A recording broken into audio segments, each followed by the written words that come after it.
News, your plug to the stories making the buzz, from politics to science and technology, social justice, and more.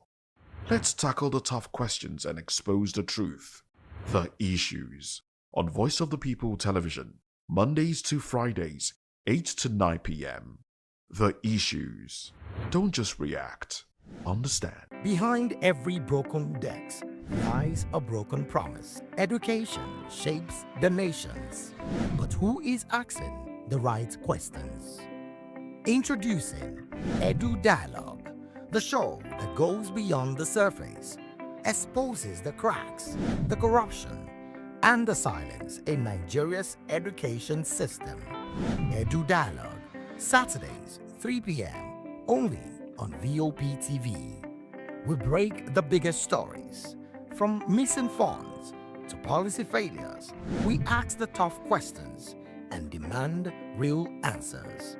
Edu Dialogue, this Saturday, 3 p.m. on Voice of the People Television.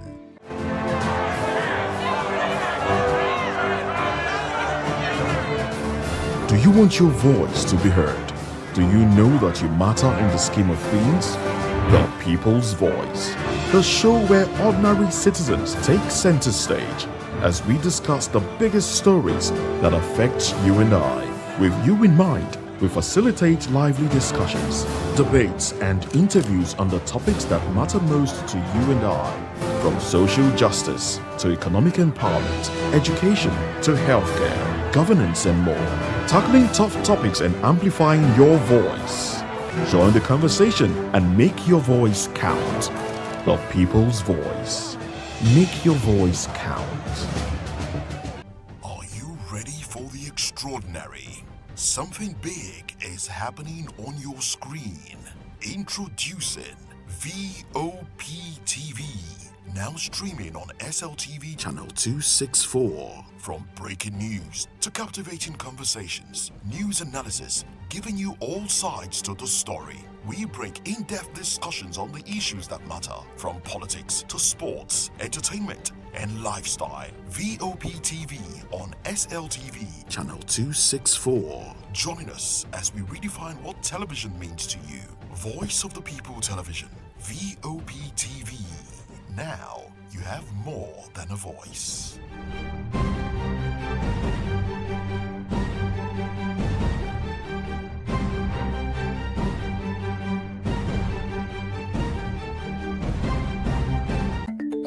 Africa is on the move, a continent of rising voices, untold stories, and powerful transformations. From the streets of Lagos to the heart of Nairobi, from the mines of Congo to the tech labs of Cape Town, the African story is being written every day. Bold, dynamic, unstoppable. This is African News on Voice of the People Television. We don't just bring you the news. We analyze and bring you Africa's heartbeat, the politics that shapes our nations, the economies that drives our future, the cultures that defines who we are, the voice that must be heard. Africa News, Africa's voice, Africa's future. Where Africa speaks, the world listens.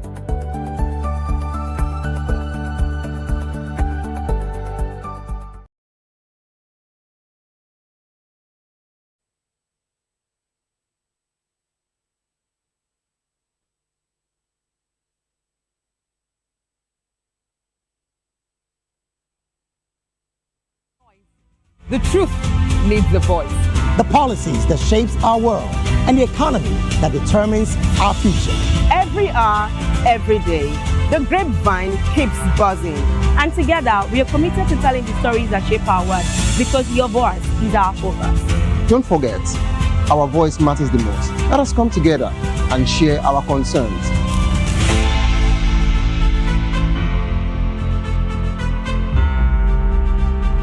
My name is Tao Familoni, and here's to VOP TV. Keep watching, stay tuned, do not touch that dial. Arararara, my name is Made Kuti, and you're watching VOP TV. Keep watching. Welcome, my name is Zika Davis. Distinguished ladies and gentlemen, boys, viewers, everybody, boys and girls. This is VOP TV. Do you know what that means? Voice of the People TV. You don't have a voice, don't come here. You better make sure your voice is heard. Are you ready for the extraordinary? Something big is happening on your screen. Introducing VOP TV. Now streaming on SLTV channel 264. From breaking news to captivating conversations, news analysis, giving you all sides to the story. We break in-depth discussions on the issues that matter, from politics to VOP 264. Join us as we redefine what television means to you. Voice of the People Television, VOP TV. Now you have more than a voice.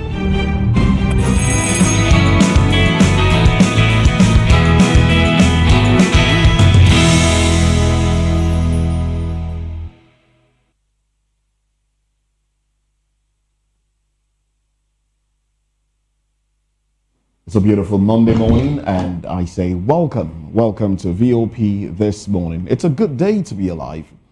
And, well, we'll take you through a few things that we'll be talking about this morning. We'll be starting, of course, with Serap petitioning the Code of Conduct Bureau to investigate Senate over Electoral Act and the tax laws. And also, we'll stop by and see what's happening with terrorists as they kill 13, abduct Catholic priest and 10 others in Benue and Kaduna attacks, and also revisit the Kwara State attack and some other attacks that have plagued Nigeria.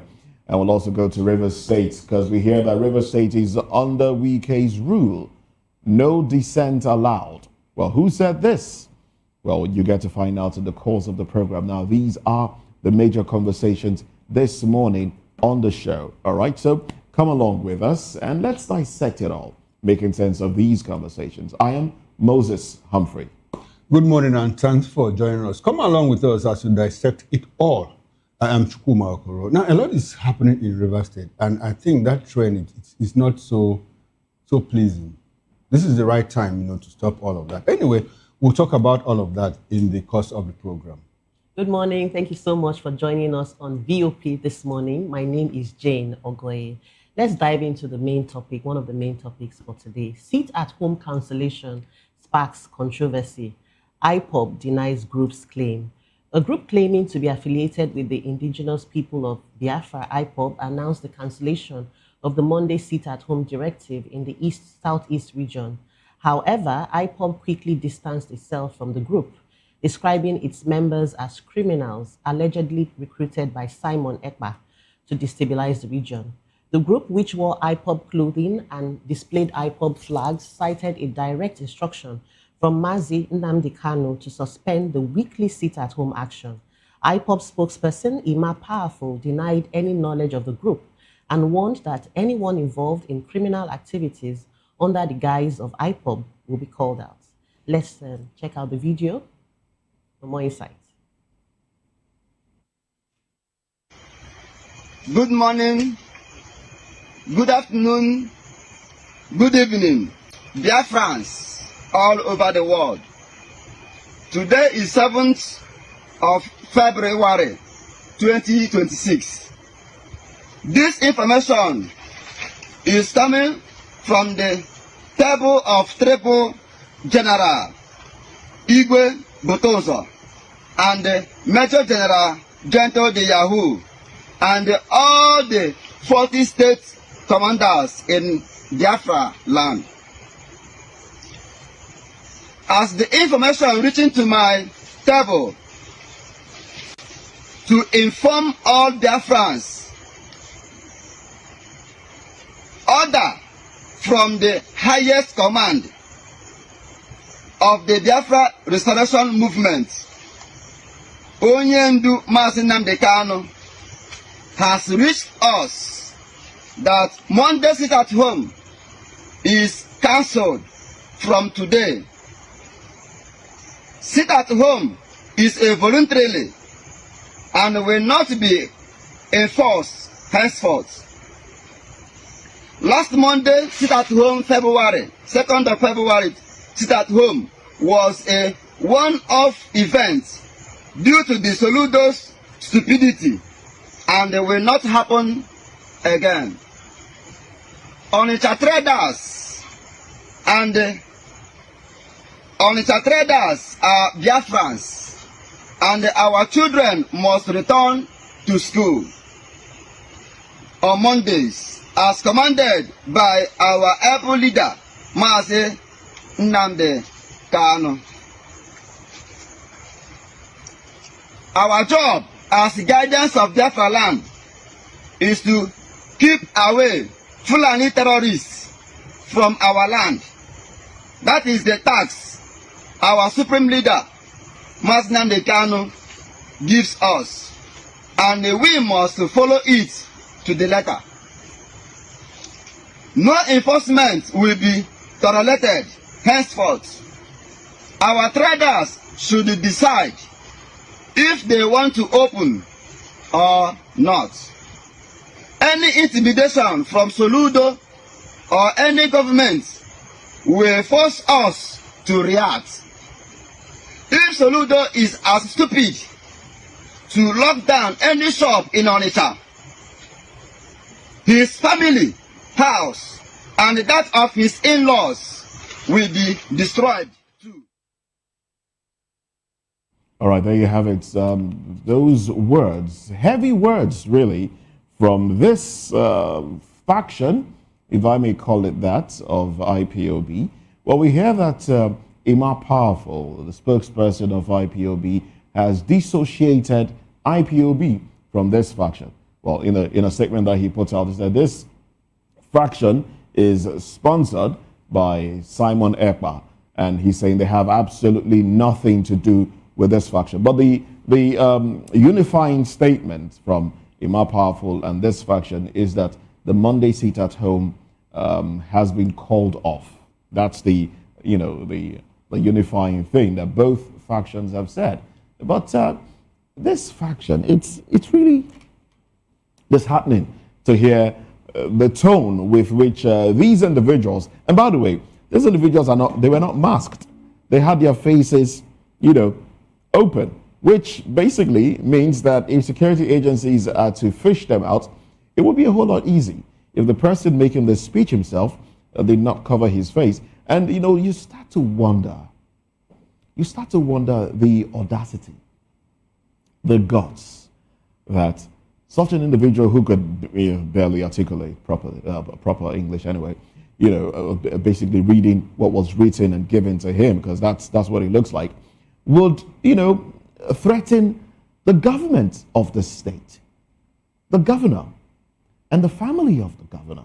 You start to wonder, where did they get that audacity from? It's disheartening, to say the least.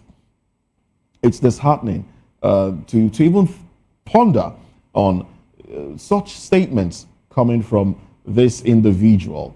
But I do hope that if these individuals don't have some person, some highly placed individual sponsoring them, then I think the security agencies, the police, should fish them out and basically just fish them out and make them face the wrath of the law. You don't issue threats to people. And they were brandishing guns and the rest right there in that video, posing with flags of Israel and the United States and all of that. So I think they should be fished out, to say the least. And I do hope that they will be fished out in as soon as possible. Yes, I hope they will be fished out as soon as possible. But they are not the only group to be fished out. Exactly. They should also fish out other groups, like what is going on in the Middle Belt, the militia, this the killer headsmen, bandits, kidnappers. No, but the focus here is splinter faction of IPOB. Because if you want to go by the statements of Emma Powerful, these guys are making IPOB look bad. If you want to go by the statements of Emma Powerful. But I think both of them, both this guy and Emma, ended at one point. That yes. Look, see that ended. But Emma is just simply saying, well, while sit at home should end based on the orders of Nnamdi Kanu and the DOS, Director of State, this group is not affiliated to us. Yeah. And probably they are being sponsored by Simon Ekpa. You know, that's the position that we have. But beyond this, my take in all of this, briefly, you know, this group looks ragtag. If you ask me, very uninformed, and even look at the guy that is reading, to the point of calling the governor stupid. You know, even if it were an ordinary person, you don't call a fellow man stupid and all of that. It shows his level of, you know, his level of education and all of that. Now, that said, what is going on in Igbo land, it's quite unfortunate regarding the fact that, well, people have to sit at home on a certain day and all of that. I said it earlier. It was a track, but it was not a track that, I knew it was not a track that would work. But people are very sentimental. People are very emotional, you know, when it comes to issues of agitation, you know, separatism and all of that. But my worry, not worry really, I see these things happen. These things are bound to happen, splinter groups. Because I've done a little search, you know, in places where self-determination was fought for and succeeded and failed. I start with South Africa. During the ANC days, you know, within the black community, you had the ANC, you had the PAC, Pan-Africanist Congress. Even after that, you know, when apartheid was dismantled, in the lead up to the elections, we have the Inkantha Zulu fighters, you know, with the ANC. All of them in the black community killing themselves black on black. And if you go to the best separatist group in France, you know, and Spain, there were also divisions. You go to South Sudan, where even after the independence, you have the problem between the Nuer and the Dinka and all of that. Black people, same people, you know, so it's everywhere. The only thing that we need to do, I still believe that the problem that led to the emergence of IPOB is the fact that there was a leadership vacuum, you know, in the Southeast, in the Igbo nation. That was a leadership vacuum. It was because of that vacuum that IPOB, Nnamdi Kanu, stepped in. Unfortunately, when you start something like this, it certainly goes beyond you. Yes, Nnamdi is no longer in control of IPOB, whether we like it or not. He's no longer in control of IPOB. Yeah. You know, so that is one thing with building organizations like that. Even the IRA, you know, in the North Island, the Irish Republican Army and the Sinn Féin and all of that, they had divisions. But at the end of the day, they were able to collaborate and achieve their aim. All said, the important thing here is that, well, Monday sit at home has come to an end in the Southeast. Anambra State is about the last state. It stopped long ago in Abia, in Enugu, parts of Imo State, and then Ebonyi State. But graciously, it has ended in Anambra State. So let's go back to where we are. But the Igbo leadership should articulate, you know, the way forward. A lot of people believe that if you conduct a referendum today, majority of Igbos will actually like to stay in Nigeria. I tell you that because of the living space. Yeah. No, but because people are sentimental and emotional about it, they don't want to hear that angle. Well, let's see how it goes. We are in Nigeria at the moment, so the only thing we can do is to enjoy the living space that we have here. I agree, and let's just hope this is like this puts a final stop to the sit-at-home, whatever that has gone on for so long, because people are losing their source of income, livelihood every day. And for me, it's even the fact that fear, you know, is that fear. And I also feel that once this group, I'm speaking about Ipob now, once a group has lost its voice, fear becomes decentralized. I like the word fear that you use, because if you go to the Southeast now, if you go to a place like Anambra or if people come out today, it's as I said, they are not coming out because of a sense of safety. Yes, it's, you know, in a sense of fear. It is fear that still pervades. Because they are not clearly sure well, if any incident wouldn't happen and all. But do you think it's also safe or right to say that at this point, perhaps IPOB has lost its, would I say, footing? I know that splinter groups always come up, you know, when you have movements such as this. But with this, you know, although both people are saying the same thing at the end of the day, but do you think IPOB still has that firm grip? You know, the point is that, to answer your question directly, IPOB never had a firm grip. Okay. It was a sense of fear. You know, legitimacy is different from fear. Okay. You know, compliance based on fear is different from compliance based on legitimacy. Okay. You get the point. So it was compliance based on fear. So they never had it. Okay. It was not legitimately so, you know, in terms of organization and all of that, in terms of people falling behind it. You know, the intelligentsia, the Igbo intelligentsia, were never part of it. But the common men, Exactly. So it's still that sense of fear, you know, not out of legitimacy. Okay. All right, let's move on to another story. Moses is disagreeing with me, but I don't know why. I don't, but we'll talk about it later. Okay. A new trend has emerged in Lagos where thieves are targeting women's wigs, leaving victims feeling vulnerable and insecure. Now, the incidents, often carried out by motorcyclists with accomplices, have sparked widespread concern among women in the city. The wigs, which can be valued up to 15 million. Jane? Yes? 15 million naira can be spent on wigs? People do. People do? Women do. Oh my. Oh well, we hear that these wigs can be valued at, that's what you carry on your head. You carry land on your head. No, it's like 6 million naira are highly sought after due to their high demand and lucrative resale value. Now, some thieves sell the stolen wigs on social media platforms or to thrift vendors, making it a profitable business. Now, to protect themselves, women are advised to wear scarves, tighten their wig caps, and be hyper vigilant, especially in crowded areas. Now, some wig sellers also offer customization services, such as embroidering initials inside the wig to make them more difficult to resell. So you you put your initials, like J.A., Jane Ogoye, inside the wig. My goodness. It's a big market. It's a big market. Yes. From the different names, I don't even want to mention the different names. Mention them. Tell us the ones you know. Well, I used to know Peruvian. Okay. I used to know, that's like low now, it's right? Now. It's gone down, right? Yeah. But it was big at some point. My goodness. I used to know of Cambodian. Oh, yes. That's the big one now. Is that a brand or that's Bone Street? Where it's sourced from. Bone Street is a type. Okay. Is a type. Brazilian. Okay. All right. So all of this, it's interesting that even in places like India, they give up their hair to be, in the temple to be resold. So India is a major exporter Vietnam. of hair. Vietnam too. Yeah. So you basically, those that keep their natural hair at some point will go submit themselves to some authority and have them shave their hair off, and then they put some, they clean it up, put some dye in it, and then package it. Put like what's that thing called? Just sanitize it.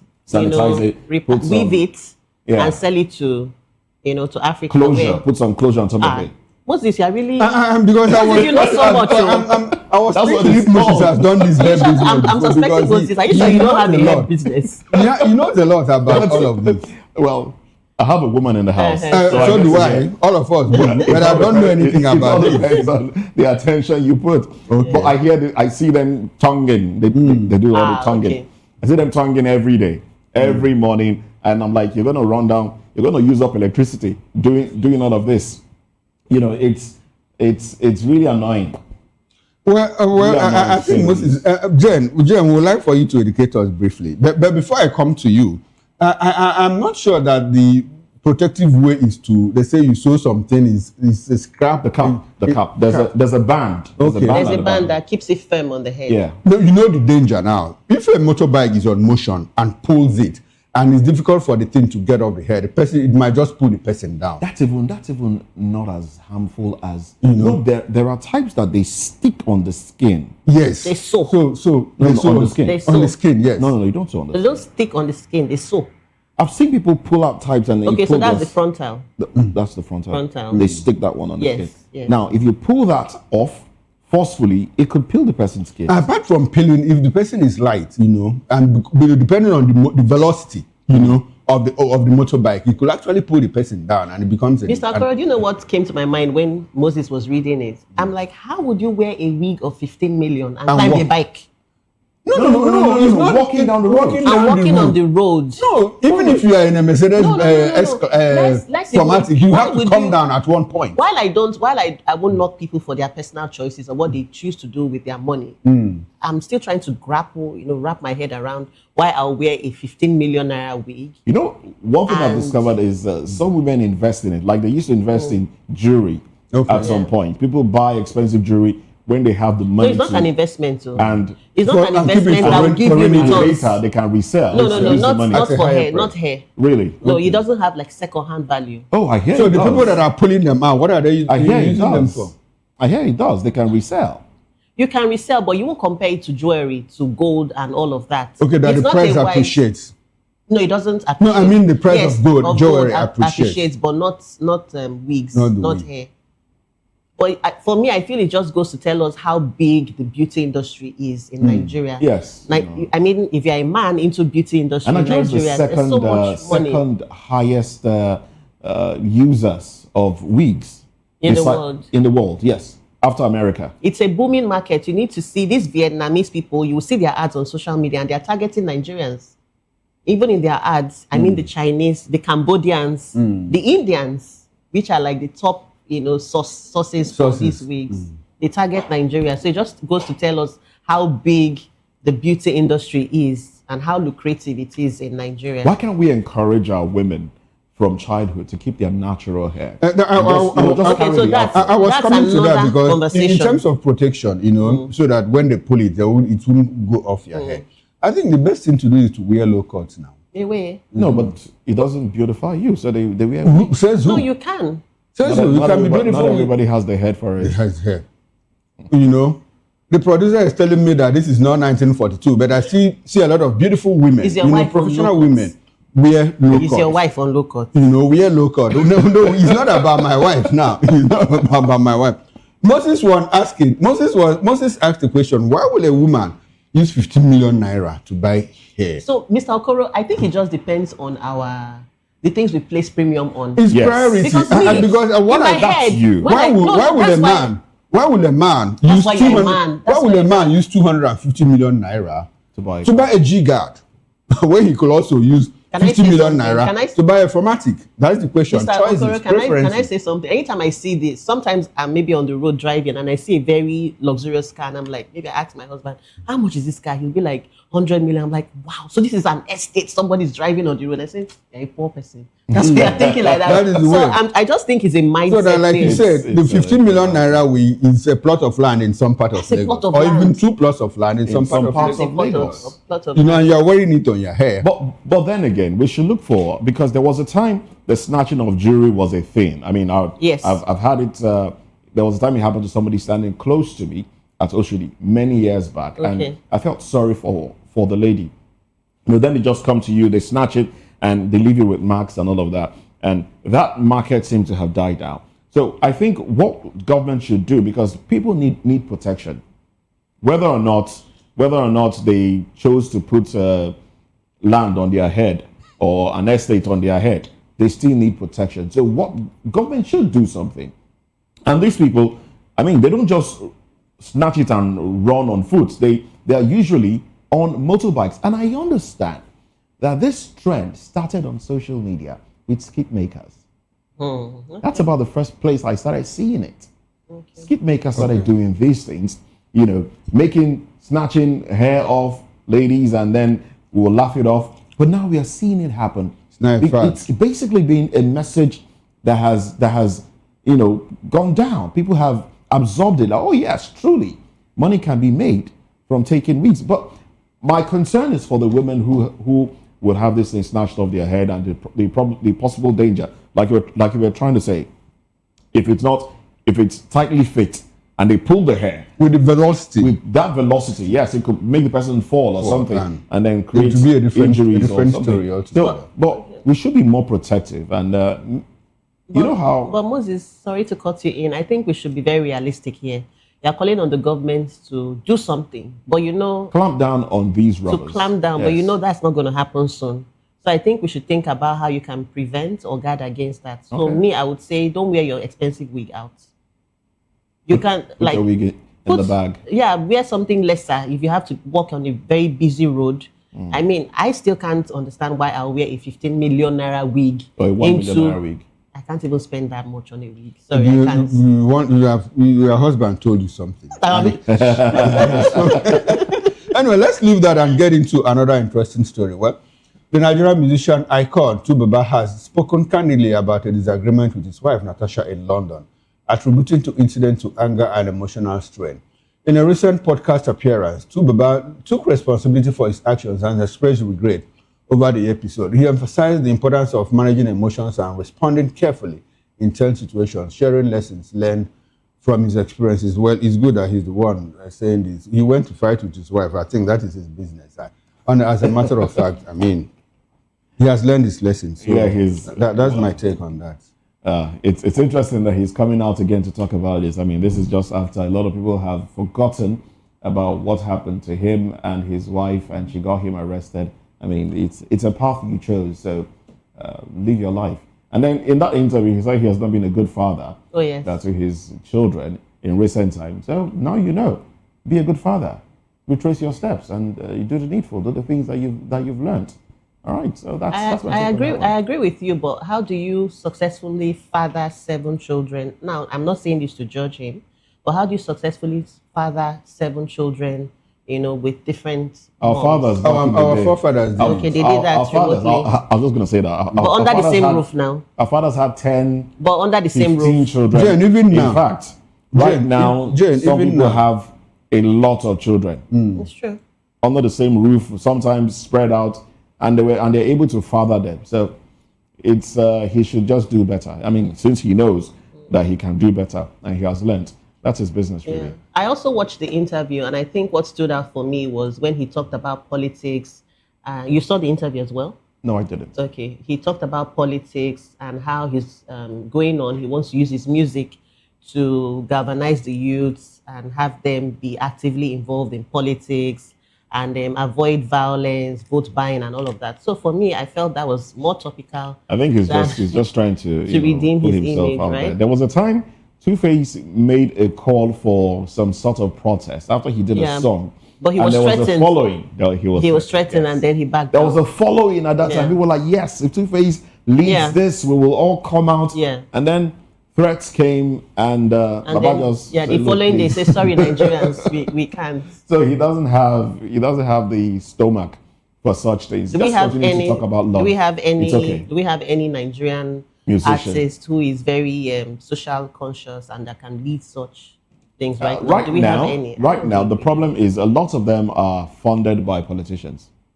A lot of them. So it's really difficult to have those that will come out and say, look, these are those that tried it. The likes of African China that talked about how Nigeria is.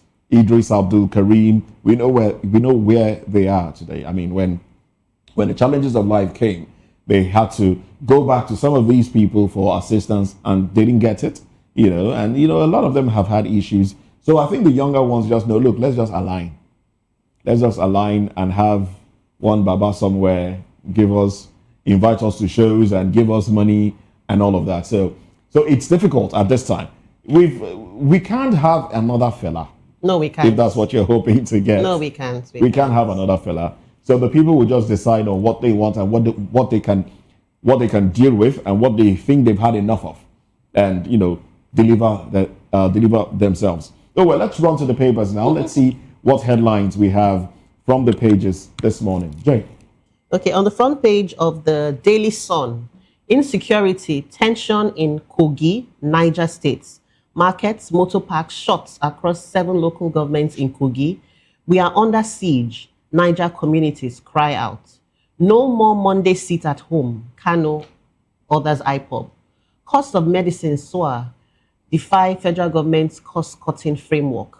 NBA president raises alarm over rot in judiciary.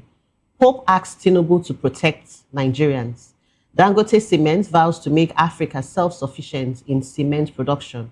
Enugu government grows IGR to 406.7 billion, targets 870 billion naira in 2026.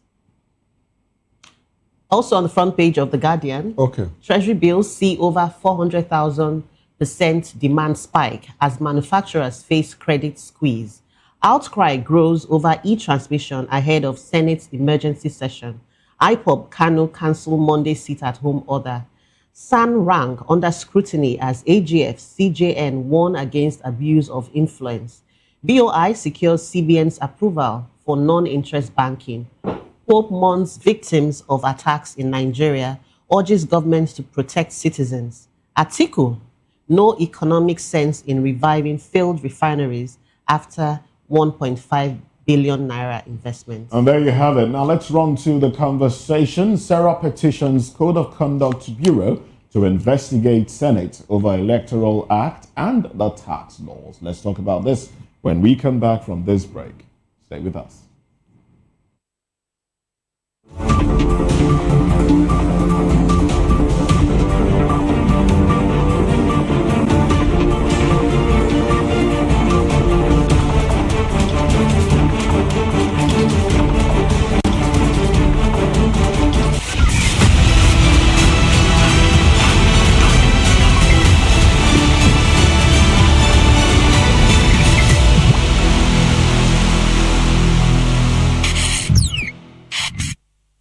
In a world where truth is the ultimate power and opinions scream the loudest, it's time to wade through the noise. Hunger no get tribe. Hunger no get religion. And scan the human interest and trending topics that matter. Stay tuned to The Issues, your plug to the stories making the buzz, from politics to science and technology, social justice, and more. Let's tackle the tough questions and expose the truth. The Issues on Voice of the People Television. Don't just react, understand. Do you want your voice to be heard? Do you know that you matter in the scheme of things? The People's Voice, the show where ordinary citizens take center stage as we discuss the biggest stories that affect you and I. With you in mind, we facilitate lively discussions, debates, and interviews on the topics that matter most to you and I, from social justice to economic empowerment, education to healthcare, governance, and more, tackling tough topics and amplifying your voice. Join the conversation and make your voice count. The People's Voice. Make your voice count. Awards, the razzmatazz, music, fashion, interviews, and more. Spotlight on Voice of the People Television. Let's feed you with all the juicy stories in the global entertainment space, bringing you the glitz and glamour as it is hot. Stay tuned to Spotlight, 1 p.m. Monday to Friday. Spotlight on VOP TV. Entertainment like never before.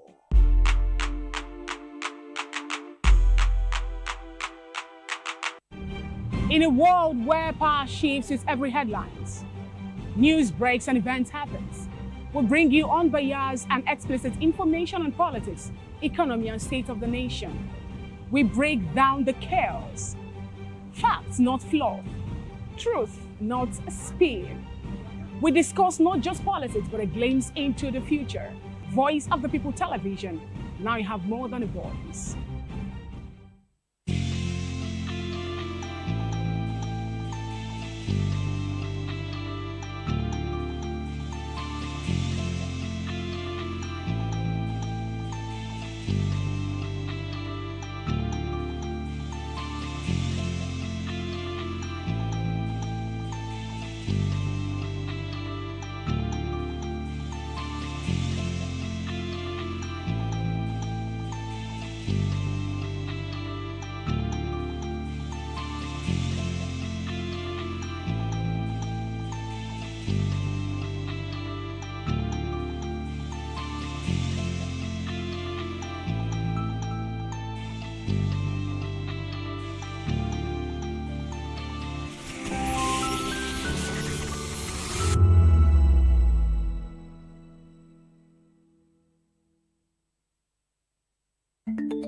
Africa is on the move, a continent of rising voices, untold stories, and powerful transformations. From the streets of Lagos to the heart of Nairobi, from the mines of Congo to the tech labs of Cape Town, the African story is being written every day.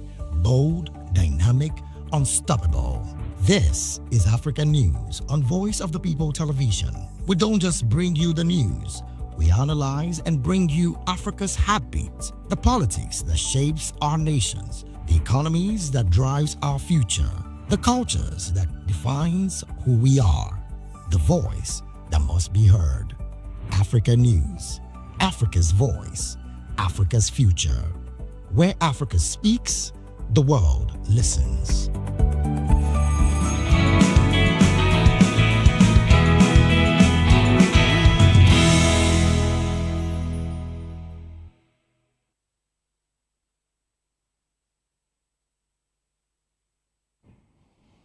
Well, thank you very much for joining us. Now, the Socio-Economic Rights and Accountability Project, SERAP, has petitioned the Code of Conduct Bureau, CCB, to investigate members of the Senate and other public officers over alleged irregularities in the passage of the Electoral Act Amendment Bill on the tax reform laws.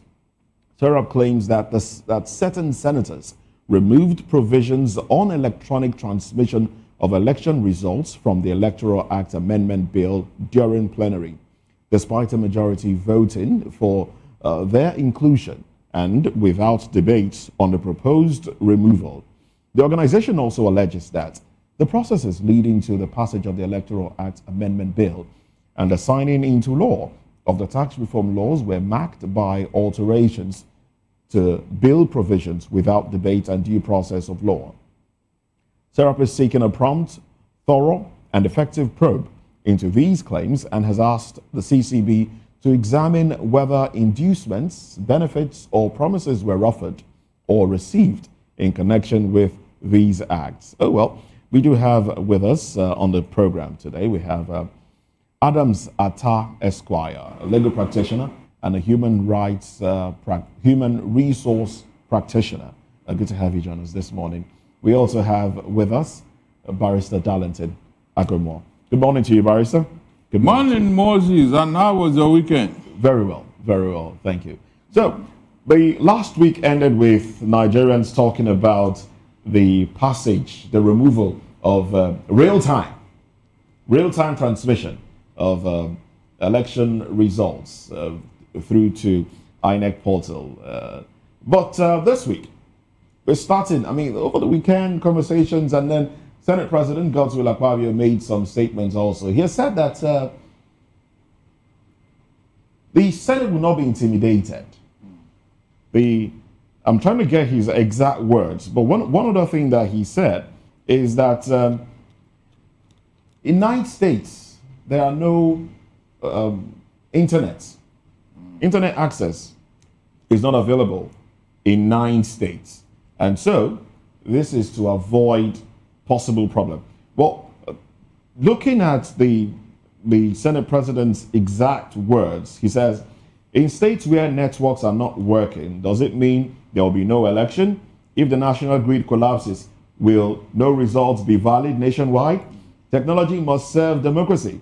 It must not endanger democracy. This is coming from the President of the Senate, all right? And he went on, he said, all we said was that the word real-time should be removed. If you want to transmit results electronically, do so. If you want to use your phone, iPad, or any device, do so. But if you make real-time transmission mandatory and there is a network failure or a grid collapse, what happens to the elections? This he said. And then in the same statement, he says, until we approve the votes and proceedings, the bill is not completed. Any senator can still rise to say that the record does not reflect the agreed outcome and it can be corrected. Why then are people setting up panels on television stations and abusing the Senate when the process is incomplete?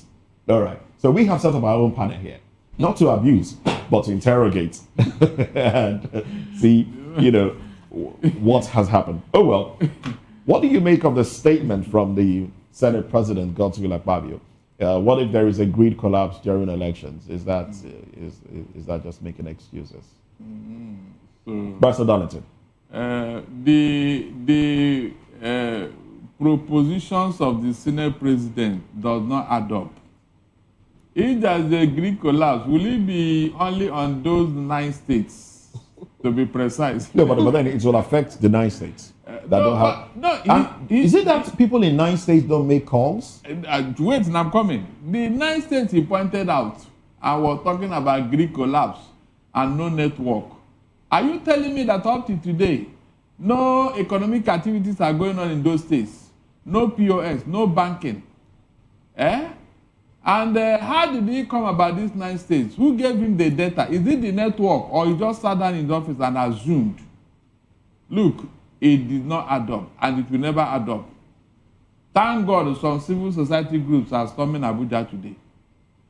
They are reconvening for an emergency session over this bill. Agbabio should pass this bill. Leave the other things for nature to take its course. Leave it for nature. Because if you transmit, it cannot come back to you. Even if there's a network glitch or whatever, the result you posted is already going. So whenever the network comes, it will still go on its own. You don't need to bring it out again and start using your hand, you know. All these things are, when you don't want to do anything, you must find one excuse or one reason or the other.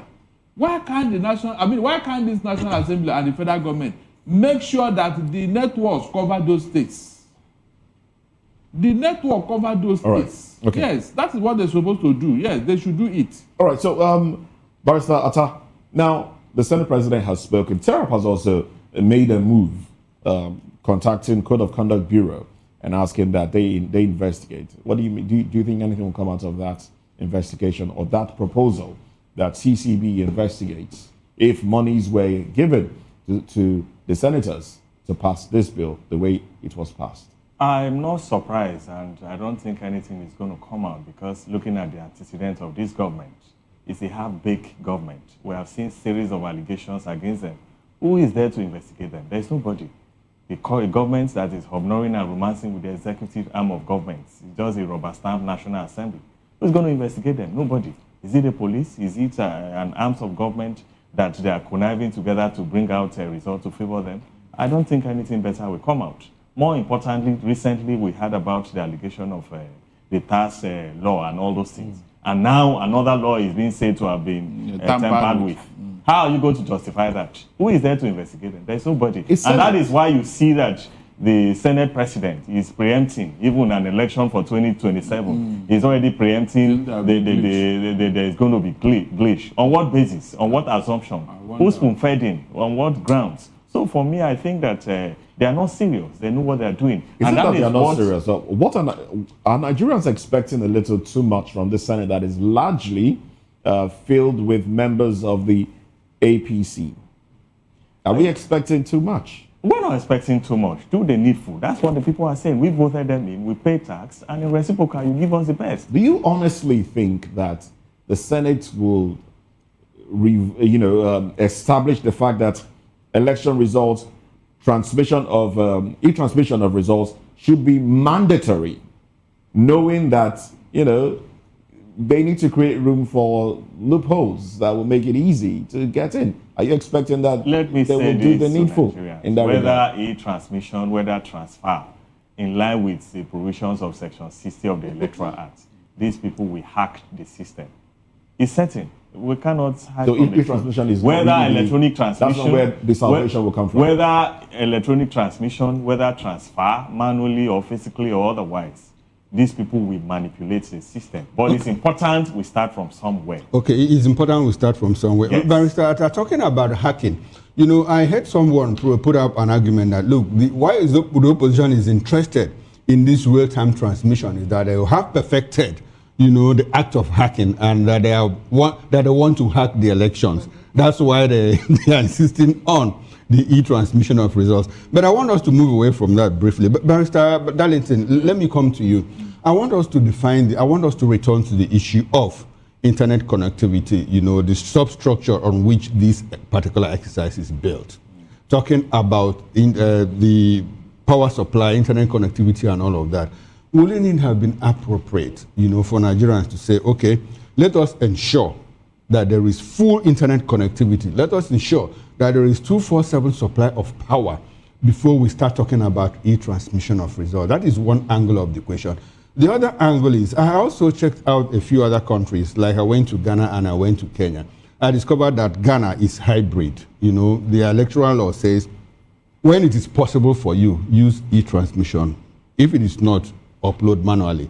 And in their last elections, and that was the hybrid method they used, and nobody went to court. The winner congratulated the loser congratulated the winner, and the winner accepted it magnanimously. And in all of that, by the way, talking about the electoral processes in Nigeria and Ghana, Barrister, are you aware that the Ghana president has recalled the Ghana High Commissioner to Nigeria because of what?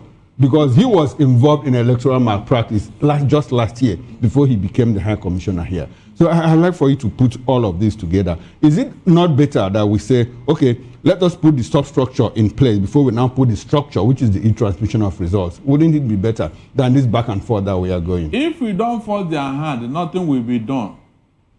They are not ready to do anything.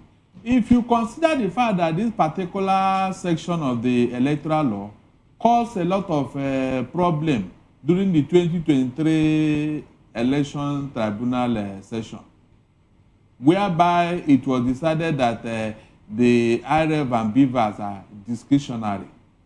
Is that not the only reason why people are saying, okay, make it now legal and mandatory, so that such excuses will not come up? No, the same discretion I talked about in Ghana is also discretionary in Ghana. Mr. Okoro, the people in Ghana are not the people in Nigeria. Oh, okay. So it's a human problem in now. Ghana, they don't shut down their country when they are doing election. True or false? So in your own case, the whole place must be on lockdown because we want to conduct elections. So in Ghana, they have imbibed some moral integrity in the conduct of state affairs. That is why you don't see such things there. We watch Ghana election. I think that was that last year. That not to be last here. Year, yes. Yes, we are here.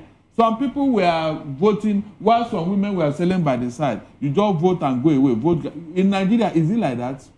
So you have a peculiar set of human beings.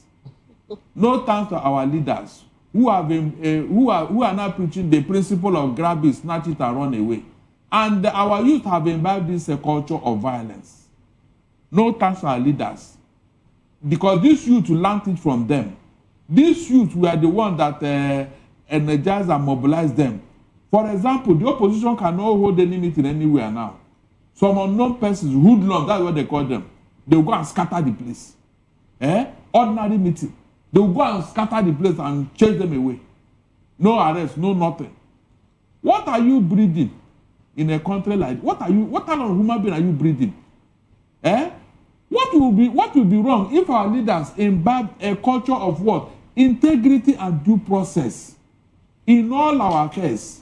Because after doing all this is now, the ripple effect or the implication is that in future, these people will turn around and be preaching moral to me. Meanwhile, the evil seed they planted now, by the time it will germinate, they may not be in the office. And maybe somebody that will inherit it, they will start blaming that person. You can't even conduct election. There is no this. If they leave office tomorrow, Mr. Okoro, this APC, they will be the one preaching for this mandatory transmission of a result. They will be the one preaching it. But Barrister, briefly, but as an aside, we're still in line with what we are discussing. I said something about the president of Ghana recalling their high commissioner because he was involved in electoral malpractice. Yes. But here, people that conducted the worst elections are rewarded with ambassadorial positions. Mr. Okoro, have I not told that we are peculiar people? In this particular country, we believe let's move on. All the atrocities committed, don't worry, the election is over, let's move on. Is that not why we are here? Imagine if people were punished. Mr. Okoro, imagine if people were punished for what they did with our election in the last general election. But nobody said anything. You can't even say anything. They'll tell you, let's move on, the election is over. Is that not what we are hearing? The worst of it that go to court, and when you go to court, what happens? So, except we have leaders who know that national integrity is the way to go, so that this mockery of Nigeria all over the world will stop. Mr. Okoro, we are being mocked all over the world. I mean, mockery of the highest order, because we have nothing to hold on to as a country. Nothing. Barrister, let's go back to the clause. Why is it that clauses that tighten transparency seems to be the one that will mysteriously disappear at the end of the day in Nigeria? Why does this seem to be the case? What do you expect when you are... Look, for you to drive integrity, you must have men of integrity in office. Simple. You can't give what you don't have. Look, so Somebody or people who have been groomed in the act of violence. You mean all of a sudden they will become nice people, Abi? Hold on. You mean all of a sudden they will now become nice and do things in a humane manner, do things with respect, with dignity? My dear, you cannot give what you don't have. That is what we are seeing today. Because when we shouted from the rooftop during the last, they said, let's move on, let's move on. Look at where we are now.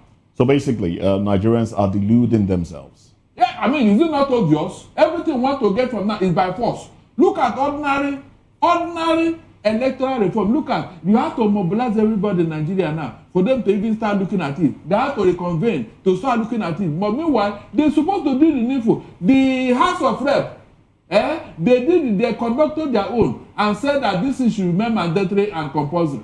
But the Senate started speaking from 3 mouths. The Senate president started speaking from 3 mouths. Is that not why they are running back now? They say they want to convene. So there is no synergy. You have men who don't even have the interest of this country at heart, except their own selfish interests. They forgot that they will leave that office tomorrow. And the evil they kept there will be waiting for somebody else. Then who loses? Nigeria. Nigeria is the loser in all these things, Mr. Moses. We don't have any men of integrity in office. None of them. And they do something that, yes, you don't need to argue. Tomorrow we'll say, yeah, it was these people that gave us this. We don't know they're proud. When they leave office, they say, yeah, we are the one that, did all this. We put it into law and it has helped the country. We have something to hold on to now. But nobody is thinking about it. Nobody. All right. Well, Nigerians are saying, look, there will be a protest if nothing is done. If we don't see in Abuja today, yes. A reversal. Yes. Barrister Atta. Now, NLC has, joined the fray. NLC is saying, look, we will join and there will be a nationwide shutdown if this is not addressed. But some Nigerians are thinking, NLC coming in might just be the end of everything because of antecedents where NLC joins the protest and that's it. It fizzles out. Next thing, when they take ownership of it, and then the government will probably have people to negotiate with, and then there'll be nothing again. Everything, all doors close after that. What do you say to NLC's inclusion? You see, that's corruption we're talking about. Their integrity is already in doubt. And that is why Nigerians are saying, no, we don't. But then can a protest happen without somebody taking the lead? Someone coming out to say, look, this is the organizers of this protest. You yourself can even lead a protest by the provisions of the Constitution. You need not have a leader per se, but somebody needs to intervene and then discuss with the government. So by the provisions of the Constitution, anybody can lead a protest. It need not be a registered body.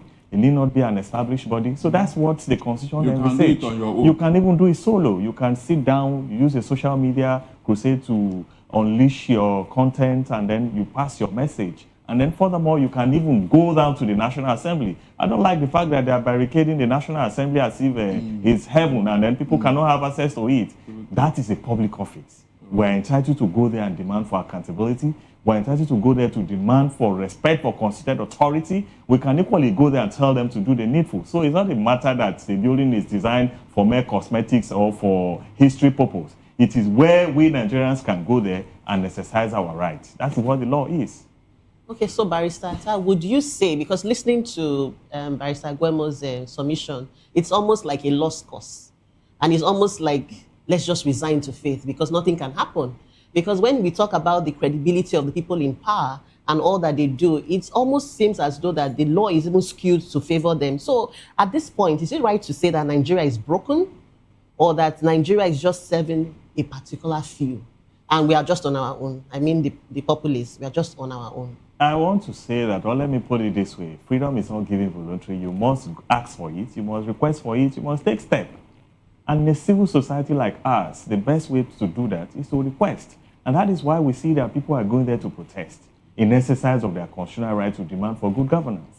So you can't eat it and have it. You can't eat your cake and then you have it.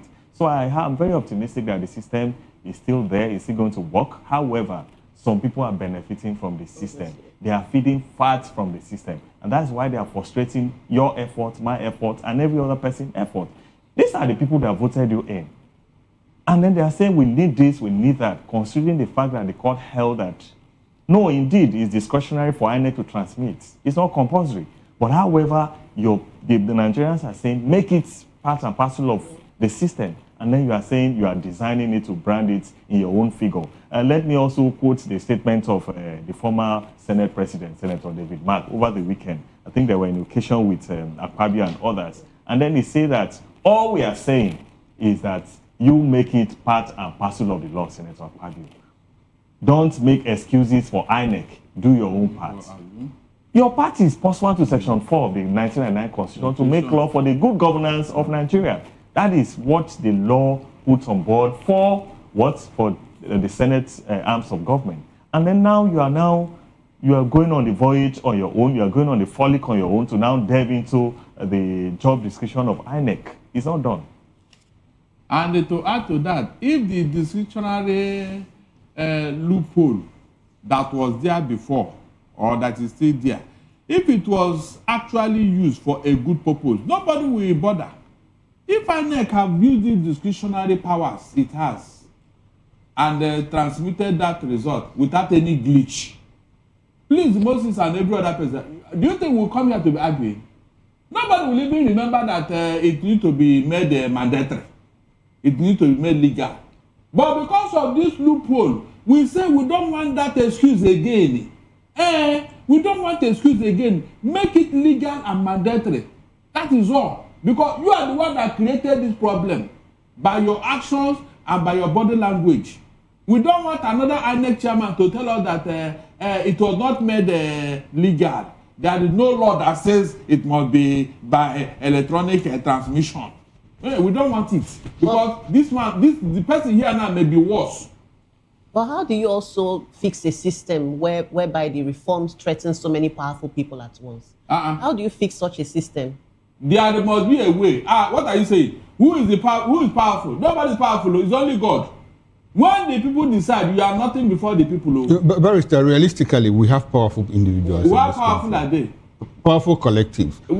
How powerful are they? It's because you allow them to be powerful. No, they are powerful because they are powerful. They lord it over us. And essentially, these are the people to make the laws. No. They are the lawmakers. Hold on. If you know your right and you decide on what you want, there's no powerful man here. Now that we have not decided, we have the powerful people. We are going to decide now. We are going to. They are mobilizing in Abuja. Is that what do you think? Barrister, okay, you trust that this mobilization will. I said something will come out of it. Barrister, for everything we did about the tax reform laws, what happened? What happened now? Looks like it's in the cooler now. It's frozen. Oh, so is it not people that pressurize? Is it not people that mounted pressure?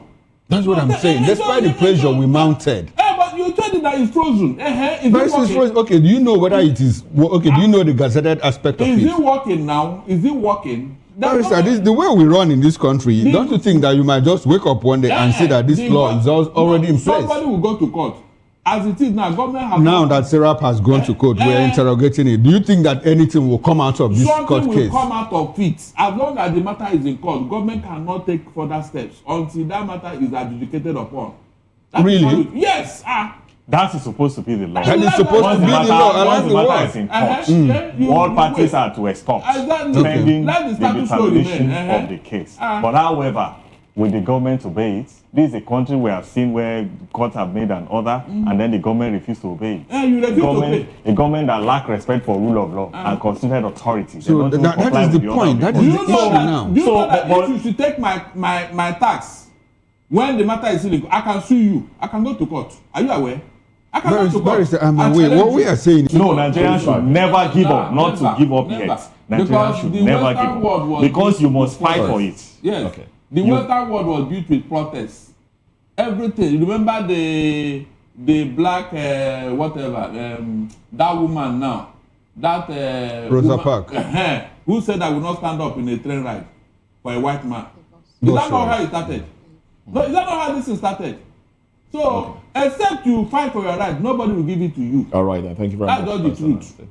So the point I'm making is that Nigerians should not give up yet. Should not even give up at any time, at any point, because we must request. That is the purpose and that is the intention of the Constitution. Check and balances. The job description of the executive arm is there, the judiciary is there. But however, you see that these people don't respect the system. they take the law into their hand. How long are we going to continue with this? And that is what we're talking about. Integrity matters. Your reputation matters. Your classes of person matters. Your brand and what you're pushing and the people we vote in. We voted them in, they are our subjects. We're not supposed to be slave to them. A black man trying to recolonize a fellow black man in his or our own country. It's not done. All right, then. To make matters worse, everybody saw how this APC gave PDP hell in office with protests. Well, thank you very much, with protests. gentlemen. Barristers Darlington Nagumo and Adam Sata. Thank you very much for your contribution. Barrister Darlington, we have to let you go. Yeah. We'll take a break now. Terrorists kill 13, abduct Catholic priest, 10 others in Benue and Kaduna attacks. Let's interrogate this conversation as well. Stay with us.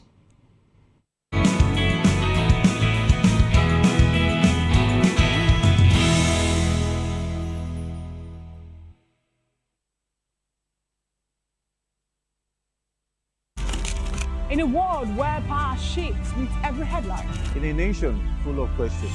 In a world filled with noise, the truth needs a voice. The policies that shapes our world and the economy that determines our future. Every hour, every day, the grapevine keeps buzzing. And together, we are committed to telling the stories that shape our world because your voice is our focus. Don't forget, our voice matters the most. Let us come together and share our concerns.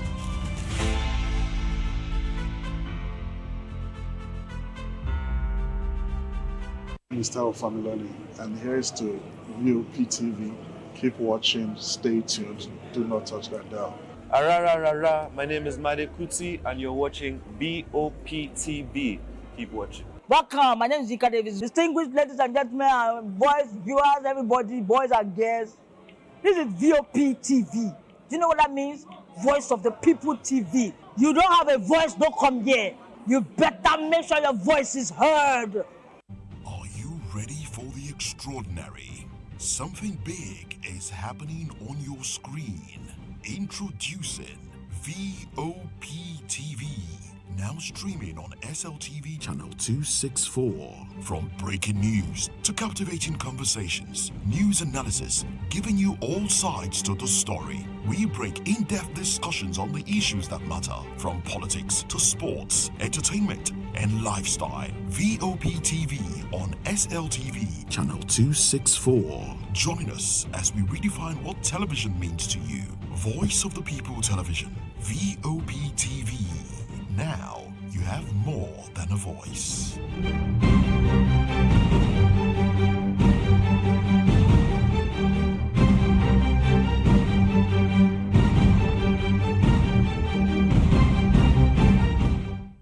In a world where truth is the ultimate power and opinions scream the loudest, it's time to wade through the noise. Hunger no get tribe!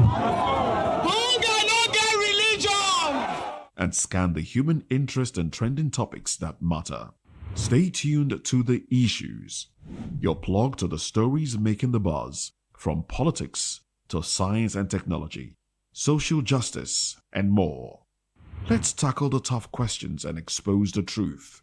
The Issues on Voice of the People Television. Don't just react.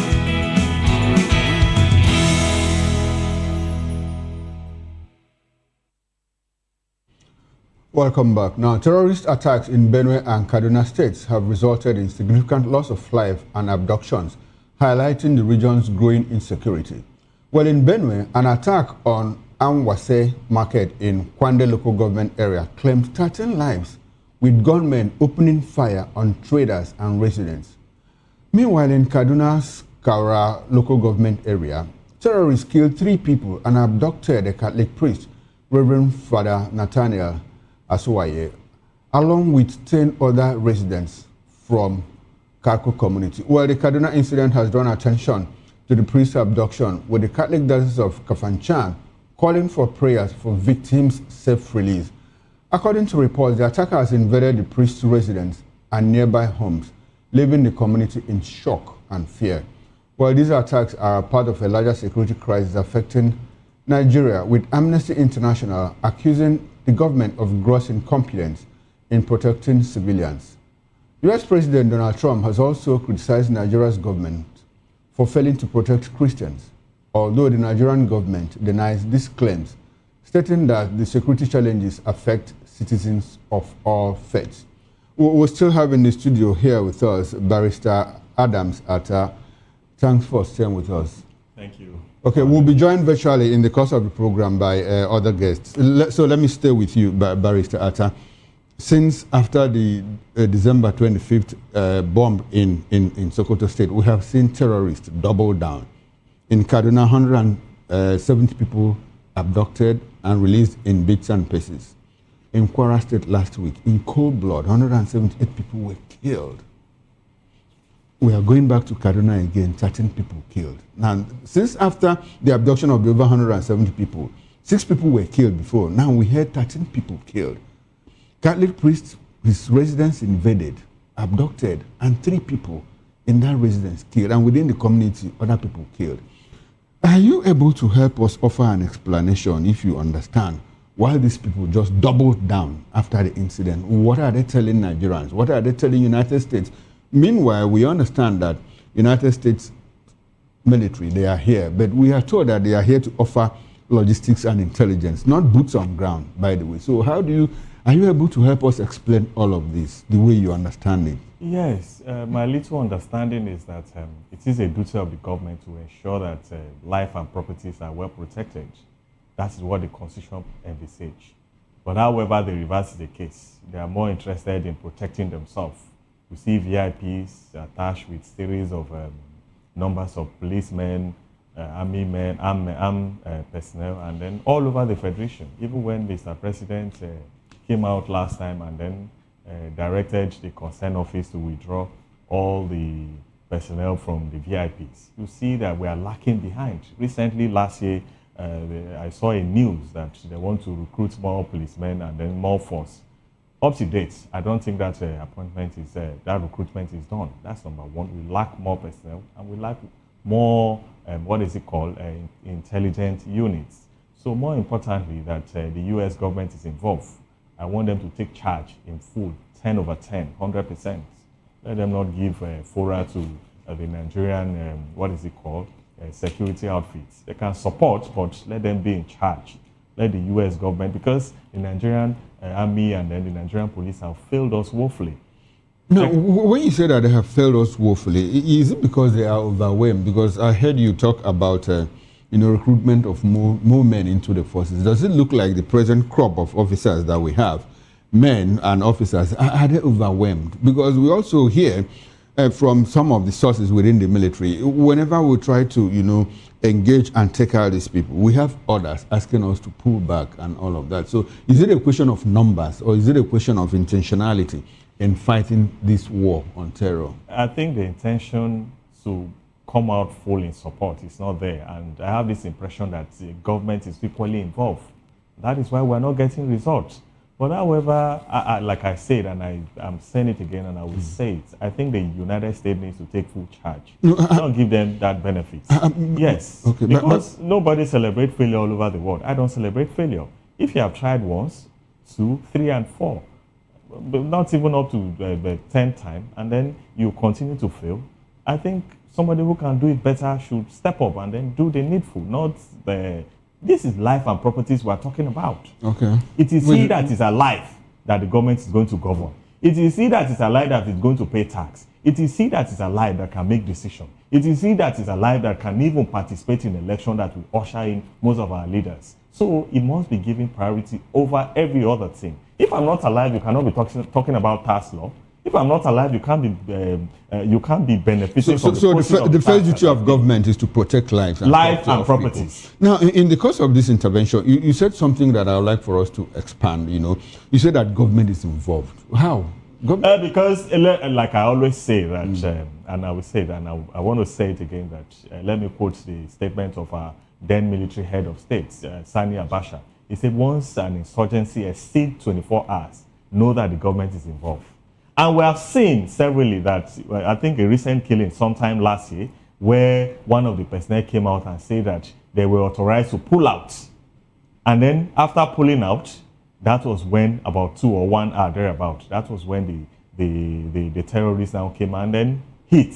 So my point is very certain. You can see from the antecedents, you can see from all angles that the government have failed woefully in protecting life and properties. And that is why you see that some the people like General Hussein thereabout, they are saying that Nigerians should, what is it called? Should start having access to is it weapons, bear arms and all those things. But however, I'm not in support of that, because even in the United States, that they are bearing arms, they cannot even manage that situation. How much of where a country that we have a tribal color and then much ethnic society. Yes, and then tribalism is there, religion is there. You like me, I don't like you. This and that, all those personal factors you need to. Okay, we'll come. All right, thank you very much, Barrister Atam. We will come back to you in the course of this discussion because we have more talking points that you raised to interrogate. Let's quickly run to Professor Emmanuel Odue Usue, a professor of Old Testament Studies, Benue State University, Makurdi, Nigeria, who joined us virtually. Good morning to you, Professor, and thanks for joining us on VOP this morning. Thank you very much. Okay, beautiful. Good to have you, Prof. The connectivity is very clear, and I'm happy we can hear you loud and clear. Now, let's beautiful. Let's get into it. Prof, you are in Benue State. I'd like for you to bring us up to the minute. Give us an update. What is happening in Benue State? We hear that some communities in Benue were attacked recently. Is that correct? It's correct. In Kwande local government area of Benue State, and Kwande is neighboring with Cameroon, and there are several attacks in Kwande. It's not just one incident. There are a couple of incidences of the attack in Kwande local government. And for your information, this is where illegal mining activities are taking place. And I suppose the government is fully aware of this. But the communities, the indigenous people are being killed, displaced in their ancestral lands. Fulanis and the Chinese are there, and they are carrying on with their own activities. And so it is taking place in Benue State. The Kwande local government is bounded with the Cameroon. It is a mountainous area, and it's a very good place for mineral resources, including gold and other resources. Quite interesting. And then apart from that, in Ukum local government area of Benue State, which is also neighboring to Taraba, Takum to be specific, in Taraba states, there are series of killings there. In fact, recently, a list of more than 70 people were killed by terrorists. I'm talking about within the last 1 week. I'm not saying 2 weeks, 3 weeks, 4 weeks. We're talking about the last 1 week. That's a very serious matter. But it has not made any newspaper headline. Okay. Why? Because as my other friend who had just spoken said, there's a strong suspicion, or allegedly, government is also part and parcel of. All right, Prof. Before we get to the involvement of government in all of this, you said that in Kwande local government area, mining activities, are going on between the Fulani people and the Chinese. Now, is this a new perspective to this case of insecurity? Because before now, the impression we have is that, well, these Fulani people, the headsmen, are up for land grabbing. Looks like the situation is changing, where they have to kill people, just to put fear into them and keep on with their mining activities with the Chinese people. So, is there some kind of change, in the mission of these people from land grabbing to doing business? Talk about mining. Which one will it be for you? Well, it is, first of all, you need to have a geographical space. So their major agenda is to grab the land first. And then when you grab the land, you move ahead to make use of the land in the way and manner you want to do so.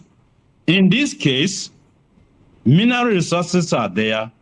So when these criminals grab the land, they make use of it, they get interest from it. The Chinese are there. They are collaborators in one way or the other. Remember recently, about a month or less ago, when US was contemplating on invading Nigeria and dealing with these criminal activities, the Chinese government said US should not meddle in the affairs of an independent nation. This is what the Chinese government said. Why would they say so when their own citizens are here doing business, both black and white businesses, and then they are telling us that stay away from here? This is somebody reasoning properly. There should be a connection between what the president or the president of China said against the United States and what is happening here in Nigeria. But it's a deep revelation that you've made here, in bringing China and basically the government, of Nigeria using Fulani terrorists, as it were, or headers, as it were, into this conversation. How much facts do you have to back this up? What the president of China said is in a public domain. It wasn't. I'm not talking about the statement from the president of China. Second, listen. The Chinese are.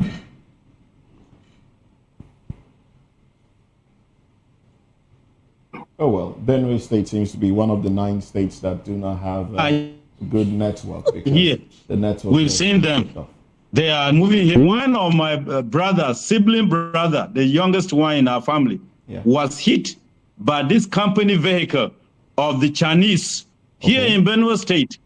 He was the matter is still within the police. Is he alive? I know what I'm talking. Is he alive? He was run over by the vehicle. Yes, of this company that are extracting illegal minings in Benue State. And they happen to run away. Up till now, we are still trying to bring this company to justice. So what we are saying is not a matter of whether it exists or it doesn't. The company's vehicle ran over a relative of yours. Yes, but one of the things that is very unfortunate is the denial of our government. And those who are supposed to speak on these issues, they are denying these issues. So that is one of the issues that worries some of us. Because if you really want to address a problem, you first of all acknowledge the existence of that problem. And then you begin to look at possible causes of the problem. And then you profile solutions. This is the way to go. But living in denial that the problem exists in the first place shows that the person is not prepared to address the problem. All right then, Prof. We'll come back to you shortly. Let me go to Dr. Dixon Osagie. No, just stay with us, please. Dr. Dixon Osagie, he's an international certified anti-terrorism specialist, global security analyst. He was with the Nigerian Army and also runs his own security outfit as the Breeze Protection. Now, Dr. Osagie, good morning to you. Welcome to the conversation. Thank you. Good morning. I understand you've been following the conversation, and talking about insecurity. I know we've had you here quite a number of times. We've talked about these things, but we know that in Benue State there is a local security outfit. I think they call them the Benue State Civil Protection Guards, and they're given Dane guns. That's what they've been given. Some of them actually have Dane guns. Others have machetes. and they are to protect residents against those with AK-47 rifles and the rest. Is this deliberate? Do you think it's deliberate by the government or some organization? Go ahead. I think that's a suicide mission. It's a suicide mission. For you to face these deadly criminals with cutlasses and local weapons is a suicide mission, and I will not advise any of the people of Benue State to tread on the part of that suicide mission. That's it's a deliberate error and also a wrong approach in curtailing this crime. Like the last speaker already said, every problem starts with identification of that problem, then having identified the problem with proper solution. So for me, I think it's a suicide mission, and that's a wrong notion and wrong way to go. So for me, the government of Benue State should start looking at carrying out an assessment of the entire situation of Benue State, look at the crime-prone areas where this threat is coming from, like the mining sites, and also ensure that they project reasonably security forces. And I'm very sure the Nigerian government is aware of what's happening there. And the reason why reasonable security forces have not been projected there is a surprising situation to me. We are ready to take out. Let's take them out. This joke has been taken so far, and that is why the President of the United States, President Donald Trump, tweeted and said Nigeria is a country of particular concern. All right, if you want to go by the statement made by Professor Emmanuel Usie on the program there, where he talked about some terrorist group working with some nationals, some Chinese nationals, mining resources in that area, the areas where Kwande local government and some other areas where you have these killings take place. And we also have American boots on the ground. And of course, we understand that the Americans that have come to Nigeria, the boots on the ground, cannot work without cooperation from Nigeria's security agencies. Do you think this will lead to a stop in the level of insecurity that we are seeing, or maybe a reduction in it? America's involvement.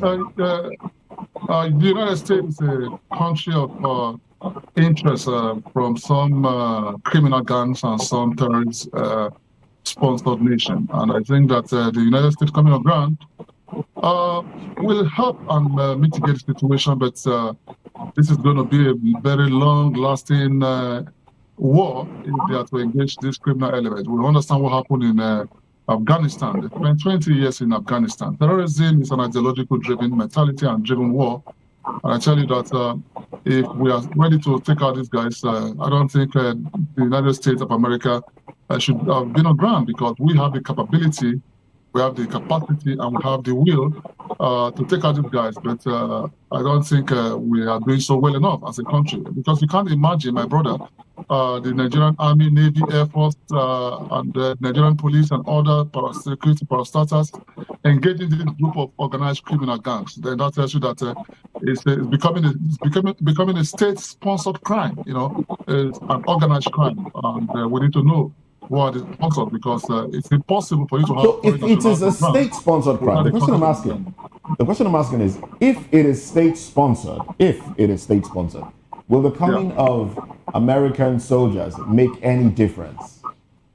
Yes, it will make a difference. One, in the area of intelligence gathering, and secondly, in the area of eliminating the threat, because whatever poses threat to human life, the role of contention, the role of engagement is eliminate such threats. But here in Nigeria, we don't eliminate threats that poses dangerous risk to human lives. All we do is that we romance the threats, we negotiate with the threats, bandit negotiation, for example, and terrorism negotiation with the killers of our officers and men. So for me, the Americans on ground will mitigate it a little bit, but it's going to drag for a long time if the government hands is involved. But if the government is not involved, then they're going to succeed. But my brother, it's sad to have the Americans on ground when we have brave officers and men in the Nigerian army. But it's so sad that the Nigerian military has been politicized, and that's why they are not getting it right to take out these criminal gangs. They are not up to 1% of the population of Benue State, the people that are committing this crime. So what's the big deal in taking them out? So that means some people are benefiting from this mining, and they don't want the war to end. Okay, now if you say it's embarrassing to have American government on ground, would it be better if there's some mercenary, if some mercenaries were brought in, like we had sometime in the past in Nigeria, where some individuals were brought in by the government, of course, to help deplete terrorist forces in Nigeria? Would it be better? And if mercenaries would be needed, do you have them at the Breeze Protection Services Limited? Do you have the numbers? Do you have men with the experience that are not in service but can, do this thing and protect the people if government contracts them? All right, thank you very much. The Breeze Protection Services is a private security company licensed by the federal government of this great country. Private security companies have over 7 million personnel, average of 7 million personnel nationwide. And if the government start looking at integrating private security industry into a security design, they're going to do a lot in the area of intelligence and also in the area of response. Oh, so we shouldn't be talking about losing forces. Then we shouldn't be talking about not having enough men on ground. If you have about 7 million for your own security outfit alone. No, not my security outfit. I'm talking about the entire private security outfit in Nigeria. Oh, the entire private security outfit, 7 million. Yeah. About 1,000 of private security company in Nigeria. Like here in London, we have private security companies supplementing the effort of the police. In America, you have the private security company supplementing the efforts of the police. But the truth is, when it comes to security management, it's not all about personnel. There are 3 factors responsible when it comes to security personnel. We have the human factor, we have the technological factor, and we have the processes. These 3 components come together to, give an effective security management. The whole essence of technology is to reduce the loss of man, the loss of lives. That's why technology is being introduced into the battlefield. I tell you, 10 to 30 soldiers, 10 to 30 American soldiers can wipe out the situation in Benue State. All you need to do is to send in drones to the threat location and carry out a hostile surveillance within that threat location, and also ascertain their strength, their numbers, then send in fighters to go and clean them up. But yeah, we'll keep on putting our soldiers and officers and policemen, in line of risk to go after these guys, and that's why we are losing a lot of officers and men. And it's so sad we have them train so hard and dying cheaply. All right, Doctor. If in Nigeria, the security on ground is very, very peculiar. If we have situations whereby these bandits, these armed men, operate for hours unchallenged and they abduct people in the process, and then you hear cases where you hear news that security operatives now come in 10 hours after. As a former soldier, where do you think that this break, in doing the right thing, where do you think it comes in? Is it at the point of intelligence, intervention, or does this still boil down to complicity within the military? Fantastic question. You see, when it comes to security management, and that's why sometimes I've queried the national security strategy, I think that is just a paper. I don't think it addresses the imminent trend with the Nigerian people. When it comes to security management, looking at the response measures, we have the preventive measures. Sometimes you say prevention is better than cure. We have the preventive measures, measures put in place to ensure that these criminals do not exploit the vulnerability of the Nigerian people. Then we have the proactive measures, and these proactive measures is put in place to ensure that you manage any given threat or any thing that poses threat to human life before it occurs. Then you have the response, reactive measures. Reactive measures is after the failure of proactive measures and preventive measures. And yet these 3 measures fail. The preventive measures fail, the proactive measures fail, and reactive measures fail. That is why you have our officers and men responding after the commission of crime. Each time you respond after the commission of crime, the creature has been defeated. So for me, it's an absence of intelligence, because for these criminal guys to organize themselves and carry out a strike without the knowledge of the Nigerian police or the Nigerian military, and they successfully executed that strike, it's a failure of intelligence, and it's also a failure on the national security strategy in the area of response. All right, Dr. Osaje, let me stay with you. I'm happy that you talked about national security strategy. Do we actually have one in Nigeria? Are you aware if we have one? And what does it speak to? Yeah, we have one national security strategy. I think. Okay. Go ahead. Yeah, it was launched by the late president of Nigeria, General Muhammad Buhari. That's about 4 years ago. The National Security Strategy is a book. In security management, we call it the life book, just like a Bible. It's a book that governs the entire state of the Federal Republic of Nigeria. Identifying threats and also how to respond to such threats. And that book is supposed to be reviewed every 3 years. Any national security strategy that is not being reviewed after 3 years, the reason why it should be reviewed is to look at what's happening in Benue State, for example, and check where the Nigerian government failed. Then, after ascertaining where their failure is, then you review the book and also, profile, another strategy in constant review. Okay, now I will assume that the national security strategy is overseen by the National Security Advisor. Am I correct? You are very, very good. Okay, beautiful. I asked the question in light of the fact that saw the National Security Advisor, Nuhu Ribadu. A few people were caught in Kwara State, Mieti Allah men, and with guns and equipment, And when they were asked, they said they were armed by the NSA to help the NSA fight insecurity in that area. So how do we balance all of that? Someone in charge of our strategy is arming people, people that are suspected to be the cause of the problem and misarming them to fight the problem itself. Does it work where you live? Does it work that way in the UK where you live? That's a technical error, operational error, and also an abuse on security management. For me, I heard about the story, and the reason why the Nigerian government have not set a board of inquiry to investigate this report is also disturbing, and that is why most times we see Nigeria as a country of particular concern, because things like this happening in Nigeria is not acceptable in any global community. It's a disturbing situation that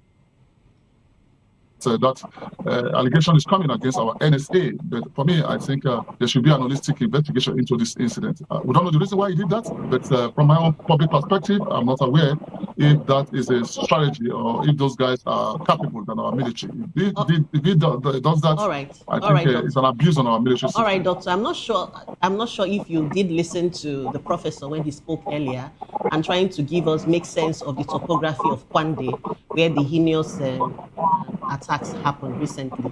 From his explanation, he said it's mountainous and it also shares a border with Cameroon. From your military experience, what do you think about such topographies? Do you think, also looking at the peculiarity of Nigeria's security intervention and all of that, do you think that the topography of such areas might make it difficult for military intervention to come in early, or even maybe surveillance or even intelligence? What do you think in this regard? But if any human being can find them, if these criminals can find their way to that environment, then the military also can find their way to that environment, because these guys didn't go there by air, neither did they went there did they go there by sea. They advanced towards that location by land and also got there safely. So the military has the capability and capacity to carry out hostile surveillance within that given environment, that threat perception area, and ensure that they dispatch reasonably security forces to curtail such crime in progress or such criminal gangs. For me, I'm still finding it very difficult to comprehend the reason why Nigerians have been failed. Because one of your colleagues in the studio says that the government has failed the Nigerian people. I go in line with that thought, because truly the government has failed the Nigerian people, because when it comes to security, is the topmost priority of any given government. If the government cannot protect cannot protect its people, then it has failed its people in its given priority to protect. All right, thank you very much, Dr. Osagie. Let's quickly go back to Professor Emmanuel Usue. Professor, now, thank you. Obviously, it seems like the people are by themselves and they have to fend for themselves, as it were. What are the people doing to protect themselves, or are they sitting back and waiting on government to come protect them? There is very pathetic, because the communities that have been affected, they do not have the capacity to face these terrorists. They do not have the sophistication of their weapons to be able to face this terrorist. And so some have relocated to camps, or can I say IDP camps. Some have relocated to their families in some other villages or towns. And so it's a very difficult situation. So basically, you're saying the people are now leaving their land just to stay alive. They are leaving their land. Is that what you're saying? Yes, they have left their land because the Fulanis are taken over. The terrorists have taken over the communities. And so they cannot stay there. If you stay there, you'll be dead. That's it. And let me be very sincere with you. Our government, both state and federal government, they are not serious. Why am I saying so? These incidents have happened over and over and over. And when you say the government has intelligence, I want to question that kind of intelligence. Intelligence to do what? If you look at the West, when an issue happens, analyses are made, intelligence information is gathered in order to address so that a similar situation won't happen again. Here in Nigeria, an incident happened over more than 20 times. And yet, no reasonable solution is proffered. So what I'm trying to say is that I am aligning with the thinking that the government of Nigeria is part and parcel of our problem. Look at the issue of sponsors. Why is it that it is very difficult to arrest these sponsors? Because the government knows them. Information has been given to the government. Why is it that it's so difficult to arrest and bring these sponsors to justice so that the source of this or the causes of this terrorism will reduce drastically in Nigeria? Why is it so difficult for the government to do so? I think we keep on sitting here and talking, and people are going to be killed continuously until I, myself, will also one day disappear from the screen because I will be dead. This is so unfortunate. So to my mind, our government has not taken this as a serious issue. That's my own thinking. Professor, so from your standpoint there in Benue State, what do you think is that thing that the government of Benue State or the federal government could do right now to curb this, what's going on in Kwande? What do you think might be the immediate solution? The federal government has all the weapons, it has all the aircraft, it has the digital gadgets that they can locate this place, send drones, and be able to address these subject matters. I am not the one to give them these details because these are security matters, and I am not a professional in security, but I am very sure that the government knows what to do. But the government, what would the government want? How will I address the issue when I don't have the capacity, but the government has it? So the federal government and the state collaborate and address this issue. It is not beyond their ability to do it, but they are silly, the willingness, the sincerity is not there. All right, then, thank you very They much. keep on diverting their attention to something else. It's not their a priority to the government of Nigeria. Yes, of course, it is indeed horrible when we hear people that have been directly affected talk about these things. But, Professor, let's Yes. come to the studio now. Let's come to Barrister Adams Atta. Now, insecurity, it's one too many in Nigeria. In fact, it's difficult to keep up with the killings here and there. Let's leave Benue now. You know, talking about government and what government can do and what the people should do as well. If you go back to what happened about a week ago in Kwara State, where over 100 people were slaughtered.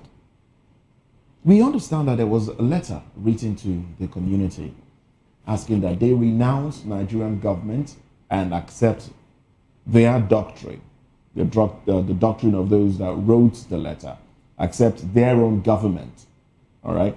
And that letter was written to the people, and the letter has made it to social media, allegedly saying, claiming that they did not want to harm anyone and were not thieves, or neither were they declaring war. And all they did was ask residents to renounce the Nigerian government and follow their doctrine.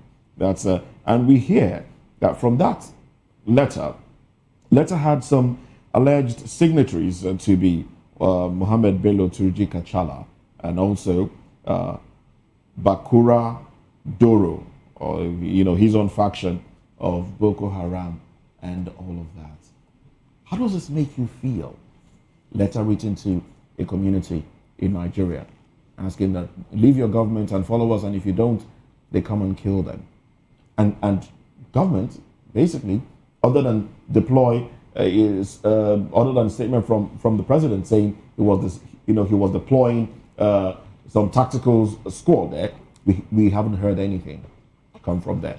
You know that this government is a government of social media crusade. You see them, they come out on the social media space and then they talk. In reality, there is nothing. They're not doing anything. And that is why you see that all the massive killing all over the Federation. As I'm speaking to you now, is it today or tomorrow, Mr. President is on his way to Kebbi State to go and commission a project. Whereas there have been incessant killing all over the Federation. Is it in Kaduna State you want to talk about? Is it in Benue State? Is it in Kwara State that people died recently? He can't even go there and sympathize with them. Is that a leader? You don't have emotion for people. You are not concerned about the welfareism, about the people that voted you in. That's not a leader. That is tyrant. Is it until the president goes to every spot there is an attack that he will become a leader? Don't we have the security agencies? We have the NSA. We have the service chiefs. My point is that if he can go, what is the purpose of Mr. President leaving FCT to go and commission a project in Kebbi State, and whereas he cannot go and sympathize with the people? I mean, when somebody is present, is a sign of concern, and then it's a sign of emotion. It's a sign of love. These people voted you in. You have to hold on and romance with them. You have to come out massively and showcase them love. So, and that is one. And then on the second leg, on whether people have lost interest in the system. Yes, we have lost interest in the system. I have lost interest in the system. I don't know about you, but however, by the provisions of the Constitution, we are a sovereign nation. And for somebody to write a letter to a fellow Nigerians to denounce their loyalty to the Federal Republic of Nigeria, the provisions of the Constitution is firm and is certain. This Constitution is supreme, and every other law that is acting side by side or in consonance with the provisions of this Constitution shall be declared null and void. That is certain. That is to say that we are a sovereign nation. And then furthermore, as to whether you can exercise your religion, your religious right, the provisions of the Constitution is equally clear. You can't force your own religion on another person. So that letter that was written to those people, as far as I'm concerned, that letter is null and void. It has no legal effect. Yes. And the government on their own part, they are just not concerned, like I said. They are not disturbed, they are not perturbed. And that is why you see that those people are taking advantage of the system. This is the same Boko Haram the government said they have eliminated a long time ago. Another set of Boko Haram continue to spark up. We have not seen any conviction for once. Is that what you describe as a government? You harbor these people, you arrest them, you harbor them, you rebrand them, and then these people, they continue to recycle and then come back to the system. Barrister Atta, we see these groups splinter, from Boko Haram to Lakurawa to Mahmuda, so many of them that I don't even know their names and all of that. And the government is still finding it difficult, to cut off the source, the funding, because a lot of people believe that this war has been internationalized to the extent that it was the UAE that gave us a list of people, sponsors of terrorism. Yet we have a government that today tells us they will release the list next week. The next week they'll tell us that they are working on the list. The other week they say, we'll soon start prosecuting and all of that. So do you think that the president asking, the deployment of a cantonment or a brigade to terror zone is going to solve the problem. Because, okay, let's say you move a cantonment to Kwara State, and something happens, you move another one to Borno State, and something happens, you take another one to Kaduna State. I mean, is that how we are going to travel in this journey? Let me say that this is the same government that came out, is it last year or last 2 years? Remember that names of some people were published. Are you aware of that fact? And up to date, we have not secured any conviction. Nobody is used as a deterrent. In 30 seconds, give us your concluding thoughts on this conversation today. My stand is firm. Let the government wake up.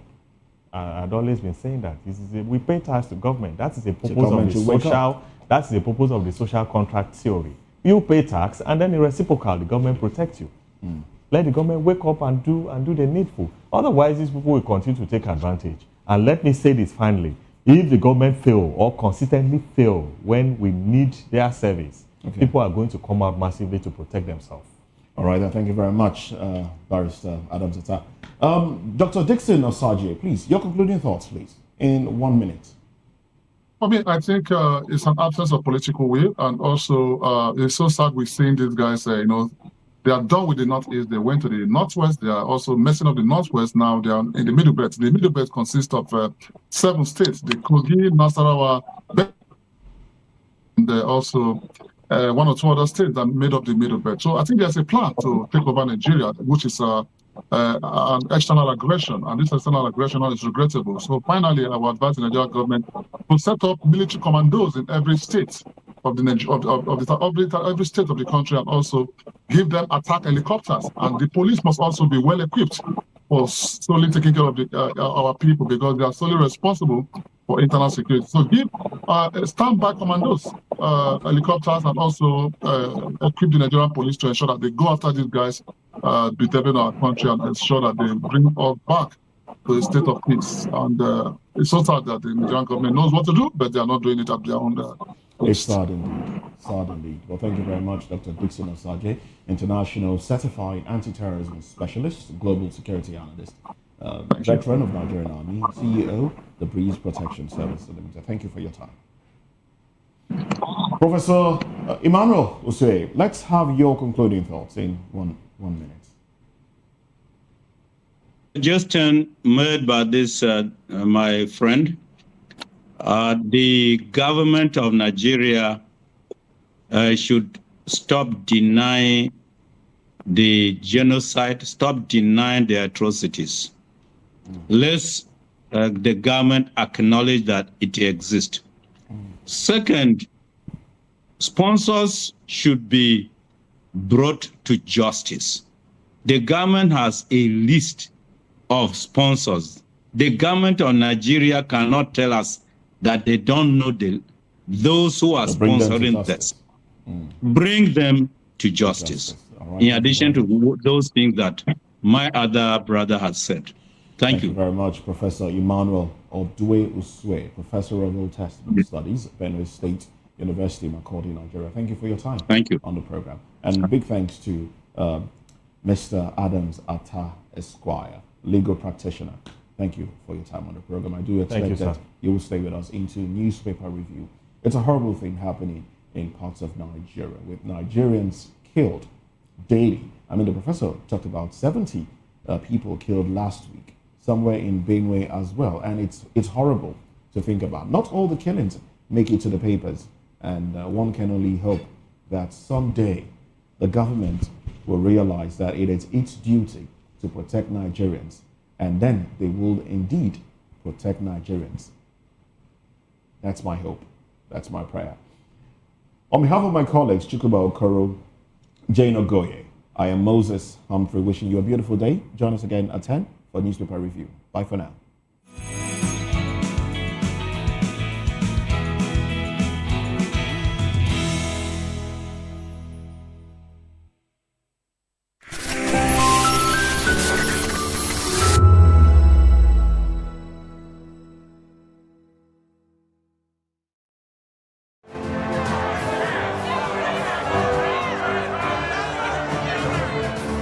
Do you want your voice to be heard? Do you know that you matter in the scheme of things? The People's Voice, the show where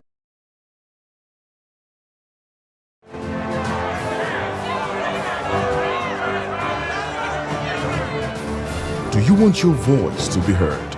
Do you know that you matter in the scheme of things? The People's Voice, the show where ordinary citizens take center stage as we discuss the biggest stories that affect you and I. With you in mind, we facilitate lively discussions, debates, and interviews on the topics that matter most to you and I, from social justice to economic empowerment, education to healthcare, governance, and more, tackling tough topics and amplifying your voice. Join the conversation and make your voice count. The People's Voice. Make your voice count. We encourage you to click on the like button and subscribe to our YouTube channel. We are Voice of the People TV. Also follow us on all our social media platforms. We are at VOP TV Live. Visit our website www.vop.ng for fresh and trending news. Also watch us live on SLTV channel 264. VOP TV. Voice of the People Television. The red carpets, awards, the razzmatazz, music, fashion, interviews, and more. Spotlight on Voice of the People Television. Let's feed you with all the juicy stories in the global entertainment space, bringing you the glitz and glamour as it is hot. Stay tuned to Spotlight, 1 p.m. Monday to Friday. Spotlight on VOP TV. Entertainment like never before.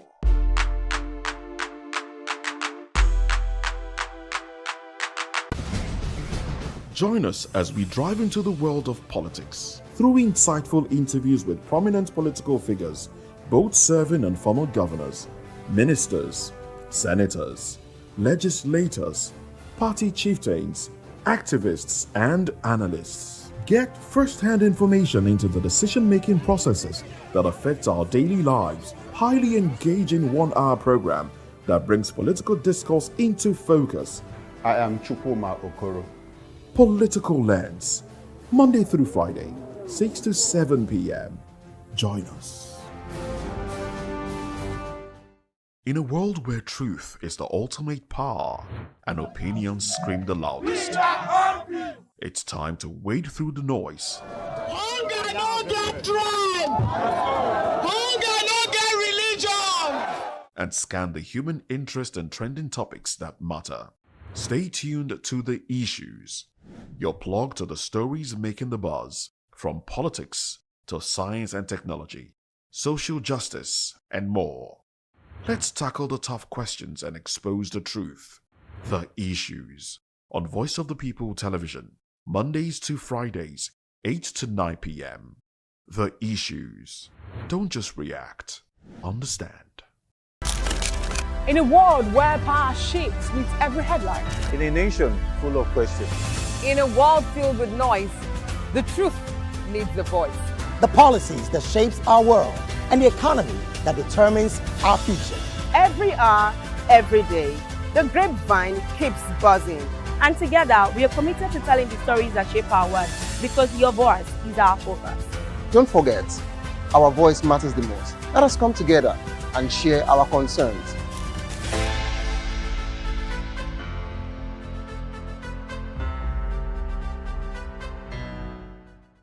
Welcome to the locker room, the home of football talk that matters. I am Jerry Arpelon. Join us every weekday, Monday to Friday at 5 p.m. Nigerian time, as we share the hot takes and hot debates in the exciting world of football. And joining me are the usual suspects, Ikechukwu and Mayowa, as we break down all the hot takes and everything that's happening in the football. Don't just watch football, live it with us. Catch us on the locker room and Voice of the People Television at 5 p.m. Nigerian time. And like I always say, if not going to the talk, please discuss. When I first heard VOP, I thought they were talking about me because I'm a voice-over personality. But no, this is Voice of the People TV, and you are riveted forever because this is the place to be. Yo guys, your boy Chela. Shout out to VOP TV. I love you guys. Salut tout le monde, Suspect 95. Là, on est sur VOP TV. On passe un bon temps. J'espère que vous kiffez. On est au Afrima. On est ensemble. VOP TV. Don't see me like a fool because I don't do giddy giddy giddy. VOP, you don't know Stoneware from Ghana representing live and living color. Yeah, Beam Nation president. Outside with it. Bless up. Hello, this is Milo from Ivory Coast. Keep watch Voice of the People TV. Regardez la voix du peuple, la télévision de la voix du peuple. Que Dieu vous bénisse. À très bientôt. Love you so much. Hi guys, what's up? This is Gaze Baba. I am watching VOP TV. Usually you be told to not touch the dial, but I tell you to touch the dial and increase the volume. Like, keep it locked. It's Afro Gospel. Thank you. Hello, my name is Shego Arunze. You're watching VOP. Don't change the dial. My Joe, fine girl. My Joe, fine babe. Yes, don't touch the dial. This is me, Dr. Adiwala Iba. Keep watching VOP TV.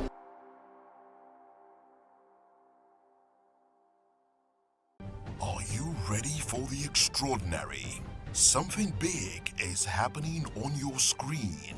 Introducing VOP TV.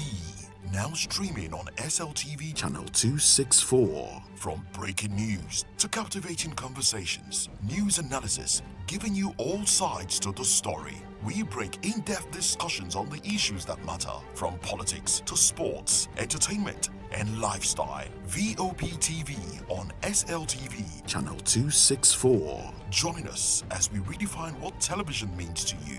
Voice of the People Television, VOP TV. Now you have more than a voice.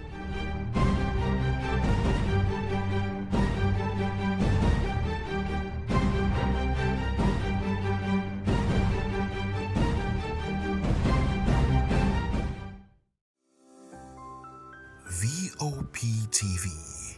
Now you have more than a voice.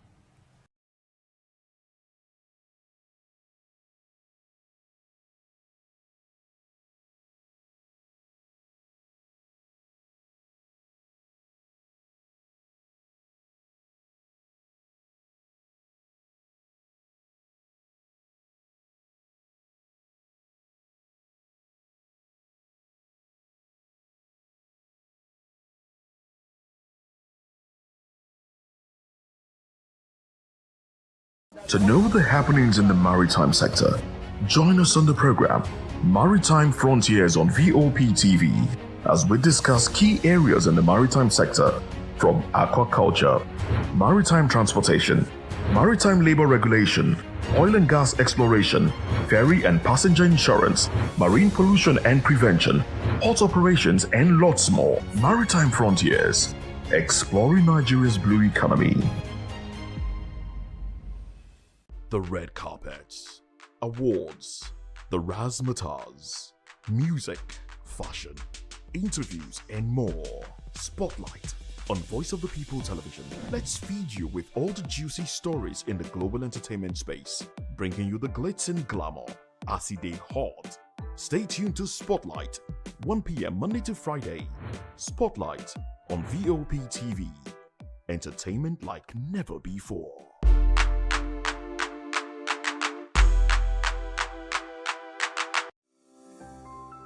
VOP TV.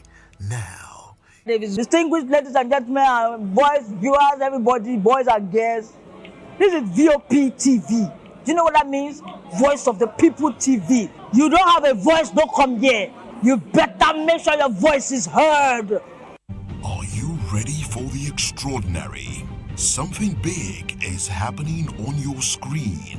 Introducing VOP TV. Now streaming on SLTV channel 264. From breaking news to captivating conversations, news analysis, giving you all sides to the story. We break in-depth discussions on the issues that matter, from politics to sports, entertainment, and lifestyle. VOP TV on SLTV channel 264. Join us as we redefine what television means to you. Voice of the People Television, VOP TV. Now you have more than a voice.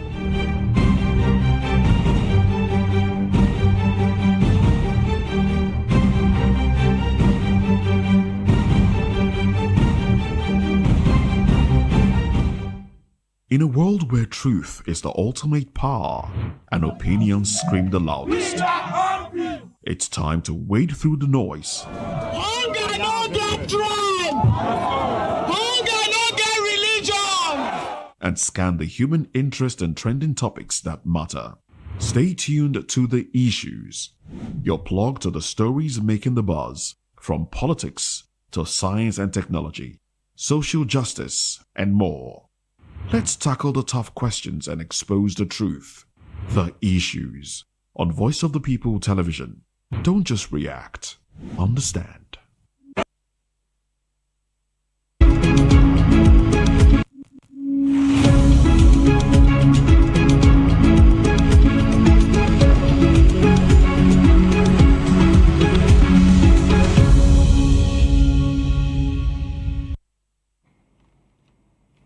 Well, thank you very much for joining us again. And if you're just tuning in, you're most welcome. This is Newspaper Review. I am Moses Humphrey. And I am Chukwuma Okoro. Thanks for joining us again. And I'm Jane Ogoye. Thank you so much for sticking with us. And we still have with us Mr. Adams Atta Esquire, a legal practitioner. Thank you very much for coming. And we have Mr. Darlington Agumwo, a lawyer, with us as well. Gentlemen, thank you very much for your time here. Now let's dive into the papers. Let's look at the headlines. There's this story I was reading about. You know, it's not on the cover page, so let me just leave that one for now. Let's go to, let's start off with the Guardian newspaper. These are the headlines on the cover page of the Guardian newspaper. T-bills see over 400% demand spike as manufacturers face credit squeeze. That's Treasury bills. The riders to that story can be found on page 6. And quickly flipping, it says financial sector continues to crowd out real sector. Fund-starved SMEs operator paying 5% monthly interest rates. Experts seek more responsible banking. Urge operators to support real sector. All right. So that's, let's take some of the headlines. BOI secures CBN's approval for non-interest banking. Pope mourns victims of attacks in Nigeria, urges government to protect citizens. Atiku, no economic sense in reviving failed refineries after $1.5 billion. Well, they are reviving to sell, isn't it? Oh well, let's have reactions to these headlines, and then we'll take some more from the daily still. Before we can listen to the man at NNPCL, let him return all the money he told us he wanted to use to repair the refinery. Because for you to talk about repairing the refinery, you must have done your cost-benefit analysis. He's not been given the monies to repair the refinery. He only made proposals. Maybe before he saw how bad it was. He mentioned an amount of money. Probably. But he was not given. Before he saw how bad it was. No, they gave money. But not to jewelry. Not to buy your jewelry. So, this one that he's telling us now, was it what he promised us when he came in? And that's what I'm saying. Like, he probably went in there, he saw the paper, like, oh yes, I can do this. Look, Mr. I can do this. Moses. But then he got in there and realized that, this one. Please, whatever he's telling me now, until they return that 210 trillion, I will not listen. That is missing. I think that one under his watch or under somebody's under somebody's watch. Let him trace it. Government is a continuum. But while they're tracing that one, should we just leave the refineries like that? It's been redundant, and the workers are asking to be paid. Are they not being paid before? They are being paid. Their monies were delayed at some point. No, they are being paid. They are being paid. It's only Nigeria that you pay somebody for not working. But it's not their fault. It's not their fault that they don't give them work to do. You employ them. You gave them offer letter. They accepted, signed, and when you see even train them with our money. Train them with our money abroad. When you see incompetence, and that particular all the refinery is a good example. When you are talking about incompetence, is a good example. So Why should they now celebrate what the man is saying now? That the refinery cannot be repaired. Barrister, I'm not sure anyone is celebrating him. Nigerians are asking questions. They say, Bayo, how come you told us you needed 60 billion, to fix these refineries? And we told him at that point that, look, Aliko used 20 billion to build his own. Now you are asking for 60 billion for maintenance I am telling alone. you. And meanwhile, within a space of how many years, close to $10 billion had been sent. And now he's made a recant and he said, well, unfortunately, these refineries can't work. Really? So that Nigerians are asking, between then and now, what happened? What did you see? Nigerians are even asking, does it look like, well, they try to sell off these assets to themselves? No, all this while, is he not collecting salary? Barrister, is not the only refinery. NNPCL is a conglomerate. They have a lot of things they do. So it's not only the refineries. They do other things. What are they producing for us? Is the question. What's their core mandates? What are they producing for us? Barrister, they also manage the joint venture operations now with oil, international oil companies. They are also into production. MPDC, yes. They have the MPDC. Of what? Producing what? Oil. MPDC located somewhere in Edo State. Have you had one particular product that is coming out from there? Barrister, it's oil now. They're into exploration. Yes, MPDC. You've not heard about MPDC Oh, before. Really? The upstream conglomerates headed by the resigned man, Benga Komalafe. Was it not here that we discussed how they wrote off 5 trillion naira? No, that's not the point. The point is that he asked what else, what do they do? He said, and I told her it's not only the four refineries that NNPCL manages. NNPCL is a conglomerate. I think they have about 8, 9, 10 companies within. They have DPR, they manage it. They have NDPC, they have the refineries, 4 of them. They have petrochemical and all of that. Really? So they actually do it. And they are working. Barrister, some of these organizations are working. No, it's not enough to say that. I agree with what Barrister is saying. It's not enough for you to say they are working. How effective are they working? More money is being pumped into the sector. I don't want us to create the impression that the only thing NNPCL does is to manage refineries. That's not in dispute. But what is important? Barrister, it's not their measure. That is downstream operations. Whether downstream, whether upstream, what is important and what I agree with Barrister is that the system is dead. It's redundant.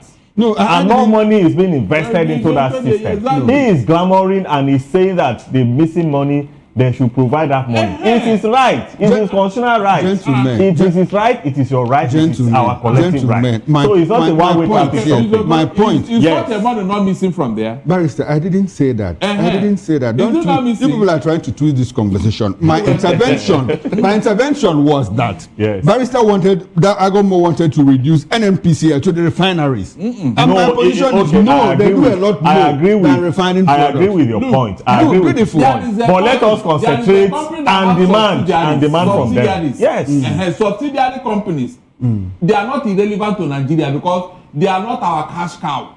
Those subsidiaries you are mentioning, they are not our cash cow, Mr. Okoro.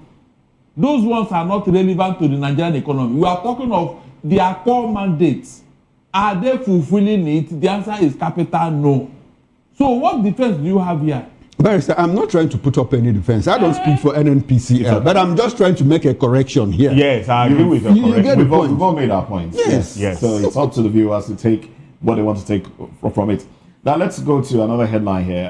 Mr. Moses, please, before you go away from, please, somebody should tell Ojulari that money that he must trace it, that 210 trillion, he must trace it. He must trace who took that money. It's not only narrowed down to him. It's not only narrowed down to him. It's a collective responsibility. EFCC will do it more and more better. Barrister, you can equally petition to EFCC. No. He's the one in charge now. You can equally petition to EFCC. Any other person can petition to EFCC. He's the one in charge now. Let him tell us so that we can now say, okay, yeah, somebody have done something here. Not to tell us that the finance is not working. Because Millie Kiyari he's been called in to answer questions. So that is it. I think because that money came from the same NNPC that is not working. I hope you know. It came from there. Those refiners, the money came from there. 210 trillion. Okay, so therefore means that indirectly we'll they are look for the money. Look at the way Barrister is contradicting himself. Yes, it therefore means that they are working. And we are not seeing the result. And you said that the major work they do is the refinery. So where did they get the 2 trillion naira from? So when they bring that money, they will not tell us. They break it down for us. Okay, since the refineries are not working according to you, and that it's only the refineries that constitutes the bulk of their job, they can as well tell you, well, since the refineries are not working, then there is no 210 trillion missing. No. No. Money is missing. It's already in the pocket. Oh, so what are you telling me? It's not a hidden fact. No, I'm responding to Barrister's Let's go to some other headlines here. So, yes, we talked about this earlier in the day. IPOB Kano cancel Monday sit-at-home order. All right, if you want to react to it, you may go ahead and react. Outcry grows over e-transmission ahead of Senate emergency session. I think we've talked about this already earlier in the day, but if you have more reactions, I think Mr. Kuro might have a few things to add. He just might go ahead to add that. And also, we have another headline here. SAN ranked under scrutiny as AGF, CJN warn against abuse of influence. Of course, those... yes, the riders to that one. Oh, that's I have the men here.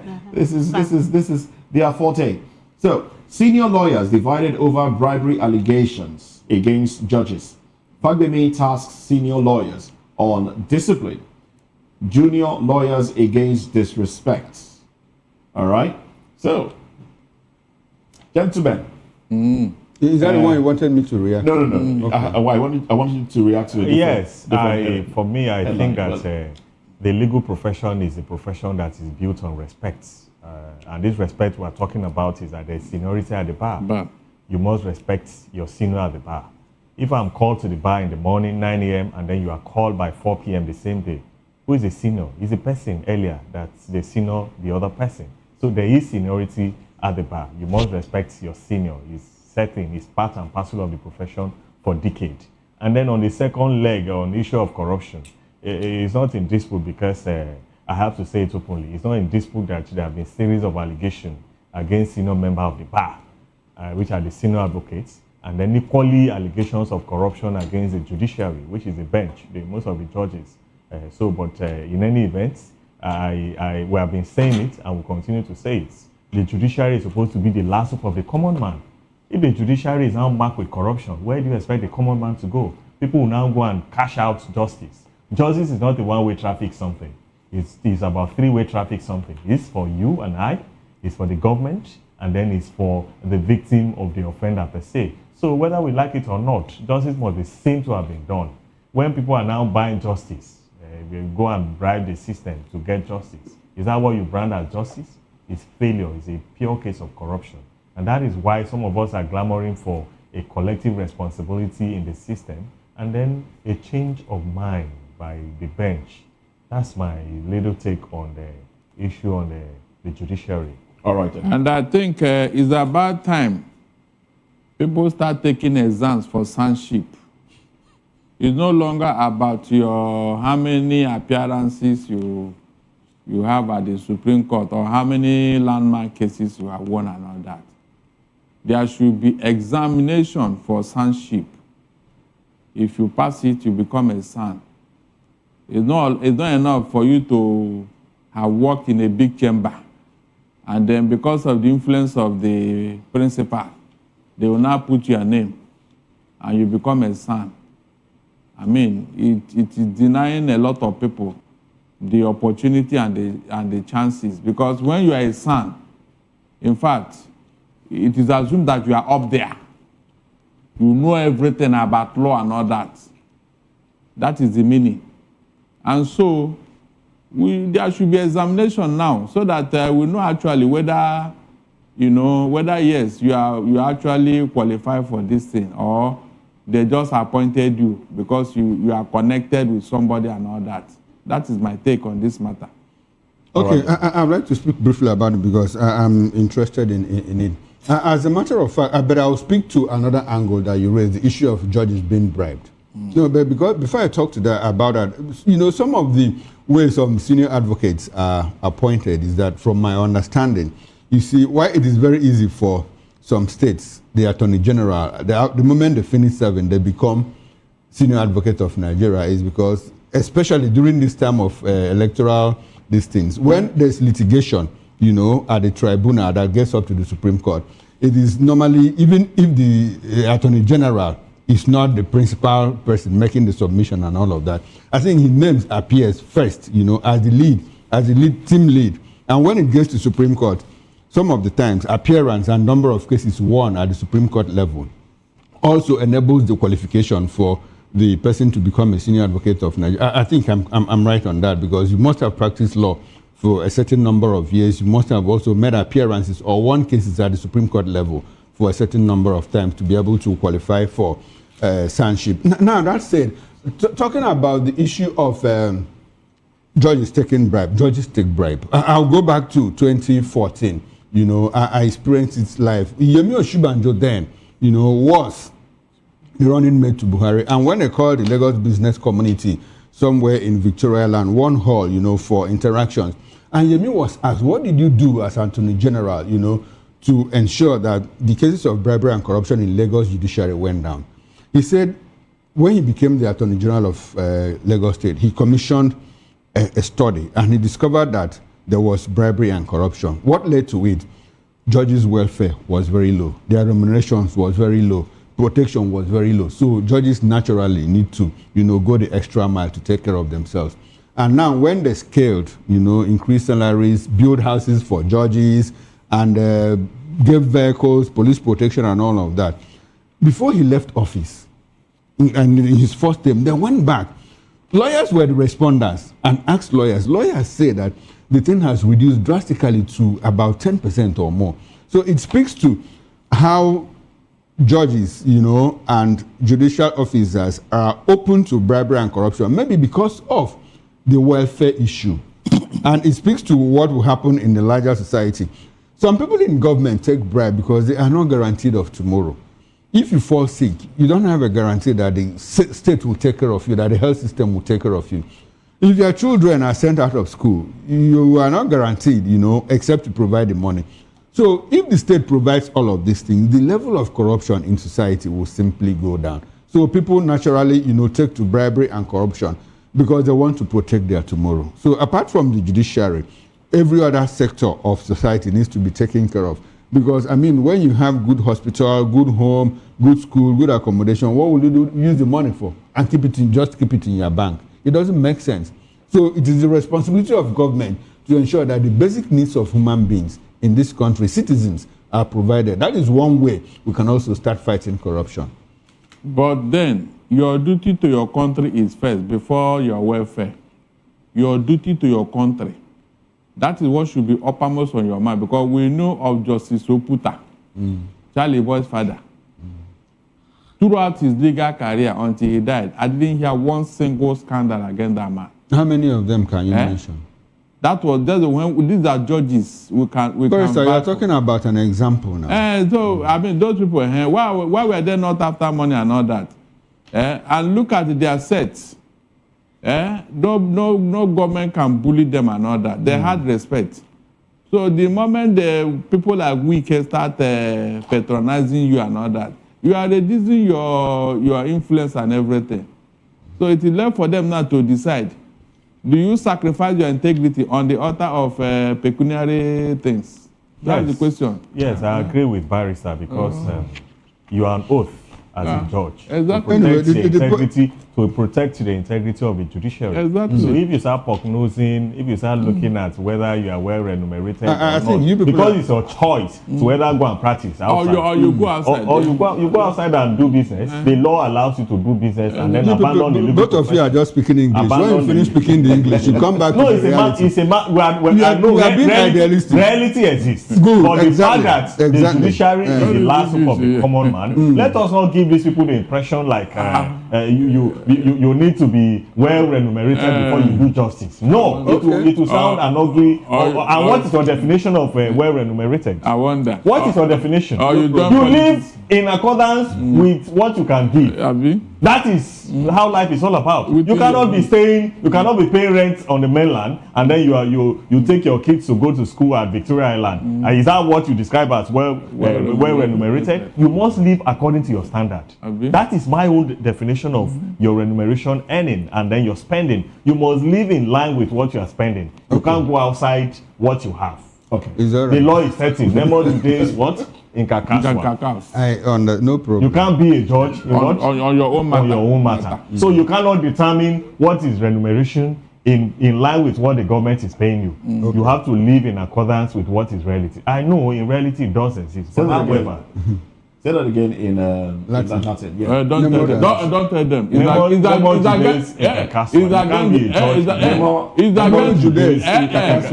against the profession. You can't be a judge in your own case. So you cannot determine. You can't make decisions as to what. Barrister, you can't stop us now. And every other thing. Agomo, you can't stop us. Even if I not expected to even if I didn't say it, I will have said I have a diploma in Latin language. I speak Latin. I can interpret Latin. You have started now. You have started. No, honestly.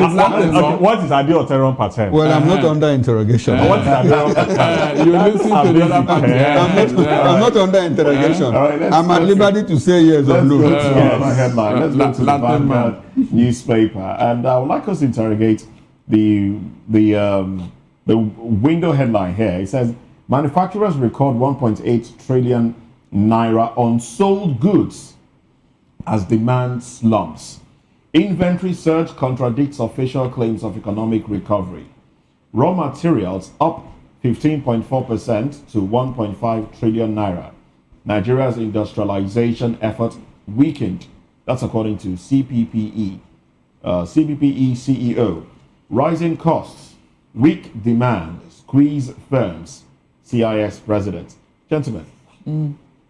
Is it not obvious? When you are purchasing 1.8 trillion naira on sold goods. Of course. If you go to the warehouse, most goods are there. By the time they even manage to bring them out, they would have expired. Yes.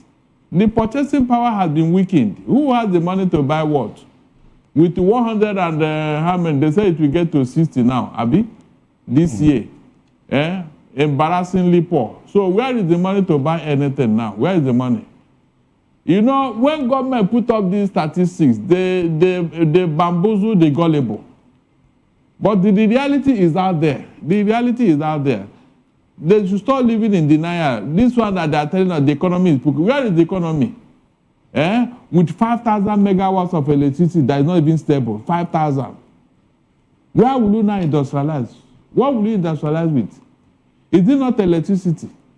5,000. Look, just imagine that in this age and time. You are struggling with 5,000 megawatts. When some people have light, they believe that the light is all over. No, when you have light, Moses, just have it at the back of your mind that somebody is suffering because of the light you are using. Because that's what they do. When they collect from another section of the country, they will shift it to another section. And when they give you light for maybe a day or two, they will take it to the other place. That is how we have been rationing light in Nigeria.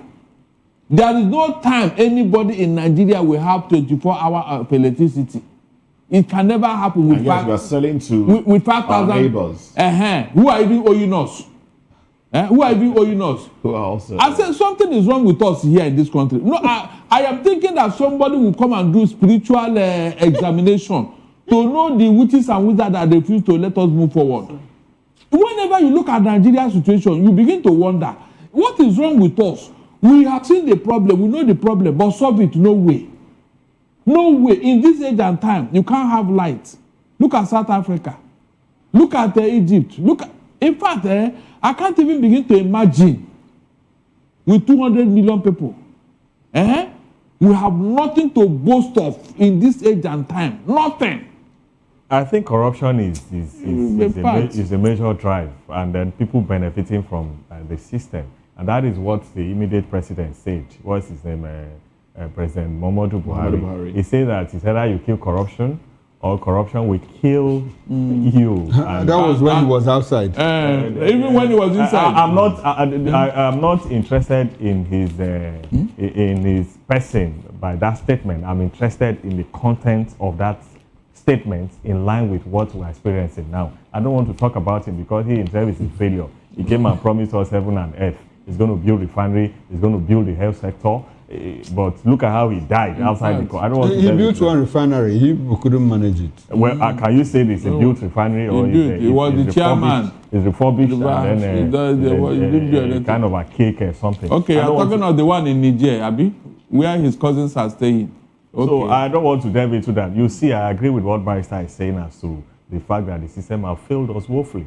Look at recently, the government came and then the government said, "Oh, give prepaid meter free to Nigerians." And then some set of people came, a company came and countered the federal government. You can even see that the government is no longer government. A government will make a pronouncement, and how dare you, as a corporate entity or as an individual, how dare you counter the position of the government? And the government will surrender. Yes, because the government have what is it called? Connive with them to. It's a matter of conspiracy. When two of them connive together, you don't get result anymore. And that is why people don't even respect the government anytime they make pronouncements. Because these people, they themselves, they have failed the system. And that is why what we are saying today is a matter of... I remember what Mr. Adelabu told us when he started this band A, band B, band C. He said that with it now, the the power sector will now be competitive, that a foreign investor will now come in and there will be competition. And that was how he jacked up the tariff. Up to today, we have not seen the dividends. The tariff is going up on a daily basis. It's going up. It's going up on a daily basis. That's the most annoying part. Because Nigerians and the government is aware. The government is aware. Nigerians are not told anymore. And that's a breach. That's a breach of our rights. It's only when you go and because the right of what is it called? You notice it. Electricity consumers is that they must give you notice, assuming they want to make. You just realize that you load a certain amount and it gives you a lesser. Yes. That's when you will know. You know, their receipt fade away under 1 week. So you can't even challenge the company. All you need to do is to scan it. It's important. They are not alone. Even telcos increase their call rates without notice. You see, you just discover that you are paying that's more. where consumer rights is not well taken care of in this part of the world. Because we have a body that oversees and regulates. There's even a law. But if you don't report, how will they not take action? Why are we silent? They do it because they know that we don't report. Yes. I mean, who cares? Even when you report, nothing is done. No, if you report and follow through, something is done. No, it has to be a collective. But the point is that we don't normally follow through. We don't normally follow through. And when you report and you go there once, twice and come back, even people will tell you, guy, leave this thing. And only you. I'm telling you. Especially if the money is small. Yes. They will tell you, all this money you are wasting, They are taking advantage of us, seriously. Yes. We don't have a structured society. All right, Barrister, let's move over to... I'm very optimistic Barrister is going to lead the team that will lead the protest. The concerned office, okay. Yes. I'm very optimistic for consumer rights as it relates to electricity consumers in Nigeria. I like your outcome. Yes. You mean the Barrister? Yes. No, he himself will lead the squad. Okay. I'm ready to support him as a subject. You are very correct. Yes. He's so passionate and concerned about and then the drive and then the way he speaks and everything. So let him lead the squad. Now that hit the ground, let him hit the ground running. You are very correct. Not in Lagos State. Okay. Not in Lagos State. Let's move over to the Vanguard. On the front page, 2027 polls. How 3 Southern senators blocked real-time results transmission. Sources. Senate bows to pressure to hold emergency sitting tomorrow instead of February 24. Delay in Electoral Act amendment. Says judicial interpretation is key to credible polls. Transmission of results, no election. That's what the NLC is saying. Still on the front page of the Vanguard, Kanu orders cancellation of Monday seat at home. Manufacturers record 1.8 trillion. All right, before we go to that one, Mr. Agomo, let's talk about I think we touched on it during the morning show. We touched on it briefly, that information, cancellation. There was even a video of another faction also giving their own statement. and they were really derogatory in some of the things they said to the governor, you know. Yeah, exactly, yeah. But the Ima powerful faction of IPOB, or that's the IPOB, have said, look, it's over. Is this, some have said it is bowing to pressure. Soludo put pressure, or, you know, or it's just, it was just overdue. Look, I have always been consistent on this matter that there is no need for sit at home. Because Nnamdi Kanu have said it before now that, look, he doesn't want it. And so I don't like people using his name to perpetrate evil. I'm telling you, most people who were speaking out of emotional outbursts, show me the law, you don't have the right to close my shop. I said, look, government established that market. So why should you shut it down? You know, eventually, Nnamdi Kanu, I'm sure he had some of us. And he reasoned very well and said, look, no more sit at home. And so anybody that ventured to try that now should be picked up and be charged to court. Because he has no right. You have freedom of movement. You have no right to impose your will on others. Do you know the meaning of what these people are doing? A few people gather together and impose their own will on the market, threatening people. If you come out, they will kill you. So who will not do the killing? Is it not you? You threaten people not to come out to do their business. And people outside Anambra, we are supporting it. Meanwhile, all of them in Lagos or Akron or all this way, they open their own market on Monday. Can you just imagine? So I thank God that in fact, God will bless Nnamdi Kanu for his intervention. And bless Chukwuma Soludo for insisting. Not this governor that will say, I don't want to be talked about. I don't want people to come in and this and that. Where will they not talk about you? If you are doing the right thing, eventually, good sense will prevail. Soludo did the right thing on this particular matter. He did the right thing. And I thank God everybody has fallen in line. So nobody should use IPOB or Nnamdi Kanu again to cause problem in the southeast. That is the truth. We can only make progress in an atmosphere of peace. We are talking of releasing Nnamdi Kanu. So if you are doing all this now, the federal government, what will happen? How will they be looking at Nnamdi Kanu and what he is requesting for? They will say these people have not repented, though. They are not remorseful. So please, it has come to stay. No more sit at home on Mondays. All right. Mr. Atta? Yes, I align myself with what my colleague has said. Is the welcome development.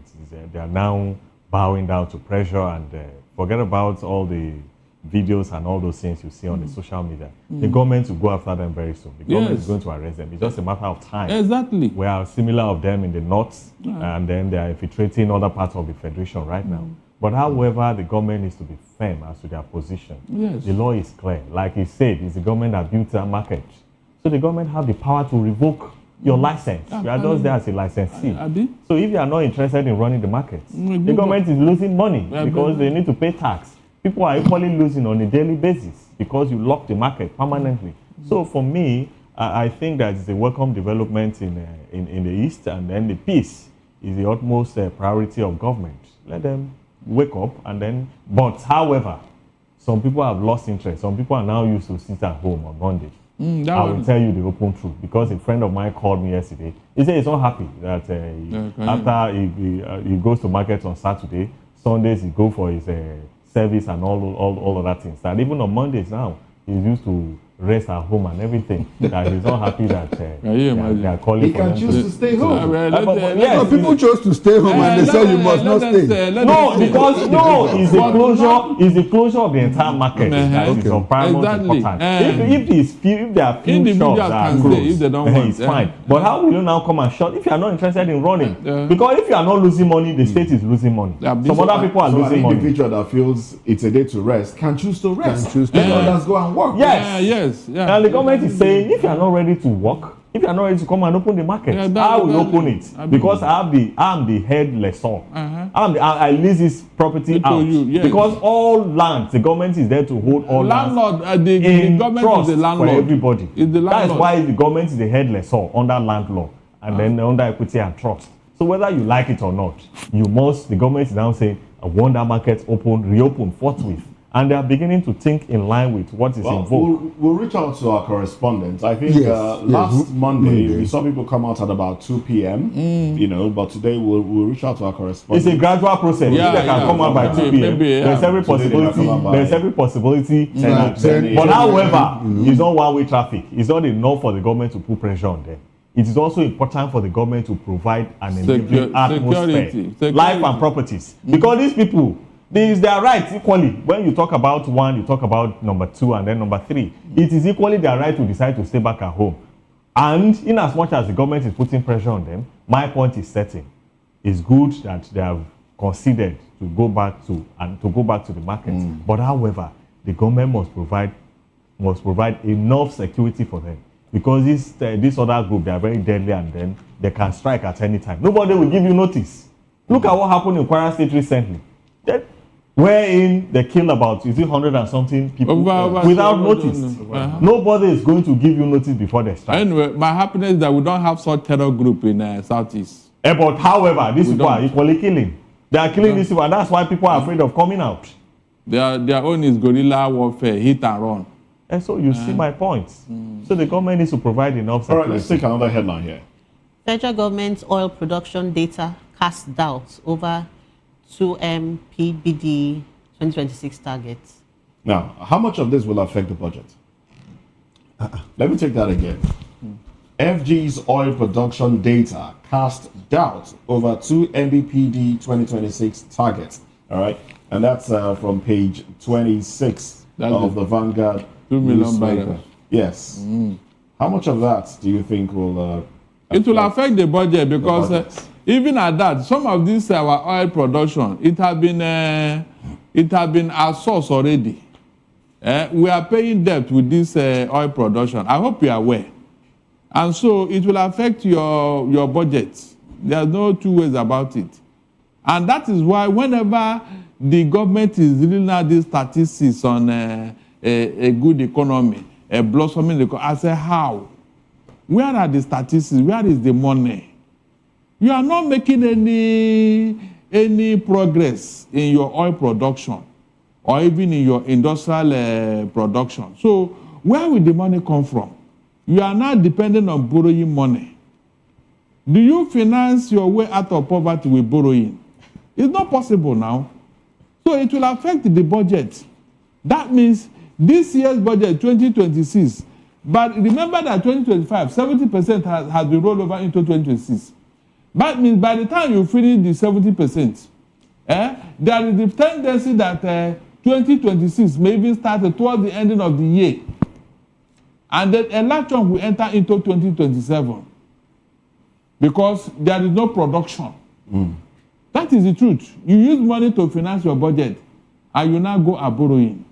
Yes, apart from that, I think we have two major sources of financing our budget. One is our oil revenue, our accruals, and the other one is the monies we borrow from outside to support the deficit. How about taxation? That's the government wants to involve. Yes, taxation had always been there because from sources. It has always been there. Look at Lagos government. Only God knows their internal thing. There was even a time the federal government refused to pay. Yes, then when the current president was on board. Okay, their local government revenues. Yes, the revenue also matters. So it's going to affect it adversely. I don't know our threshold, the benchmark for this year's budget. Last year it was 2.06 million barrels per day, but we hovered between 1.7 1.8. At the time it looked as if we were going to the 2.06, but we didn't actually meet that target. So it's going to affect our budget a whole lot.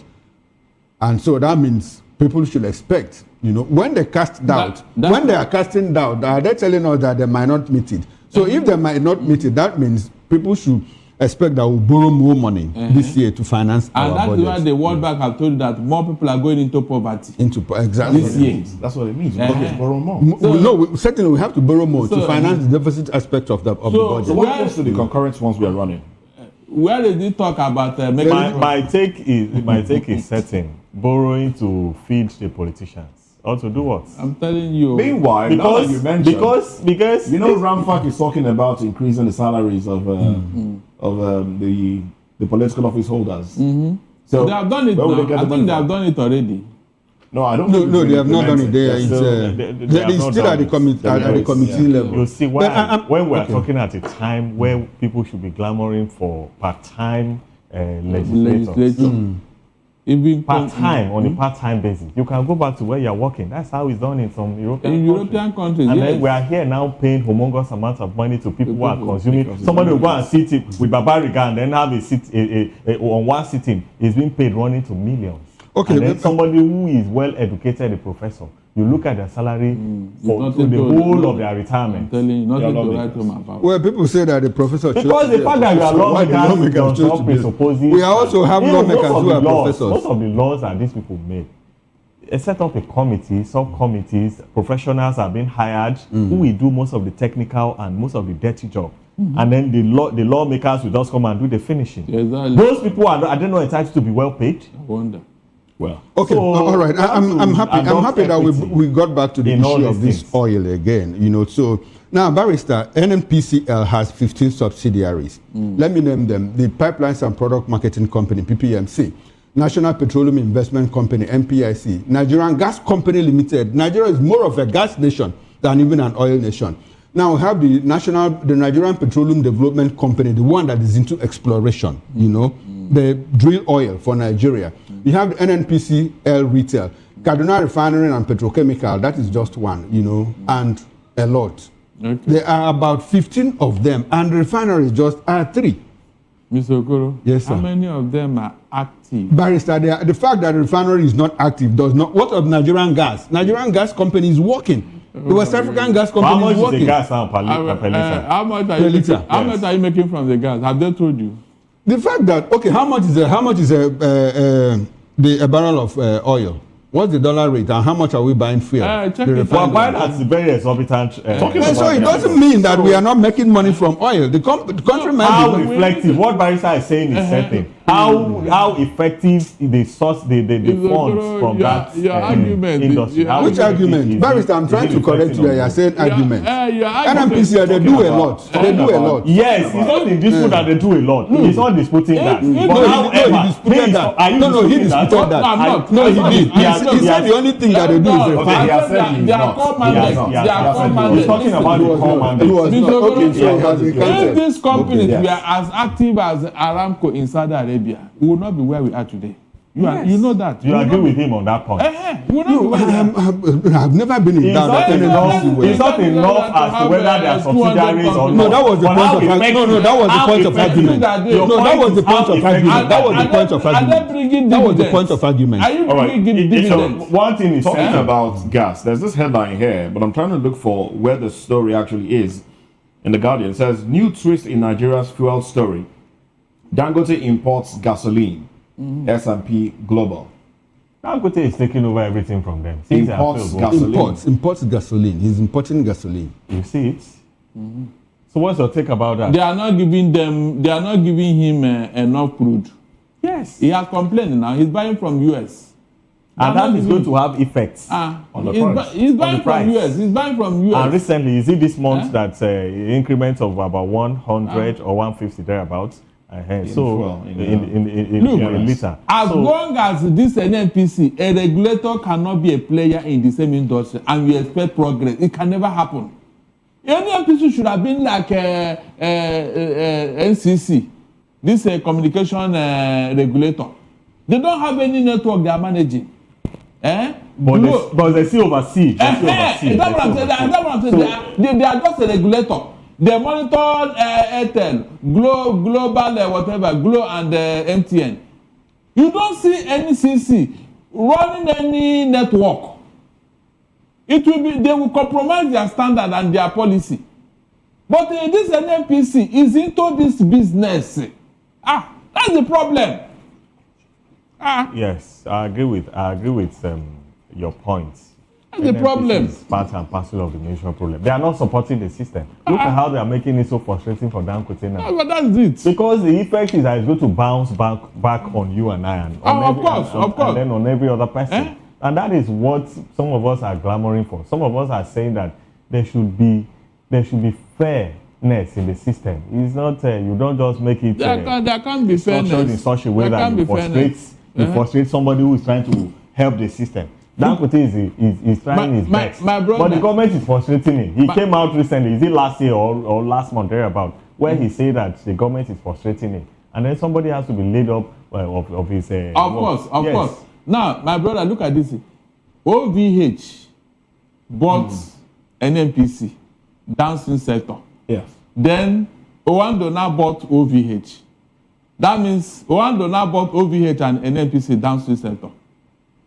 Can you imagine pranks these people are playing with us? The other day, just 2 weeks ago, they said the company made over 2 trillion naira profit. And I asked myself, is that company the only oil company in Nigeria? Man, look, the day Nigerians wake up to what is doing them, the day they wake up to what is doing them, I just pray that those people who are behind all this thing will remain in this country. Look at how they trickishly. I was imagining how a small company called OVH will buy an entire downstream sector of NNPC. Can you imagine? That is all their station, everything, you know. Nationwide.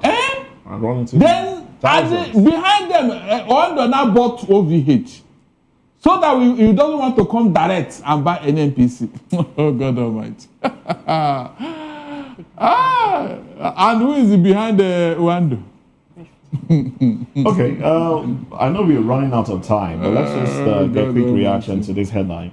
Tinubu to visit Kebbi for infrastructural renewal. So, Governor Nasir Idris has disclosed that President Bola Tinubu will attend the Agungu International Fishing and Cultural Festival, holding from February 11 to 14. Yes. So you see, that's the point. That's my point. I said this earlier. What's your point, actually? Mr. President is not concerned about life and properties. He's going out fishing. He's going out forum shopping, where he can adopt his policy and then his campaign strategy. Even though he's Mr. President, he's supposed to ensure that the provisions of the laws are complied with. Yeah. All those visits you are saying is for the purpose of campaigning. And the law prohibits all this campaign they are doing. There are numbers of days. Once election before. And INEC is there. But INEC is silent. No, INEC is not silent. INEC has said, as long as they don't say vote for during the visits before the stipulated time, it's not an offense. Look at that. So this vote buying that is going all over the place, which one is worst? Moses, which one is worse now? Vote by all over Nigeria. So my stand is firm. My stand is firm. I'm not stopping Mr. President from going or proceeding on his visit to Kebbi State. But my point is that he should go to all the places. Kaduna State, Benue State, and then Kwara State, where people, life and properties are being destroyed and then killed on a daily basis. He should go and show concern. You are not the president for the purpose of, you are not the ceremonial president. You are a president that you must show and exhibit that indeed you are concerned about. You're concerned about the people. Yes, this would be a good place to anchor the conversation because we are absolutely out of time. Thank you very much, Adam Zata Esquire. Thank you. Legal practitioner, lawyer. Thank you very much. Also, Mr. Darlington Agumo, lawyer. Thank you very much for your time on the program. Okay. Well, that's it on the show. I am Moses Humphrey. I wish you a beautiful day.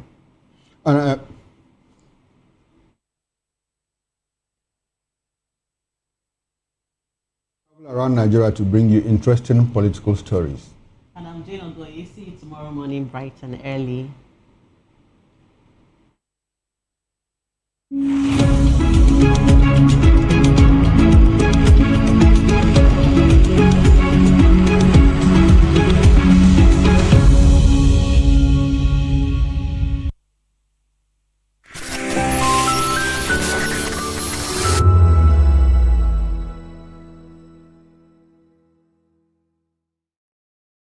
To know the happenings in the maritime sector, join us on the program Maritime Frontiers on VOP TV as we discuss key areas in the maritime sector from aquaculture, maritime transportation, maritime labor regulation, oil and gas exploration, ferry and passenger insurance, marine pollution and prevention, port operations and lots more. Maritime Frontiers, exploring Nigeria's blue economy.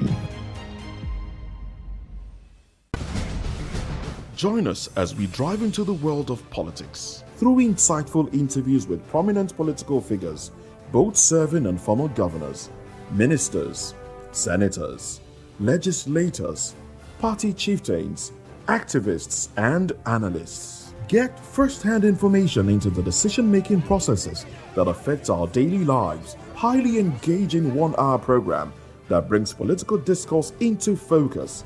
I am Chukwuma Okoro. Political Lens, Monday through Friday, 6 to 7 p.m.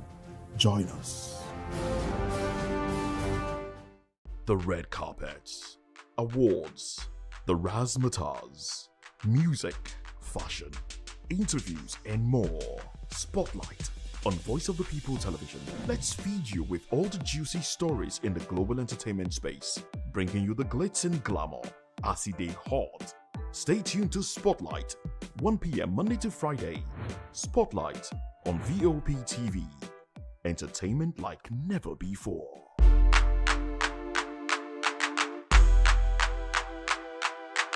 In a world where truth is the ultimate power and opinions scream the loudest, it's time to wade through the noise. Hunger no get tribe. Hunger no get religion. And scan the human interest and trending topics that matter. Stay tuned to The Issues, your plug to the stories making the buzz, from politics to science and technology, social justice, and more. Let's tackle the tough questions and expose the truth. The Issues on Voice of the People Television, Mondays to Fridays, 8 to 9 p.m. The Issues. Don't just react, understand. We encourage you to click on the like button and subscribe to our YouTube channel. We are Voice of the People TV. Also follow us on all our social media platforms. We are at VOP TV Live. Visit our website www.vop.ng for fresh and trending news. Also watch us live on SLTV channel 264. VOP TV, Voice of the People Television. When I first heard VOP, I thought they were talking about me because I'm a voice-over personality. But no, this is Voice of the People TV, and you are riveted forever because this is the place to be. You guys, your boy Chela. Shout out to VOP TV. I love you guys. Salut, salut tout le monde. Suspect 95. Là, on est sur VOP TV. On passe un bon temps. J'espère que vous kiffez. On est au Afrima. On est ensemble. VOP TV. Don't see me like a fool because I don't do giddy giddy giddy. VOP, you don't know Stoneware from Ghana representing live and living color. Yeah, Bim Nation President. Outside with it. Bless up. Hello, this is Milo from Ivory Coast. Keep watch Voice of the People TV. Regardez la voix du peuple, la télévision de la voix du peuple. Que Dieu vous bénisse. À très bientôt. Love you so much. Hi guys, what's up? This is Gaze Baba. I am watching VOP TV. Usually you be told to not touch the dial, but I tell you to touch the dial and increase the volume. Like, keep it locked. It's Afro Gospel. Thank you. Hello, my name is Shego Arunze. You're watching VOP. Don't change the dial. My Joe, fine girl.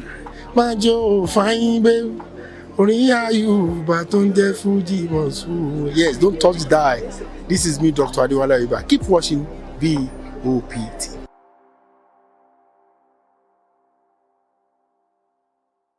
Welcome to the locker room, the home of football talk that matters. I am Jerry Ampelon. Join us every weekday, Monday to Friday at 5 p.m. Nigerian time, as we share the hot takes and hot debates in the exciting world of football. And joining me are the usual suspects, Ikechukwu and Mayowa, as we break down all the hot takes and everything that's happening in the football. Don't just watch football, live it with us. Catch us on the locker room and Voice of the People Television at 5 p.m. Nigerian time. And like I always say, if not 20 minutes off, please discuss. Are you ready for the extraordinary? Something big is happening on your screen. Introducing VOP TV. Now streaming on SLTV channel 264. From breaking news to captivating conversations, news analysis, giving you all sides to the story. We break in-depth discussions on the issues that matter, from politics to sports, entertainment, and lifestyle. VOP TV on SLTV channel 264. Join us as we redefine what television means to you. Voice of the People Television, VOP TV. Now you have more than a voice.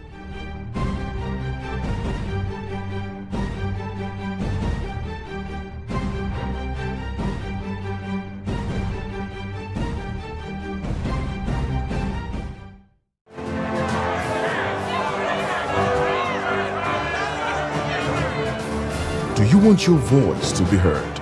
Do you know that you matter in the scheme of things?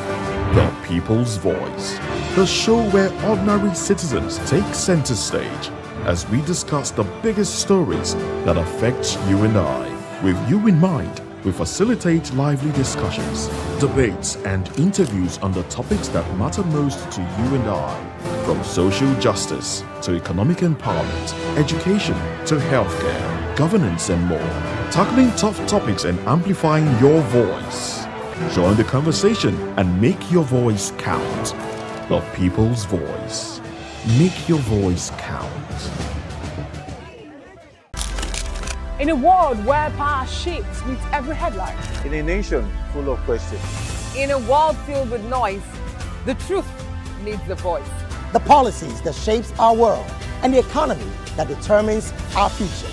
Every hour, every day, the grapevine keeps buzzing. And together, we are committed to telling the stories that shape our world because your voice is our focus. Don't forget, our voice matters the most. Let us come together and share our concerns.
VOP TV.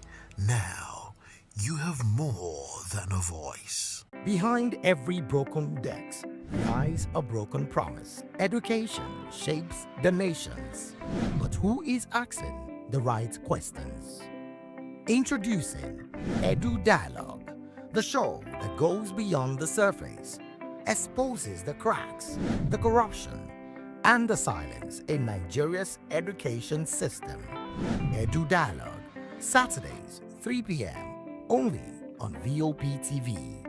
We break the biggest stories, from missing funds to policy failures. We ask the tough questions and demand real answers. Edu Dialogue, this Saturday, 3 p.m. on Voice of the People Television. And together, we are committed to telling the stories that shape our world because your voice is our focus. Don't forget, our voice matters the most. Let us come together and share our concerns.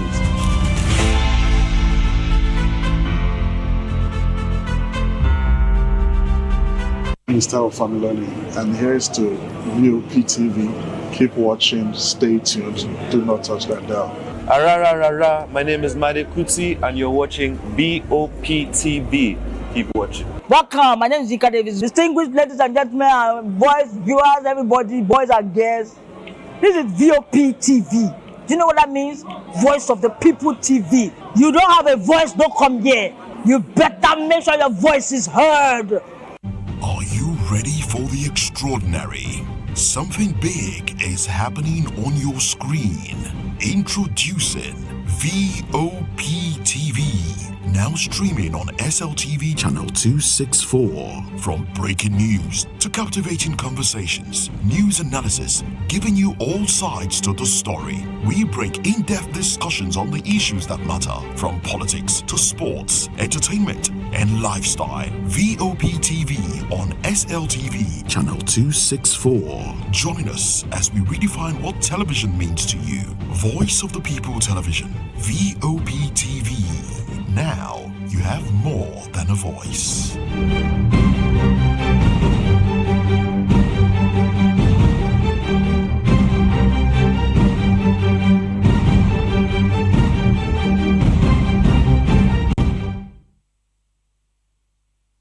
Ultimate power and opinions scream the loudest.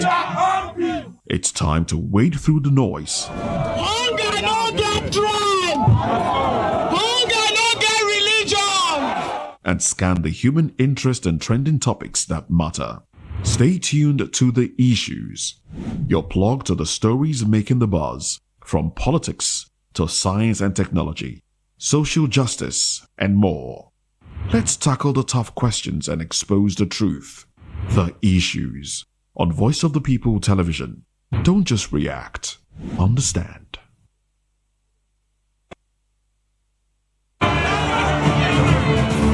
Do you want your voice to be heard? Do you know that you matter in the scheme of things? The People's Voice, the show where ordinary citizens take center stage as we discuss the biggest stories that affect you and I. With you in mind, we facilitate lively discussions, debates, and interviews on the topics that matter most to you and I, from social justice to economic empowerment, education to healthcare, governance, and more, tackling tough topics and amplifying your voice. Join the conversation and make your voice count. The People's Voice. Make your voice count. It's awards, the razzmatazz, music, fashion, interviews, and more. Spotlight on Voice of the People Television. Let's feed you with all the juicy stories in the global entertainment space, bringing you the glitz and glamour as they hot. Stay tuned to Spotlight, 1 p.m. Monday to Friday.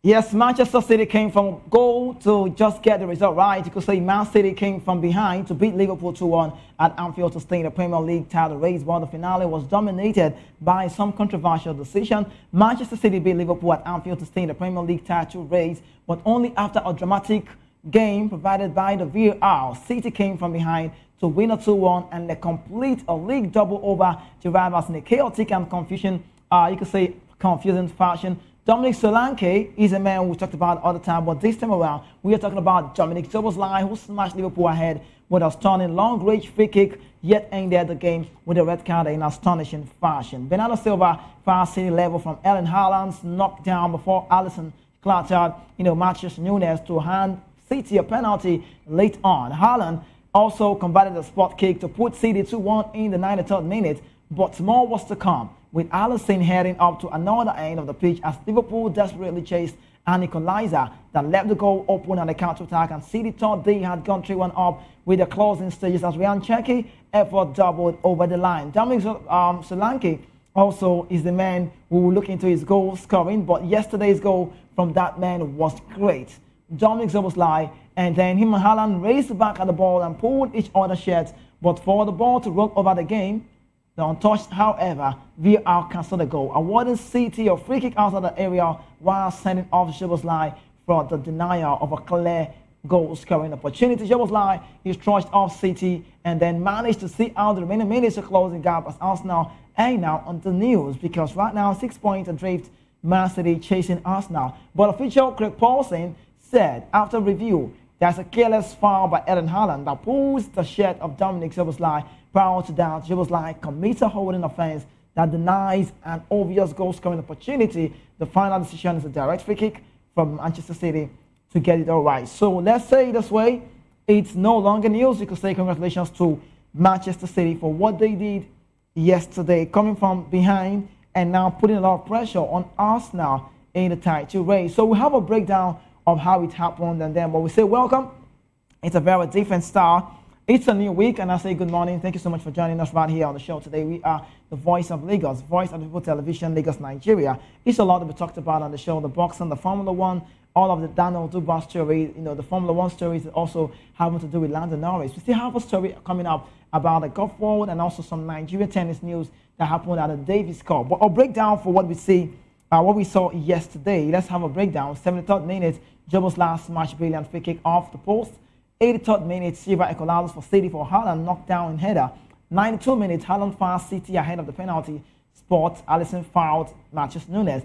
98th minute, Alexis McAllister also denied an equalizer by outstanding save by Gianluigi Donnarumma. And at 102 minutes, Dominic Szoboszlai sent off in the chaotic scenes. So Bernardo Silva, I must tell you, has admitted that Manchester City knew the Premier League title race would have been over at Anfield.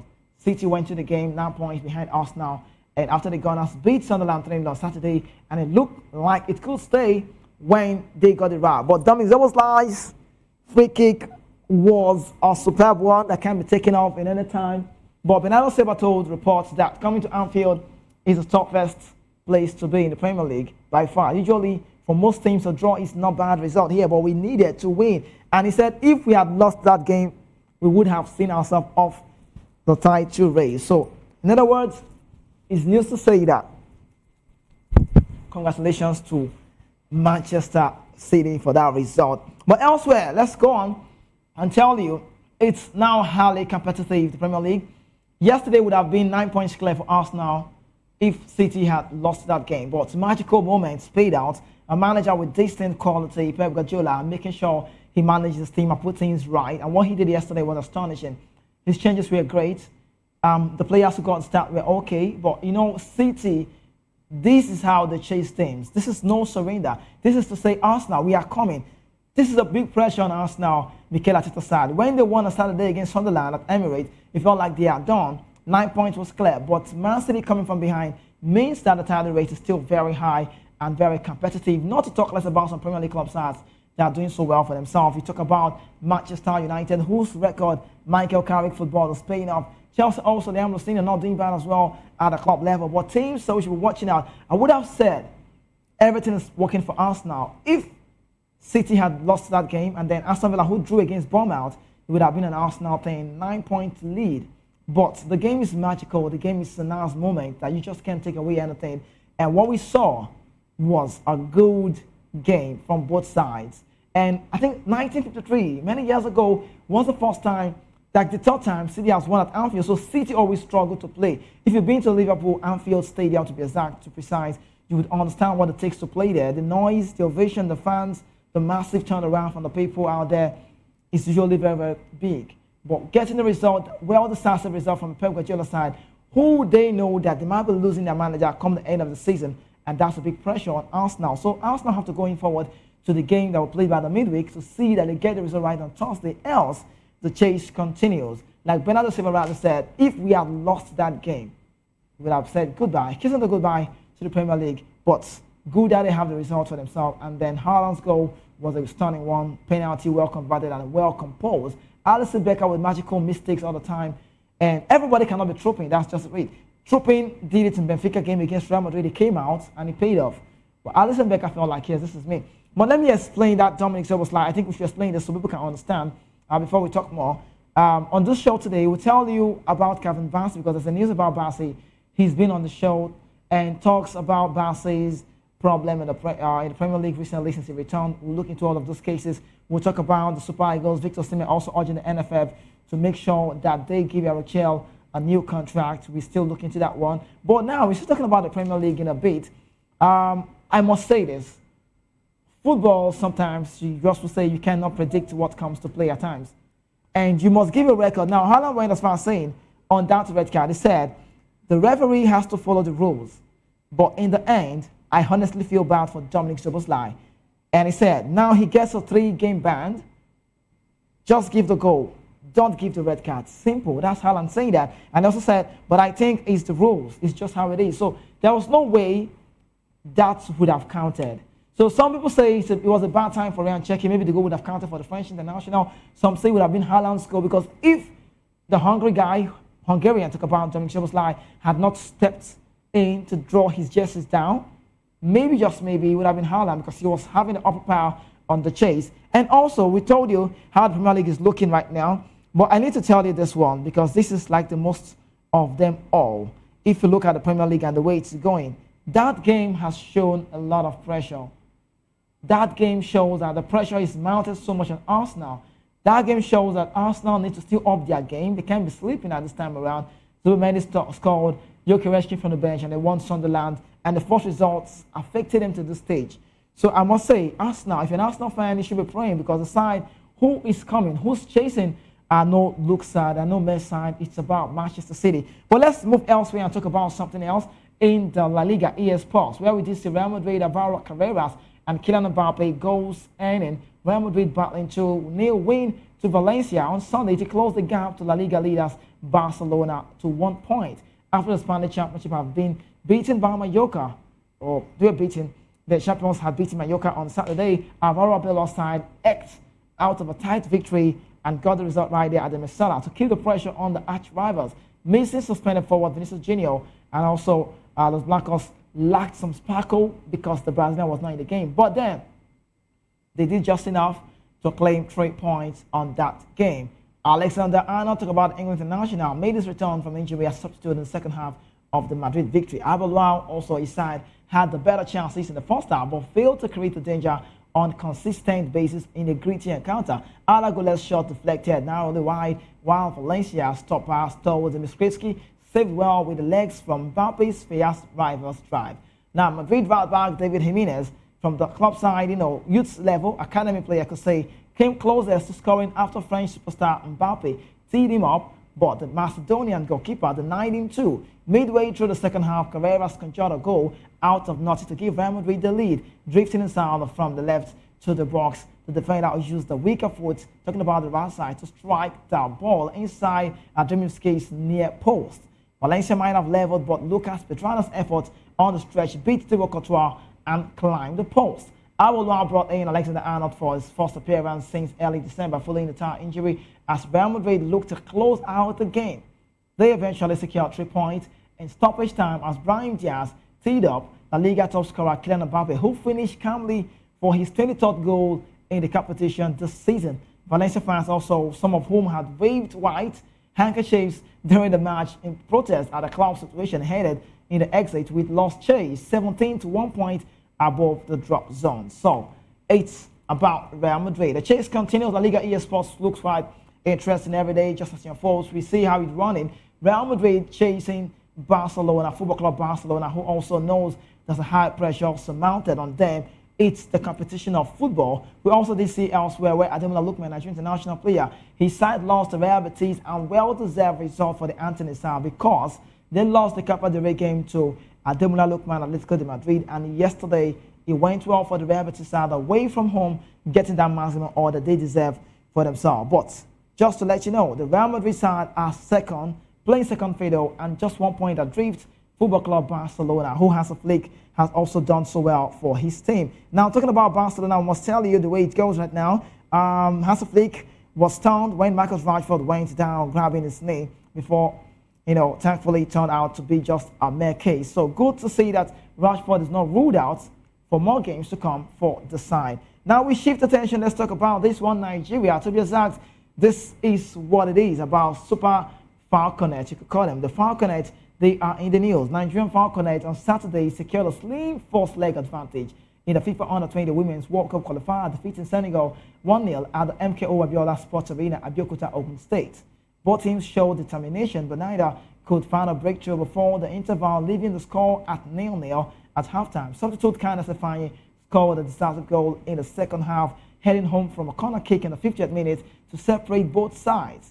She came close to doubling the advantage in the 66th minute, but the Senegalese goalkeeper stretched full length to push her effort away. The Falconets maintained their lead through discipline, defending and also controlled play, with head coach Moses Aduku's second half substitution helping the team sustain momentum and then see out the encounter. Nigeria striker Janet Akorowore was sent off, or forced off rather, in the first half due to an injury, while Ifeanyi was later named player of the match in her match-winning performance. We tell you the return leg of this special is scheduled for February 14 in Senegal that Saturday, where Nigeria will seek a consolidated result, taking the advantage and advancing to the next round about the Falconets. So we wish them all of the best at the game played right here in Nigeria. So the next game we played away from home, and I'm believing our girls, our ladies are good to go. They look like the next big team. Anytime it's a football world for the women category, nobody is really under pressure. We don't fear. We feel like we are the best side on the African continent, and African shows talking about female football. No disrespect to the rest of the nation, but you know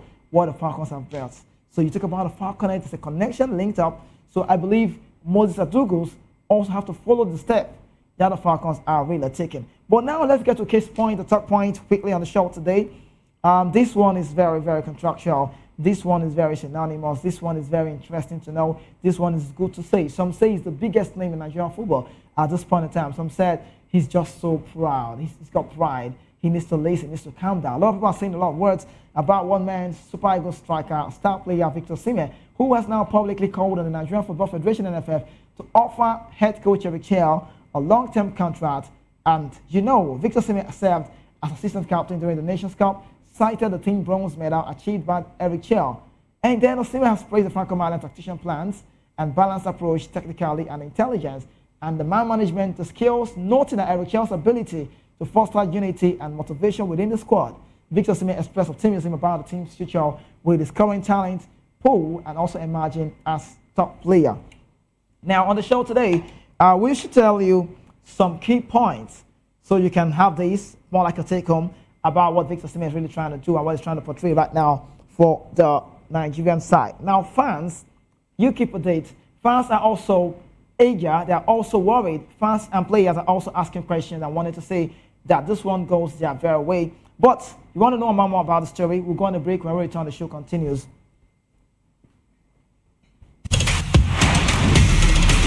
Why? Why?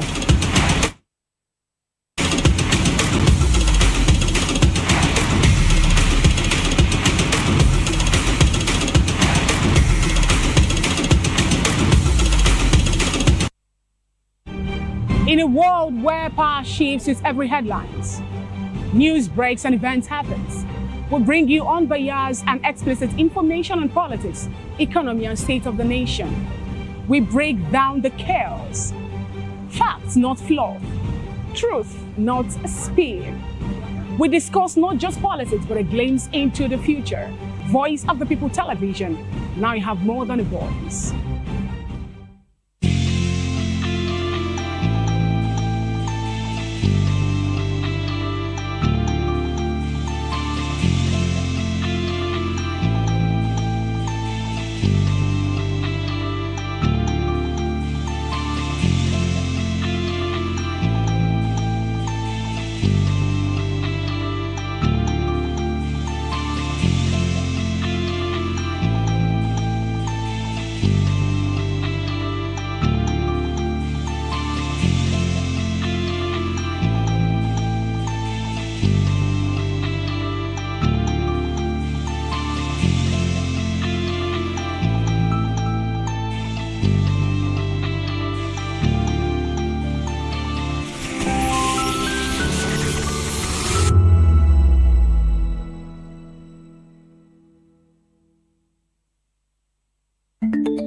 Africa is on the move, a continent of rising voices, untold stories, and powerful transformations. From the streets of Lagos to the heart of Nairobi, from the mines of Congo to the tech labs of Cape Town, the African story is being written every day. Bold, dynamic, unstoppable. This is African News on Voice of the People Television. We don't just bring you the news. We analyze and bring you Africa's heartbeat, the politics that shapes our nations, the economies that drives our future, the cultures that defines who we are, the voice that must be heard. Africa News, Africa's voice, Africa. Africa's future. Where Africa speaks, the world listens.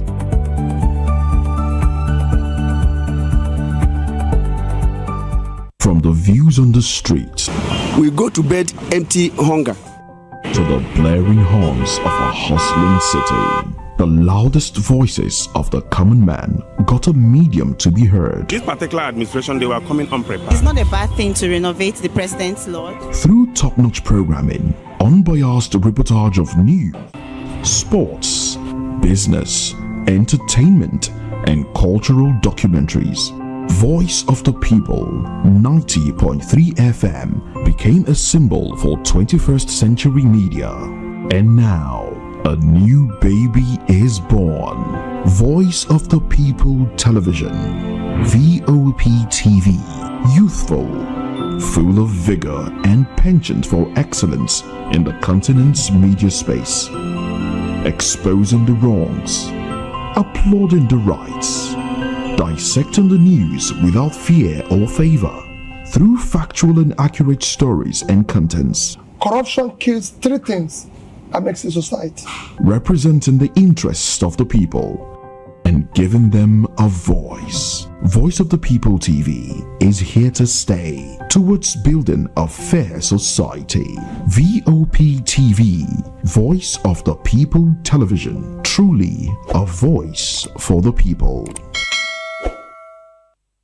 Voice of the People, you can hear me now. My name is Patrick Doyle, and I wish I could.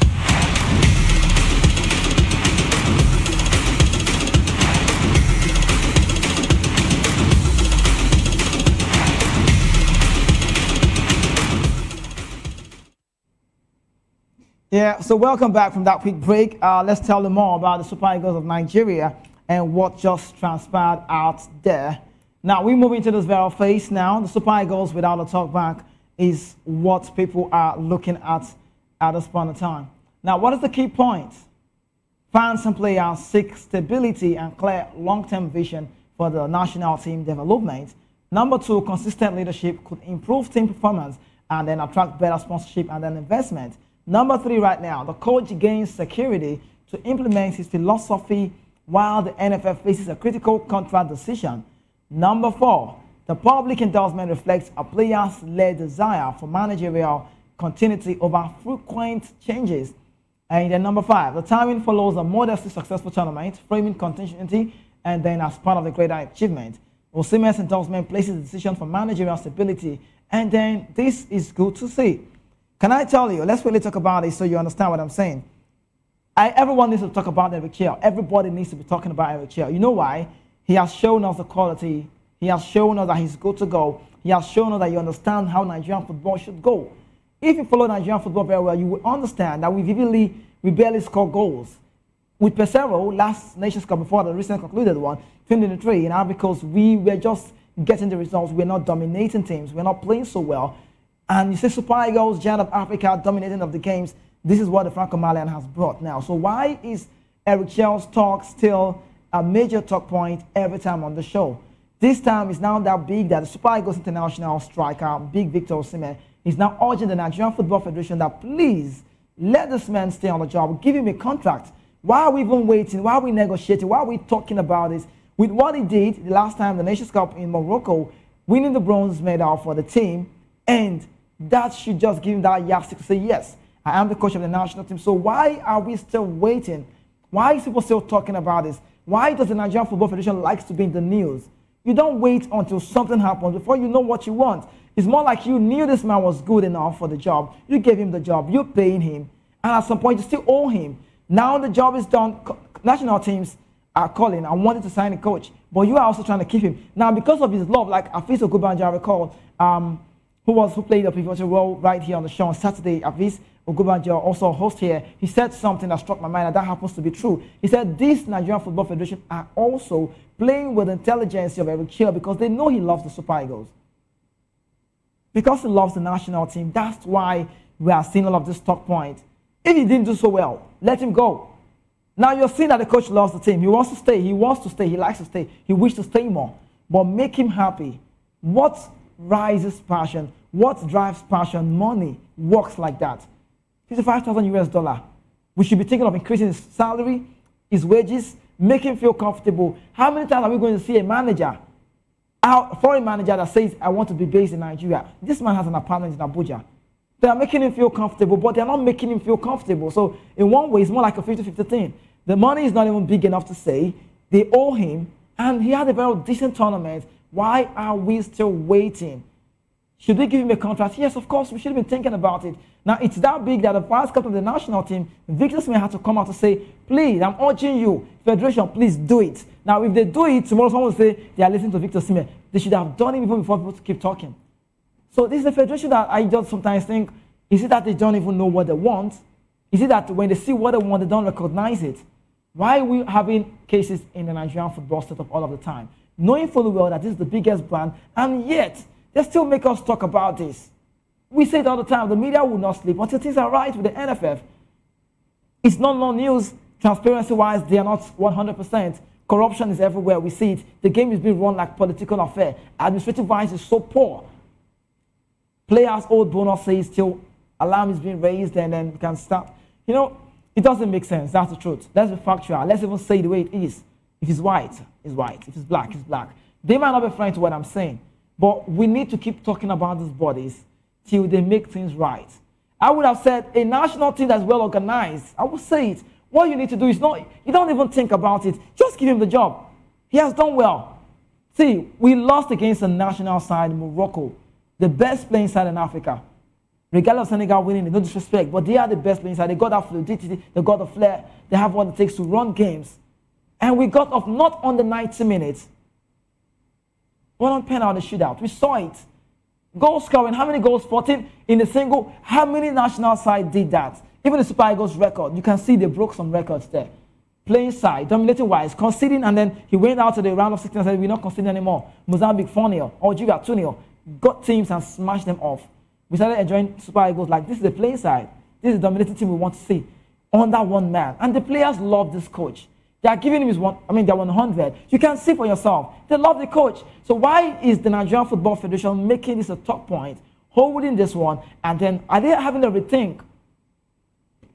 Obviously, you can say they don't know what they want until they don't know the value they have actually until they lose it. But let's also talk about one Super Eagles player who happens to be in trouble at this point in time. You might not like the news, but that's just what it is. I call it trouble, and it's some of those disadvantage of leaving your club side and going for the national team call-up. But I wonder why this is a top point. He had a very decent AFCON tournament. I'm talking about no other name, but Calvin Bassey. His father has been in the news. He wants to get back to his son. But Calvin Bassey, let's quickly talk about this. Now, before the AFCON 2025, Calvin Bassey played 1,358 minutes in the Premier League for Fulham. Despite, being one of the startup players of the AFCON, he has played just 4 minutes in 3 matches since the tournament ended. That's the news. So I call it a very big trouble because he had a very decent tournament.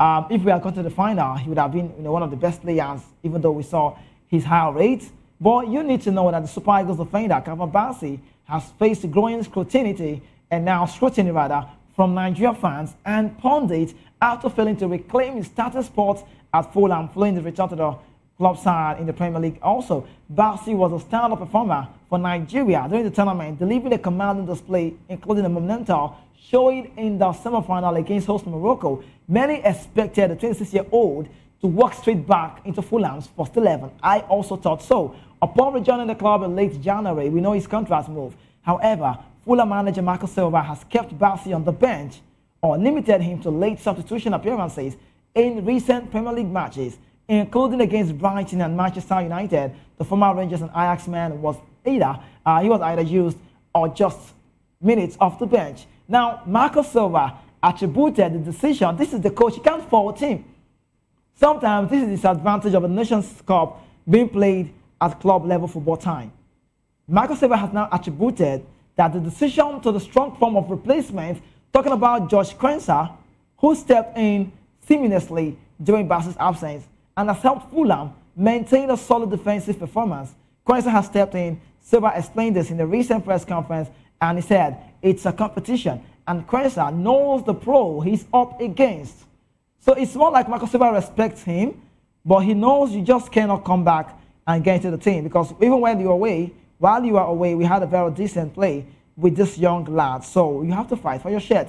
It will not be a plug and play like we thought it would be. Now, former Super Eagles forward Victor Ipob suggested fatigue from the congested schedule and an international duty may also be a factor, noting that the players sometimes need a breather after a major tournament. So we don't know what is on ground, but Nigerian supporters have taken to social media to express frustration, questioning why one of the Nigerian side, why one of the country's most consistent defender is being sidelined despite his AFCON heroics. Now we talk about Pojo Media. Let's quote them on the show. He said, Calvin Bassey starts on the bench again for Fulham. Make Marco Silva not key the juice where he bring come from AFCON. Another one says, Pamela Taye, went as far as saying, Calvin Bassey is no longer starting for Fulham just because he went to AFCON. Imagine the best defender of a tournament still benched by a club like Fulham. Why Calvin Bassey not starting for Fulham all of a sudden? Why isn't he asking? And at first, he said, I thought it was because of fatigue from AFCON, but it's been 3 games in a row now. It's been games now where we've seen Quensa now better than him. Who is going on, Nigerian fans are really not happy about this. So, looking at the scenario, you understand that everybody wants to see Bassey continue with their Fulham side. But you need to know Bassey joined Fulham in 2024 and has been near ever-present figure in the starting lineup before the AFCON. So why are we saying this? But let me explain something, right? Let me explain this so people can understand. Let me explain it. I am not a coach. I'm not a football coach, but because of the job, sometimes we know how this works. We've seen Liam Rosinio rotate games for Cole Palmer in Chelsea.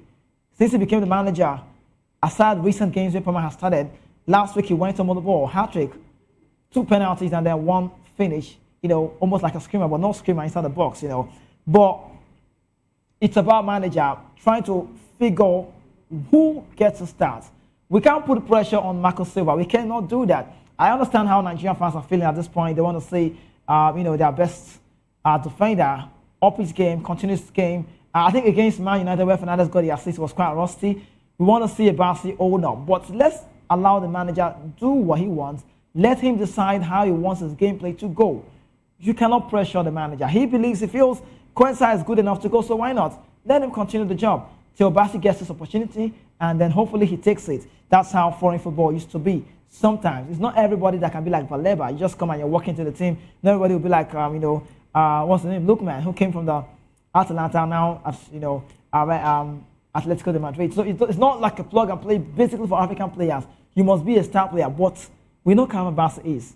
But with Quensa, then we have to wait to know if Bassey will ever get his shirt playing time wise. But also on the show, let's talk about this one. This is a new development. We have seen former Super Eagles and Kaizer Chiefs goalkeeper Daniel Akpeyi, who was the AFCON pundit for reporting side in South Africa, has opened up his own coaching internship. That's an ongoing coaching internship in South Africa as he begins a new chapter in his football career. Akpeyi, who officially announced his retirement from professional football back in December 2025, following his exit from Marumo Gallants, is currently undergoing a coaching internship with Premier Soccer side, talking about PSL side TS Galaxy. The former Nigerian international revealed that the internship is a compulsory requirement for his progression from the CAF C coaching license to the CAF B license, which he is preparing to undertake. Having already completed his CAF C license, Akpeyi explained that CAF regulation mandate an internship with a professional club before, candidates can be admitted into the CAF B license program, a requirement that led to his placement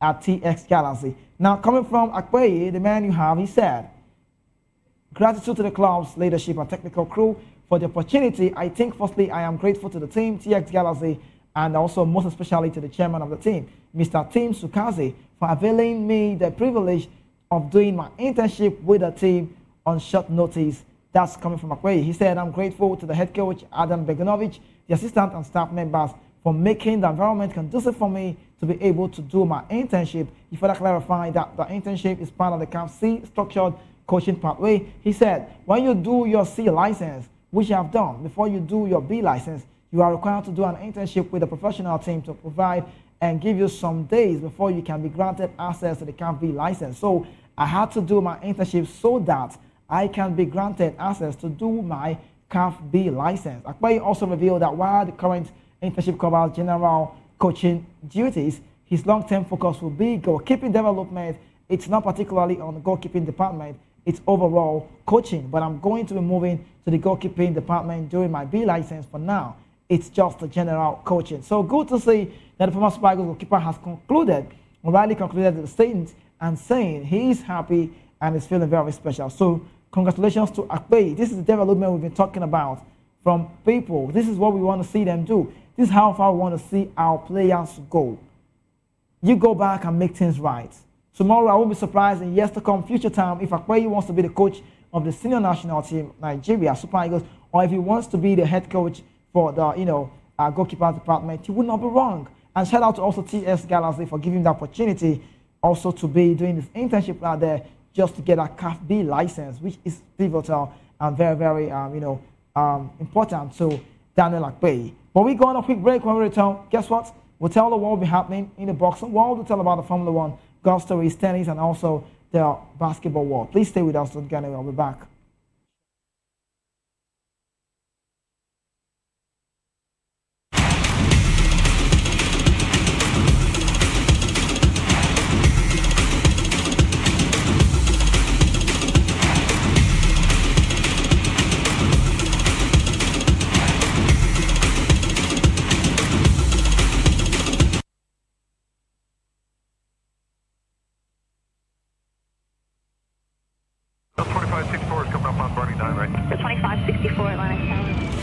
What happens in the hush behind hangar doors? Who signs the papers that gamble with lives? Which truths were grounded before they even ever had wings?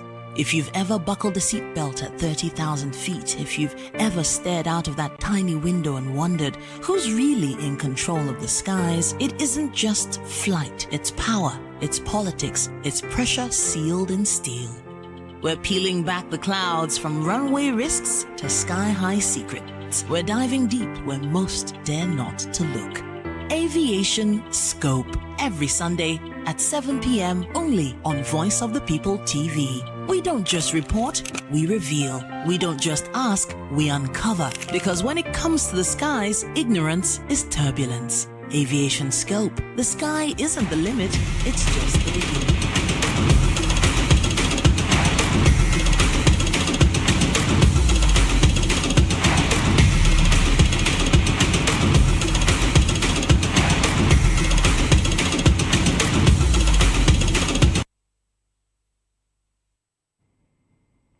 Yes, welcome back. You're still watching Voice of People Television, Lagos, Nigeria. Let's talk about the boxing world. Fabio Wardley's team have held talks about a potential WBO World Heavyweight title defense against Donald Dubois. WBO champion Wardley is also considering option for his first title defense, and Donald Dubois, ranked at number 4 by the WBO, is on a short list of possible opponents. Vic Hekovic and also Ding Zhang are other 2 available contenders inside the WBO top 15. But terms could not be agreed between Wardley and fellow Brit Derek Chisora for a fight. Wardley manager Mike Offo told reports Fabio wanted to fight Alexander Usyk after beating Joseph Parker, but he chose to pursue Deontay Wilder instead. Now the fight has fallen through. Fabio wants a unification fight with Usyk for all the belts, which we'll be seeing happen soon. But also we are pursuing a fight with Chisora or Wilder for April 4th. But he said, but they took a refuge in those very ones. So this is going to be all British battle, and we cannot wait to go and understand how this goes. Also, you need to know Wardley was crowned as the new WBO champion after Alexander Usyk relinquished the belt instead of making a mandatory WBO title defense against the unbeaten Brit. The Ipswich fighter had previously become the WBO interim champion after a stunning 11th round stoppage victory over Joseph Parker at the O2 Arena in October. Donald Dubois recently returned to former trainer Don Charles as he plans to get his career back on track following a knockout loss to Usyk in their July rematch at Wembley Stadium. Still talking about boxing now, let's talk about this one. This is Terence Crawford, and Crawford, they call him. It's a big one to know that following his retirement, Terence Crawford has been placed into many fans' lists as one of the greatest pound-for-pound fighter since the turn of the millennium. Now, Paul has revealed he believes he's outperformed Floyd Mayweather and Roy Jones Jr. Crawford defeated Canelo Alvarez back in September in a win that will be referenced for generations, becoming boxing's second three-divisional undisputed world champion 87 years after Henry Armstrong became the first.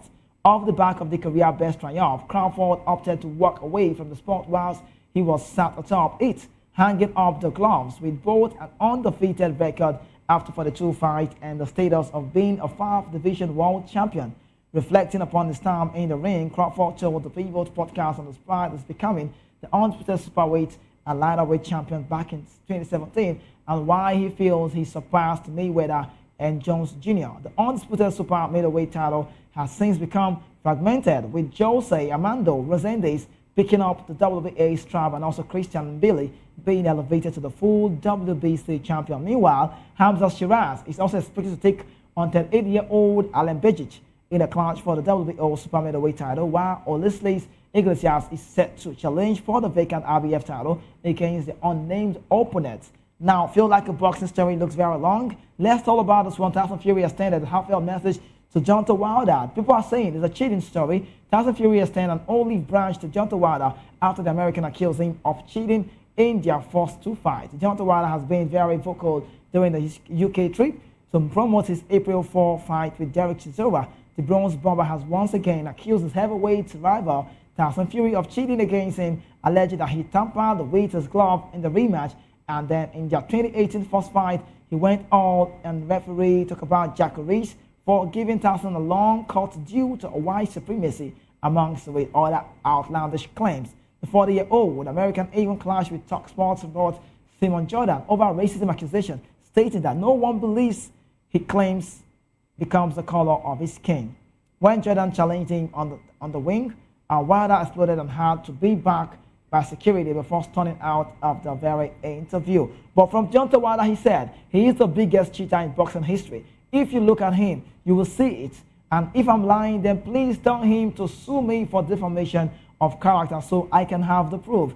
And that statement, is being out there because Deontay Wilder also said, all I can't wait is because of a black man with dark skin, it's hard to believe me and believe a white man. So, well, it sounds like a racial talk or racial abuse talk. I don't know, but he's been saying it from the onset. Deontay Wilder has been talking like he's been everywhere. He's been on radio. He's walked out of TV stations.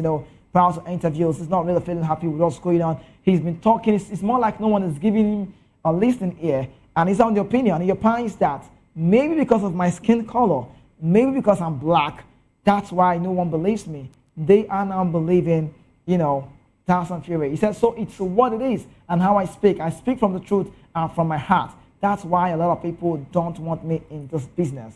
Well, you need to know, Wilder fights Chisora on April 4th on the O2 Arena, and that'll be a very big fight, a big bout in London. We cannot wait to see how that plans out to go. Now, wrapping up on the show today, let's talk about Formula One, where we've seen former Formula One driver Riccardo Patrese. He has backed Max Verstappen to master the complicated new power unit regulation.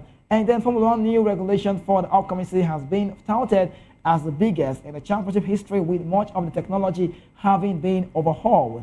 This is largely due to the 50-50 split between electrical power and internal combustion, which has resulted in a major challenge in how the cars are driven. Boost mode and also overtake mode are just two of the new features to be seen in 2026, resulting in more drivers' involvement on the steering wheel to maximize performance and also strategize. Patrese is not a fan of all the changes, but believes they will suit Max Verstappen best, given how familiar he is with changing settings on the steering wheel in a simulator, as well as his natural ability to adapt in the game. Now, from Formula One, we tell another one again is this Cadillac story. Cadillac is entering Formula One with a big brand swagger and a long-term plan to raise American-made engines by the end of the decade. In the short term, expectations are brutally realistic, but this is still a team intent of making noise from day one. That intent will be made clear when Cadillac unveils the livery of its Formula One commercial on Sunday, and that's about Formula One. Now, also, we should tell you this headline just as it goes.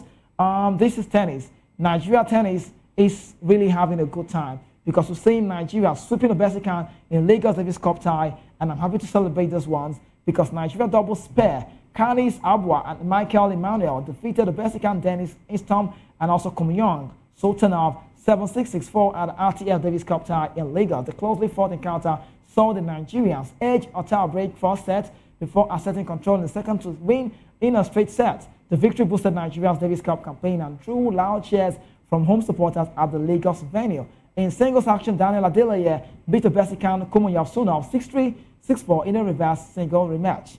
And then Adeleye also delivered a confident display, breaking serve at crucial moment to dominate both sets and secure another point for Nigeria. The result further lifted the team's morale and then strengthened Nigeria's position on the tie. Speaking to report, Nigeria Tennis Federation NTF President Victor Oche described the success as a collective national achievement. And that's the words of Oche. And also, Tennis in European Scene says this is about Carlos Alcaraz. Carlos Alcaraz won his 7th Grand Slam title by defeating Novak Djokovic in the Australian Open, and now many think the Spaniard could win more majors than his Serbian rival. For years now, many thought Djokovic's 24th Grand Champion victory would be untenable, but Alcaraz now, 7 before turning 23, has given the world #1 plenty of time to make that very history. Moving on, Alcaraz recalled Bojan Jung's Grand Slam record by winning 7 majors at the age of 22 at the Australian Open, but following Alcaraz's monumental victory in Melbourne, our readers have shared their own opinion. They've said a lot about this one, and they are saying it's just what it is. And also, another headline in tennis says Amanda Anisimova opens up about the preferred surface she wants on the court. We should be calling it a close right now on the show, but we'll not be wrong to tell you this one where we're seeing women tennis fall to Yali in EACC Indoor Champion with a 4-love race to power on that very one. And then the PGA Tour headline says Phoenix Open disruption, controversial YouTuber Jack Doherty banned from PGA Tour event. And lastly, we tell you this one. What is that?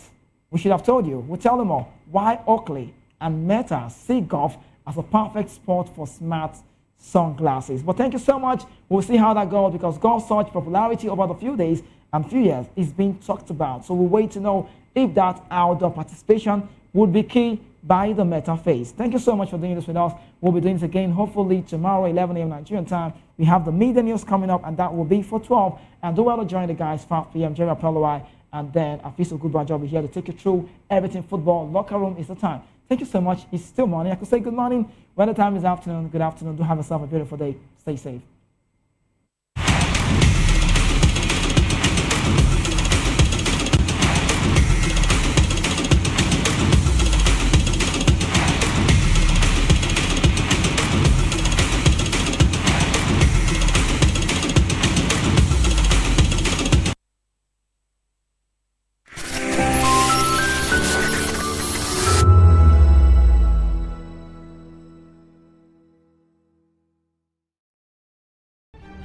In a world where power shifts its every headlines, news breaks and events happens, we bring you unbiased and explicit information on politics, economy, and state of the nation. We break down the chaos. Facts, not fluff. Truth, not spin. We discuss not just politics, but a glimpse into the future. Voice of the People Television. Now you have more than a voice.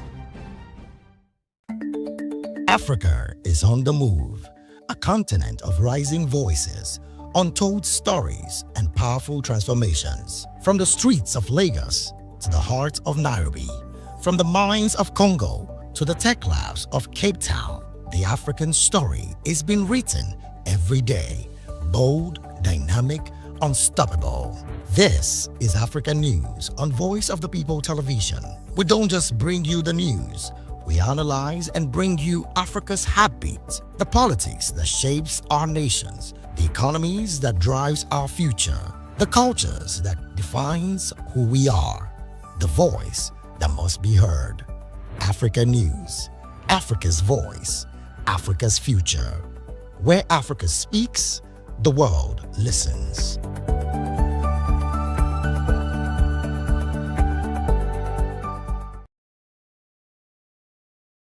When you say, make Nigeria no happen to you, me sef go say, make you no happen to Nigeria.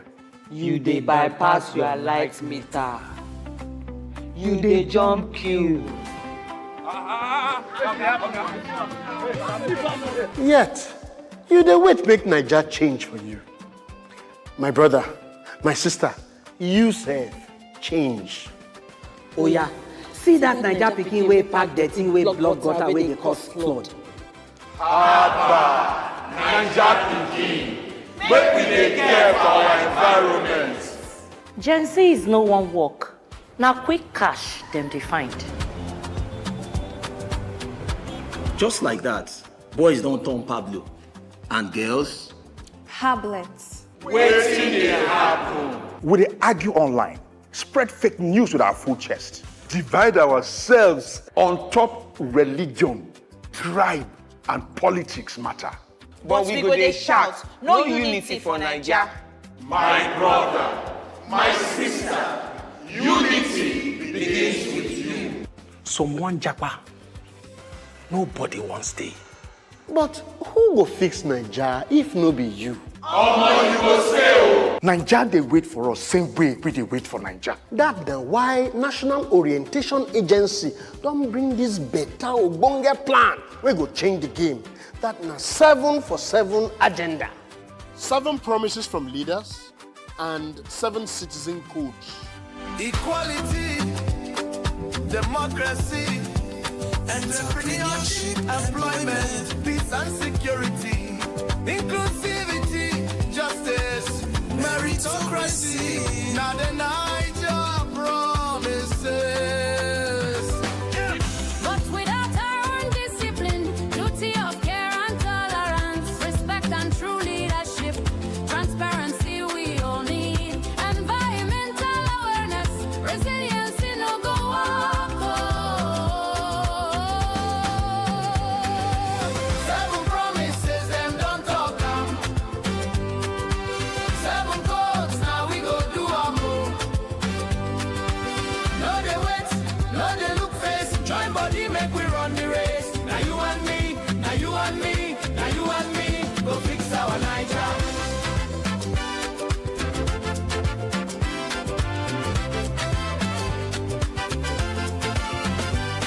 Leave bribery, wash your hands, come out from mago ways. Talk true when you see security concern now all of us. No dey complain about Naija, complaining no dey change am o. If you be true Nigerian, if you be ogbonge Naija. If we want better tomorrow, now we go make am work today. 7 promises, them don't talk am. 7 codes, now we go do am o. No dey wait, no dey look face, join body make we run the race. Now you and me, now you and me, now you and me, go fix our Naija.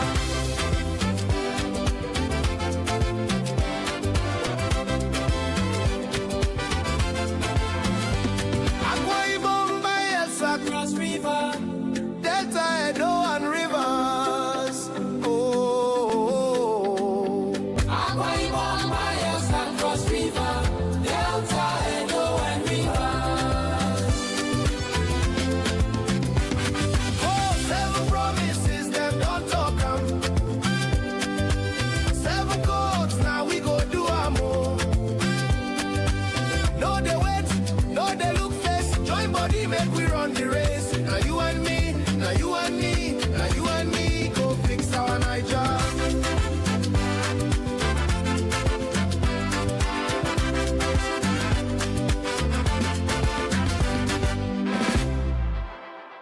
If we be true Nigerians, we go rise hand in hand. Uphold the 7 for 7 agenda for Naija, our hope, our pride, and our strength.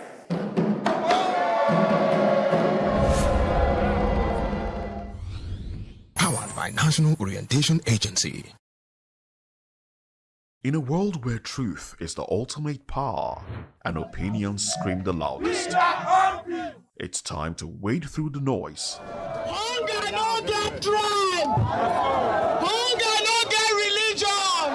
And scan the human interest and trending topics that matter. Stay tuned to The Issues, your plug to the stories making the buzz, from politics to science and technology. And lots more. Maritime Frontiers. Explorations and lots more. Maritime Frontiers. Exploring Nigeria's blue economy. Join us as we drive into the world of politics through insightful interviews with prominent political figures, both serving and former governors, ministers, senators, legislators, party chieftains, activists, and analysts. Get first-hand information into the decision-making processes that affect our daily lives. Highly engaging one-hour program that brings political discourse into focus. I am Chukwuma Okoro. Political Lens, Monday through Friday, 6 to 7 p.m. Join us. The red carpets, awards, the razzmatazz, music, fashion, interviews, and more. Spotlight on Voice of the People Television. Let's feed you with all the juicy stories in the global entertainment space, bringing you the glitz and glamour as it is hot. Stay tuned to Spotlight, 1 p.m. Monday to Friday. Spotlight on VOP TV. Entertainment like never before.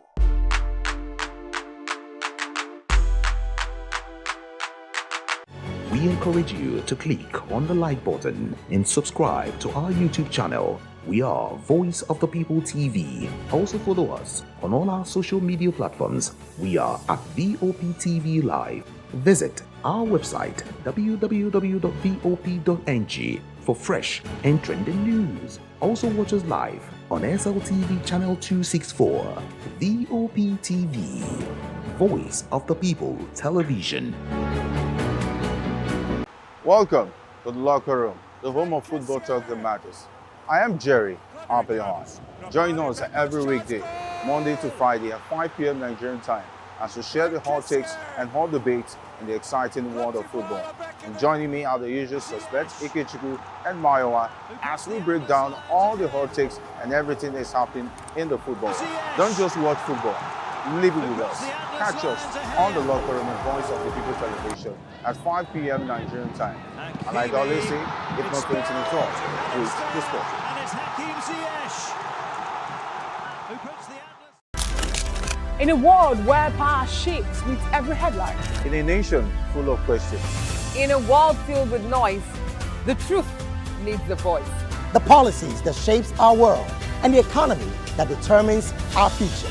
Every hour, every day, the grapevine keeps buzzing. And together, we are committed to telling the stories that shape our world, because your voice is our focus. Don't forget, our voice matters the most. Let us come together and share our concerns.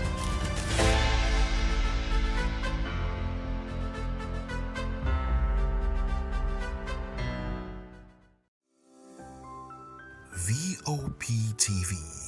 Now, you have more than a voice.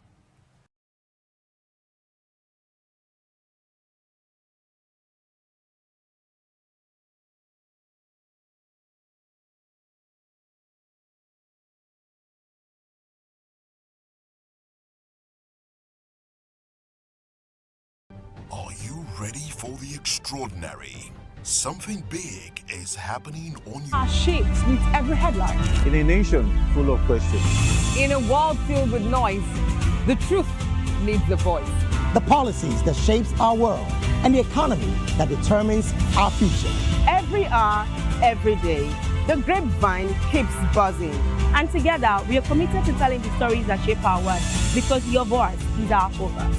Don't forget, our voice matters the most. Let us come together and share our concerns.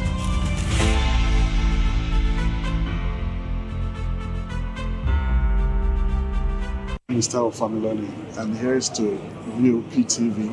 Keep watching, stay tuned, do not touch that dial. Arara, my name is Made Kuti and you're watching BOP TV.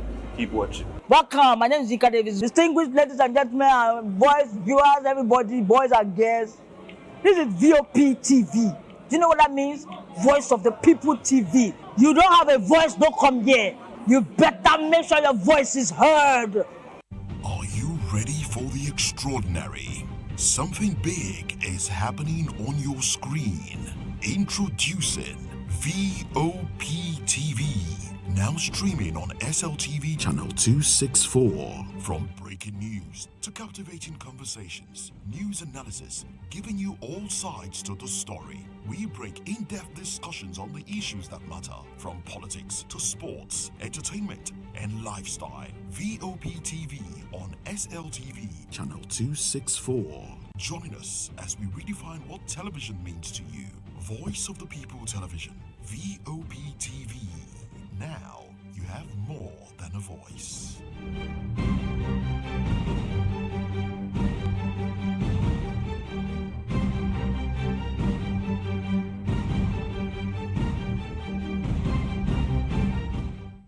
In a world where truth is the ultimate power and opinions scream the loudest, it's time to wade through the noise. Hunger no get drum! Hunger no get religion! And scan the human interest and trending topics that matter. Stay tuned to The Issues, your plug to the stories making the buzz, from politics to science and technology, social justice, and more. Let's tackle the tough questions and expose the truth. The Issues on Voice of the People Television. Don't just react, understand.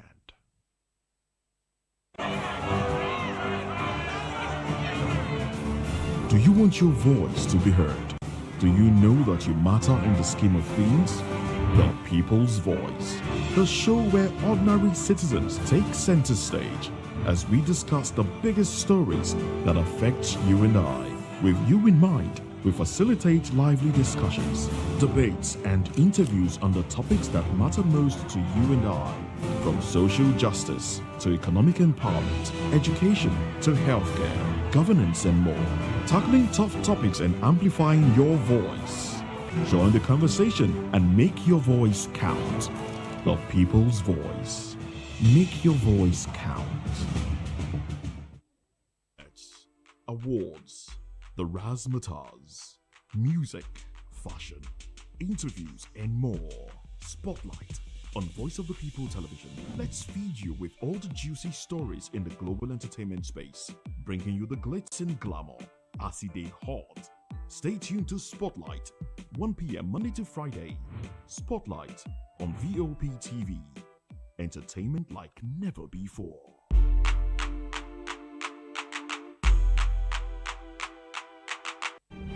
In a world where power shifts its every headlines, news breaks and events happens, we bring you unbiased and explicit information on politics, economy, and state of the nation. We break down the chaos. Facts, not fluff. Truth, not spin. We discuss not just politics, but a glimpse into the future. Voice of the People Television. Now you have more than a voice.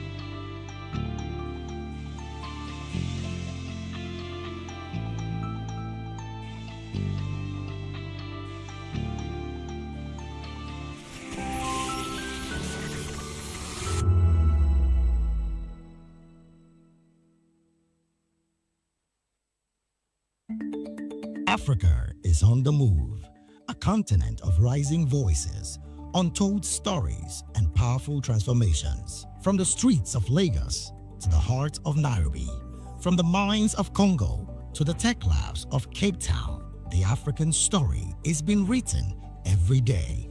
Bold, dynamic, unstoppable. This is African News on Voice of the People Television. We don't just bring you the news. We analyze and bring you Africa's heartbeat, the politics that shapes our nations, the economies that drives our future, the cultures that defines who we are, the voice that must be heard. Africa News, Africa's voice, Africa's future.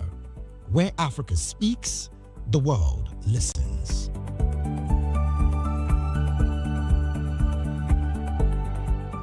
From From the views on the street, we go to bed empty hunger, to the blaring horns of a hustling city, the loudest voices of the common man got a medium to be heard. this particular administration, they were coming unprepared. It's not a bad thing to renovate the president's lawn. Through top-notch programming, unbiased reportage of news, sports, business, entertainment, and cultural documentaries, Voice of the People 90.3 FM became a symbol for 21st century media.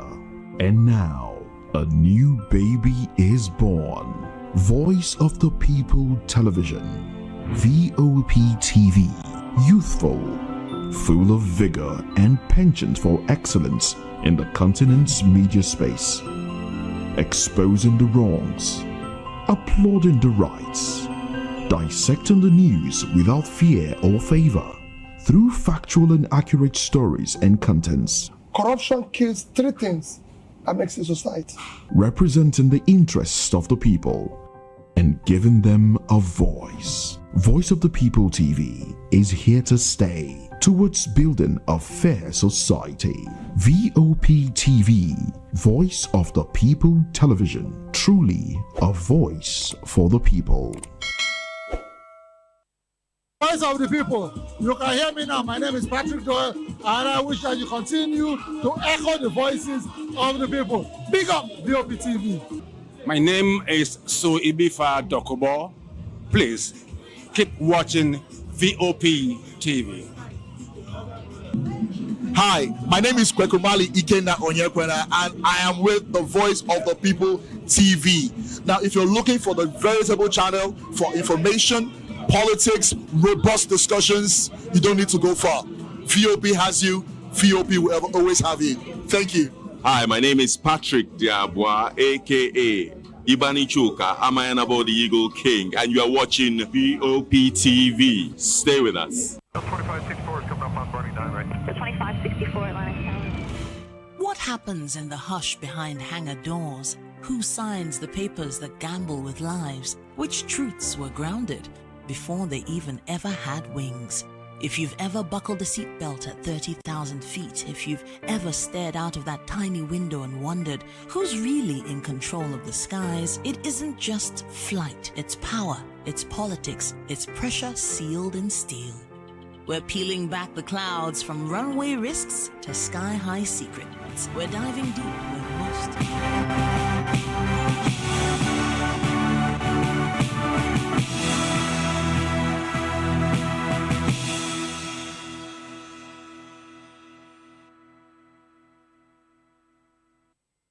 Hello and welcome to the Midday News and Voice of the People Television. I am Chioma Innocent. First, the headlines.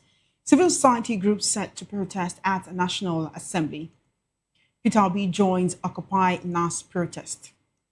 Institute DG warns media against terrorist publicity. Hospital visit leads to arrest of Edo doctors' kidnappers. Bauchi governor sacks commissioner for internal security. APC cites strategy behind FUBARA welcome delay. In business, BOI secures CBN approval for non-interest banking. In sports, slot sites officiating in Liverpool loss to Man City. And in the world of entertainment, actress Faithia Williams mourns mother ahead of 55th birthday. Now the news in detail. Some civil society groups are staging a protest at the National Assembly demanding the Senate reverse its rejection of mandatory real-time electronic transmission of election results in the Electoral Act Amendment Bill 2026. The protest comes after the Senate's February 4 decision to keep the current discretionary provision instead of making real-time transmission mandatory. The Nigeria Labour Congress has also threatened nationwide protests and possible election boycotts if the Senate fails to mandate real-time transmission in the bill. Now joining us live on the Midday News to discuss this and give us a situation on ground, we have our Abuja correspondent and station manager, Jimo Ogorima. How are you doing today, Jimo? Good afternoon to you.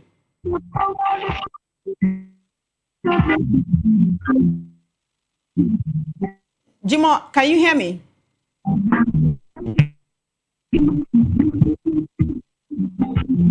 All right, I'd like you to tell us what's going on, what's the situation on ground, you know, the protesters' demands, where they have moved to, if anyone has come out to address them. But just really what's the situation on ground, if you can hear me.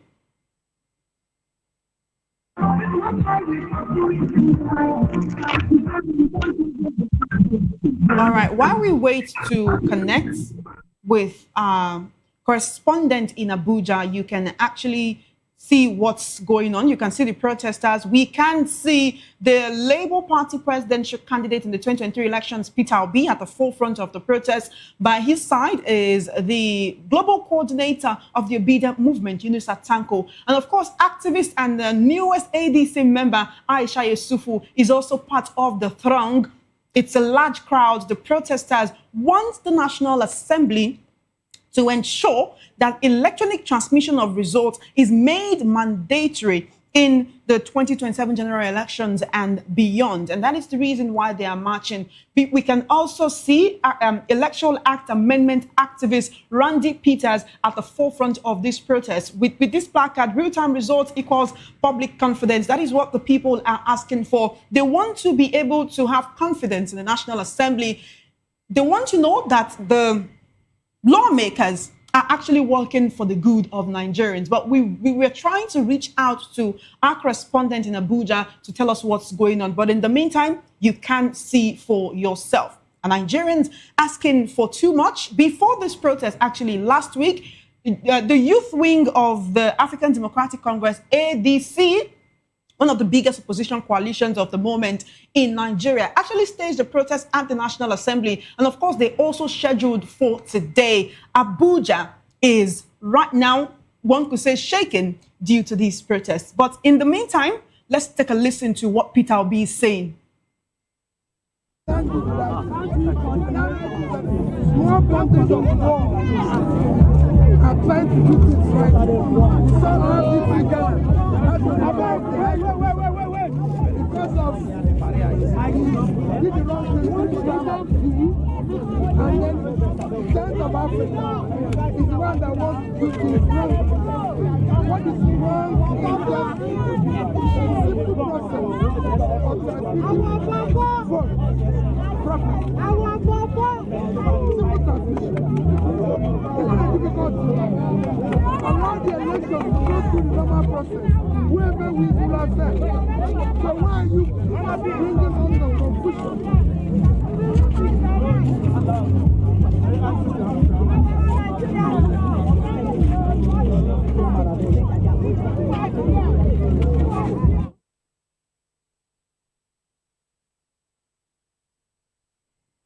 Well, there you have it. But still on this development, member of the African Democratic Congress, Peter Obi, is among protesters at the National Assembly gate. He has urged the Senate to prevent the glitches seen in the 2023 elections and to make real-time electronic transmission of results mandatory. Now moving on the midday news, the Director General of the Michael Imodu National Institute for Labour Studies, Issa Aremu, has warned the media against giving undeserved publicity to bandits and terrorists. Speaking in Ilorin during his APC membership registration, Aremu urged the media to focus on the efforts of the government in tackling attacks rather than sensationalizing violence. He praised the prompt response of the Kwara and federal government, including security deployment and humanitarian aid to affected communities. Aremu added that prevention through timely action on intelligence reports should be the priority. Now, in a turn of events, 2 suspected kidnappers have been arrested at Edo State University Teaching Hospital, Auchi. They were identified by the younger brother of Dr. Bamidele, who was recently kidnapped and whose sibling was killed while visiting an accomplice in the emergency ward. The suspects have been handed over to the Edo State Police Command in Benin City.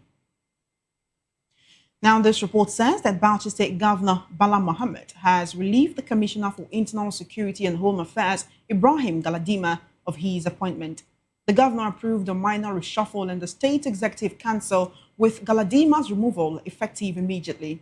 Governor Mohammed thanked Galadima for his service and wished him success in future endeavors. while reassuring residents of his administration's commitment to peace, security, and good governance. The All Progressives Congress has explained why Rivers State Governor Siminalayi Fubara has not yet been officially welcomed into the party. APC National Chairman Nentawe Yowatda in a television interview said the delay is a deliberate political strategy, not a reflection on Fubara's authority or standing. He dismissed claims that Fubara is struggling to assert leadership in Rivers State, challenging anyone to provide evidence of internal discontent. Yowatda also clarified that groups supporting President Bola Tinubu's renewed hope agenda in Rivers are separate from the APC's official structures. Away from political matters, Nigeria's electricity grid faced low generation and unstable system frequency in January 2026, exposing ongoing weaknesses in the power sector.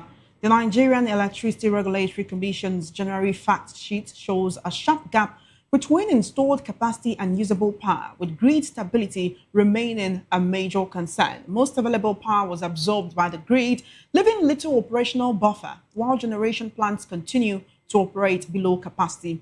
Experts say the challenges stem from years of underinvestment, aging infrastructure, and weak execution, with transmission bottlenecks limiting power evacuation and system stability. You're watching the Midday News on Voice of the People television. We have joining us in the studio for the Midday News analysis, Barrister Darlington Agomo. Thank you for joining us today, Barrister. How are you doing? Afternoon, Chairman. How are you? I'm doing great. How are you doing? I hope you had a happy weekend. Yeah, you too. All right, then.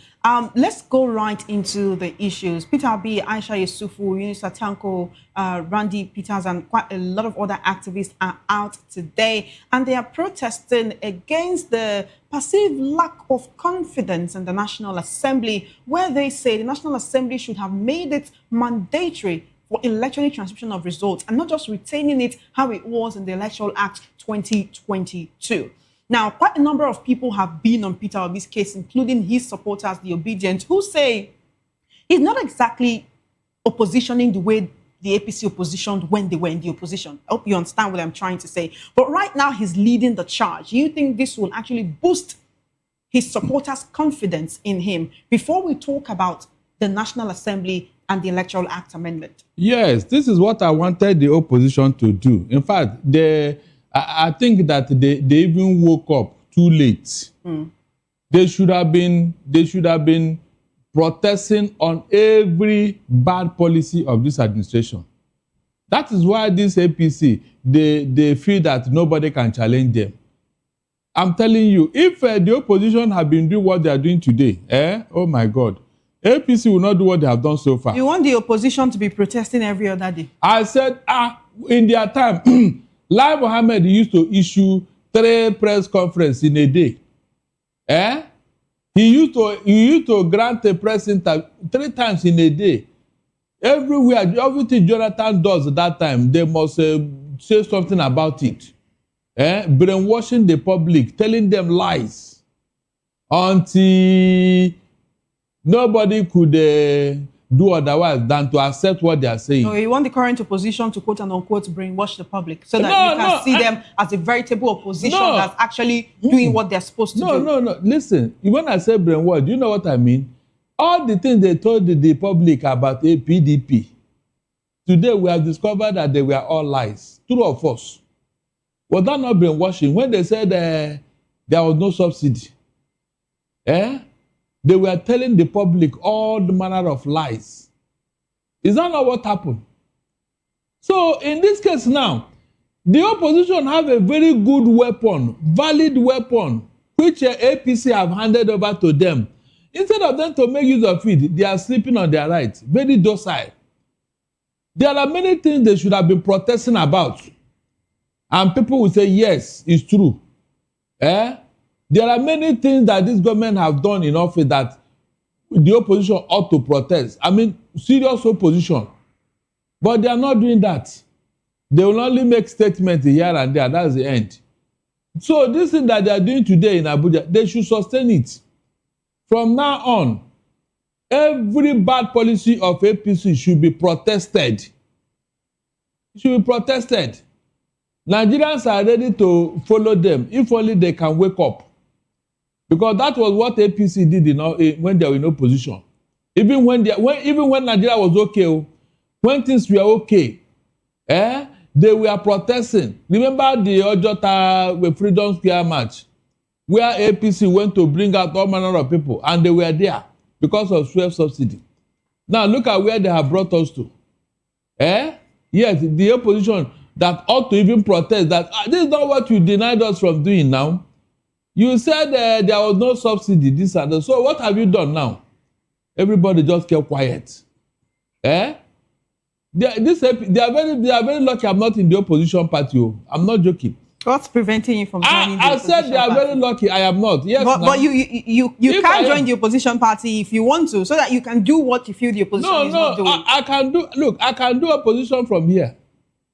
I can do opposition from here. I don't need to be partisan to contribute to the national development. All right, then. Yes. Let's talk about the Electoral Act amendments. There were quite a number of issues, when it first came up, and one of those issues was diaspora voting. Another was independent candidacy. We did not see all of this in the amendment, you understand, that the National Assembly has been looking at. Instead, what we are seeing that is actually causing the buzz, causing the protest in Abuja today, is real-time mandatory electronic transmission of results. Nigerians believe, or rather the people who are protesting today, believe that if real-time transmission of results is made mandatory, it will reduce incidences of glitches that were seen in the 2023 elections. Yes. But here is the thing. It may look like it doesn't correlate, but our national grid falls every other time. When it comes to internet services in Nigeria, there are certain areas where it just doesn't work. If real-time electronic transmission of results is made mandatory, what about in the villages, in the hinterlands, where there is no internet for these results to be uploaded? What happens to those people? Would it not slow down voting? Does this not give us a perspective into why the National Assembly decided to take that decision? Is there any part of Nigeria where POS is not operational? There could be parts. Is there any part of Nigeria where the banking system is not operational? The nearest community or the nearest town to any village and all that, financial services are being rendered. If not, how are those people managing with their financial transaction? If there is nothing at all, how are they? Can any human being live for a week without any money in him or her? So how did you get the money? All those excuses are lame excuses. When you don't want to do anything, you will look for 1,001 reasons. As long as there is a community in that place, as long as there is a banking system in that place, as long as there is a POS in that place, there is no place where internet services cannot get to in Nigeria today. If there are, then let them mandate the networks to go and make sure that those places are covered. While we're talking about this mandatory real-time upload of results electronically, let's not forget that the government of the day has total control over everything that happens in the country. We could say, oh, let there be real-time transmission of results, and then something happens and the internet just shuts off. You remember during Buhari's administration, from late President Muhammad Buhari, God rest his soul, during his administration, when Twitter was banned for about 8 months, and you had to use a VPN to access Twitter for those who still wanted to access it. And most of our media outlets could no longer post on Twitter, because then it was supposed to be, this is a banned social network. How then were you able to have access to post on it? It was Nigerians, quote unquote, stubborn Nigerians who did not want to stop having access to that particular medium that went ahead to download VPNs to access it. So if the government in power wants to ensure that they can win, do you think real-time upload of results can actually stop them? Yes, it will help a lot. At least it will reduce rigging by almost 80%. There are other forms of rigging. There are other ways through which rigging could be conducted. Hackers. There is vote buying as well. And while we're even talking about hacking, don't forget that during the 2023 elections, we had that kind of issue. We are saying now that, look, we must start from the known to unknown. we have identified one means of rigging, which is this collation of results. No, not collation. Transmission of results. Transmission, not even at the collation center. It is when the vote leaves the polling unit that they start doing all those. You saw TPS. You saw cancellation in the last election where people were using TPS and all that. We say we don't want that again. Let them transmit timelessly from the polling unit. From the polling unit. Let the beavers and the RF become mandatory and all that. So that whatever result you have at the polling unit will be transmitted. Will be transmitted. If there is a network failure somewhere, you wait now, network will come up. You wait. If they say the result in social place have not come up, after all the agents, they have the copy of the results. And so if anything untoward happen, the result sheet from EC8A is there to tell everybody what happened. So all the system cannot shut down at the same time. So the places it can go, at least I'm sure of 80% coverage. All right. The NLC is at the forefront of these particular protests. They are threatening nationwide protests. They are saying there could be a possible election boycott if the Senate fails to mandate real-time transmission in the Electoral Act amendment. The ADC, people from the ADC, at least we've seen Peter Obi, we've seen Aisha Yusufu as part of these protests. Do you expect that other opposition parties should join in? Or is it only the ADC, is it only Peter Obi as an opposition that is concerned about the outcome of the 2027 elections? It's not only Peter, the whole Nigerians, including members of APC, the whole Nigeria, because Chioma, if you see the mockery Nigeria has turned into in the international community, you will pity this country. Seriously, we have not gotten one single thing right. Nothing to cheer, nothing to celebrate. Just 2 days ago, Ghana president recalled the ambassador in Nigeria because of electoral malpractices. And the man is even a member of their party. Can it happen here? The reason why the ambassadors have not been sent to their country, do you know one of the reasons? The countries of primary assignment, they are vetting the ambassadors that are coming to their country. They want to know whether they will be acceptable or not. It was in yesterday's news reporting. Can you just imagine? Nigeria. So, if we get it right, what will happen? If we have free and fair and credible election, please, what will happen? Is it a cause? These people forgot that whatever law they put together is not just for them. It is for future elections and future posterity. So why can't they do it right? If you are good as you claim, people will vote you now. Must you rig yourself into power and claim to be you are this, your master strategy, this and that? All these apprehensions is because you know you have failed. The fear is there that you have failed. Is it not a dullard? Is it not an unintelligent student that do expo? If you are sure of yourself, you go into any exam and still score high. Yes, if you are sure, you will read. When you read, you go into any exam and you are going to pass. So it is only when you did not prepare, you don't know anything, that you'll be looking for expo. And that is what I think these people are trying to do now with this election. They are afraid that Nigerians will vote with anger. That is just the truth. But they will not get away with this one, no.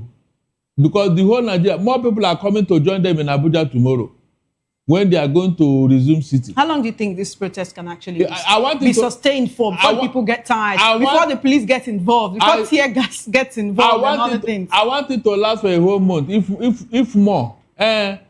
Let people sponsor them. Let there be eating and drinking in that place. Some would say that there are other more pertinent issues Nigerians should be protesting about. No, let us and not just this Electoral Act amendment. You say you want them to be out there for a month. Yes. What about insecurity? What about economic downturn and other issues? We are talking today about a doctor in Edo State who literally saw the people who kidnapped him and his brother. That's after he was released from the den of the kidnappers. He had to go back to work. This was somebody who was supposed to be going through psychological evaluation for what he witnessed in the kidnappers. Then he had to go back to work, and then the kidnappers brought a kid to be treated in that hospital, and that was how they were identified. Isn't that an issue that Nigerians should be protesting about? We've seen videos for people who have CCTV in their homes of where people just jump out of the bush, kidnap people, take them into the bush. Isn't that something that should make Nigerians occupy the streets for up to 1 month rather than this? If we get our election right, some of these things will be avoided.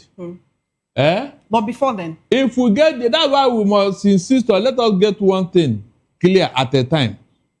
I mean, we cannot be, trying to correct everything at the same time. At least we have identified this one, and it's very germane. The election timetable will soon come out. So let us get this one right. Let us get it right. Do you know the irony? The House of Rep have already agreed, though, with the electronic transmission of results. It is the Senate that is our headache now. This Senate headed by Akpabio. He is the one talking with three mouths. He's the one talking with three mouths. So the problem is with the Senate. If the House of Rep have agreed, why can't the Senate agree? That is where we are now. So it is going to be done, whether Akpabio like it or not. It must be done. I mean must. For once, let Nigerians rise up against infamy, against atrocities. This Senate has painted us black in several occasions. We don't even know whether we have a Senate or not. Ordinary, transmit it, electronically. What is wrong with it, for God's sake? Since your other sister colleagues have already approved of it, so what is holding you back? If you are thinking of where let us get there. It's when we get to the bridge, we now think of crossing it. At least put it, let it be made known, legal, compulsory. Put it there. That is all we want to hear. So what is too big about that one? That you cannot do it? If they have done the needful, will anybody be talking? Because you remember the problem this thing caused in 2023. Remember? Where they said it was discretion. We said, okay, fine, no problem. We don't want discretion again. It has to be what? Mandatory. You must do it mandatorily. It's no longer whether you want to do it or not. I can use any method. We want a method that is clear-cut, unambiguous. Transmit this and upload it immediately after voting. Immediately after voting, send it.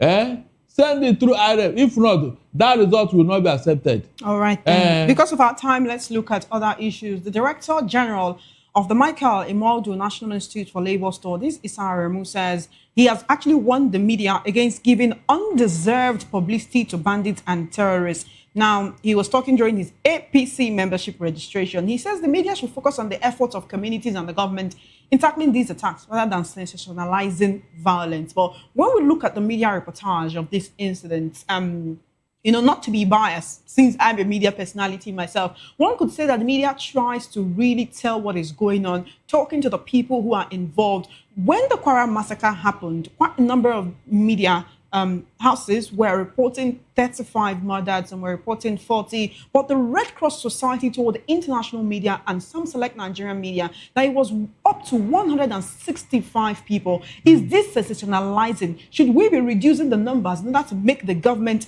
comfortable? Or would you say that he's saying this because the media is not doing the reporting so well, or because he's an APC member? In fact, you have landed now. That is just the crux of the matter. APC, they don't want you to report their infamy.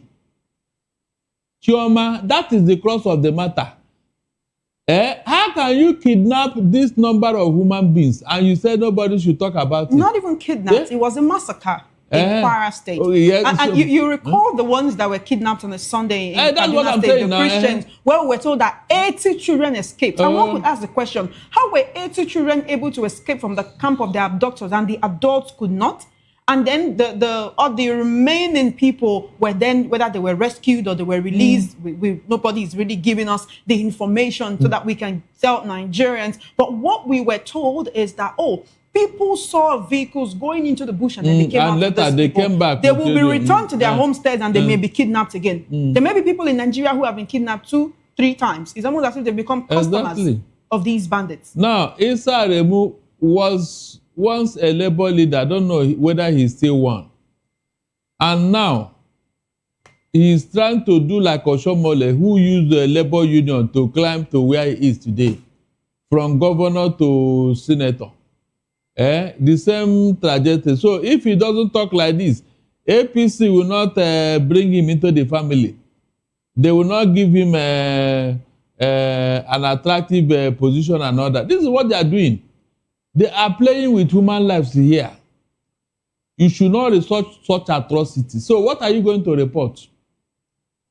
Please, what will you report if you cannot report this type of thing? And if you don't report, how will the government know what is going on? Is it not the press that's supposed to tell the government what is going on? Is it not their responsibility? When they start talking like this, just check. They are looking for something from the government. That's just the simple truth. To the detriment of what? Human lives in Nigeria. And it is always APC people. This thing that is happening, it doesn't bother them. What they're after is power. Power. How to get power. I wish them well. It will get to their doorsteps one by one. Should we wait for you to get to their doorsteps? So that they will let them hold them accountable. How many people can you get to their doorstep? These are people who can afford to move in convoys. You know, there was a video last year that actually, I would say, weakened quite a lot of Nigerians and brought the reality of our situation towards. I really could not verify whose children that was, but they were moving with, I think they were moving with an aircraft on the roads because of bandits. They were moving with convoy. They were moving with very expensive vehicles. They were moving with an aircraft. The aircraft was not even flying. The aircraft was moving on the road. It was posted on TikTok, and they say, this is how we overcome the issues of banditry in Nigeria. Is it those people that you're expecting for you to get to their doorstep so that they can say, it has come home to us, now let's do something about it? And when it gets to their doorstep, they can afford to leave the country. They can afford to pay the ransom. They can afford to, when their family members are released, fly them out of the country. They're in the highest echelon of power. So can you really touch them as much as it's touching Nigerians? They can only run, they cannot hide. When the chiefs are down, they will reap the fruit of their labor, whether they like it or not. After flying in a jet or flying in the moon, they will come down one day. Maybe they are going to work. They are going to take political appointments, and they are going to work in those offices. So no matter how they try to be security conscious, one day, whatever they have done will turn back and hit them if they don't take care of things as it is. So they cannot be too much security conscious. In fact, it is not possible. You cannot hide. You cannot cocoon yourself inside your flat. You are going to ply on the road one day. Is that not true? You are going to ply on that road. And when you get to where you're going, you will come down from your car before you enter office. So anything can happen between your car and your office, and between your car and your home. Won't you come down when you enter your gate? So all those things is just when they have not remembered. But your own earnest prayer is for it to happen to them. My own earnest prayer. Shouldn't you be praying for your leaders to be alive and well so that they can do better for the country? No, I am trying. Political elites. Should we not be praying better prayers for them? I am done praying for them. Let them pray for me too. What do you want to do now? You want to curse them? After all, they swore to protect me and my property. That's what they swore. I never swore to pray for them. I gave them my mandate so that they can take care of things. My right that I gave them, is it not enough? So what is the prayer here? Other countries that are working, is it by prayer? So please, that prayer, we are done praying. Let them do the work. I'm not telling you that whatever aircraft they are using to whatever, it's not temporary. It's an ad hoc arrangement. It cannot be sustained. All right, then. Because of our time, I want you to just, respond to these for a minute. Going back to the issue with the Electoral Act and mandatory transmission or electronic transmission of results in real time, the Senate has called for an emergency plenary, even as the protest is ravaging Abuja today. The Senate is calling for an emergency plenary sitting for tomorrow, Tuesday, amid this mounting public outrage. It disclosed the decision yesterday. Godswill Akpabio, President of the Senate, directed the reconvening of plenary for an emergency sitting on Tuesday, February 10th. What do you think they will arrive to at this? Do you think Nigerians have been able to push their hands in order to click that button the Nigerians want? Look, the Senate are beating more than they can chew. They never expect for them to reconvene, for them to be calling for the senator to reconvene to. That means there is really emergency. In fact, it is an emergency of emergency. That will tell you. Remember, they're supposed to resume on the 24th of February, but they have brought it down to this Tuesday. That's tomorrow. So there is an emergency here. And they cannot reconvene without doing the needful. It can never happen. That means the civil society group, they are not going to back down. They will not. Until the needful is done, they will not back down. That is all the truth, because we have taken enough from this Senate. We have taken more than enough. This time around, what we want is, that is my own take on this matter. All right, then. Thank you so much for joining us on the Midday News today, Barrister Darlington Agomo. We appreciate your presence and your analysis. My pleasure. You're still watching the Midday News on Voice of the People television. Still ahead, a Lagos Assembly begins local council account audit. Please stay with us.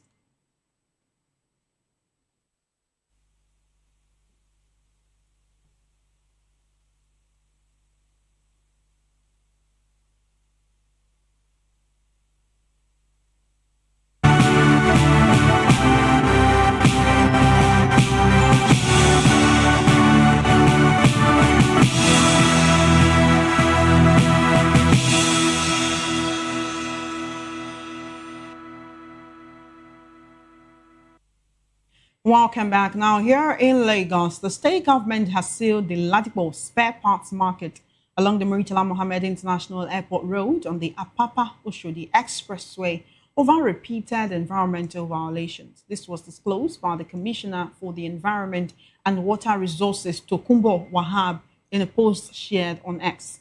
The action forms part of the state's ongoing enforcement drive to curb environmental degradation and illegal activities along major roads. According to Tokunbo Wahab, the market was shut for repeated acts of indiscriminate waste disposal and illegal street trading along the highway corridor.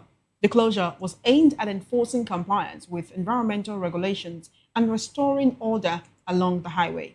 The enforcement exercise also aligns with the state's efforts to improve sanitation, traffic flow, and public safety on major roads.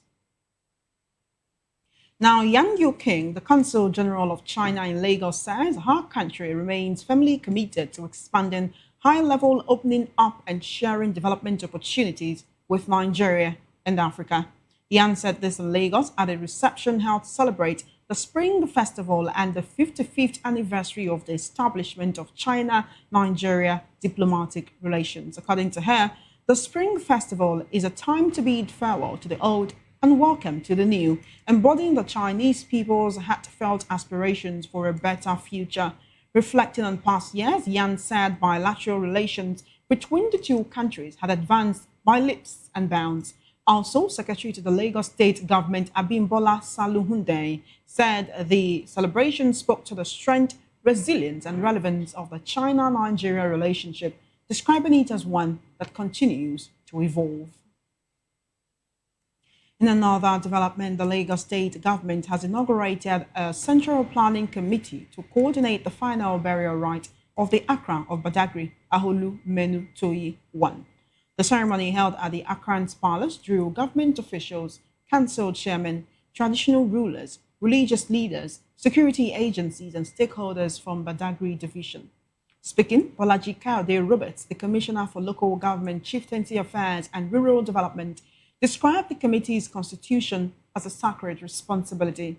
He stressed that the burial must be conducted with dignity, accountability, cultural sensitivity, and zero politicization. He cautioned members against financial impropriety, political interference, or actions capable of undermining public confidence. The commissioner assured that the state government and Governor Babajide Sanwo-Olu would provide full support for the burial arrangements. Also speaking, Commissioner for Home Affairs Ibrahim Layode stressed peace, orderliness, and strict adherence to cultural norms.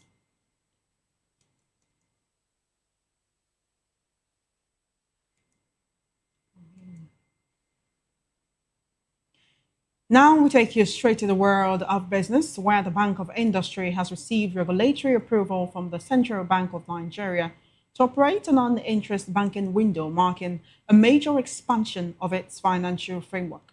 The approval was disclosed in a statement by the BOI Managing Director Olasupo Olusi. The development is expected to strengthen the bank's role in promoting sustainable industrial development and improve access to finance for underserved and high-impact business segments across Nigeria. With the approval, BOI is authorized to commence non-interest banking operations, offering ethical, asset-backed financing options that prohibit interest and promote risk sharing. The initiative aligns with growing demand for alternative financing structures that support inclusive growth and broader social development objectives. Olusi described the approval as a significant milestone in the bank's growth and long-term development agenda. He said it positions BOI to deepen its contribution to Nigeria's industrialization drive through tailored financial solutions. Still in business, gold prices rebounded above the $5,000 per ounce mark on Monday as deep buyers returned to the market following an exceptionally volatile week for precious metals. The rebound comes after a sharp sell-off at the end of last month that erased a significant portion of gains made during a historic rally. Investors appear to be selectively re-entering positions, betting that underlying demand drivers remain intact despite recent turbulence.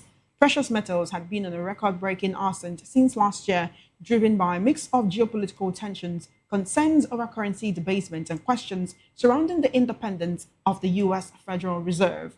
These factors encourage investors to seek safe haven assets, pushing gold and silver to unprecedented levels. Now to sports. Liverpool head coach Arne Slot has slammed VAR and referee Craig Pawson after McGuire was not sent off for Manchester City at Anfield. With the score goalless, the centre-back was shown a yellow card for pulling Mohamed Salah's shirt outside of the penalty area. The VAR official, John Brooks, checked whether the foul was inside the area and if Guehi had denied an obvious goal-scoring opportunity. The decision was made to stick with the on-field call. Later, the Premier League match centre explained why Guehi was not dismissed for the challenge on Salah. In the French League One, Ousmane Dembele scored twice at Paris Saint-Germain, demolished rivals Marseille in Le Classique to move back to the top of League One. The Ballon d'Or winner opened the scoring in the 12th minute and then doubled the lead with a fine solo goal cutting in from the right before smashing home 25 minutes later. Facundo Medina then scored a 64th minute own goal, and 2 minutes later, Dembele's lofted ball was brilliantly volleyed in by Kvicha Kvaratskhelia. Substitute Lee Kang-in netted the 5th goal for Luis Enrique's defending champions. The result moved them 2 points above surprise title contenders Lens, who beat Rennes 3-1 on Saturday. Roberto De Zerbi's Marseille are 4th, 12 points behind PSG.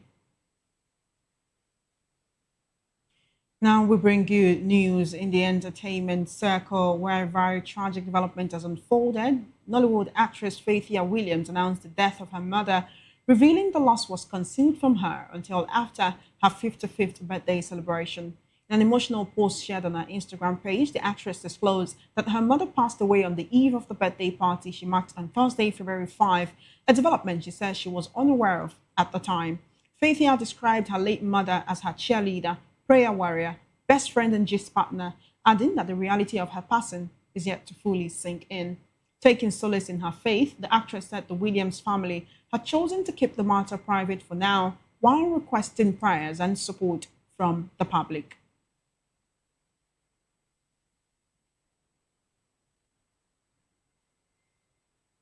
Still in entertainment, Puerto Rican superstar Bad Bunny on Sunday turned the Super Bowl into a giant street party, emphasizing unity over division in his groundbreaking Spanish language set, but still earning President Donald Trump's scorn. Anticipation was high for the 31-year-old set amid rampant speculation about whether he would use his platform to renew his criticism of the Trump administration's immigration crackdown in front of tens of millions of viewers. But the wildly popular musician, whose real name is Benito Antonio Martinez Ocasio, instead made good on his pre-game promise to joyously share his culture and largely avoided overt political statements in favor of subtle messaging through symbols. In a set featuring a sugarcane plantation, a traditional Piragua cat-selling treats, and even a wedding, he opened with Titi Me Pregunto and feminist anthem Yo Perrio Sola, with a cast of dancers fueling the party atmosphere. Actors Pedro Pascal and Jessica Alba and rapper Cardi B were among the guest stars vibing in his familiar La Casita backdrop, representing a home in Puerto Rico. Bad Bunny wore an all-white ensemble with a football jersey featuring the number 64 and Ocasio before donning a classy suit jacket. He delved into more political territory with El Apagón Blackout, which touches on the displacement of Puerto Ricans on their own island and the constant problems caused by the unreliable power grid. And that is on the Midday News on Voice of the People television. My name is Chioma Innocent. Thank you for watching.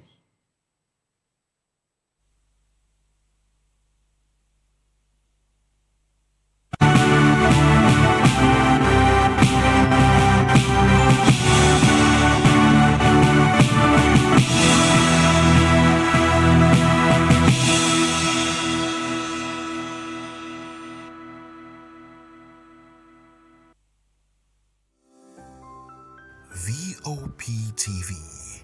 Now you have more than a voice.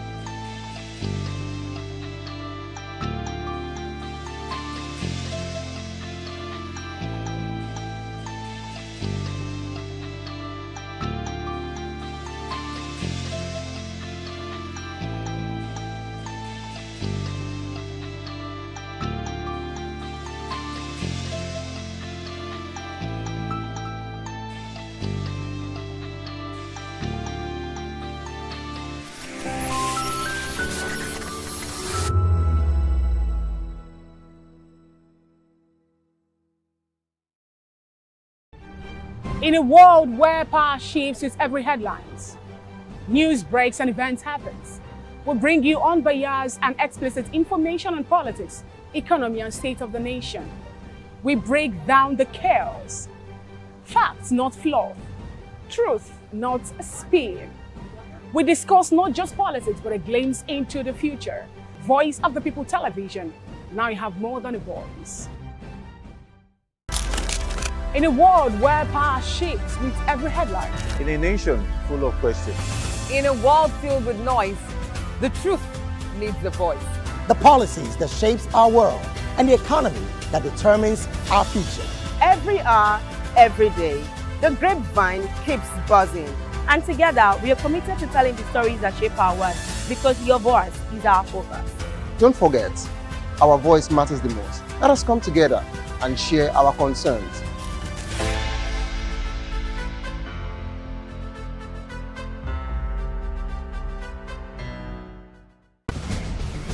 Join us as we drive into the world of politics through insightful interviews with prominent political figures, both serving and former governors, ministers, senators, legislators, party chieftains, activists, and analysts. Get first-hand information into the decision-making processes that affect our daily lives. Highly engaging one-hour program that brings political discourse into focus. I am Chukwuma Okoro. Political Lens, Monday through Friday, 6 to 7 p.m. Join us. To know the happenings in the maritime sector, join us on the program Maritime Frontiers on VOP TV as we discuss key areas in the maritime sector from aquaculture, maritime transportation, maritime labor regulation, oil and gas exploration, ferry and passenger insurance, marine pollution and prevention, port operations, and lots more. Maritime Frontiers, exploring Nigeria's blue economy. The red carpets, awards, the razzmatazz, music, fashion, interviews, and more. Spotlight on Voice of the People Television. Let's feed you with all the juicy stories in the global entertainment space, bringing you the glitz and glamour as it is hot. Stay tuned to Spotlight, 1 p.m. Monday to Friday. Spotlight on VOP TV. Entertainment like never before.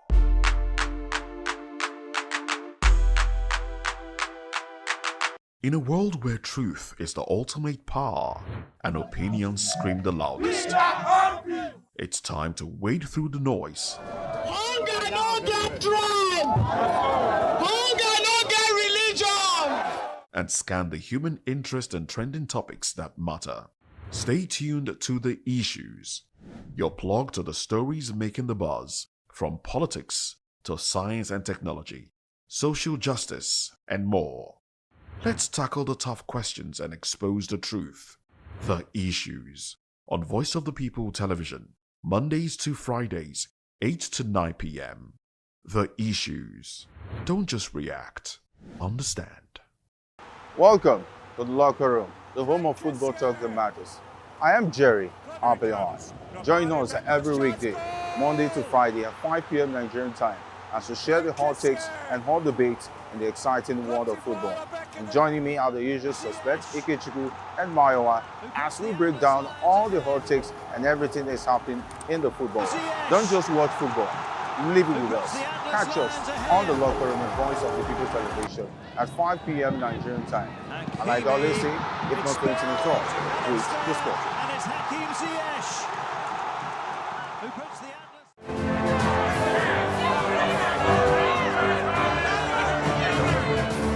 Do you want your voice to be heard? Do you know that you matter in the scheme of things? The People's Voice, the show where ordinary citizens take center stage as we discuss the biggest stories that affect you and I. With you in mind, we facilitate lively discussions, debates, and interviews on the topics that matter most to you and I, from social justice to economic empowerment, education to healthcare, governance, and more, tackling tough topics and amplifying your voice. Join the conversation and make your voice count. The People's Voice. Make your voice count. Behind every broken desk lies a broken promise. Education shapes the nations. But who is asking the right questions? Introducing Edu Dialogue, the show that goes beyond the surface, exposes the cracks, the corruption, and the silence in Nigeria's education system. Edu Dialogue, Saturdays, 3 p.m., only on VOP TV. We break the biggest stories, from missing funds to policy failures. We ask the tough questions and demand real answers.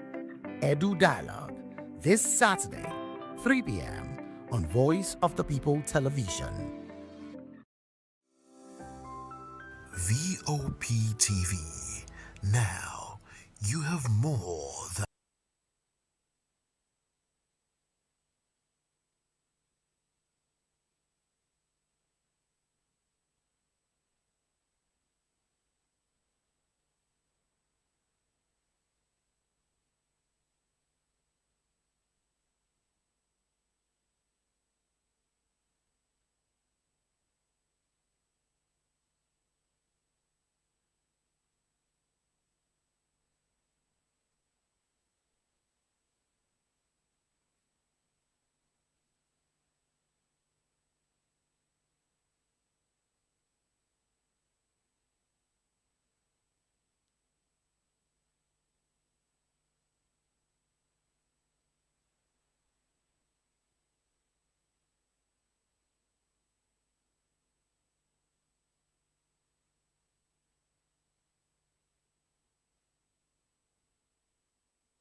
Africa is on the move, a continent of rising voices, untold stories, and powerful transformations. From the streets of Lagos to the heart of Nairobi, from the mines of Congo to the tech labs of Cape Town, the African story is being written every day. Bold, dynamic, unstoppable. This is African News on Voice of the People Television. We don't just bring you the news. We analyze and bring you Africa's heartbeat, the politics that shapes our nations, the economies that drives our future, the cultures that defines who we are, the voice that must be heard. Africa News, Africa's voice, Africa's future. Where Africa speaks, the world listens.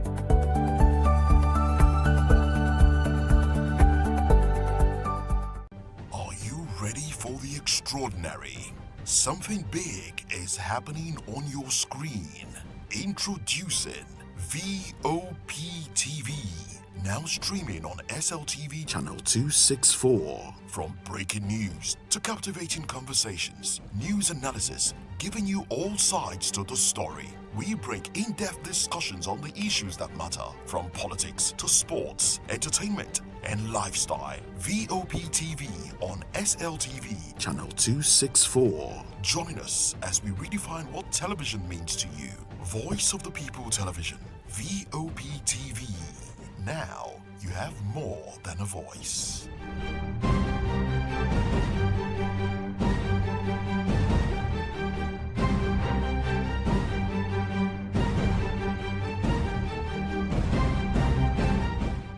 When I first heard VOP, I thought they were talking about me because I'm a voice-over personality. But no, this is Voice of the People TV, and you are riveted forever because this is the place to be.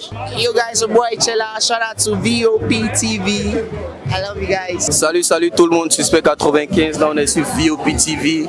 On passe un bon temps. J'espère que vous kiffez. On est au Afrima. On est ensemble. VOP TV. Don't see me like a fool because I don't do giddy giddy giddy. VOP, you don't know somewhere from Ghana representing live and living color. Yeah, Beam Nation President. Outside with it. Bless up. Hello, this is Milo from Ivory Coast. Keep watch Voice of the People TV. Regardez la voix du peuple, la télévision de la voix du peuple. Que Dieu vous bénisse. À très bientôt. Love you so much. Hi guys, what's up? This is Gaze Baba. I am watching VOP TV. Usually you'll be told to not touch the dial, but I tell you to touch the dial and increase the volume. You're like, keep it locked. It's Afro Gospel. Thank you. Hello, my name is Shego Aronzo. You're watching VOP. Don't change the dial. My Joe, fine girl. My Joe, fine babe. Only are you, but on the Fuji was. Yes, don't touch the dial. This is me, Dr. Adiwala Iba. Keep watching VOPT.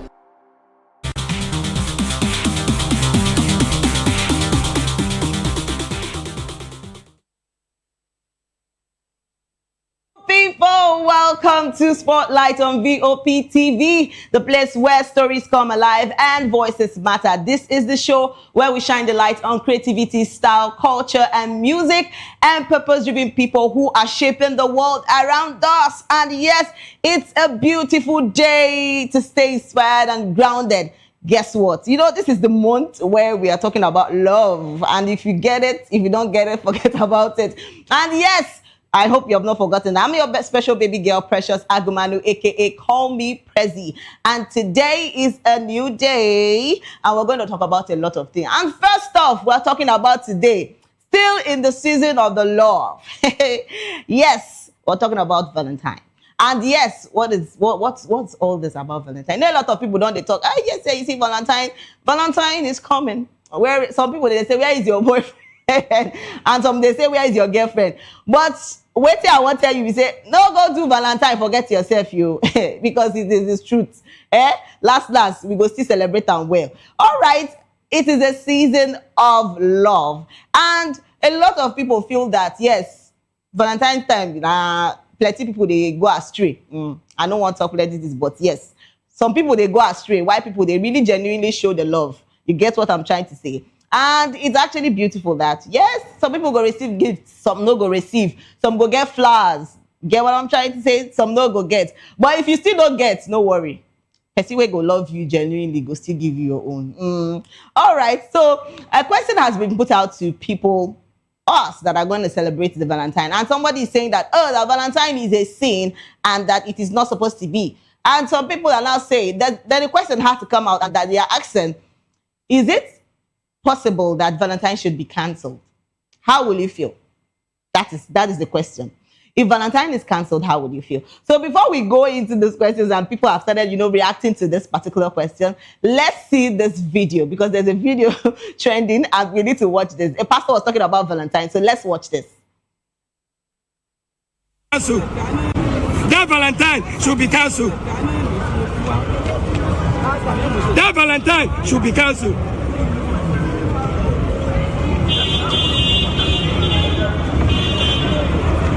Any Christian that do it is going to hellfire. Hellfire. You are judging already, Pastor. And Bible says we should not judge you. Say you know. I don't judge anybody. You hear me? I want to let you know that thing that you are doing is evil. Evil. Evil. Valentine celebration of love. Okay, Pastor, let me ask you this question. Do you believe in love? The love that Jesus is talking about is the word for John chapter 3, verse 16, which says, for God so loved the world, he gave his son begotten son. Valentine is sin. Anybody that do Valentine is going to hellfire. Whether you believe it or not, I stand on it. Valentine is sin. God, I beg you. Some people when they already program themselves say, oh, I'll be receiving gifts. It be like saying, don't be me talk, but in not talk say na fire when I go, but it's well. See, Valentine is widely celebrated, and it's Akrina said, yes, Papa, preach. And the Joy Girl said supported, and Oma Jaru said yes, so, and then Unusual said I agree with you. But before we continue with our comment section, people, let's go into what actually this whole Valentine thing really involves, because a lot of times when people are celebrating, they always want to get gifts. Now a lot of people now get hampers, yes, try to get packed gifts. A lot of people now sell those gifts to, you could just quickly go pick and send somebody that gift. Actually, it's a season of love. A lot of people need that love. So make you not come say na sin, na hellfire, na go for him, basically. Or maybe na only now they see that. But come to think of it, it's a time of love, to show love, to show somebody that you actually care. Yes. This time around, now when they ask you now, for people when not see get a boyfriend or get girlfriend, not be by, you could still be show person love without, having that kind of mindset. Yes.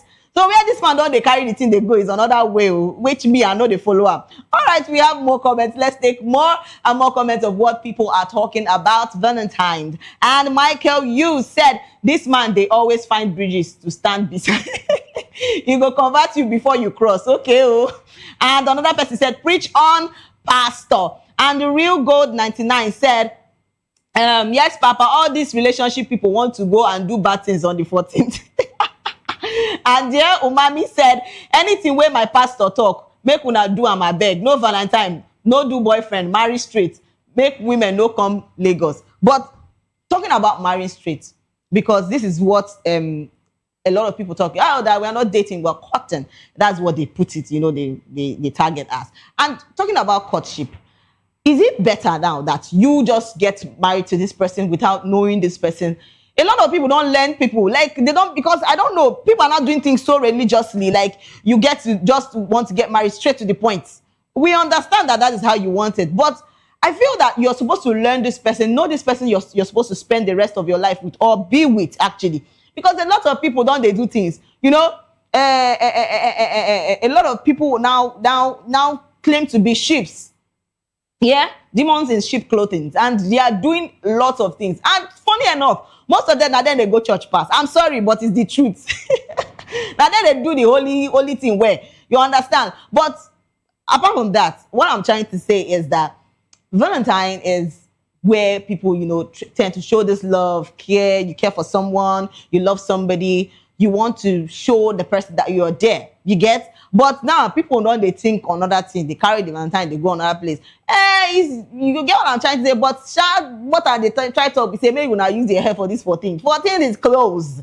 And yes, if you want to show love, please show the love genuinely, not the other way around. Nobody may send you. And we're still talking about courtship and dating. And this is where we talk about where people tend to not know their partners before getting into marriage. I feel it's risky. Oh, you get? It's risky. So, but then if you say it's okay for you, and that is how because a lot of people don't get married like in that kind of state. Oh, I didn't know him for like some years. Oh, I didn't know her for like, after all, not be person where you go date for like 10, 20 years. Now you go still marry. But if he leave you, go marry another person. Life happens, actually. All right, let's take more comments. A lot of people are talking about this, and we have a lot of comments concerning this. Let's take more comments. And yes, somebody said, God bless you, Papa. I don't know waiting them see for Valentine. It should be cancelled, please. On that day, I go just scroll through people posts and comments. I miss you, baby. Now you know waiting you go explain, give your boyfriend that day. All right, and another person said, if you're seeing this video on Sunday evening, can we please be friends? Okay. Oh. Another person said, leave Valentine, just marry direct. Marry direct. Okay. Oh, for people with advice, now marry direct. Shall marry with sense. You no go marry the one where you don't know. You won't marry direct. While go day. You go there regret. Let's take more comments. We have a lot of people talking about this. And yes, Dozy Breezy said, pastor with a touch of anger issues and overthinking. And Nena Force 59 said, Daddy G.O. have spoken.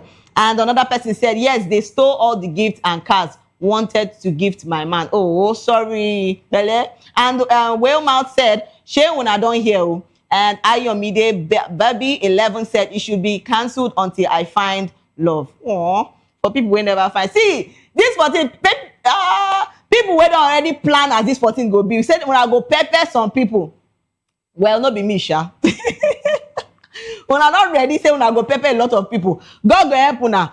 Yes, God will surely help people. If I already don't plan, say, oh, I want to be dropping pictures like this. Maybe 2 days to the Valentine time. I want to be dropping posts. See, nobody should pressure you. If nobody buy you Valentine, go buy yourself gifts. You are worth that gift. Yes, I tell you now. If anybody no buy you Valentine gift, oh baby, go and buy yourself gifts. Nobody should pressure you in this. Nobody should try and pressure you. Oh, there are people are going to vacation, going for vacation for. Carry yourself, waka, go buy yourself. Cold drink first. Calm down. No, they look all those. Forget all those things. When they go do finish, marriage, relationship go they scatter up and down. After this Valentine now, I go to hear breakup. I no pray for anybody. I'm just saying. A lot of people go they receive breakup left, right, center. Or I call they tell me divorce. See, you see this. I know even 1 year. In fact, after this February, make nobody come the shout for me say, oh, we are no longer together. Like you are going to stay in that relationship. All right, let's take more comments. A lot of people are talking about this. Let's take more and more comments and see what our comment section people are saying. And yes, somebody says, should someone should help me to catch this man. Where you want catch and go? He's well with you. And Odinaka said, Olanyika said, so my friend should cancel her birthday also at no, that one is birthday now. Birthday versus the Valentine. Okay, so no vex me. And Hero Daniel said, please, Pastor, don't cancel Valentine. I beg. We get show that day. Single taken and unbothered. All right. And I am Click said, I don't see excuse. Which excuse will you want give? I am BB said, I am not in support. It's my wish. Okay. Oh. For people who no support. What I have to say is that nobody should pressure you. If you say you get person where you want to do your Valentine with, it's still good.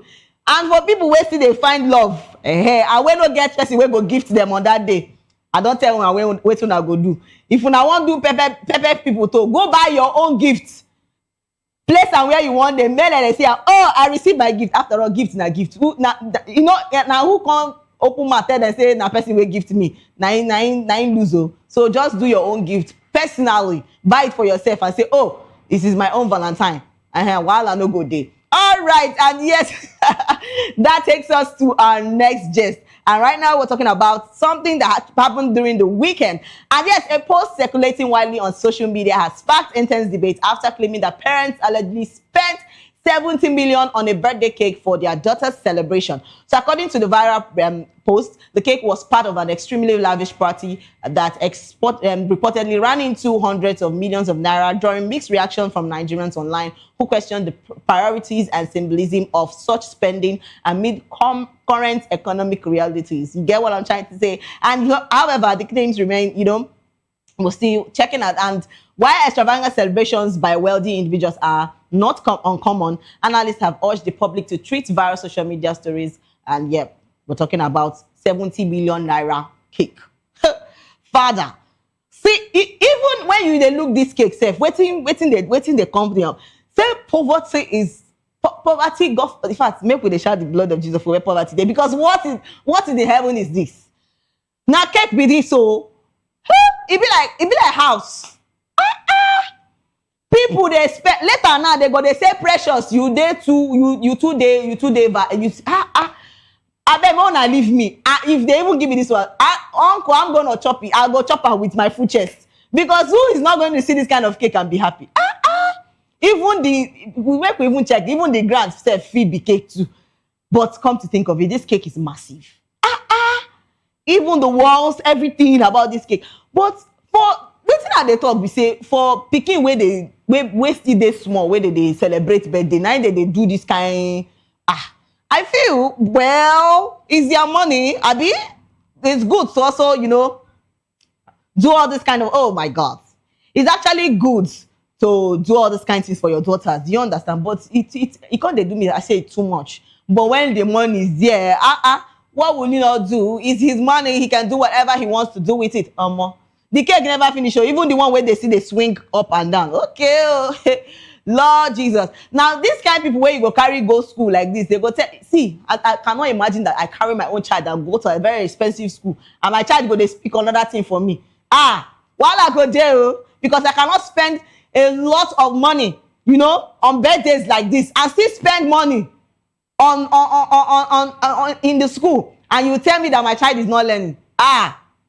There will be wahala everywhere. All right, a lot of people don't come out talk plenty things about this cake. They say some people say it's too much for a young child. Though say with some parents they too over pamper their kids. All right, let's take some comments and see what people have actually come out to say concerning this. And Salma Kudi said, all right, Mma Posh Queen said, I ain't even capping even if na 7M, I no do. If I make my money be like Oshimiri. Actually, it's too much. Oshimiri, oh my God. An agent said 18% cake. The rest is fuke. How you take no? See when they cut the wall? I beg, agent, stop the one way you know. And Kelechi Kasmia said, you will carry head on top pillow. They watch video and read comments. I greet you. Happy Sunday. Happy Sunday. And African Echo said, in a country where 96.7% live below $4 daily, is well. Yeah. Money na waiting. May una use your hand understand. I'm not be me go answer. All right, let's take more and more comments of what people are saying about this. And I am DJ Walid said, we don't win this one. Where win con enter for this one. Cookie Boma said, Father Lord, may this type of clients locate. Amen. And Sarumi T said, there are some things I will never spend money on, even if I get money past Bill Gates. And Final Touch Cakes one said cakes by. All right, we have a lot of people commenting on this, and people are saying that this is too much for a little child. You want to celebrate a baby's birthday. At least you could, you could go your way. Get better cakes but getting 70 million. It's not 7 million, oh God. It's not 7. The cake is massive. You get what I'm trying to say? It's massive. And talking about that is how parents, want to, take care of their children. We get the fact that they want to take care of their children and, pamper, love them. That is what all parents would want to do. But is it right, getting such amount of cake for a little child? Actually, you see, a lot of people don't talk, say, even if they get money past brigade, say they don't go try and one bit. All All right, let's take more and more comments of what people are talking about this, and before we go over to our next guest. And yes, somebody said 70 million on cake. Why? Total waste of money. And Anita Wealth. And a lot of people, come to think of it, 70 million. People, they find money. See, this period, a lot of people, they look for money. And yes, things not today sort for everybody. You know, rather than, spending so much on this cake, why don't you, do this portable birthday and, share this love. Give people money, help people, extend. But I feel like a lot of people see they want to do all this, say, I don't arrive thing. A lot of people won't carry the matter for head, say they don't arrive. How can my baby be doing a birthday and we're spending just like 1 million or 2 million? Some people see they even call them just, oh God, help me in Jesus' name. All right, let's take more comments. And Anita Wealth said, this is upsetting. You just know that the source of money is likely unethical and political. If it's political, then the money they just lavish is for your health care education. And the many lives that have been lost due to a dysfunctional system. And Michael, you said, me self, the data I use, they watch this clip, now 10 million I buy.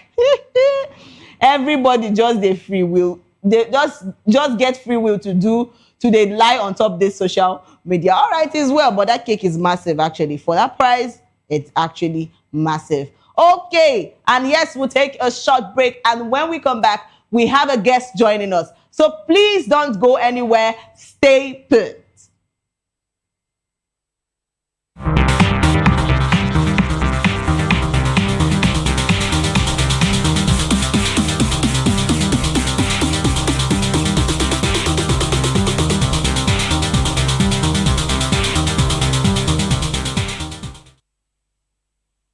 In a world where truth is the ultimate power and opinions scream the loudest, it's time to wade through the noise. Hunger no get tribe.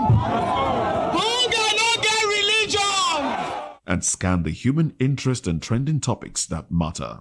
Stay tuned to The Issues, your plug to the stories making the buzz, from politics to science and technology, social justice, and more.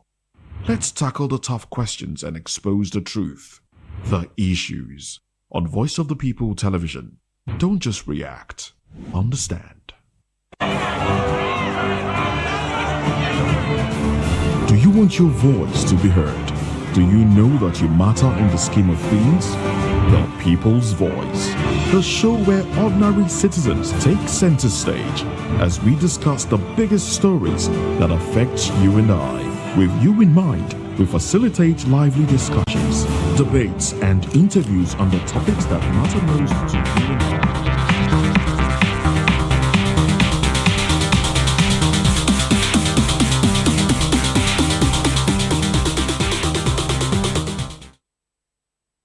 Welcome back, my people. Yes, to the show Spotlight. And yes, I'm still your special baby girl, Precious Akumanu, aka Call Me Prezi. And we've been talking about a lot of things. And it is Valentine's season. I hope you're ready. And yes, guess what? We have a guest today. And our guest today is a sensational artist, a true master of rhythms and vibes, known for blending hard-hitting raps flows with infectious Afrobeat energy. This artist has been setting stages on fire and playlists on repeat. From catchy hooks to lyrical punchlines, every track is a journey. And every performance is a celebration. Drum rolls as we welcome one and only Wakidi Banks to the show. Woo!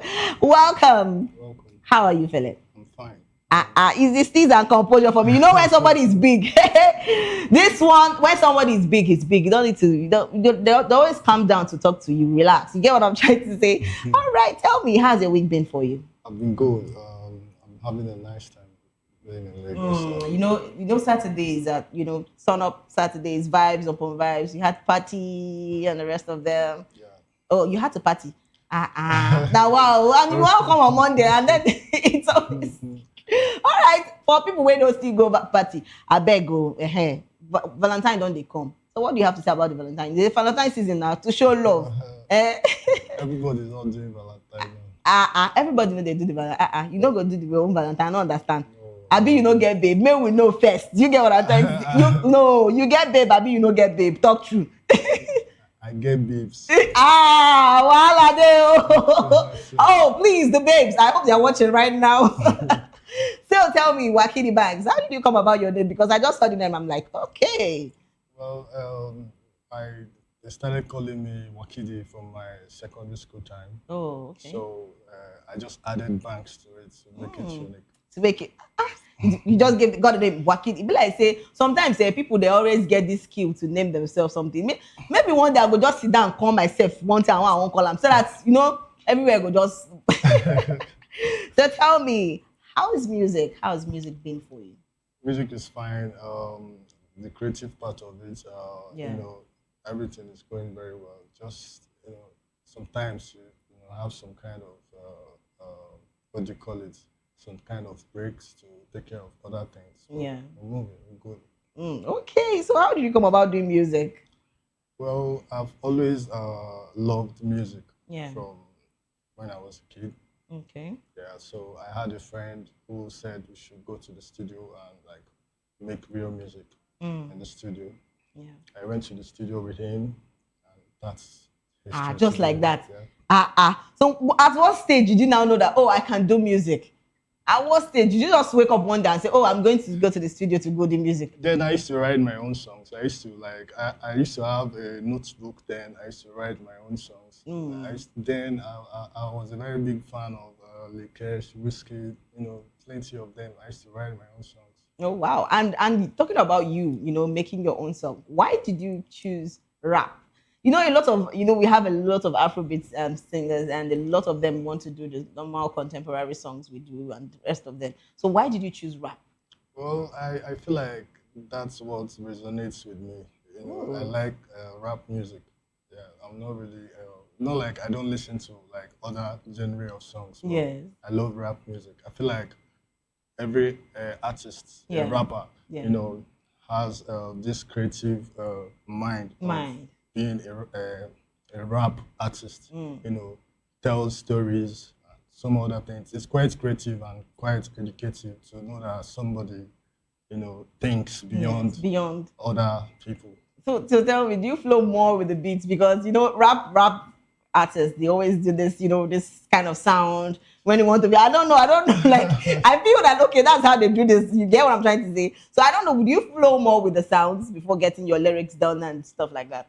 It depends. It depends on the kind of beat. Yeah. Sometimes you have the song already on your mind before you get to the beat. Sometimes you write with the beat. Ooh, so talking about the beat, what inspires you in writing your songs? Well, I feel like my experience, and some other people's experience too inspires me. I can maybe somebody might tell me about a story, and I'll have an idea of how to make a song with it. So so can you make a song with we're sitting down right now? I want to. All right, and yes, Wakidi is still with us, and we'll take a short break. And when we come back, please don't go anywhere. Stay put.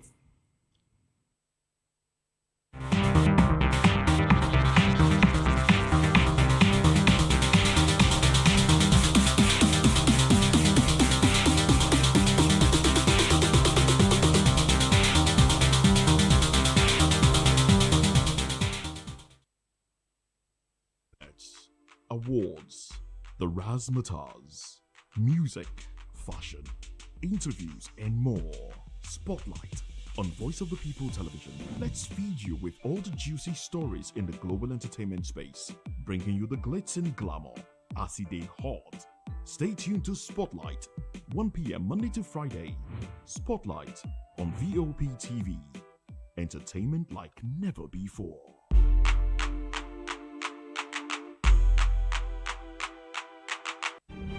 In a world where power shifts its every headlines, news breaks and events happens, we bring you unbiased and explicit information on politics, economy, and state of the nation. We break down the chaos. Facts, not fluff. Truth, not speed. We discuss matters.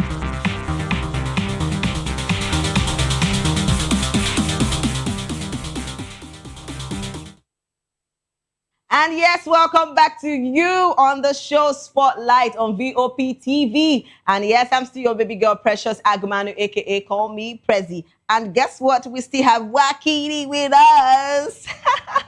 So Wakini, tell me, apart, we'll actually go into the questions we have, but then let me ask this one question. When last, did someone get you gifts? It's time for season of, love. And when was the last time someone went out his or her way to get you a lot of gifts, that you really, felt emotional? A lot of people now, men don't they cry now. You get what I'm trying to say? So when last did someone gift you that? It's my friends. Yeah, so I can't fleece my mind. Who was the last person that gifted me? Ooh, now wow, God, see gifts everywhere. You can't fix this, but that means the gifts are a lot. Yeah, you have a lot of gifts that people give. My friends gift me. Wow, ask me now. We see people where get plenty babes, like he mentioned. It's actually beautiful. All right, so we're talking about music, and tell me, how do you balance the lyrical side of your rap now with feel good Afrobeats vibe? How do you balance both the rap and the music part of your songs? Well, during my creative process, I like I said, I like to make music from realistic things. Yeah. Things happening around me, things happening around other people, stories. Yeah. Books I've read, so many things, movies, people. So I just like to talk about realistic things and something that can relate with people. Yeah. Wow. So what was your first performance like? Because I've heard one of your songs and I'm like, okay, we get a vibe, you get what I'm trying to say. So tell me, what was your first performance was like? What was it like? Because I know you've been to some places, yeah, to do your songs. So tell me. It was cool. Back then at where we used to stay, I had a performance with Jerick back in the days. Yeah. Sambali Chua. So it was cool. The vibe, the energy was there. We were superstars from back then. So how did the audience take it? How did they react to the songs? It was cool. It was massive. The love was just so super massive. So tell me, what are the challenges you've faced so far so good? Because I know that you've been doing music, and a lot of people that do music will be like, oh, we people that normally see the better sides of people doing music. Maybe when the songs are out, a lot of people are vibing to it, but they don't know the stories that come and things that come with, making those songs and making music, better music. So tell us, what are the challenges you faced so far? Well, there are so many challenges every artist faces, but the major challenges are the funding aspect of the music. Okay, the funding part. Yeah, so how have you been able to, fix that up lately? Well, I have other businesses. Ooh, nice. So tell us, what are the other businesses? I have a degree in surveying. I'm also a surveyor, so aside music. Yeah. Yeah, so I have other businesses I do. Okay. Combine them with music. All right. So before going on stage, I still want to talk about music. Before going on stage, how do you prepare or how do you plan to be on stage? Do you try to? How do you prepare? I don't know. Do you a lot of people would like to take some time off, want to get some fresh air, and just some people just like the energy. Oh, I want to get gingered and just So, but how is it for you? When I have performance, I just connect with the crowd, connect with the fans, connect with my friends around. So we just go and do our thing. It's just a normal thing. So yeah. So have you had any time you've performed one time and everything just completely goes differently than expected? Yeah. Oh, so what would you like to share that time with us? No, I don't want to talk about. Oh my God. Oh my God. It will actually be fun. So tell me, have you had any fun time? You creating music? Yeah, I really do enjoy the creative process of making music. Yeah, I like to make music from the moments times I'm in the studio. I like to make music from the energy. Yeah, people around, what we're talking about. Yeah. When you're having discussions is when you have ideas. Yeah. So put in it. Put in it. Wow. So tell me, any project you're working on right now? Yeah, apparently I'm working on my EP coming out in a couple of months. Yeah. Yeah. So what is it about? It's my EP from. So I haven't dropped like a song since 2 years. I've been on a break. Yeah. I dropped a song out from the EP, Bombing. Yeah. So the name of my EP is Valley. Valid. Valid, yeah. Oh, Valid. valid. So what's about valid? If you could tell us, could you share? Valley is a valley of sounds. Ooh. You know, comprises of different genre of songs. Wow. Yeah. So I don't want to talk more about it. So what should we expect? Well, I want to know what people will expect from that song. You should be expecting hits. Hits upon hits. I have a new song with Jay Wheels coming up soon. Yeah. And I have a couple of singles from me. I just dropped a single out from the EP. Yeah. Bombing. It's out on all social platforms. Oh, that's nice. So I want to talk about music right now. Like, I know that all of your songs, you've written them and your lyrics are so spectacular. But I would like to talk about this. In all your songs, which one would you say that you put in your all the energy, all the? I know that all your songs you put in all those energy, but which one would you say that is more particularly important to you, that you always want? Maybe if you're called out somewhere to perform, and that particular song is what people really vibe to. What song would that be? Well, I can't really say. I can't really like place a particular song because all my songs has a message for different things. You know, like I said, most of the times people tend to like a different song. Yes. Yeah. So what I do is I try to make different songs for different people. Do you understand? And I love all the songs equally. Okay, that's nice. So outside of music and what are some things people don't know about you? I'm a good photographer. Nice. Wow. And what else? And I play football very well. Oh, so see the football people. All right. So tell me, what's your best club actually? Manchester United. See them. Una two they do. We are doing well now. I don't see the lineup. Hey, wahala. So what's your guilty pleasure, music or otherwise? Do you love music? What do you love, like, apart from music? Maybe music or like? I love music. Yeah. So you don't like to party? I like to that one is not among. Oh my God. So tell me, a lot of people are watching right now and they are like, oh, I want to go into music and I want to be an Afrobeat singer. So and they want to go into rap basically. So what would be your advice to young and upcoming? Well, my advice is believe in yourself. Whatever is worth doing well. You know, master your craft. You know, basically, so many people out there are just trying to sound like similar artists. You know, it's not bad to like have someone you look up to, but you should have your own niche. You get me? So master your craft. Whatever you want to do, music or otherwise, just do it well. Okay. So a lot of people are now saying, oh, I want to hear him rap. Okay. Do you have any song you would like to do for us?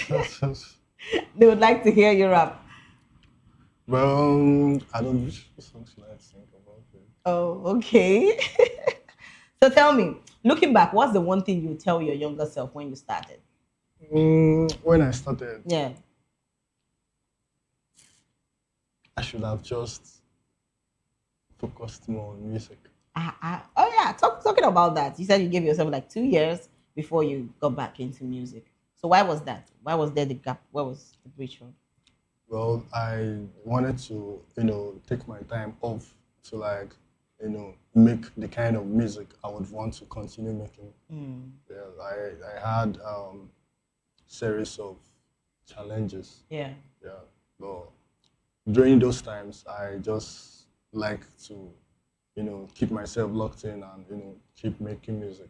So what really pushed you back into music? Because it's as if you just wanted to give your time. What was that period? Was it like you wanted to give up on music? No, not really. Just that I had a lot going on. But regardless, I always record. I have lots of songs. Yeah. Whenever whether in good condition or bad, I keep recording. I make music from my experience, both good or bad. So most times when I drop songs and people are like, this song is cool, I like this song, it might be my actual pain. Yeah. So I'm just putting out there. But I'm glad that people like it and they reason and resonates with the song. I'm just glad that I make people. Someone tells me, "Hey, your songs make me happy. It made me to come out from my difficult times." Yeah. And I'm like, that's why I'm doing this shit for real. So tell me, growing up, you said growing up that you started music in a younger age. So I'd like to ask questions. Who are the people that really inspired you in the music scene? Well, then I used to listen to Fino. I used to listen to Lil Kesh. I used to listen to Wizkid. Oh, Wizkid. If you're big, you're big. So tell me, who would you love to share the stage with maybe someday? Fino, Wizkid. Why did you choose Fino? Hmm? Why did you choose Fino? I love his personality as well, aside the music aspect. Oh, okay, and what about Wizkid? I love his sounds. I love everything about him. Okay, and you know that Wizkid is someone that is very quiet, but anytime he talks. All right. So I don't know. Would you want to do a shout out to any of your producer, anybody that has been into the music scene with you? I want to give a shout out to my producer, Mr. Mars. Yeah. He has been very good. We've been giving out hits back to back. We have, like I said, I have a project coming up. Yeah. It's massive. I have a couple of songs. I have a song with Jay Wills. I have the videos already coming out soon. So you guys should keep up, keep waiting. Okay. And keep bombing. So I wanted before we go out, I want to ask these questions. While growing up, your family, because a lot of people feel that families doesn't support them while making music. Has your family been the biggest support you have? My dad was never in support. Okay. My dad really wanted a different path for me. Yeah, but my mom has always been supportive of whatever you want to do. Yeah. Like you have passion for, she supports. So right now, are they still in support of? Yeah, both of them are in support. Definitely, because. All right, thank you so much at Wakili Banks. And yes, it's all about music, rap, and we've been talking about a lot of things with Wakili Banks. And he has already told you, please don't stop what you're doing. Keep doing that thing you feel that you want to do in music. Because now who give up, now I fail. I'm telling you. And yes, their challenges will come, but I need you to stand strong. Because standing strong, you're definitely going to be victorious. And yes, thank you so much for staying with us on the Spotlight Show. To my amazing viewers, thank you for staying with us. It was a blast. And remember, if you're going viral or going global, please stay true to your stories. And don't forget to follow us on all our social media handle at VOP TV Live and subscribe to our channels for more exciting episodes and updates. And until next time, I am still Precious Agamanu, aka Call Me Prezi. This has been Spotlight. And yes, catch you next time. Bye for now.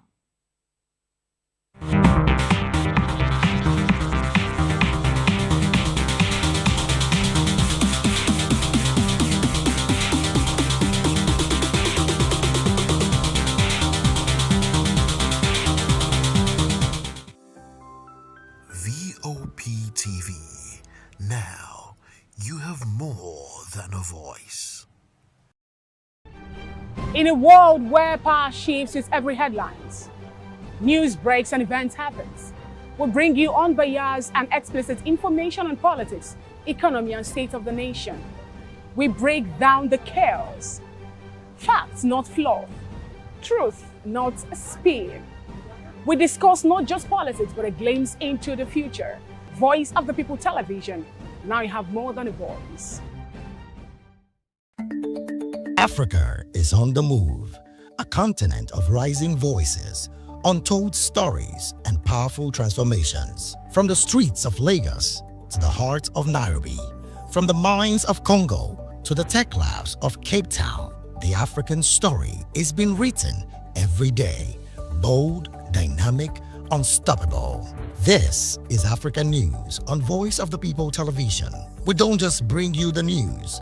We analyze and bring you Africa's heartbeat, the politics that shapes our nations, the economies that drives our future, the cultures that defines who we are. The Voice, Africa News, Africa's voice, Africa's future. Where Africa speaks, the world listens.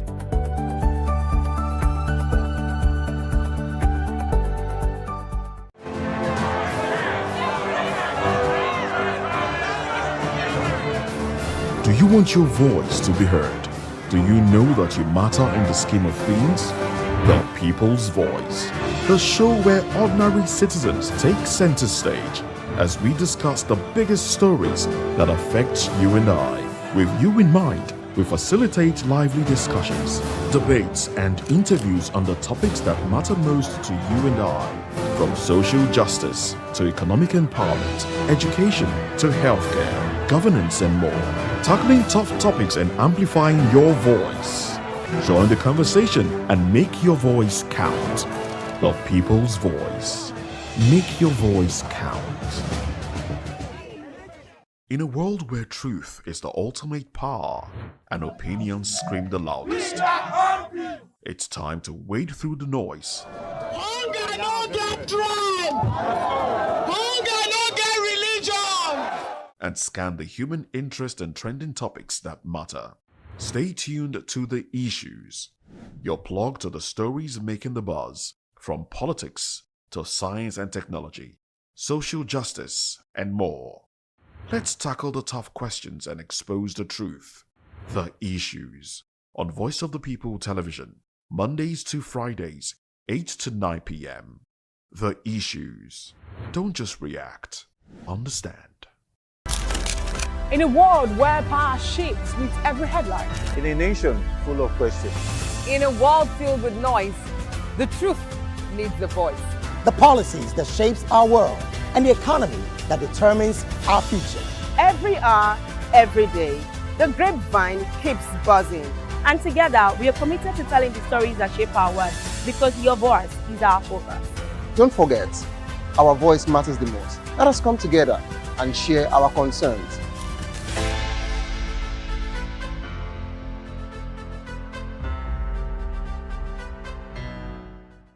To know the happenings in the maritime sector, join us on the program Maritime Frontiers on VOP TV as we discuss key areas in the maritime sector, from aquaculture, maritime transportation, maritime labor regulation, oil and gas exploration, ferry and passenger insurance, marine pollution and prevention, port operations, and lots more. Maritime Frontiers, exploring Nigeria's blue economy.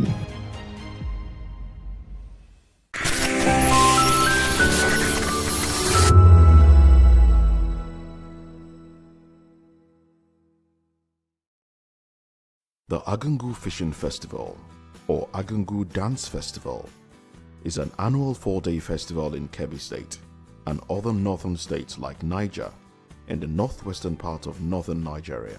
The region is made up of fertile river areas of Matamfada, Mala, with much irrigation and orchards, Lambu in Hausa.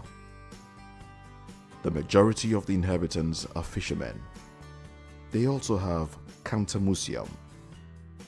The museum is the main historical center in Agungu for visitors across the globe. People from around the world travel to Agungu just to witness the occasion.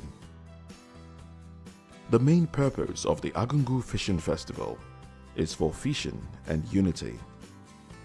The festival is usually a 4-day cultural event. The festival began in the year 1934 as a mark of the end of the century-old hostility between the Sokoto Caliphate and the Kebbi Kingdom. This festival has brought huge progress to the development of the state as a whole. It is usually called a fishing frenzy festival. The festival is celebrated to mark the beginning of the fishing season in Agungu, a riverside town in Kebbi State. It's celebrated between February and March every year. In 2005, the winning fish weighed 75 kilograms and needed 4 men to hoist it onto the scales. In 2006, the festival banned fishing due to safety concerns relating to the low water levels. The importance of the festival to the economy has led the government to conserve fish stock by prohibiting the use of gill nets and cast nets. The Ziro Polder project, an irrigation scheme in the Rima River floodplain to the south of Agungu, has been criticized because the reservoir threatens to flood the traditional site of the festival. Activities include craft showcases, canoe races, agricultural showcase, cultural activities, wrestling matches, musical performances, a grand fishing contest and swimming contest.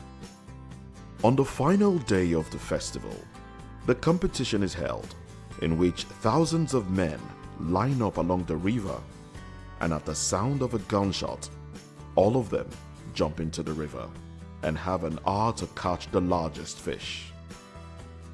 The winner can take home as much as $7,500. Competitors are only allowed to use traditional fishing tools, and many prefer to catch fish entirely by hand. A practice also popular elsewhere and known as noodling, and this is to demonstrate their prowess. VOP TV. Now you have more than a voice. Are you ready for the extraordinary? Something big is happening on your screen. Introducing VOP TV. Now streaming on SLTV channel 264. From breaking news to captivating conversations, news analysis, giving you all sides to the story. We break in-depth discussions on the issues that matter, from politics to sports, entertainment, and lifestyle. VOP TV on SLTV channel 264. Join us as we redefine what television means to you. Voice of the People Television, VOP TV. Now you have more than a voice.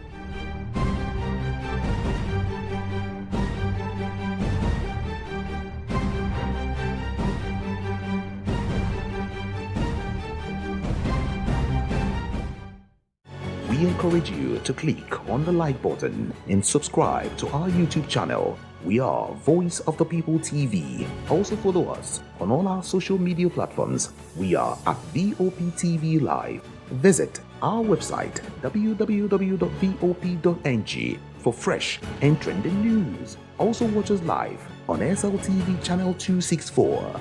VOP TV, Voice of the People Television. The red carpets, awards, the razzmatazz, music, fashion, interviews, and more. Spotlight on Voice of the People Television. Let's feed you with all the juicy stories in the global entertainment space, bringing you the glitz and glamour as it is hot. Stay tuned to Spotlight, 1 p.m. Monday to Friday. Spotlight on VOP TV. Entertainment like never before.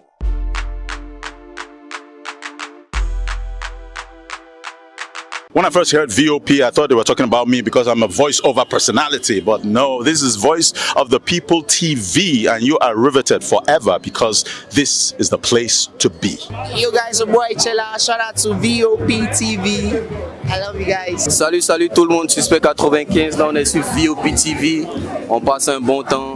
J'espère que vous kiffez. On est au Afrima. On est ensemble. VOP TV. Don't see me like a fool because I don't do giddy giddy giddy. VOP, you don't know Stoneware from Ghana representing live and living color. Yeah, Beam Nation President. Outside with it. Bless up. Hello, this is Milo from Ivory Coast. Keep watch Voice of the People TV. Regardez la voix du peuple, la télévision de la voix du peuple. Que Dieu vous bénisse. À très bientôt. Love you so much. Hi guys, what's up? This is Gaze Baba. I am watching VOP TV. Usually you be told to not touch the dial, but I tell you to touch the dial and increase the volume. Like, keep it locked, it's Afro Gospel. Thank you. Hello, my name is Shego Arunze. You're watching VOP. Don't change the dial. My Joe, fine girl. My Joe, fine babe. Only are you, but don't dare Fuji Monsu. Yes, don't touch the dial. This is me, Dr. Adiwala Iba. Keep watching VOPT.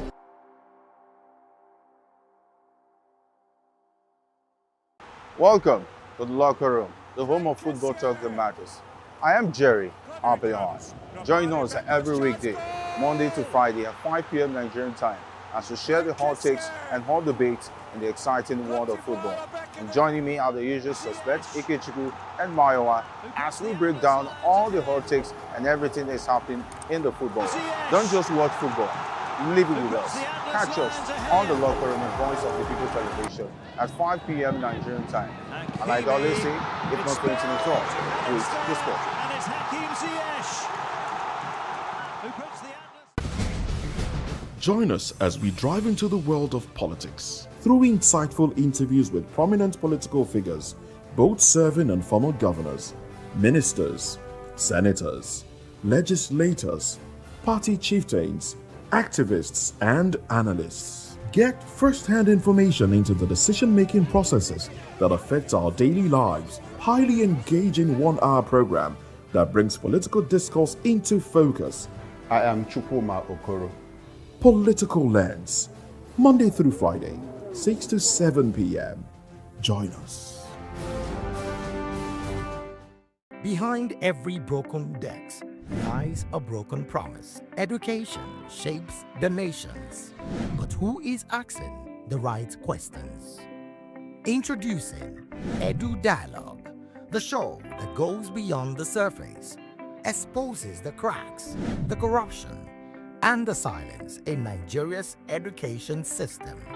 Edu Dialogue, Saturdays, 3 p.m., only on VOP TV. We break the biggest stories, from missing funds to policy failures. We ask the tough questions and demand real answers. Edu Dialogue, this Saturday, 3 p.m. on Voice of the People television.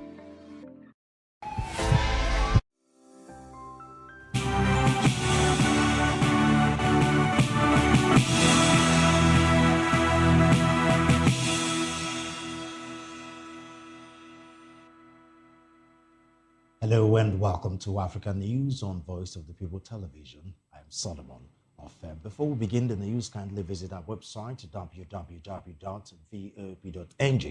for fresh and trending news.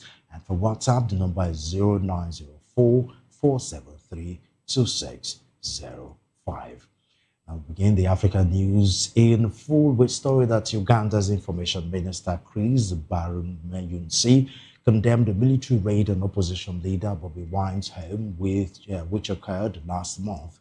Barry Yomunsi told newsmen that the pop star turned politician had not committed any crime and was free to return home. Wine has been in hiding for weeks after fleeing his home in the capital, Kampala, hours before he was announced the runner-up to President Yoweri Museveni in the January 15 presidential election.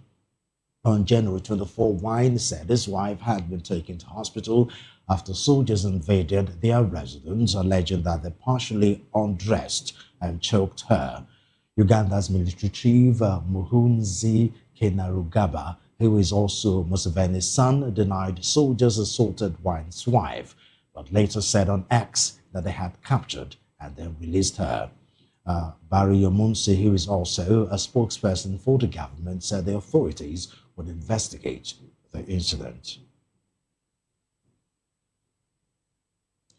Sudan has resumed full participation in the Intergovernmental Authority on Development, IGAD, citing a positive statement from the organization's secretariat reaffirming its commitment to regional cooperation and Sudan's sovereignty.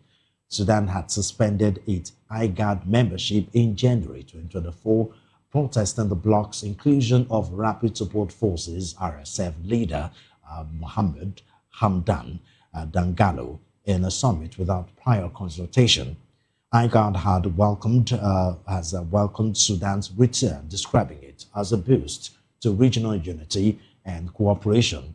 Sudan's reinstatement is expected to enhance collaboration on conflict resolution, security, and development in the Horn of Africa. The country's foreign ministry emphasized its commitment to regional and international peace and security. In another development, Somalia and Saudi Arabia have signed a defense and military cooperation agreement aiming to strengthen ties and enhance regional stability. The deal, signed in Riyadh, covers areas of mutual interest including training, equipment, and security technologies. The agreement seeks to improve Somalia's security capabilities amid ongoing efforts to combat insurgent groups and stabilize the Horn of Africa nation. Saudi Arabia has been a key supporter of Somalia's security sector reform. The partnership also targets Red Sea security, a critical maritime corridor. Somalia's relationship with Saudi Arabia has deepened, particularly since Israel recognized Somaliland.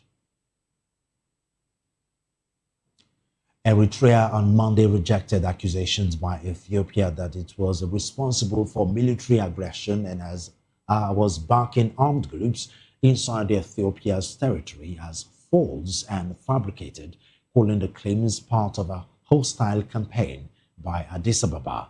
Ethiopia's foreign minister had accused neighboring Eritrea over the weekend of military aggression and of supporting armed groups inside Ethiopian territory.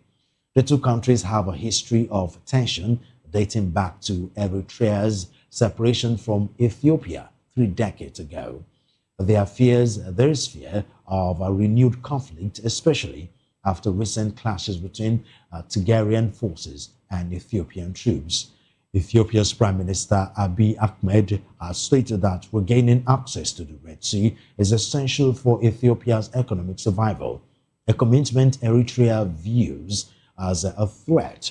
The African Union and regional bodies have called for peaceful resolution. South Africa will withdraw its troops from the United Nations peacekeeping mission in the Democratic Republic of Congo, citing a need to realign its armed forces resources. According to a statement by the Office of the President, President Cyril Ramaphosa notified UN Secretary General Antonio Guterres of the decision will see over 700 South African soldiers withdraw by the end of 2026. The UN mission, MONUSCO, has a total of nearly 11,000 troops and police deployed in Congo, where conflict has raged for decades.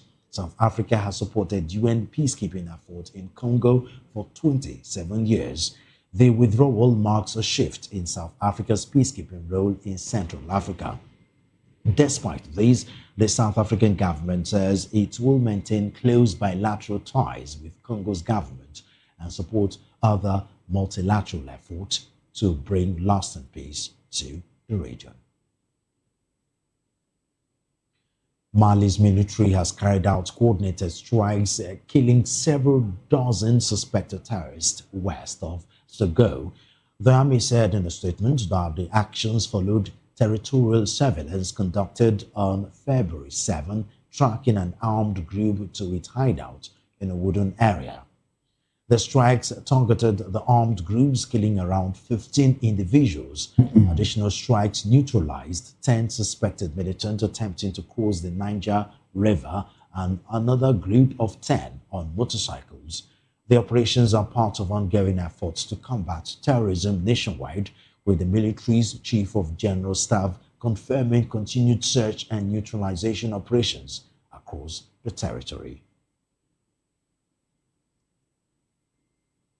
Elsewhere, police in Senegal have arrested 14 individuals, all Senegalese nationals, for allegedly operating a transnational pedophile gang between Senegal and France. The group, which has been active since 2017, is accused of organizing pedophile pimping, rape of minors, sodomy, and international transmission of HIV/AIDS.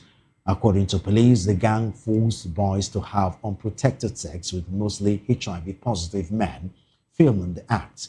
4 of the accused allegedly acted on the instruction of a Frenchman arrested in France in April 2025, receiving money transfers in exchange.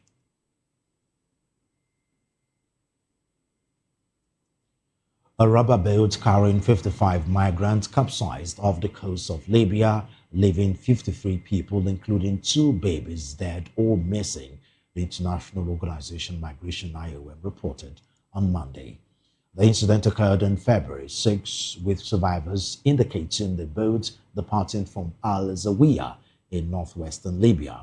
The IOM expressed deep sadness over the tragedy, highlighting the persistent dangers faced by migrants on the central Mediterranean route.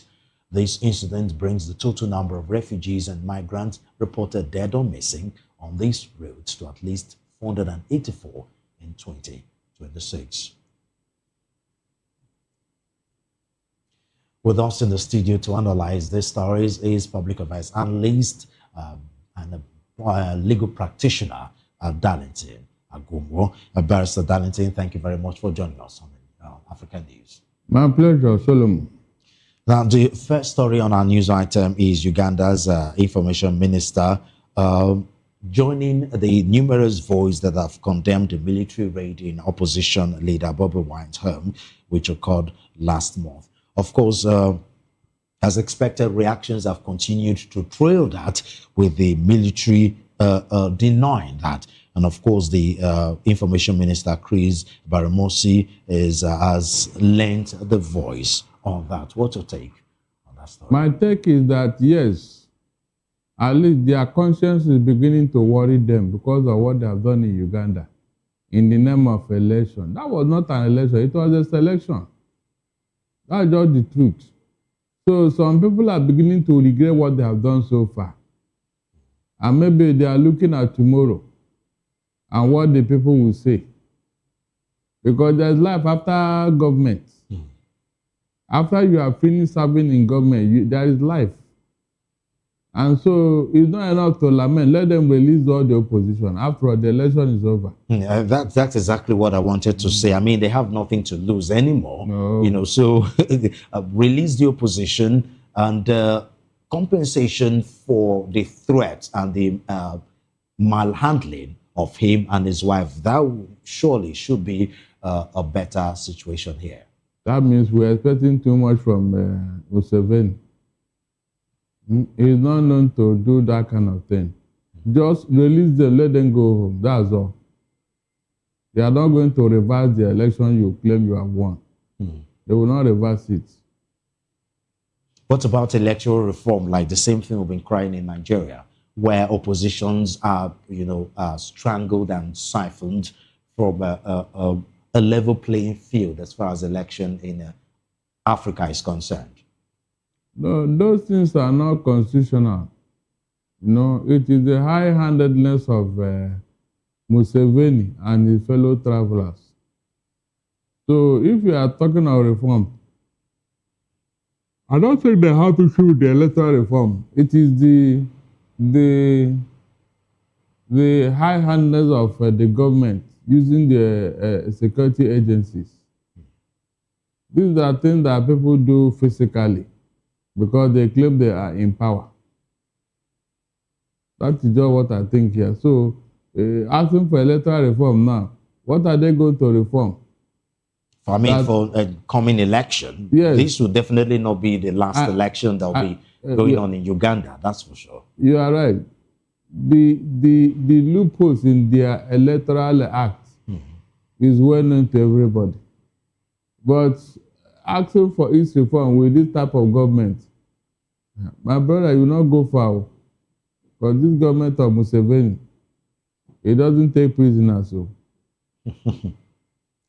And now to Sudan, where reports coming out from there is as they've resumed full participation in the Intergovernmental Authority on Development, ICAD. They cited a positive statement from the organization's secretariat as a reason, because the secretariat has reaffirmed its commitment to regional cooperation and Sudan's sovereignty. Sudan has been known to boycott a lot of these international organizations, but looks like they have decided to come back to ICAD. What's your take? Yeah, you know, they have been at loggerhead with some groups in their country. And so after the war, there should be peace. All the international organizations that they have not been taking part in all that, that is what makes you a government. Your ability to relate with other countries and other governmental agencies for recognition as a sovereign. You cannot be an island of your own. Definitely. So those groups, I mean, they have accepted themselves from because of what was going on in Sudan. Now that things are beginning to look up, they are going to return back to them. The giving for suspending their membership, that was in January 2024, was the bloc's inclusion of Rapid Support Forces, RSF leader, as in the summit as their reason for withdrawal. Do you think that reason is valid? Why not? Because what is RSF? A rebel group that wants to destabilize the country. It is not allowed under international law. Except if somebody wants to play mischief, he now wants to hang on to it and say, this is my reason. But for a rebel group, the government of Sudan should not take prisoner when it comes to fighting these people. That has been my take. It should brutally confront them, whoever is behind them and all that. And then in Somalia, Somalia and Saudi Arabia have signed a defense and military cooperation agreement. Obviously, this is in response to Israel's pronouncement of Somaliland as a sovereign nation that has garnered reactions. And Somalia, they've been trying to do a lot of review, trying to do a lot of military collaboration, if not for anything, to reclaim the authority as a sovereign nation and the owner of Somaliland. What do you think between the MOU between them and Saudi Arabia?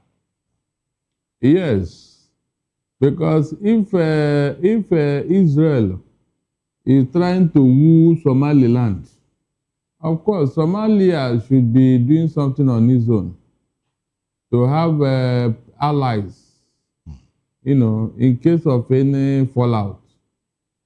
Because the day Somaliland declare independence and all that, there will be war in that country. Because Somalia will never allow it. That's just the truth. So Somalia is trying to woo some international friends who may be their supporter in case anything breaks out in Somaliland. And of course, also, in order for them to combat insurgent groups that have been stabilizing the Horn of African nation. Now, don't you think it's high time countries stop trying to do an individual network in order to combat insurgency? Because it's obvious that insurgency has become a big problem in Africa, not just in sub-Saharan Africa, not just in Western Africa, but, you know, even at the Horn of Africa, you know, they've been having skirmishes of insurgency. Don't you think it's time to have, like, a holistic approach to insurgency? One of them being having a regional body to combat this insurgency, a separate body in Africa whose responsibility is to combat insurgency. Instead of Somalia having an agreement with Israel, Nigeria have an agreement with France, individual country. Obviously, it's not working. The need of each of these countries are different.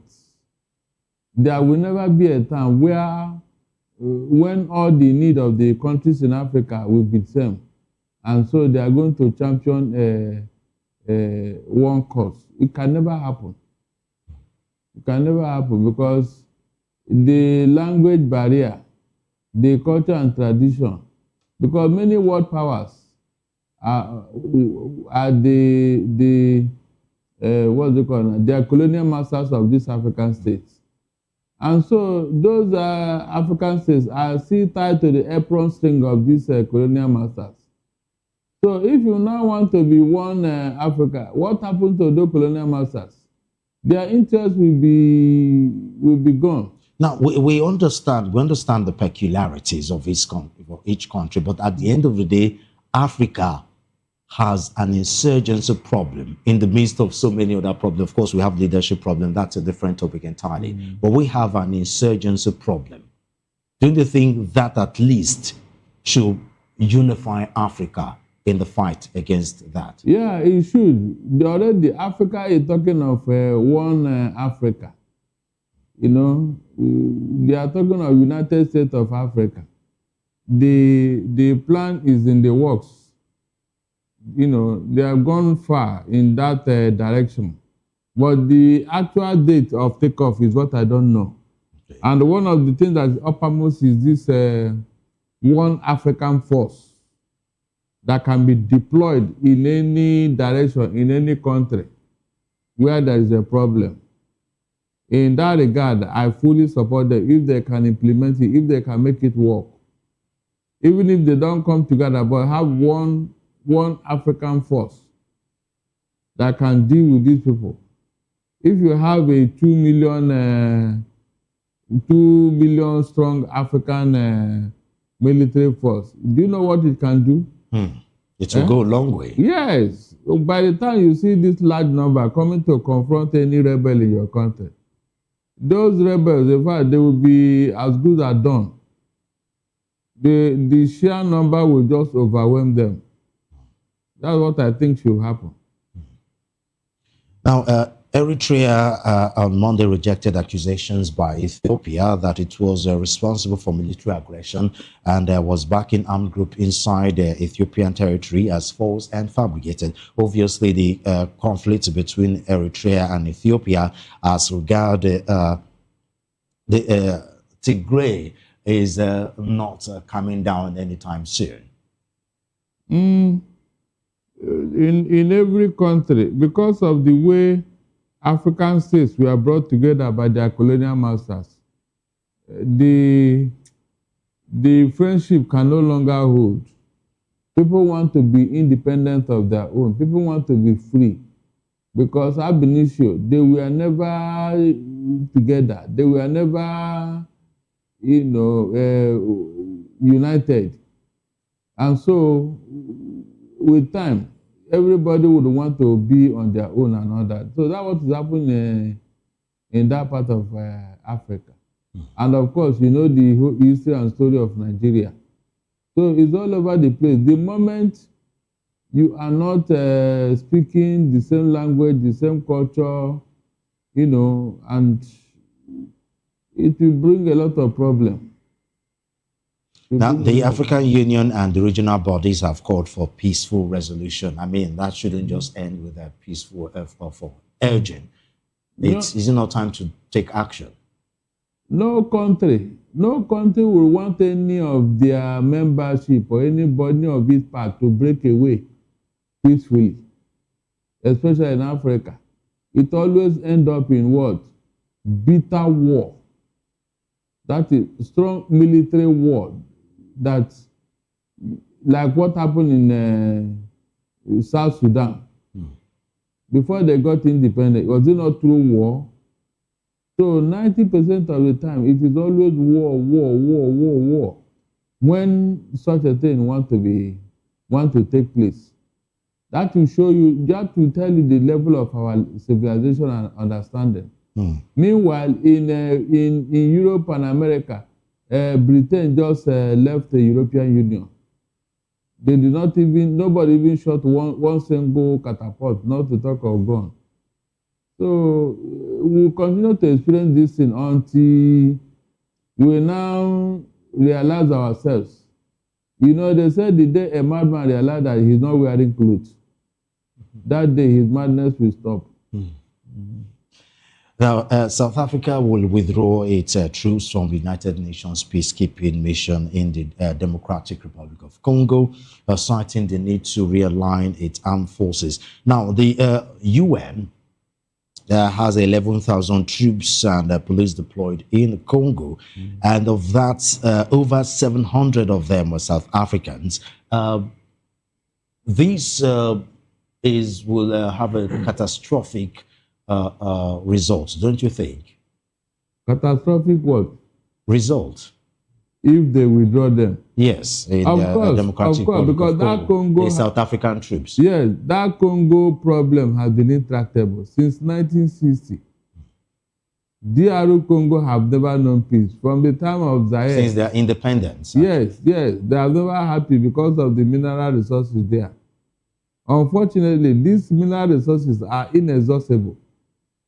Imagine something that you have plundered since that time. Up to today, the thing is still there. Most tech companies in Europe and America cannot be in business without the raw material from DRC. You can imagine. So with this kind of free raw material which they are extracting from DRC, they will do everything to sustain it. They will do everything. So this company, they have their own military foot soldiers who are now controlling their own territory of the mining sites and all that. And these people are being paid. No money that their country is being plundered. It's really unfortunate. It is. And they give reasons for the withdrawal as the need to realign its armed forces resources. Do you think that's valid?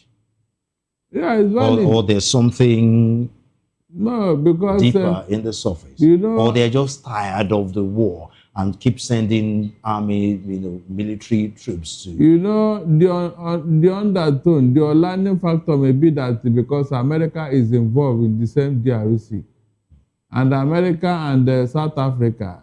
are not exactly friends they are not, at the moment. They are like cat and mouse. So South Africa may be trying to play safe by withdrawing her troops from DRC. After all, there are other people there. So if they want to do that, why not? If not. And South Africa has been very instrumental in peacekeeping in Africa, considering the role that Africans, especially Nigeria, played in their own situation in the apartheid.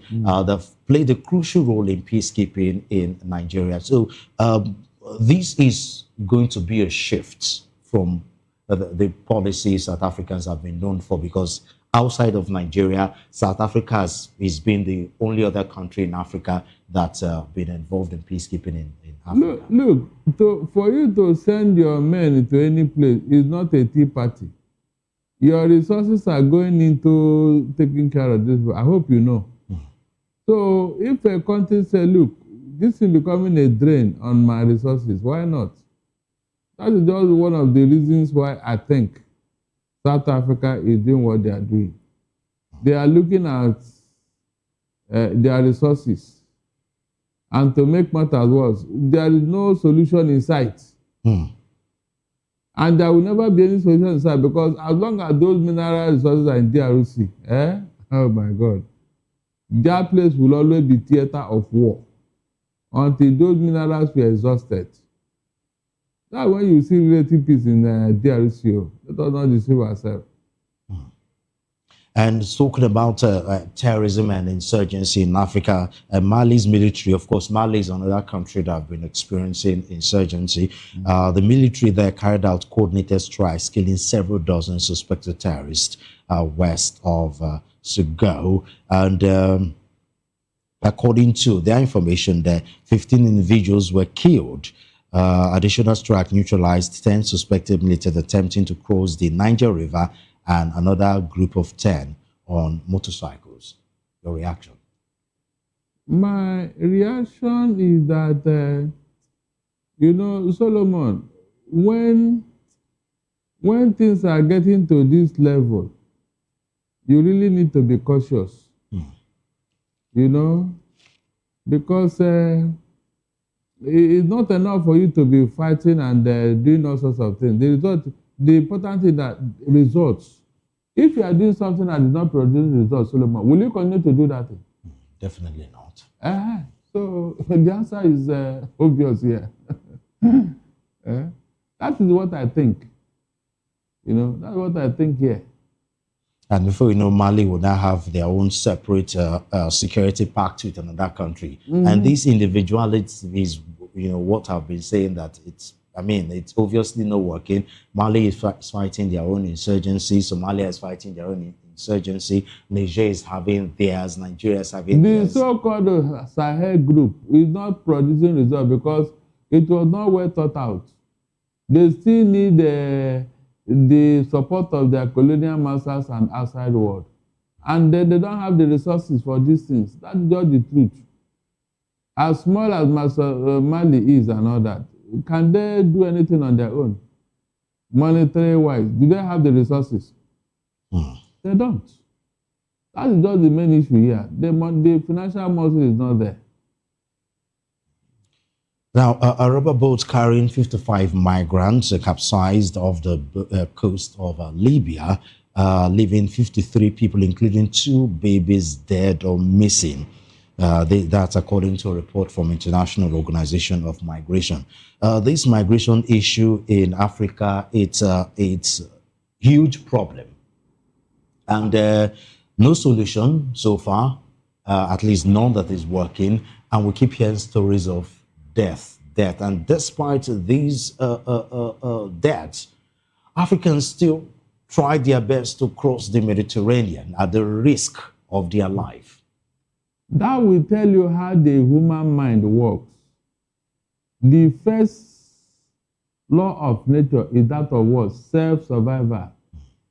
And so these people are saying, look, instead of me to die in hunger in Africa, why can't I try my luck and see whether I will cross over to the other side? And die if possible? As those people have just died, more are preparing to you only hear, may God raise their soul. They will embark on their own journey the following day, not thinking of what happened to the other people that died. So that is the human spirit. That is the human spirit. The spirit of what? Survivor. At all costs. At all costs, because they believe that, it's their own luck. Maybe I may be lucky. Because when they realize that some people have made it, they will say, maybe it's our own turn to make it too. It's not all of them that die now. Some people used to cross over. Yeah, it's barely 5% of people that survive. So they want to be among that 5%. That's just tragic. They want to be among that 5%. And because their paymasters or their controllers have already assured them that nothing will go wrong and all that. So, and having come this far, for them to get to that point, whereby they need to enter boat now and cross over to Europe through that nearest island in Italy and all that. It's a long way from home. So going back is not an option, Solomon. Going back is not an option. It's the obvious issues there. For example, how do you use a rubber boat for such journey? They have assured them that there's no other choice. So the people that are doing business with the boat and all that, so they will say, in fact, they come and tell them stories of those who cross over. And so they'll be claiming maybe it may be our own turn. It will be our own day to be lucky and all that. Is it also an information issue? Because if this information is in the public, it's in the domain, as in if they actually inform that, hey, out of maybe 100% that cross the Mediterranean, it's probably just 2 or 3 people that survive. If there is a proper information, don't you think the number of Africans trying to cross the Mediterranean will reduce drastically? Do you know where we are talking about? It's a desert. These people are kept in an enclosure. where they don't see or hear No, what is at least before they embarked on that journey in their various home countries, they must have had. Yeah, they must. They should have gotten some of this information. Yes. If they are properly informed, like we're hearing and broadcasting these stories, they hear it, especially in a time of information like this. Look, don't you think a reorientation will take place, will occur? They hear the sad story of those who didn't make it. They equally hear the glorious story of those who made it. So, which one are you? They'll be thinking that I will be one of those who will make it across the ocean and all that. That's what is uppermost on their mind. They believe that some people are crossed over. And maybe somehow they would have communicated with them and they are clapping and celebrating. You know. So it will be our own turn if we start our own journey. It's always like that. Until maybe in the middle of the ocean, the waves will start the activities. All kind of turbulent weather will erupt. And of course, the rest will be history. So they believe that it is not always. That's why they always do this journey in the night when they believe that the seas are calm. But there's no guarantee that the waves cannot wake up anytime and start rumbling and all that. That is just the irony. There are days that the seas are very calm. They will do all sorts of sacrifice, begging the water spirit to be calm throughout this journey.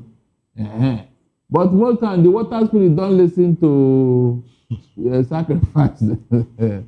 They will come and look for food to eat.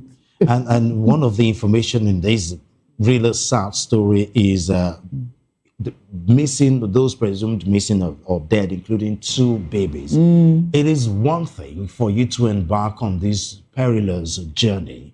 It's another thing for you to undertake it with babies. Yeah, that's tragic. Yes, that will tell you how desperate things are.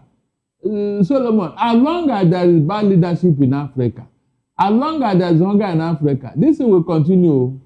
In the next 1 million years, you will continue to hear this type of story. I'm not joking. As long as Africa is where it is now, where their leaders don't care about their citizens, these stories will continue in the next 1 million years and even beyond. That is just the unfortunate fact here. What do you want them to do? No, tell me, what is the alternative? In an African state that there is nothing. Some people will stay for 2-3 days, no single meal in their stomach. Such a person, you mean such a person, is it not a candidate for this kind of risk? No, who tell this Solomon? You don't know how desperate it has been with them. You don't know, seriously. And then this particular incident brings the total number of refugees and migrants reported dead or missing on these particular routes to at least 484 in 2026. That's a huge number. That's a huge population. That's population. That's families. That's the human beings just cut off from the face of. And their families back home may not even know their story. That's just the error. They may not even know their story. Maybe after waiting for a year or 2, they will conclude that those ones are, they are no more. In fact. Okay, thank you very much, Barrister Gomo. It was a pleasure talking to you. My pleasure too. That was Darlington Gomo, a legal practitioner and current affairs analyst. You're watching the African News on Voice of the People TV. When we return, failure to follow procedures, Namibia reject Total Energies and Petrobras offshore deal pending approval. These and more stories coming your way after this break. Join us again.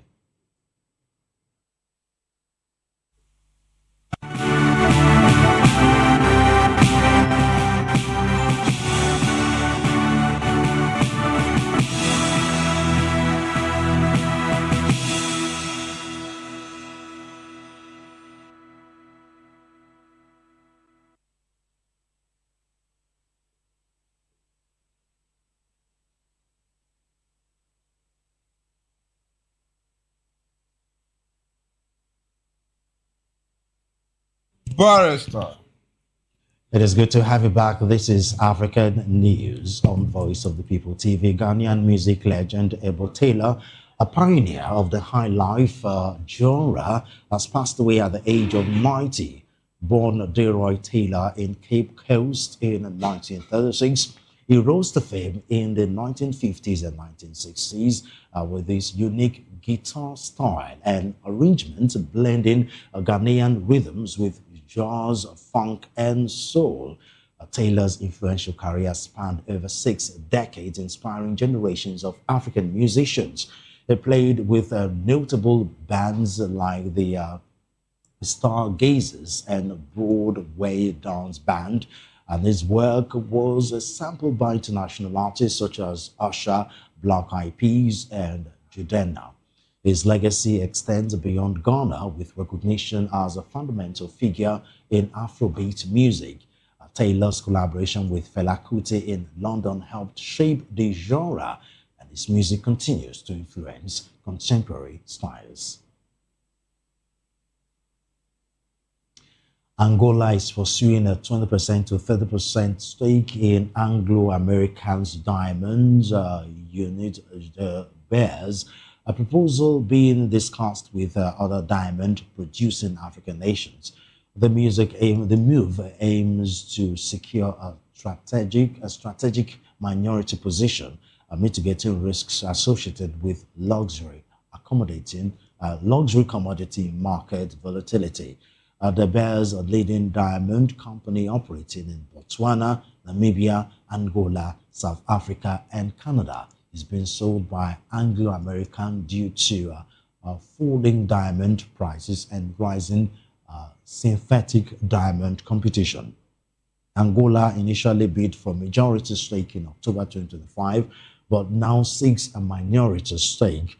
State-owned Ndiama and Sodium will represent Angola in the deal.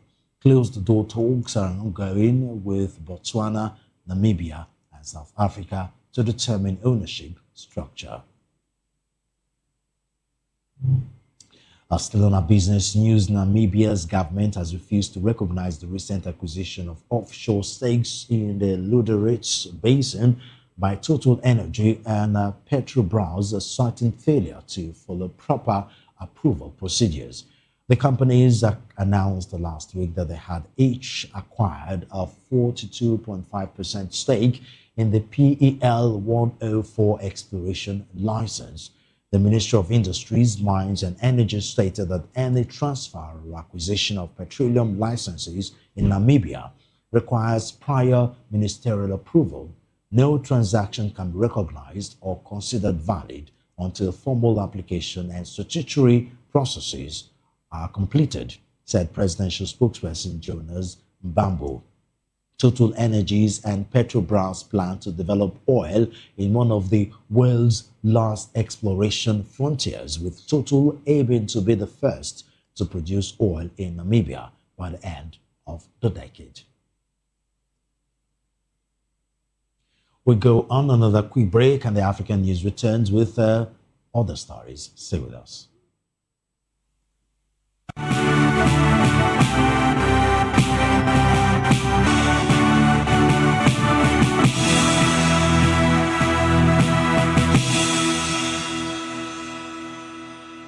Of the 2564 is coming up on Barney 9, right? The 2564 Atlantic Tower.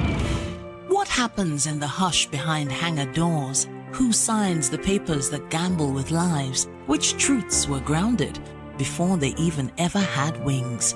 If you've ever buckled a seatbelt at 30,000 feet, if you've ever stared out of that tiny window and wondered who's really in control of the skies, it isn't just flight, it's power, it's politics, it's pressure sealed in steel. We're peeling back the clouds from runway risks to sky-high secrets. We're diving deep where most dare not to look. Aviation Scope, every Sunday at 7 p.m. only on Voice of the People TV. We don't just report, we reveal. We don't just ask, we uncover. Because when it comes to the skies, ignorance is turbulence. Aviation Scope, the sky isn't the limit, it's just the beginning. Good evening, Africa. My name is Bamakore, actor, model, producer.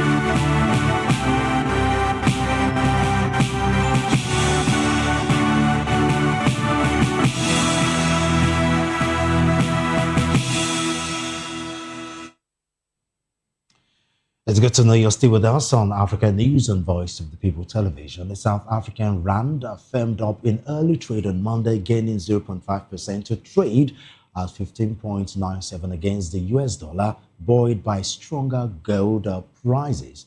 Gold, a key export, hovered above $5,000 per ounce as investors await US jobs and inflation data to gauge interest rate moves. The US dollar was 0.2% weaker against a basket of currencies. This week's domestic calendar features the annual mining conference in Cape Town from February 9 to 12, attracting top investors and officials. And out of sport user Pyramids FC confirmed top sport in Group A with a 4-1 win over Rivers United, overturning a first-half deficit with goals from Mustafa Fatih, Marwan Hamdi by penalty, Auda Al-Faikari and Nasser Maher. Powered Dynamos reignited Group A race with a 2-0 win over RS Berkane, leaving them level on point. In Group B, Al Ahly secured quarter-final qualification with a 0-0 draw away to JS Kabylie, extending their unbeaten run. AS FAR strengthened their position with a 1-0 win over Young Africans. Similarly, in Group C, MC Alger threw qualification wide open with a 1-0 win over Al Hilal Omdurman. Mamelodi Sundowns were held 1-1 by Saint Eloi Lupopo, leaving all four sides in contention. Elsewhere, Stade Malien made history in Group D, qualifying for the quarterfinals for the first time. 1-0 win over Esperance de Tunis. Petro Atletico were held 1-1 by Simba, who equalized late through Anicet Ora.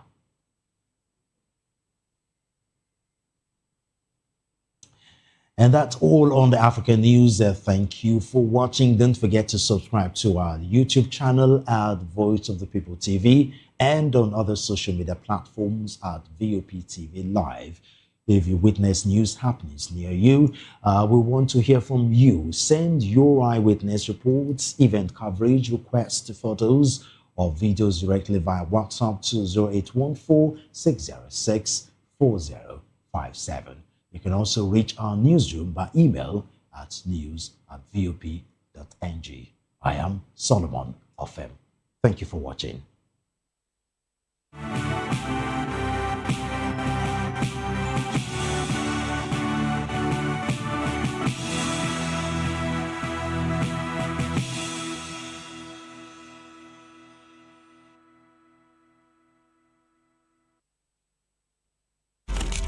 In a world where power shifts with every headline. In a nation full of questions. In a world filled with noise, the truth needs a voice. The policies that shapes our world and the economy that determines our future. Every hour, every day, the grapevine keeps buzzing. And together, we are committed to telling the stories that shape our world because your voice is our focus. Don't forget, our voice matters the most. Let us come together and share our concerns.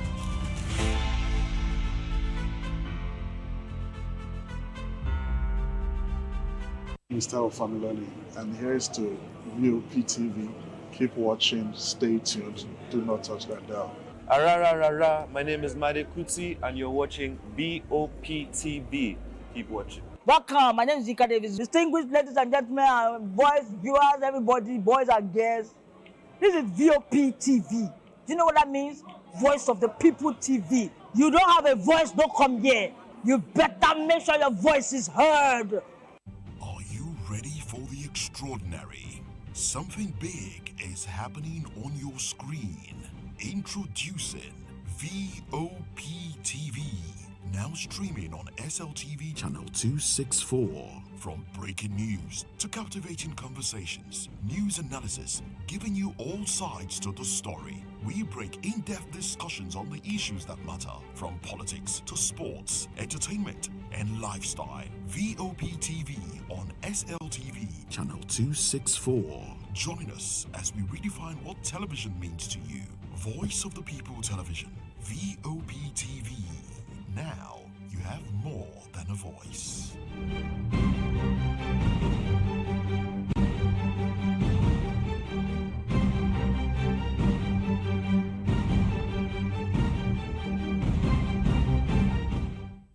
In a world where truth is the ultimate power and opinions scream the loudest, it's time to wade through the noise. Hunger no get drum. Hunger no get religion. And scan the human interest and trending topics that matter. Stay tuned to The Issues, your plug to the stories making the buzz, from politics to science and technology, social justice, and more. Let's tackle the tough questions and expose the truth. The Issues on Voice of the People Television. Don't just react, understand. Do you want your voice to be heard? Do you know that you matter in the scheme of things? The People's Voice, the show where ordinary citizens take center stage as we discuss the biggest stories that affect you and I. With you in mind, we facilitate lively discussions, debates, and interviews on the topics that matter most to you and I, from social justice to economic empowerment, education to healthcare, governance, and more, tackling tough topics and amplifying your voice. Join the conversation and make your voice count. The People's Voice. Make your voice count. Awards, the razzmatazz, music, fashion, interviews, and more. Spotlight on Voice of the People Television. Let's feed you with all the juicy stories in the global entertainment space, bringing you the glitz and glamour as it dey hot. Stay tuned to Spotlight, 1 p.m. Monday to Friday. Spotlight on VOP TV. Entertainment like never before.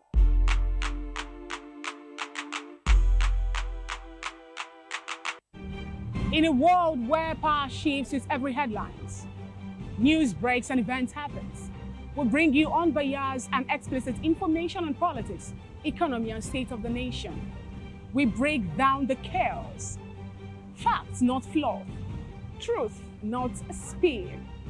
We discuss not just politics, but a glimpse into the future. Voice of the People Television. Now you have more than a voice.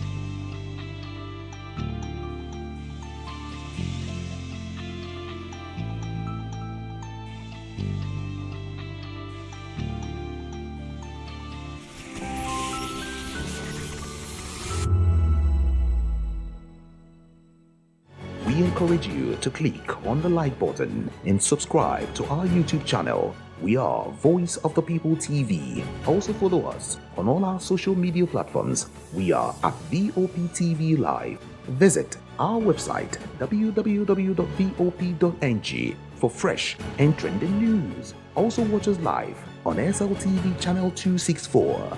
VOP TV, Voice of the People Television. In a world where power shifts with every headline. In a nation full of questions. In a world filled with noise, the truth needs a voice. The policies that shapes our world and the economy that determines our future. Every hour, every day, the grapevine keeps buzzing. And together, we are committed to telling the stories that shape our world because your voice is our focus. Don't forget, our voice matters the most. Let us come together and share our concerns.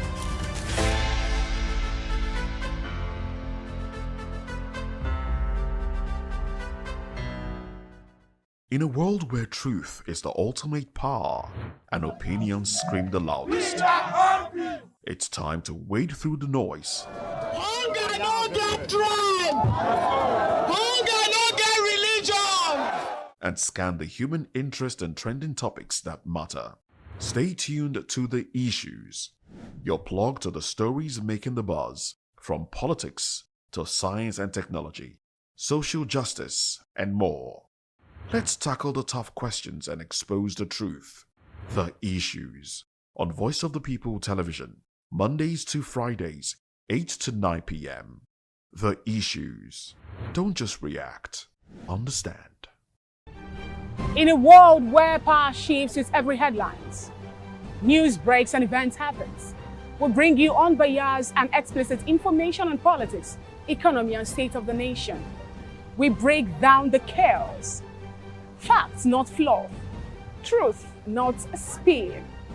We discuss not just politics, but a glimpse into the future. Voice of the People Television. Now you have more than a voice. This is Health Check, your weekly guide to better living, smarter choices, and trusted answers.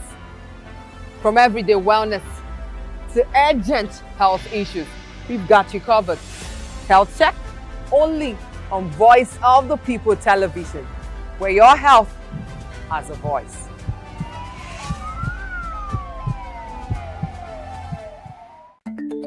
Africa is on the move, a continent of rising voices, untold stories, and powerful transformations. From the streets of Lagos to the heart of Nairobi, from the mines of Congo to the tech labs of Cape Town, the African story is being written every day. Bold, dynamic, unstoppable. This is Africa News on Voice of the People Television. We don't just bring you the news. We analyze and bring you Africa's heartbeat, the politics that shapes our nations, the economies that drives our future, the cultures that defines who we are, the voice that must be heard. Africa News, Africa's voice, Africa's future. Where Africa speaks, the world listens.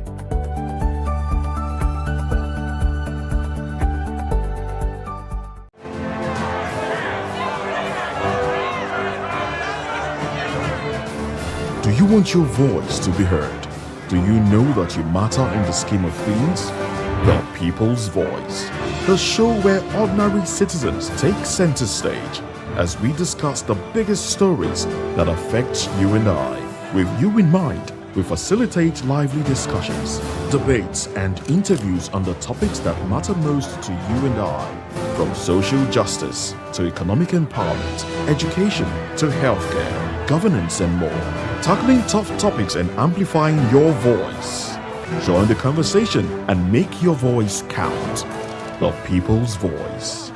Make your voice count. When I first heard VOP, I thought they were talking about me because I'm a voiceover personality. But no, this is Voice of the People TV, and you are riveted forever because this is the place to be. Yo guys, your boy Chela. Shout out to VOP TV. I love you guys. Salut, salut tout le monde. Suspect 95. Là, on est sur VOP TV. On passe un bon temps. J'espère que vous kiffez. On est au Afrima. On est ensemble. VOP TV. Don't see me like a fool because I don't do giddy giddy giddy. VOP, you don't know somewhere from Ghana representing live and living color. Yeah, Beam Nation President. Outside with it. Bless up. Hello, this is Milo from Ivory Coast. Keep watch Voice of the People TV. Regardez la voix du peuple, la télévision de la voix du peuple. Que Dieu vous bénisse. À très bientôt. Love you so much. Hi guys, what's up? This is Gaze Baba. I am watching VOP TV. Usually you be told to not touch the dial, but I tell you to touch the dial and increase the volume. You're like, keep it locked. It's Afro Gospel. Thank you. Hello, my name is Shego Aronzo. You're watching VOP. Don't change the dial. My Joe, fine girl. My Joe, fine babe. Yes, don't touch the dial. This is me, Dr. Adiwala Iba. Keep watching VOPT.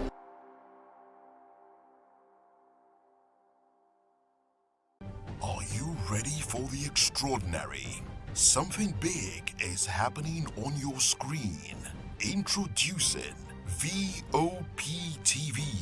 Now streaming on SLTV channel 264. From breaking news to captivating conversations, news analysis, giving you all sides to the story. We break in-depth discussions on the issues that matter, from politics to sports, entertainment, and lifestyle. VOP TV on SLTV channel 264. Join us as we redefine what television means to you. Voice of the People Television, VOP TV. Now you have more than a voice.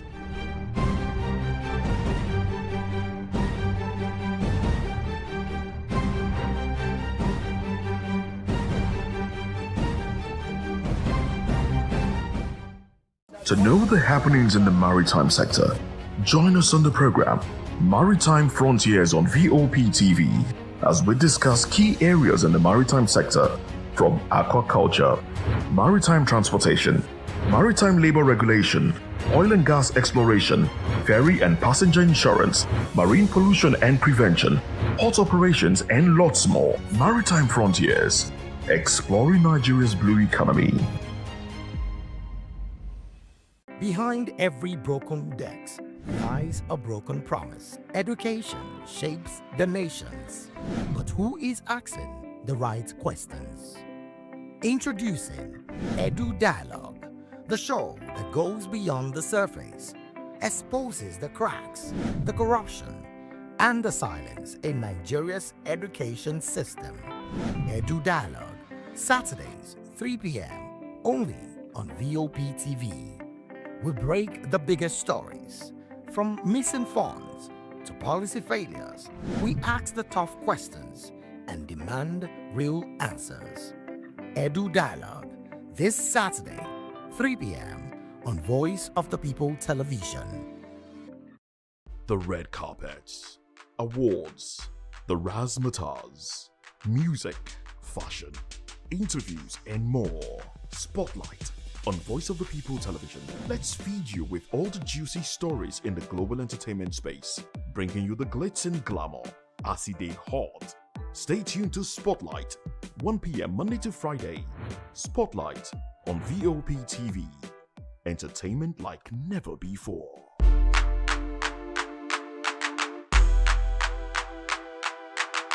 Welcome to the locker room, the home of football talk that matters.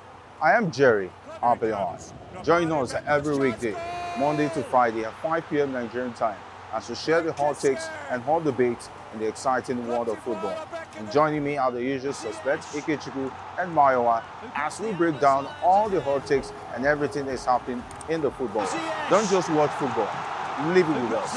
Catch us on the locker room and Voice of the People Television at 5 p.m. Nigerian time. And like I always say, if not 20 minutes off, please discuss. And it's Hakim Ziyech who puts the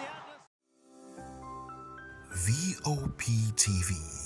Now you have more than a voice.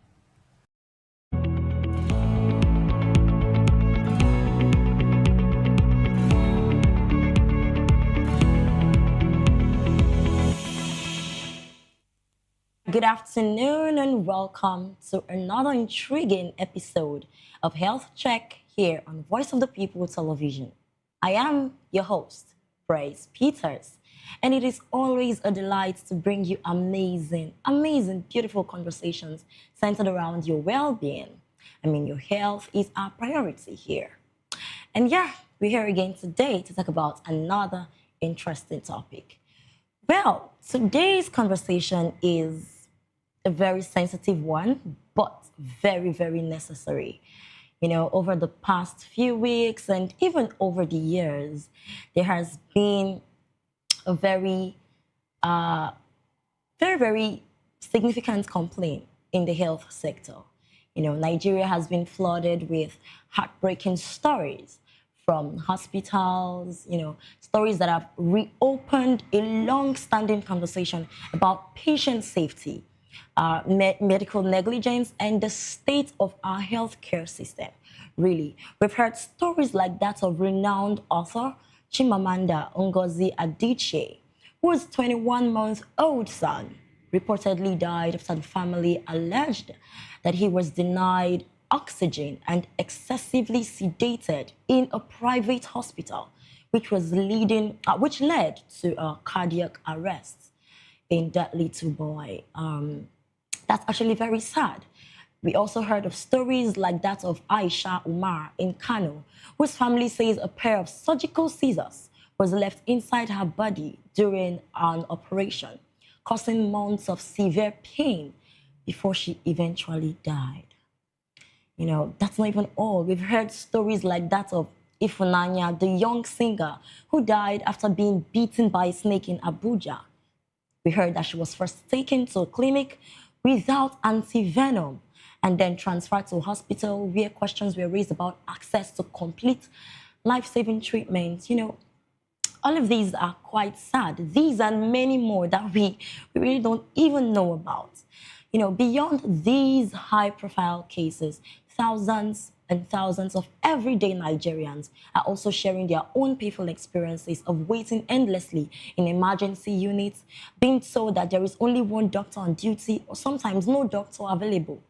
All of these has left many people asking, what is really going on in our hospitals? I mean, why does seeking medical care increasingly feel like a gamble?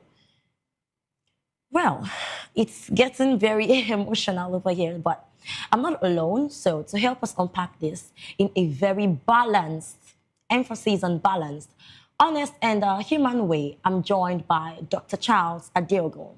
He's a wellness physician and public health advocate. Dr. Charles, you're very welcome to Health Check. Thank you for having me. Good afternoon. It's amazing to have you on the show today. Same here. Happy New Year. See you. That's true. This is the first time I'm seeing you on the show this year. All right. So, Doctor, we have a very pressing issue on ground. You know, I don't want to call it medical negligence, but I guess we just have to use that phrase. You know, people often think that doctors are emotionally shielded from these stories. We feel like, okay, doctors have seen so many death cases. They've become immune to it. As much as people get affected and all that, we're like, doctors, do they even really care about us? You know, sometimes we even get to the clinic and they don't attend to us very well. And we are like, why are you people treating us like this? You know, so we often feel like doctors are emotionally shielded from stories like this. But when you hear cases like this, I want to ask you now, personally, because you are a doctor. So how does it affect you personally when you hear stories like this? So first and foremost, I want to clarify that doctors are human, though they are professionals that are trained to save lives, but to a very large extent, they also have emotions. In as much as you try as much as possible to give quality healthcare delivery, and you want to do that with clarity, empathy, and everything done professionally, you still have your emotions. So most doctors have what we call a kind of professional approach to managing patients, you know, when they present at the hospital. Death is a reality to humanity that is never, you know, a very good experience. You know, so the process of grief associated with bereavements, mourning period, you know, people experiencing depression and all that is absolutely normal, and doctors too have their fair share of it. The fact that you're not related to somebody doesn't mean that when you lose a patient that you don't feel grief as well, but you just have to manage it in a way that you don't let it make you dysfunctional. But that still differs from person to person because doctors still have their individual traits, basically. But for me as a person, I would say that these incidences that you have cited are quite unfortunate, and it should not be in an ideal setting. There are lots of things that, you know, are plaguing our health system that is resulting in all this kind of consequences we're experiencing. First and foremost, I must, you know, highlight the fact that a lot of doctors in Nigeria are overworked. You know, so the burden of work, you know, even the statistics will tell you that the ratio of doctor to the general population is. And you know about the brain drain thing, you know about how much of people are presenting at the hospital now. We have a lot of people who are ill presently in the country for various ailments. And the number of professionals that are available to cater to this, their health needs are minimal. So, of course, you find out that there will be overwhelming consultations for doctors. There will be a lot of, you know, a high likelihood of mismanagement of data. There may also be cases where, you know, you have oversights, you know, and those oversights can really be detrimental at the end of the day because, unfortunately, any errors will don't always bounce back on patients. Yeah. So this is where we would now say, the working conditions of doctors, must be improved.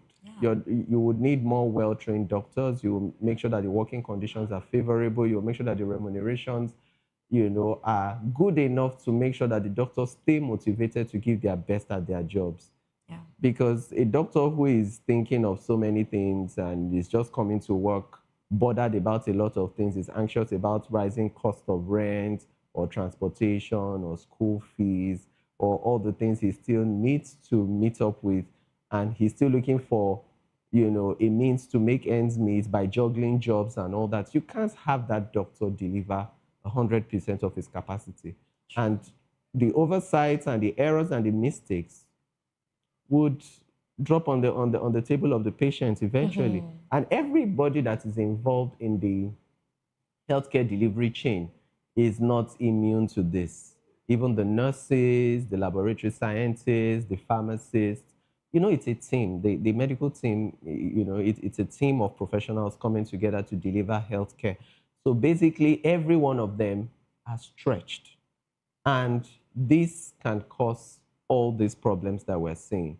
It is easy for you to make errors when you're not focused. It is easy for you to make errors when you're not motivated. It is easy for you to make errors when the working conditions are not favorable.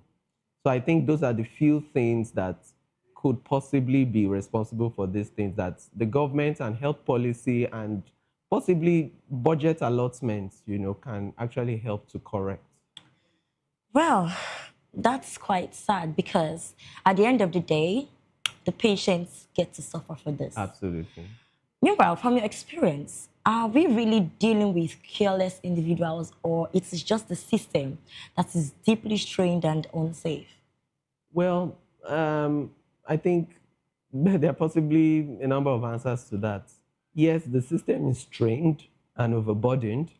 And secondly, you also have a situation where, unfortunately, people bring in their personal traits from their daily lives and routines into their professional life. Exactly. So you find out that a lot of Nigerians don't pay attention to details naturally.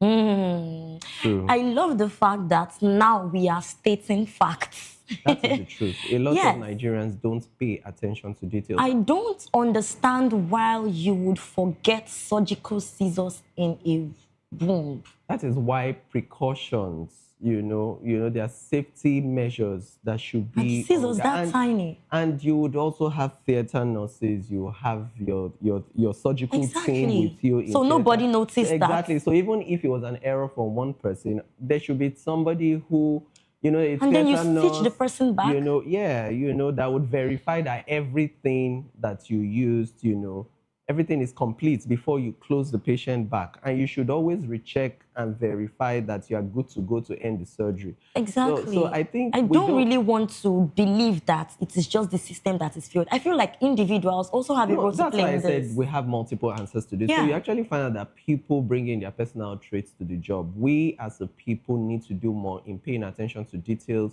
in doing due diligence to important things. Yeah. And then focus and concentration on the job is key, particularly in healthcare delivery, because the slightest error could mean a life is gone. Yeah. And for a lot of people, we find out that even in everyday life, you ask somebody for something, or you give somebody an information, and then in 5 minutes you ask, or 10 minutes you ask the person.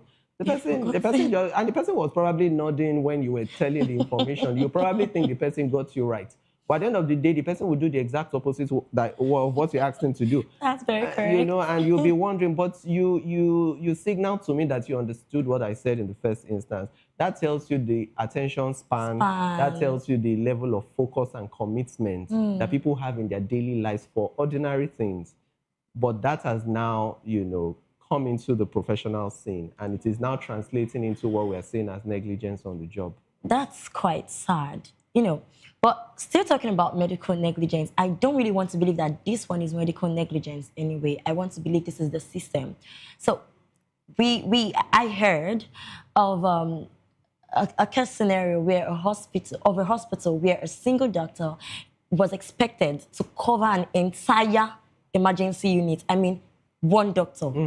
In fact, I don't want to say this all by myself. Let's take a look at a short video shared by an investigator showing a general hospital in Ogun State where only one doctor was assigned and dozens of patients were waiting, and the doctor had not resumed duty at the time. Please, let's have the video.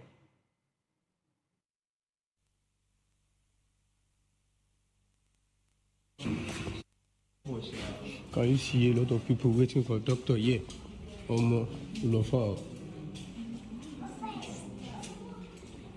Ọgbọ́n, wọ́n á bínú. Ẹ jọ̀ọ́, ṣé dókítà ni gbogbo àtàwọn bíbá iná ń dúró dé? Lọ fà ọ́.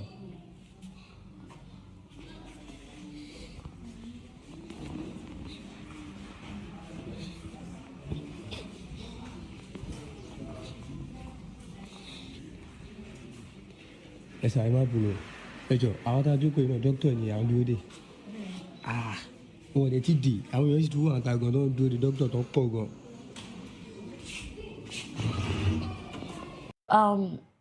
We can see that was a really that's really sad. Okay, I don't want to speak from emotions here, but I feel like that was a really, really sad one. So watching that, doctor, how dangerous is this kind of situation for patients? I can't imagine anybody in the emergency, room there. What would they be feeling like? They'll just feel like life is gone for them. I don't want to imagine. So how dangerous is this for the doctor as well? So when you call something an emergency, it means time is of the essence. And that means that you need urgent care. So when you see an emergency room crowded and there is no doctor to attend to them, it just simply tells you that you don't even know how serious some of these conditions are, and you don't even know if some of them can even make it till when the doctor arrives. Exactly. So it is so sad that we have scarcity of health workers, and it is still around brain drain. It is still around having fewer trained doctors, And then also it is also from doctors feeling that they are not motivated enough. And mind you, the shortage of doctors, to a large extent, brain drain contributes. But for some other people, it's not only brain drain. Some doctors are in the country, but they've diversified into other fields or other sectors. And we need to look for reasons why the passion they once had for their profession is no longer there. And it will all come back to motivation, remuneration, the sense of fulfillment they get from their job. You see, job satisfaction the sense of fulfillment. Yes, job satisfaction goes a long way in determining the performance of professionals. So the government has a long way to go in trying to let doctors know that they are appreciated, that their work is seen, that their work is appreciated, and that should reflect in their working conditions. Because as a professional, you can't be working in a health facility and you don't have basic water or soap or disinfectants that you need, or even disposable consumables, gloves and all that. You don't have them at your disposal. That's really something of concern, because you as a health professional, in as much as they're trying to save a life, you don't also want to catch infections, and you don't want to spread one infection from one patient to another patient. So you can imagine if these things are still, basic stuff are still problems in our society. It really is sad in this day and age. So we have a lot to do in terms of making sure that the good working conditions, better working conditions are put in place for doctors, better remuneration are put in place for doctors, and let doctors have a sense of worth, knowing that they are well appreciated, so that they can have self-actualization. Because nobody wants to go through years of rigorous training to save lives. I even feel like this profession has to do with purpose. If you don't feel like you are, giving some level of sacrifice, you would feel used. Yes, of course, because it looks like you're giving away. You're just not prioritizing your own self. Yes, you're giving your life away to an extent, and to a good cause at that. But you also are looking forward to some form of compensation that is worth your while. That is worth your while and meaningful, that will keep you motivated to keep doing your best. But unfortunately, if these needs are not met or these things are left unchecked, you cannot get the best out of these professionals. And sadly, those people in those emergency rooms, it looks like the country has failed them. Because we are the ones advocating for, please don't self-medicate. We are the ones advocating for, don't use these mixtures that you don't know what the contents are. But when Sometimes they are they left are helpless, forced yes, but to. when they are left helpless, they will look for other means available to them That's to very get true. themselves treated. And unfortunately, they may even run into bigger problems. So it's very essential that we need to really, address this issue. I can't even imagine what could be going on with that particular doctor that has to oversee that much people. Because that doctor, he has a family. That doctor is also overwhelmed. Because Honestly, that how doctor would he do it? He may have been on 24-hour shifts, night shifts. I'm not even sure that doctor himself is fine. Exactly, because he may also be completely drained, exhausted, and needs to be refreshed himself. How can you be in that state of mind or state of physical, that physical state, and be able to deliver appropriately? Because even your sense of decision making or your ability to diagnose appropriately or give proper counseling to a patient, you can't counsel somebody when you yourself need counseling. And then you can't help other people when you yourself are in need of help. Okay, that's profound. Okay, so I want to quickly touch on something that has even been bothering me myself.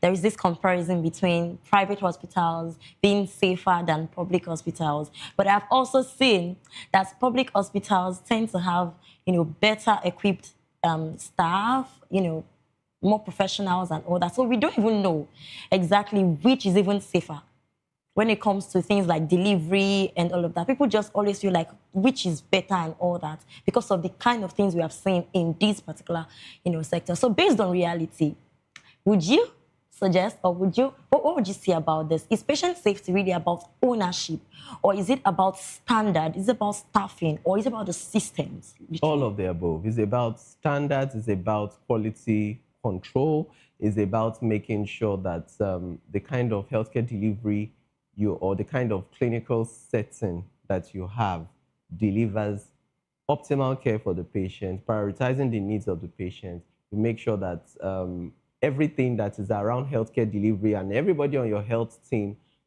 are well positioned to carry out their duties diligently. The problem with most of the government hospitals that people say is long waiting times before you get an appointment, before a doctor gets to see you, the crowd and all that, which is of course expected. But if we still address this scarcity of doctors, or improve on the number of doctors we have, trained health professionals we have, I think this to a large extent will be reduced. And the advantage of private settings, people say, oh, you go there promptly, you can see a doctor, things work faster. Yes, things work faster, but nowadays you also find out that all sorts of things are happening. You also have some so-called private settings that the certifications ends up being quacks. Exactly, the certifications or the licenses of people who claim to be, manning the facility, are in question. And then you may not be able to know who you are actually, sitting in front of, whether the person can make or mar your situation. Yeah. So basically, it's always advisable that at least the quality of the professionals that you're seeing. At least you get that in the government hospitals. The government hospitals, you have your specialists, you have your trained doctors, know that there's a lot of verification that goes into play, in that kind of setting, taking out the waiting times and other issues, the hitches that they also experience. Yeah. But in the private setting, yes, you can have prompt service. Yes, you can have quick service delivery. But what is the quality of that service quality, delivery? now And then I know we have regulatory agencies that go around to make sure that these facilities are they are up to date, and then they have the right professionals and all that. But we still know that sometimes some of these people escape the radar sometimes. Yeah, that's very correct. So it's still very difficult because you still are not sure absolutely who you're seeing, and that puts a lot of things to question. So it's very important that you as a patient, you are also well informed. Gone are the days where ignorance is, well, I'm not a medical person. I don't need to know so much. That's why I'm going to the hospital. But you should know about your health. Yes, ignorance is no longer an excuse. Yeah, it's no longer an excuse because you should be able to ask questions. And when concerns arise in terms of you asking a question and you're not getting answers that are satisfactory to you, or you think that the person you're talking to, the professional you're talking to, you don't get the right vibes that the person is on top of his game when it comes to managing a case like this, then you better go elsewhere, because this is your health here, and Your any life error can falls just take back your on life. you. Yes, any error takes your life away from you, or permanent incapacitation, as the case may be. So it's very necessary that you have good conversations with your health professionals. Make sure that you ask relevant questions concerning matters of your health, concerning your diagnosis, concerning your line of management, and ask, why are we doing this, or what is the relevance of this? And you need to know and be assured and be fully convinced that the person you are placing your life in his hands is capable of helping you. Yeah. Ask questions. Ask questions and be very, very sure. So right about now, we're going on a very short break. And when we return, we'll talk about the effects of all of these in families, basically touching the emotional part of this particular conversation. Well, please stay tuned. We'll be right back.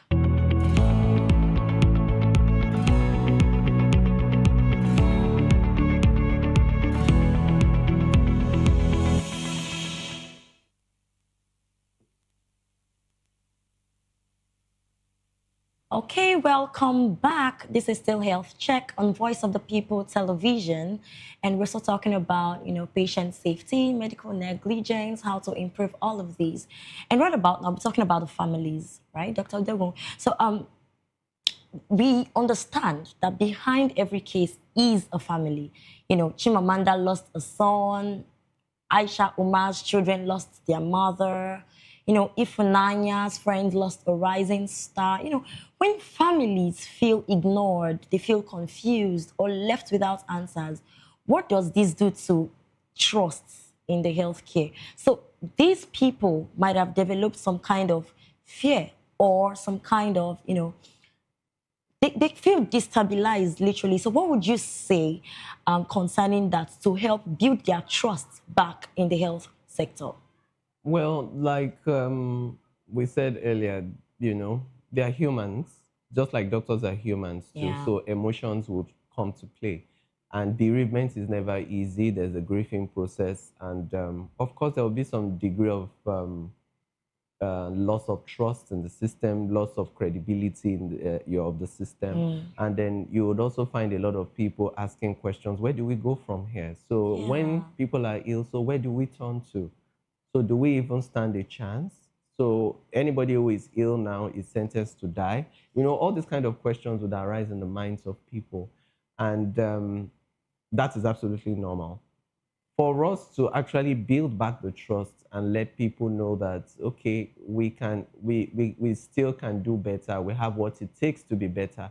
We need the whole medical system and even the government's backing to be able to achieve this.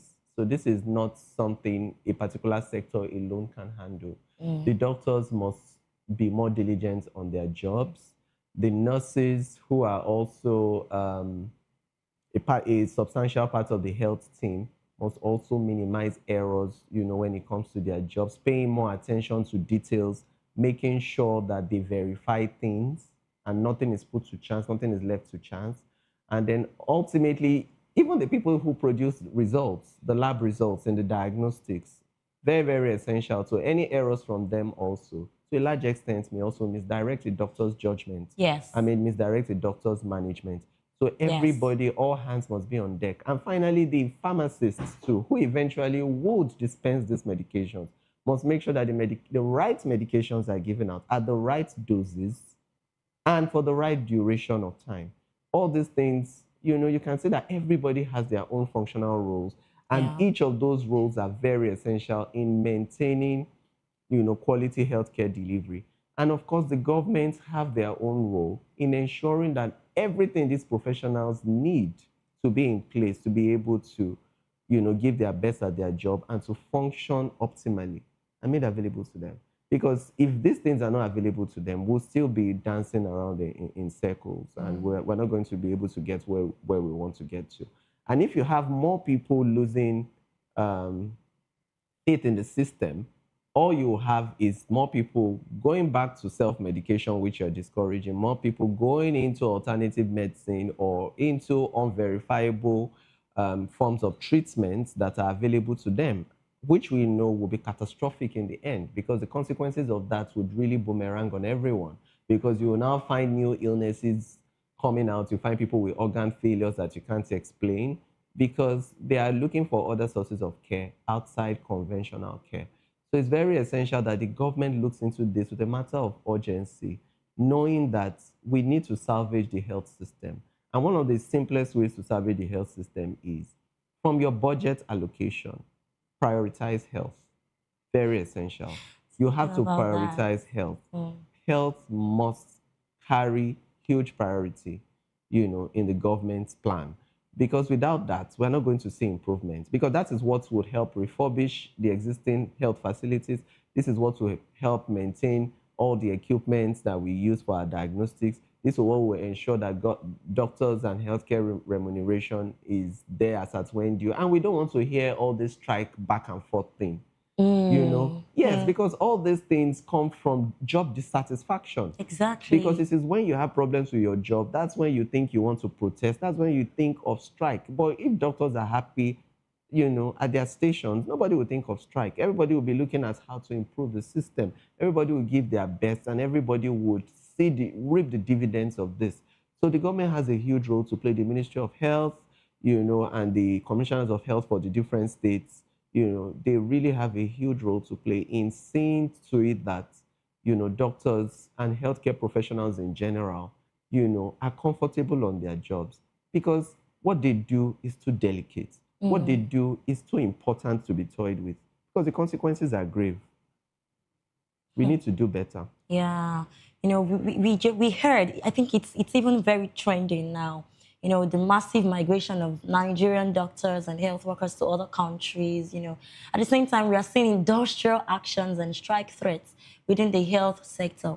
From your perspective, how do you think this is really affecting the patient's life? I mean, how does labor unrest connect to patient safety, and what can be done about it? I mean, in terms of the, doctors, I feel like they should also consider the patient sometimes, knowing that the government can be very, slow in the response of this. Yeah. So if they keep going at this rate, don't you think that we'll be losing more lives to, this whole thing? The truth of the matter is that a lot of doctors are already sacrificial, to be honest. A lot of them are sacrificial, especially in the government facilities. We've heard of doctors who personally use their money to buy certain things for the patients. Yes, correct. Wow. Some of the things that are not available, they go out of their way to source for funds for these things to make things work. So you cannot expect professionals who are salary earners also, who have their own private responsibilities and personal life, to keep doing that for every patient they encounter. That is not sustainable. So you are already now making them work in a condition that is not so favorable, that is not so conducive, and yet with all the sacrifices, it looks like things still remain the same. And it's not sustainable for them even emotionally and, physically as well, because they're exhausted and drained, or in all ramifications. So you cannot expect that kind of a person to be able to give his best. And it may sound a bit insensitive that doctors will go on strike when people are ill in the hospital, but the truth of the matter is the doctor also has a family. And one thing I keep telling people is that we as Nigerians should appreciate doctors more. I'm not saying this out of sentiment or because I'm a doctor. I'm just being realistic. Because the truth of the matter is somebody who is there to help you, who is there to save your life. A lot of Nigerians take doctors for granted a lot. You find people, they just see you as a solution to their problems. But how many of them actually give back? Anybody who is watering should also be watered back. Sure. That is the only way. You cannot pour from an empty cup. So you cannot expect somebody to keep giving and giving and not being watered in return. You're going to drain the person out. In fact, you're going to wipe out the person's existence. So a lot of Nigerians will call you out of the blues. Oh, doctor, we need this. Doctor, we need that. They expect you to be there for them. They expect you to give them timely advice. They expect you to give them prescriptions. They see you at the church. They want you to help them. They see you at the restaurant. Everywhere you appear, you are a solution to somebody's problem. But how many people actually do come back to you to show appreciation to you for what you do? True. Very, very few of them. Very few. So you're actually seen as somebody who is an answer to all, Savior. but nobody is ever a solution to your own matter, you know, and to now make it all worse, even your remuneration or what you expect from the government is not forthcoming either. I think it's quite a frustrating situation. Yeah. So you are just seen as somebody who keeps giving and giving and giving, and you're giving a lot because your work is physically tasking, emotionally tasking, mentally draining, and you are not watered back the way you're supposed to be watered, and yet people have high expectations of you. I don't think that's feasible and sustainable. We need to do better if we really want to see an improvement. Yeah, we really need to do better. But, you know, let's talk about the practical steps towards this now. So I know we've stated the policies and all of that, but let's say you have 5 minutes, you know, to have the ears of the policymakers in the country. What immediate changes, emphasis on immediate changes, would you push for to reduce, you know, the preventable deaths and even all of this? And also, let's talk about the policy management, even in the hospital. I mean, with the management of the hospitals and all of that. What role do you think hospital management should play in building safer systems as well? So hospital management can start with being, you know, very, very strict with their recruitment, making sure that the people you bring on board are people who know their onions, who are well experienced, and who are good on their jobs. Not only are they good on their jobs, they are also dynamic and teachable and adaptable. They are ready to learn more. And because medicine is dynamic, nobody ever says, I'm a health professional, I know it all, I don't need to learn anything. New things are coming up, new lines of management, new medications are coming up. You need to keep improving on yourself. So the clinical management of any facility must ensure that every member of the health team, you know, they are also evolving, they are getting better. You know, they're getting proper, you know, advancement in what they know. And they're going for updates, courses, conferences, seminars. They're doing their own research. They're open to, you know, learning more and broadening their scope and improving their clinical skills. That is the only way. And anybody you find wanting is either you do away with them or you ask them, look, you need to brush up. You need to be better if you want to stay in this institution, and you stand by it so that your institution is known for standard. And you are known that you give best quality, best global practices, because there's a certain level of expectation for good quality hospitals. And on the part of policymakers must do better in enacting laws and regulations that will protect the working conditions of doctors, making sure that health budget allotments of the budget to health is prioritized. You have a good substantial amount of the percentage of the budget going to health and health infrastructures, making sure that doctors' remuneration, you know, is timely, no stories, and something comparable to what you get in other climes. If you really want to combat brain drain, then or else everybody will leave us here. Absolutely. And then also, you may also need to set up agencies and have laws and regulations that look into malpractice, and there should be consequences for, you know, for wrong management, particularly when you've done your due diligence in carrying out investigations and you actually find out that it was a case of negligence, it was a case of malpractice, then there should be consequences. There should be strict laws and regulations that apply to health professionals who, you know, have been found to be negligent. All you need is just a few scapegoats, and I think every other person will comply. A few scapegoats. I can tell you're a disciplined person. Okay.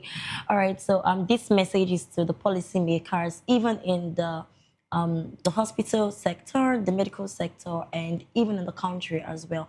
Well, before we wrap up this week's episode, I would like to acknowledge the fact that this week marked World Cancer Day. I think that was February 4th, and we've had in-depth cancer conversations on this program before, actually. But today, we simply want to just acknowledge everyone living with cancer those undergoing treatments, and families walking through that journey. It's definitely going to get better. But doctor, in a few words, what message of encouragement do you have for cancer patients and people with tendencies, of having this particular ailment? So cancer is a global menace that has affected humanity, and there's a lot of research ongoing into the treatment and management of cancer. There are some cancer survivors, so that is one positive outlook to it. So anybody living with cancer now who has just gotten a diagnosis of cancer should know that there's hope.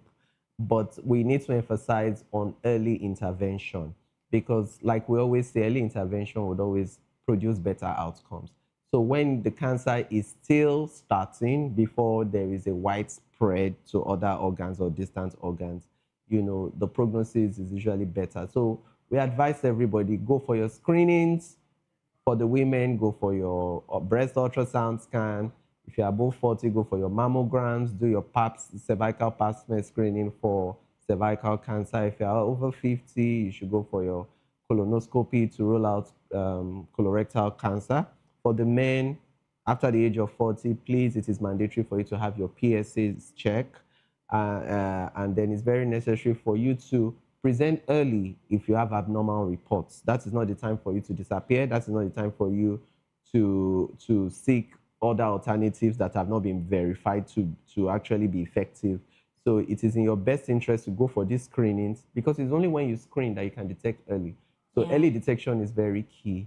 For instance, in cervical cancer, if you do your cervical screenings and your pap smear results is not looking good, before it advances into full-blown cancer, when it is still starting with the earliest changes that we call CIN, you are able to do something about it. It's very necessary that you kickstart your treatment and your management immediately. Specialists are available. They are called oncologists that are in charge of cancer-related cases. Those are the people that you should go to see. Those are the best professionals who have been trained in that field to assist with cancer management. And for all cancer survivors, please stay healthy. We thank God you made it through. So eat healthy, don't let down your guards, keep exercising, make sure you stay away from too much processed food, avoid too much of artificial products, and I'm sure everything will be fine. And not to allow fear take their lives before the treatment. Absolutely. And don't let fear stop you from taking your tests. Exactly. Knowing that it's from the mindset. Yes, they dread the findings of the doctor and they completely avoid the screenings, which make matters worse. And people present now in advanced cases. That's very correct. So finally, before we go, Dr. Charles, if you had just 1 minute with everyone watching, what's that one truth about healthcare in Nigeria that could change how we all engage the system? I mean, what would you tell them? I'll tell you that first and foremost, your good health starts with you. It is your decision, it is in your hands, and it is all about you because it is your life. So all you need to do first and foremost is to make sure that you take responsibility for your health. Good health will not drop on your laps. You have a functional role to play. Good health will not drop on your laps. Yeah, it won't just happen. It won't just happen. It won't happen. So it has to start with your choices, your diet, your lifestyle. Quit detrimental lifestyle or habits that you have. Reduce your smoking or stop smoking preferably, and then your drinking should be restricted. Exercise management, eat healthy. All these are basic stuff that we can do to improve our well-being. And ultimately, if you have anything going wrong with you, please go and see your doctor. And don't even wait for anything to be wrong. We've said it time and time again. Go for your routine screenings. This is the beginning of a new year. Start your new year on a good note. Go for an appropriate screening that is suitable for your age bracket. And let a doctor examine you so that at least early detection will be able to help you to correct any anomalies that may be detected on time. So you see, your good health is absolutely your choice. So you have a good role to play in ensuring that you live long and you have a good quality of life. Exactly. But I try to put myself in your shoes sometimes, what it felt like or what it should feel like to be a doctor. And I feel like we emphasize or we focus a lot on victims. We focus a lot on the patients and we don't really pay attention to the doctors. So for the doctors who are overwhelmed there, the doctors who feel overworked, the doctors who feel like there is so much demand on them and they cannot do more than their strength. They can't You know, what kill would themselves. you say? They cannot kill themselves. What would you say to them? Literally, I just wanted to encourage them as someone who is also experiencing something like that. We see you, we appreciate you, Yeah. we love you for what you do. We hope that things get better. And we Yeah. hope that the system appreciates you more and that everything you need to give your best, is made available to you. We see your passion for the job, because if you were not passionate, you won't even be in that profession in the first Exactly. instance. So you are special people, you are gifted people, and you are here to save lives. So we appreciate you, we see you, and we validate your concerns. Your concerns are valid, and we hope that the government does the needful. Yes. All right, doctors out there watching this, we want to let you know that we see you, we value what you do, and we appreciate you. And we pray that you always be strengthened. Thank you so much, Dr. Charles. Thanks This for was a having me. really amazing conversation. And today's conversation really reminds us that the crisis in Nigeria's healthcare system did not start today. For years, patients have been suffering quietly. For years, doctors have been working under crushing conditions. Both realities exist, really. But if we truly want safer hospitals, we have to fix systems, not just blame individuals and talk about it. We just keep going around in circles. We must protect patients, and we must also support the health workers. It goes both ways. And because no one should lose their life simply because help did not come on time. It's really sad. So our viewers, remember this. Your health matters. Your voice matters. And seeking medical care should never feel like a gamble. You can catch this episode again on SLTV, channel 264, or stream it anytime on YouTube at VOP TV Live. Remember, take care of your body, listen to it, and stay informed, because good health is truly your most valuable asset. I am Praise Peters, and this has been Health Check. Until next week, when we'll bring you another interesting and informative episode, please stay healthy, stay informed, and stay intentional. Bye for now.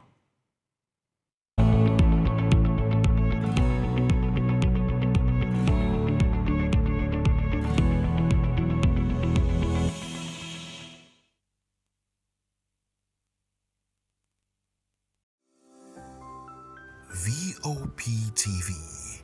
Now, you have more than a voice. Join us as we drive into the world of politics through insightful interviews with prominent political figures, both serving and former governors, ministers, senators, legislators, party chieftains, activists, and analysts. Get first-hand information into the decision-making processes that affect our daily lives. Highly engaging one-hour program that brings political discourse into focus. I am Chukwuma Okoro. Political Lens, Monday through Friday, 6 to 7 p.m. Join us.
In a world where truth is the ultimate power and opinions scream the loudest, it's time to wade through the noise Hunger no get tribe. Hunger no get religion. and scan the human interest and trending topics that matter. Stay tuned to The Issues, your plug to the stories making the buzz, from politics to science and technology, social justice, and more. Let's tackle the tough questions and expose the truth. The Issues on Voice of the People Television, Mondays to Fridays, 8 to 9 p.m. The Issues. Don't just react, understand. Welcome to the locker room, the home of football talk that matters. I am Jerry Arpelion. Join us every weekday, Monday to Friday at 5 p.m. Nigerian time, as we share the hot takes and hot debates in the exciting world of football. And joining me are the usual suspects, Ikechukwu and Mayowa, as we break down all the hot takes and everything that's happening in the football. Don't just watch football, live it with us. Catch us on the locker room and Voice of the People Television at 5 p.m. Nigerian time. And like I always say, if not 20 minutes off, with the sport. Are you ready for the extraordinary? Something big is happening on your screen. Introducing VOP TV. Now streaming on SLTV channel 264. From breaking news to captivating conversations, news analysis, giving you all sides to the story. We break in-depth discussions on the issues that matter, from politics to sports, entertainment, and lifestyle. VOP TV on SLTV channel 264. Join us as we redefine what television means to you. Voice of the People Television, VOP TV. Now you have more than a voice.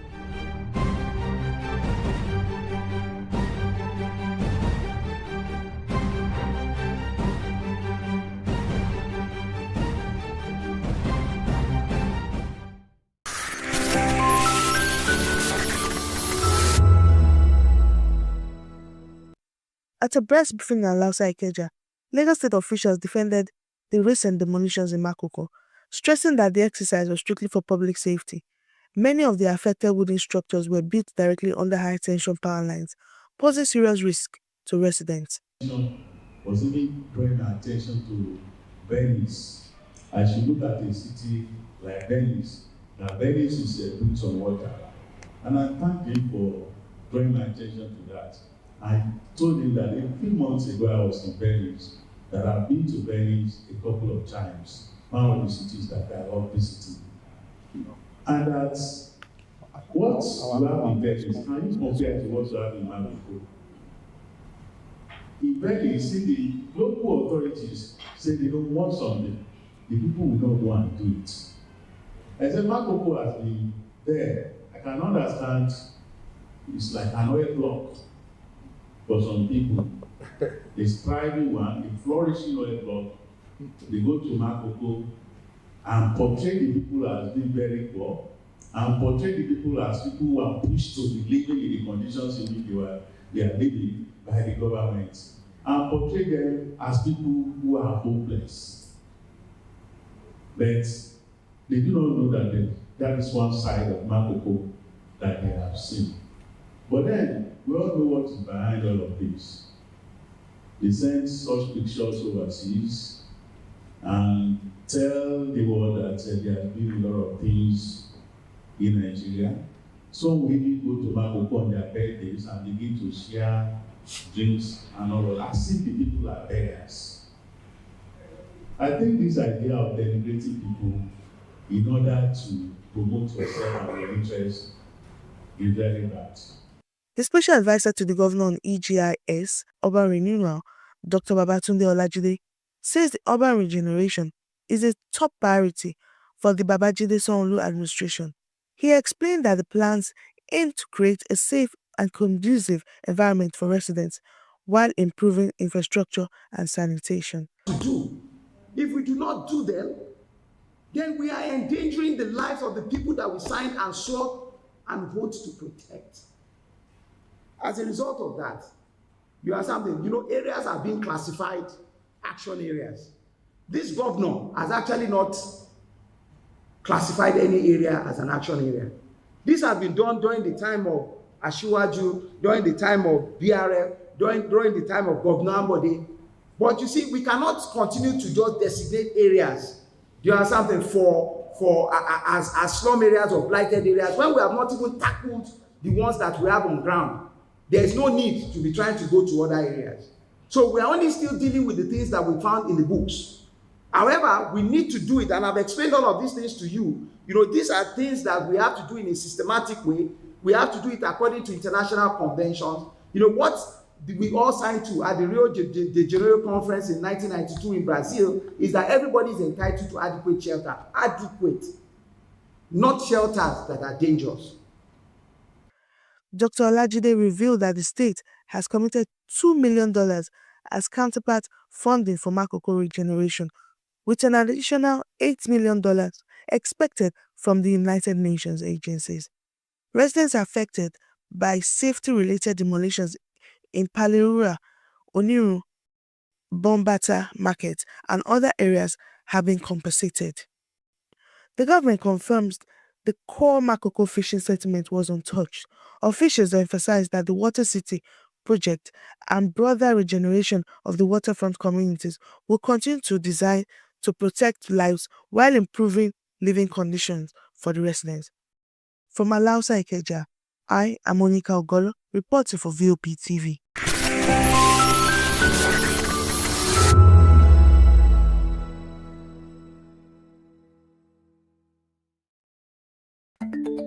Africa is on the move, a continent of rising voices, untold stories, and powerful transformations. From the streets of Lagos to the heart of Nairobi, from the mines of Congo to the tech labs of Cape Town, the African story is being written every day. Bold, dynamic, unstoppable. This is Africa News on Voice of the People Television. We don't just bring you the news.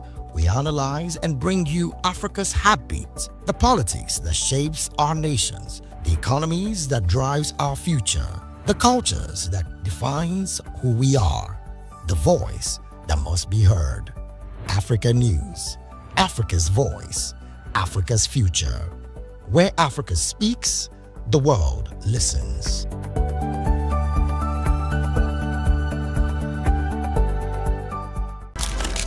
In a world where power shifts with every headline. In a nation full of questions. In a world filled with noise, the truth needs a voice.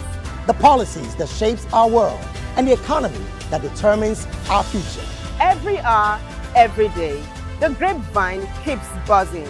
And together, we are committed to telling the stories that shape our world because your voice is our focus. Don't forget, our voice matters the most. Let us come together and share our concerns.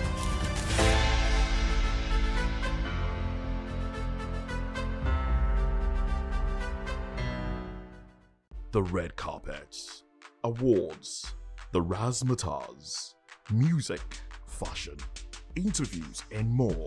Spotlight on Voice of the People Television. Let's feed you with all the juicy stories in the global entertainment space, bringing you the glitz and glamour as it is hot. Stay tuned to Spotlight, 1 p.m. Monday to Friday.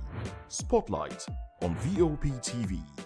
Entertainment like never before.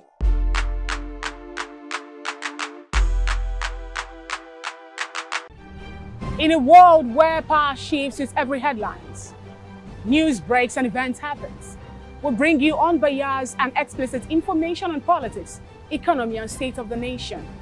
We break down the chaos. Facts, not fluff. Truth, not spin.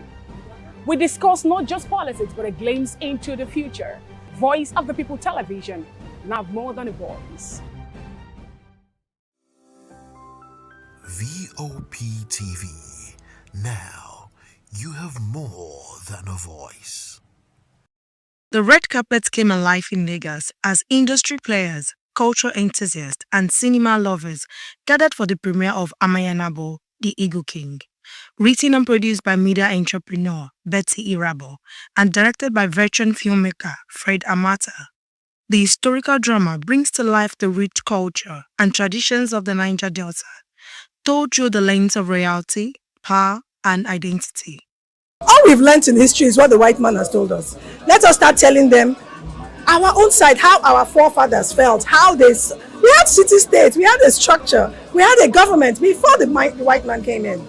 We need to start telling our own side of the story, not their side of the story.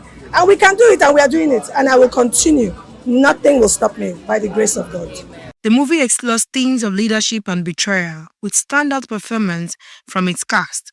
One of the lead actors who played the antagonist shared his excitement about embodying a complex role that challenged the king's authority. Let me say without revealing too much, my character was the character that led King Imanichuka down the path of unrighteousness. Hey! Oh yes, so this is so that means you're like a villain in the movie. Well, without revealing too much, I wouldn't say I was a villain. I would say I was a principled person that insisted on sticking to terms. So those terms are now open to interpretation by the audience. Audience members who attended the screening described the film as a bold celebration of culture, applauding its storytelling, costuming, and cinematography. As the stunt director, how was it? Well, I would say a bit challenging, but because I've been doing that for over a while. I mean, I've been featuring in fight movies as a fighter, so the experience is not totally new. But it was actually a challenge for me to individually choreograph a fight scene of that kind of epic scene. You understand? It's actually a challenge, but I thank God that it was a success. So what are your expectations for this movie as you have directed? Actually, there are no longer expectations. I've seen the final output, and I expect that you will be blown away when you watch it.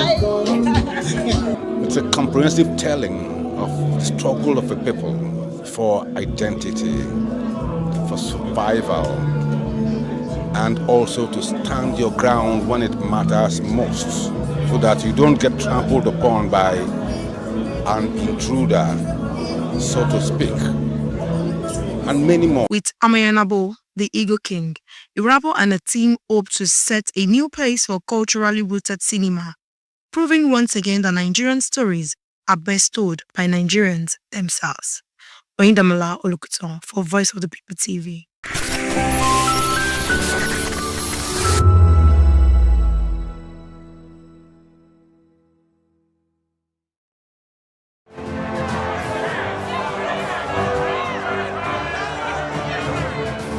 Do you want your voice to be heard?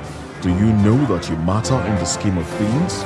The People's Voice, the show where ordinary citizens take center stage as we discuss the biggest stories that affect you and I. With you in mind, we facilitate lively discussions, debates, and interviews on the topics that matter most to you and I, from social justice to economic empowerment, education to healthcare, governance, and more, tackling tough topics and amplifying your voice. Join the conversation and make your voice count. The People's Voice. Make your voice count. Hello there, my name is Damilola Ogunsi, also known as the Goldfish. Hi, my name is Chiki Bright Emmanuel. I'm an actor and a filmmaker. Hello peeps, my name is Yomi E. Adejimo. Hi everyone, I'm Paul Utomi. Hi everyone, my name is Stacey Benjamin and this is Voice of the People TV.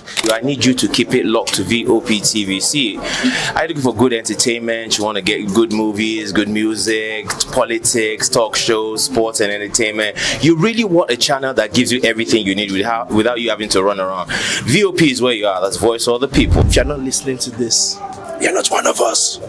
And you deserve to be killed. Scrap chat. Don't be killed, but watch it. Or I'll find you. And I want you. And you are locked on VOP TV. Don't go no. VOP TV now.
Our vote must count.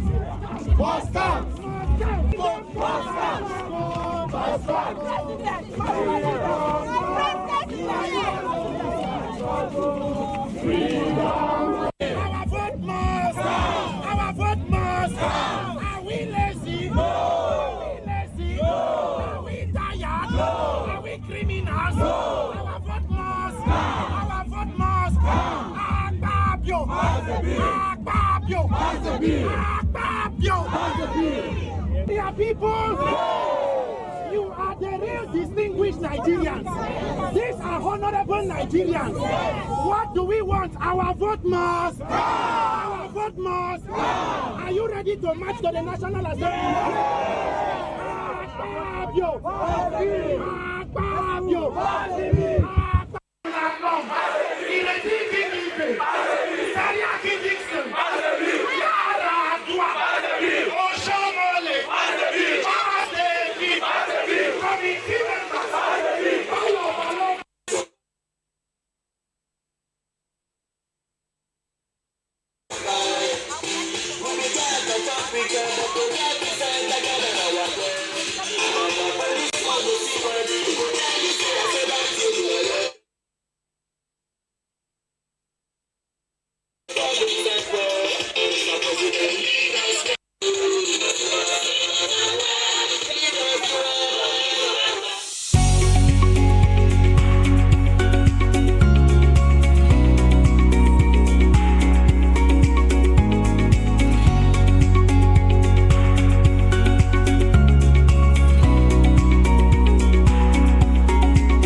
And welcome on board. Of course, it is People's Voice on VOP TV, where citizens start to shape the narrative.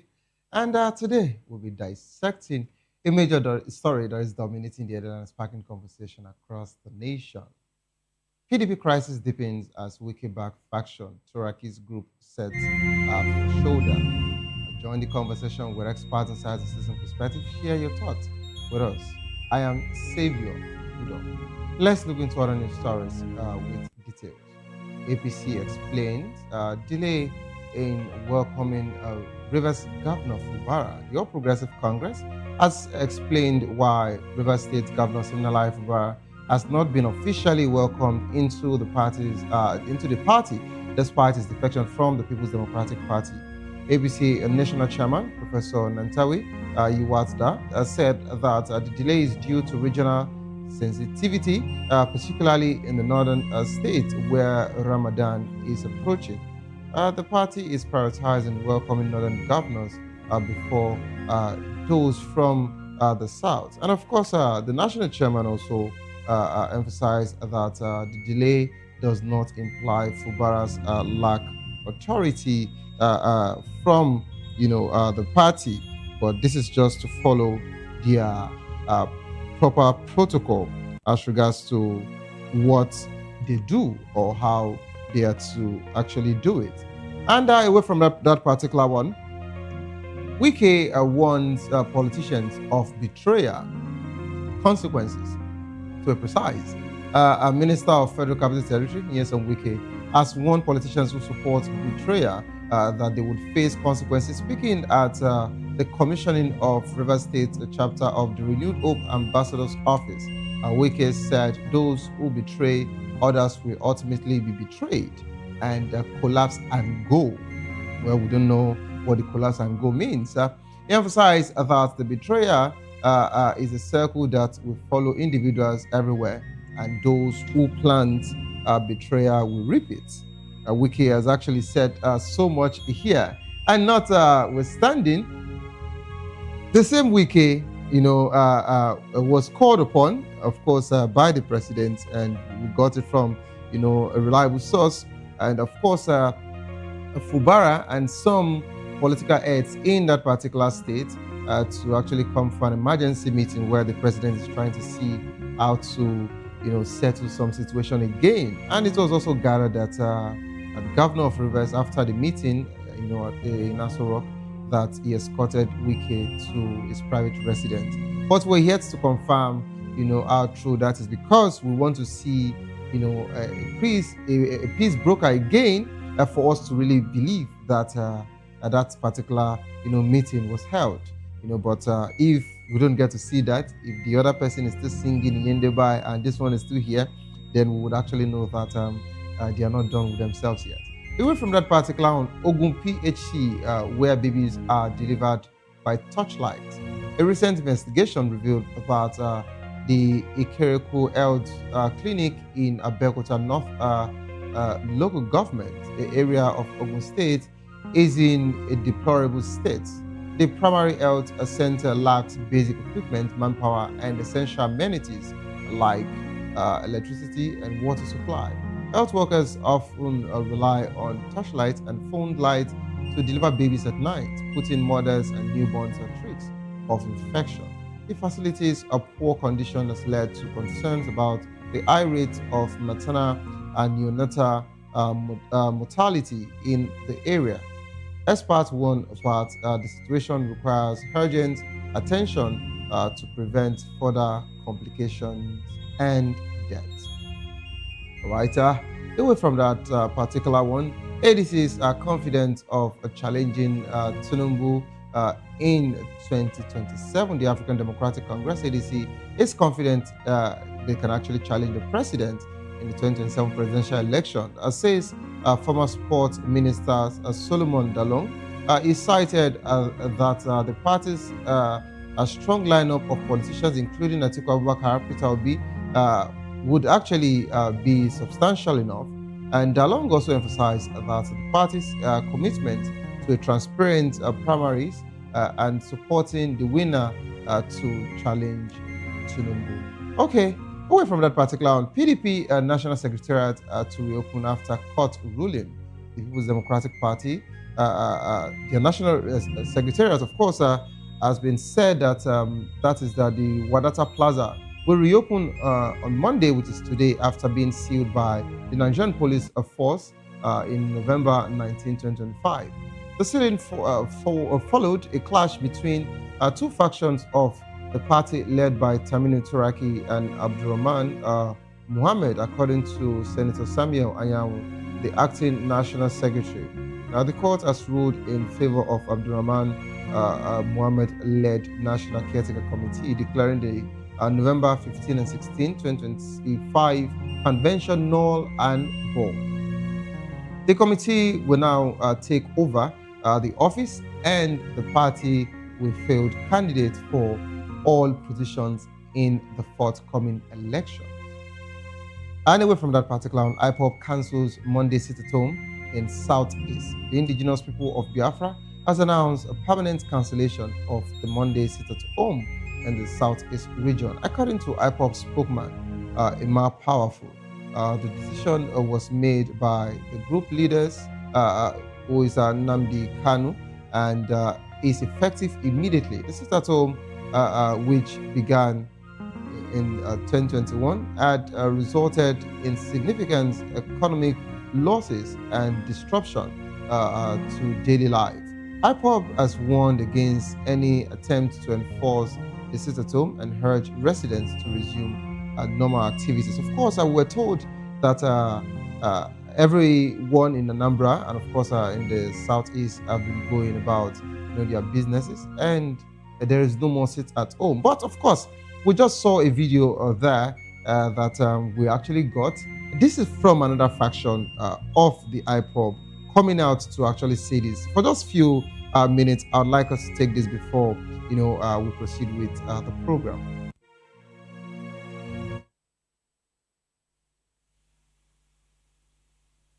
From the good morning, good afternoon, good evening, dear friends all over the world. Today is 7th of February 2026. This information is coming from the table of Triple General Igwe Botozo and Major General Gento de Yahoo and all the 40 state commanders in Biafra land. as the information reaching to my table to inform all Biafrans, order from the highest command of the Biafra Restoration Movement, Onyendu Mazi Nnamdi Kanu, has reached us that Monday sit at home is cancelled from today. Sit at home is a voluntarily and will not be enforced henceforth. Last Monday, sit at home February, 2nd of February, sit at home was a one-off event due to the Soludo's stupidity, and it will not happen again. Onitsha traders are Biafrans, and our children must return to school on Mondays, as commanded by our able leader, Mazi Nnamdi Kanu. Our job as guardians of Biafra land is to keep away Fulani terrorists from our land. That is the task our supreme leader, Mazi Nnamdi Kanu, gives us, and we must follow it to the letter. No enforcement will be tolerated henceforth. Our traders should decide if they want to open or not. Any intimidation from Soludo or any government will force us to react. If Soludo is as stupid to lock down any shop in Onitsha,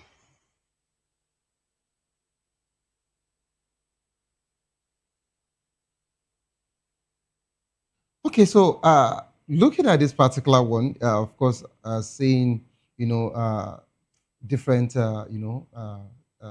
flags, that of Israel, and with the way he's talking, you would know that this is another faction of the Ipob. But I just hope that the real people would actually fish all of these particular ones out so that they don't get to bring up unnecessary situation again in the Southeast. We're trying to see how the Southeast would be peaceful enough. That's all we're just requesting for here, and of course every part of Nigeria to be peaceful.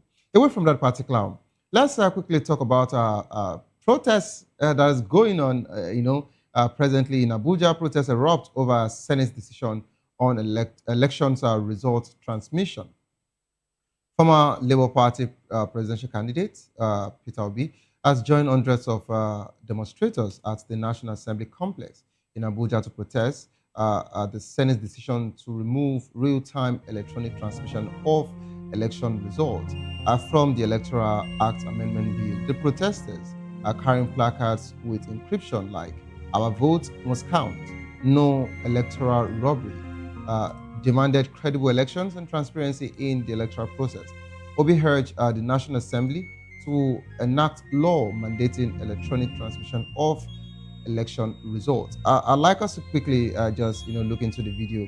Let's hear what Mr. Peter Obi has said as regards to this.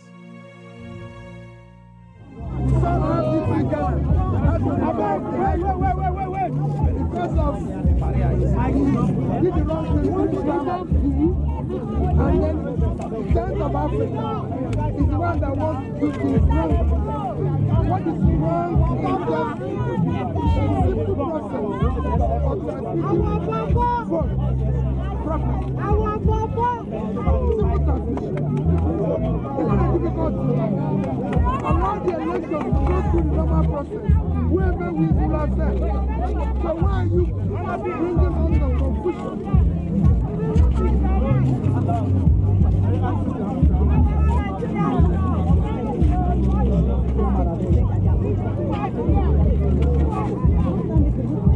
That's what we're trying to make sure they put the mental difference. Are you coming here tomorrow? No, when they see it, let them see. I think it's an action situation that is working. They are working towards action. They are protesting. And the same force that is running that's what you just see me. Well, the first time and everything, let us get now we're for we are here to say our votes must count.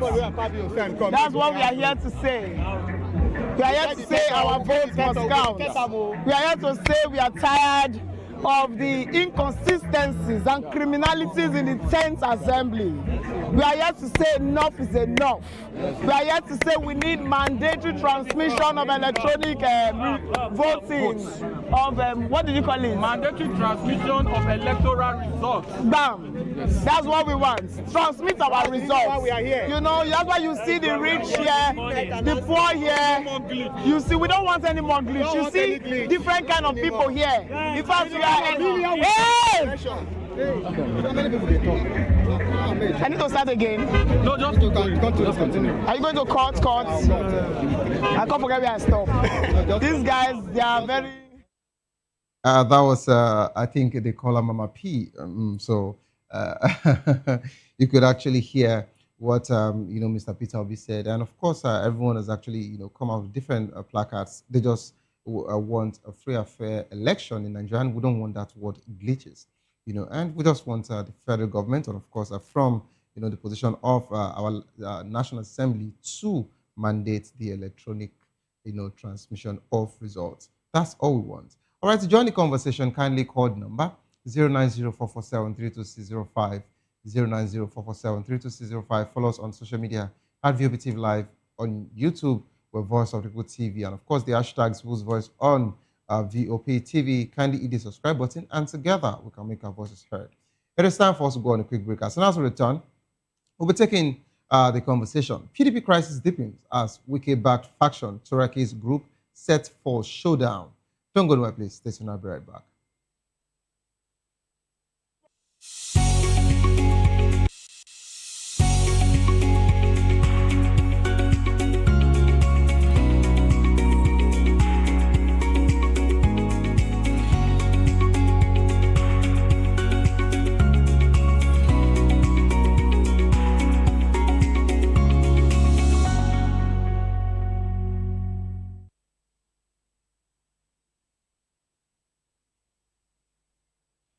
All right, welcome back to the program. It is still People's Voice on Voice of People Television. A past struggle within the People's Democratic Party, PDP, is escalating as the Wike-backed caretaker committee and, of course, a Tamino Turaki-led National Working Committee prepare for a showdown as the party's national secretariat in Abuja. The Wike-backed faction, led by Samuel Anyang, announced plans to take over the Secretariat, citing a federal high court judgment in Ibadan that recognized their committee as the legitimate leadership of the party. However, the Turaki-led National Working Committee has rejected the judgment, stating that the matter is still under appeal. Meanwhile, Minister of the Federal Capital Territory, Nyesom Wike, has commissioned a new media house, of course, in Port Harcourt, River State, as part of efforts to mobilize support for President Bola Ahmed Tinubu's re-election bid. And of course, the media house is strictly for campaigning for the president. Wike declared that River State is a no-go area for Tinubu's opponents, citing the state's solid commitment to the president's re-election. Wike emphasized that the people of River State do not need a governor to mobilize support for Tinubu, as they have a strong network, of course, of local leaders, including senators, assembly members, and party chairmen. He commended the coordinator of River State Renewed Hope, Ambassador Desmond Akawo, for his effective mobilization drive.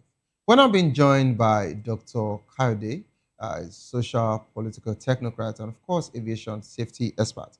Good afternoon, Doctor. Afternoon. How are you today? I'm doing very well, Doctor. And you? Great. Great. So, Doctor, before we dive into the main conversation as regards to PDP, Wike, APC, Rivers, would you like to respond to any of the news stories? Oh, yes, very well. Let me start from the issue of even Wike. I was talking about betrayers and what would normally happen to them.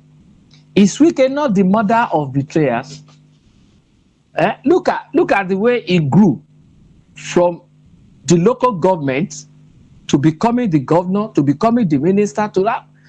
Those people that brought him up, has he not betrayed them? What he is experiencing now is the price of being a betrayer. That he is saying will happen to a betrayer. But then he has not seen it. He has not seen anything. Just wait. Wike's the coup de grace is coming. Now let's leave Wike alone. Let's go to that hospital that you showed, I think, in Ogun State. It is an eyesore and unheard of for us to be hearing that kind of a news in this century, whereby a maternity hospital is using candle and torchlight to deliver pregnant women, whereby the government is spending millions upon millions of dollars to launder its battered image abroad. Is that not absurd? It is. Let's go to those people that are now occupying the National Assembly. Kudos to them for occupying National Assembly. Let me tell you this. Come 2027, our votes must count. And for our votes to count, we must ensure the entrenchment of real-time electronic transfer of results from the polling units to the IREV. Elections come 2027 must be won or otherwise at different polling units, not at the court, whereby we experience what we experienced in 2023 that I labeled in my speech to Nigerians. Validation of electoral contraventions in 2023. Validation of electoral violations of our constitutional guidelines.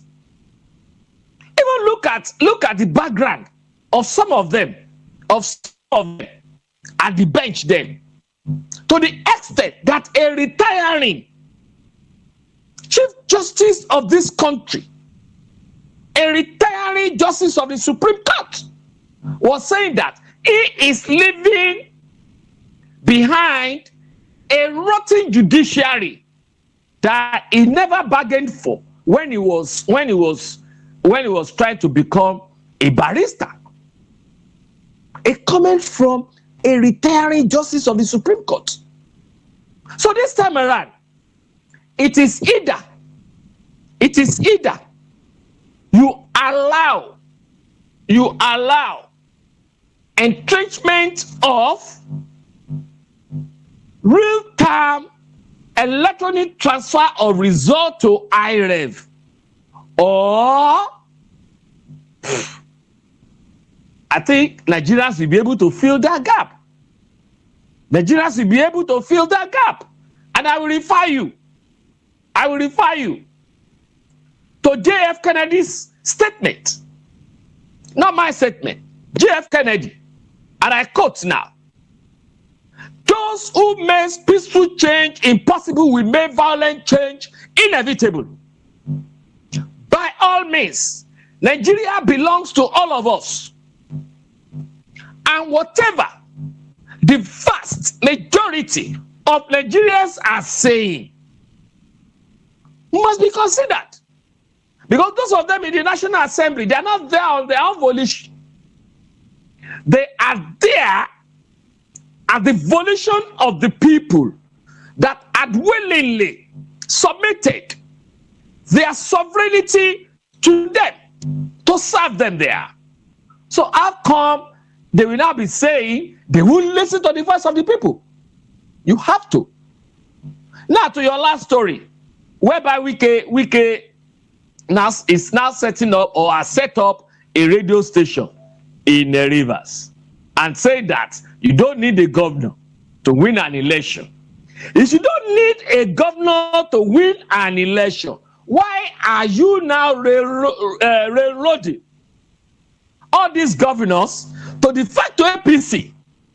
Why? When you know you don't need them. Yes, we don't need them.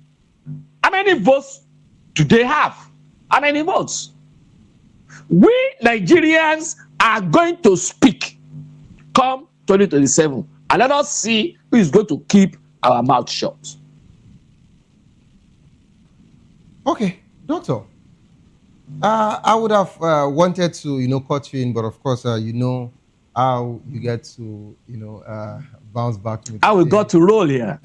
You just tell me, save your, no, let me land so that I don't forget. But when it comes to this National Assembly situation, I would like you to watch the video from your leader, the leader of your political party, the ADC, His Excellency Mr. David Mark. I'd like you to watch what he told Akpabio at the just concluded event, over the weekend. And of course, I'd like you to hear what Akpabio responded before we can actually, move to the main conversation, if that's fine by you. Let's yeah, fine. Okay, so I'd like my team to actually play that particular video of Dave Mark.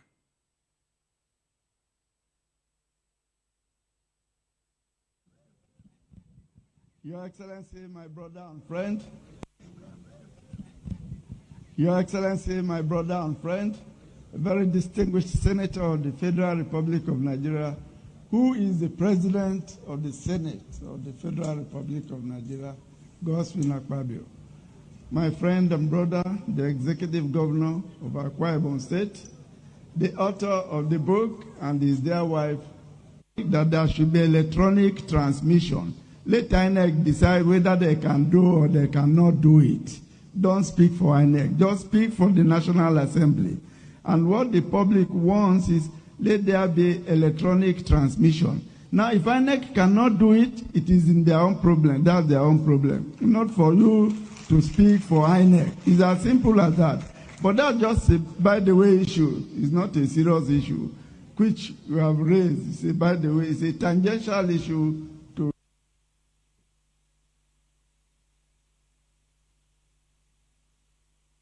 That was from Dave Mark. Let's hear the response of Akpabio. I just wanted to just take one or two comments before we go into the conversation we are having today.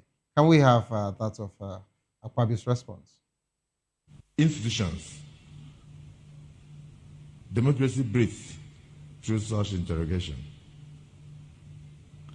But I don't think citizens are free to abuse the legislature. I give you an example. There is a man who heads one NGO, or a CSO. He was on television the other day. He was abusing the current Nigerian Senate that he makes money from. And he said that the Senate is the worst since the world was founded. And he's judging us by something that is incoherent. Electoral Act amendment that is incompleted. We have not completed it, but they are already on television. You see all sort of panels.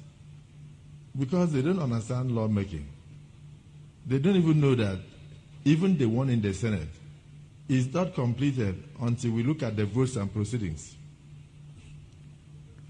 So when we bring out the votes and proceedings, any senator has a right to rise up and say on clause 3, this was what we agreed upon.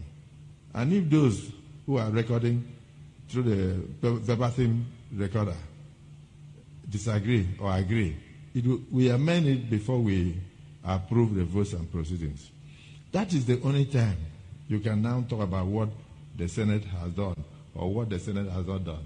But already people are on television abusing the Senate, talking about the Senate, even when what we did has not yet been approved by the same Senate. It's incomplete. Your Excellency, see how you are better at us. Once you decide, nobody will question and they will understand. All right, so that's the president of the Senate there saying that the process is incomplete, meaning that they're not done, in as much as some days ago, they actually said that let INEC decide on any way they want to actually, transmit results. And of course, Nigerians are saying that we want electronic, transmission of results. But this is the same president of the Senate saying now that their process is incomplete. So do you think that we're actually blowing this out of proportion? Doctor, I just want you to take this in just 1 minute so that we can actually move to the main conversation here. To my national chairman of ADC, truly, electronic, real-time electronic transmission of results is tangential to a credible election come 2027. I agree with him. On Apabio, he has even misfired. Are you saying people cannot have their own opinion about the 10th Senate? Am I part of the senators that you always tell to sit down? That Senator, what's his name again? Senator was asking him that he should stop telling him to sit down. The former Senate leader that always wear white. What's his name again? That's Senator Ndume. Senator Ndume. Okay. Senator Ndume stood up and said, Mr. President, stop telling me to sit down. Because they are discussing a crucial issue. Between you and me, my own judgment regarding Akpabio is that he's still the worst Senate president I ever experienced in Nigeria. Whereby tax law was passed, something else was gazetted, and you are telling me you don't know until your members of the Senate started coming out to say, look here, what we passed as a resolution here wasn't the law that was gazetted. So was he sleeping as a president of the Senate, who is supposed to be the guardian angel of our national constitution? Now look at this one again.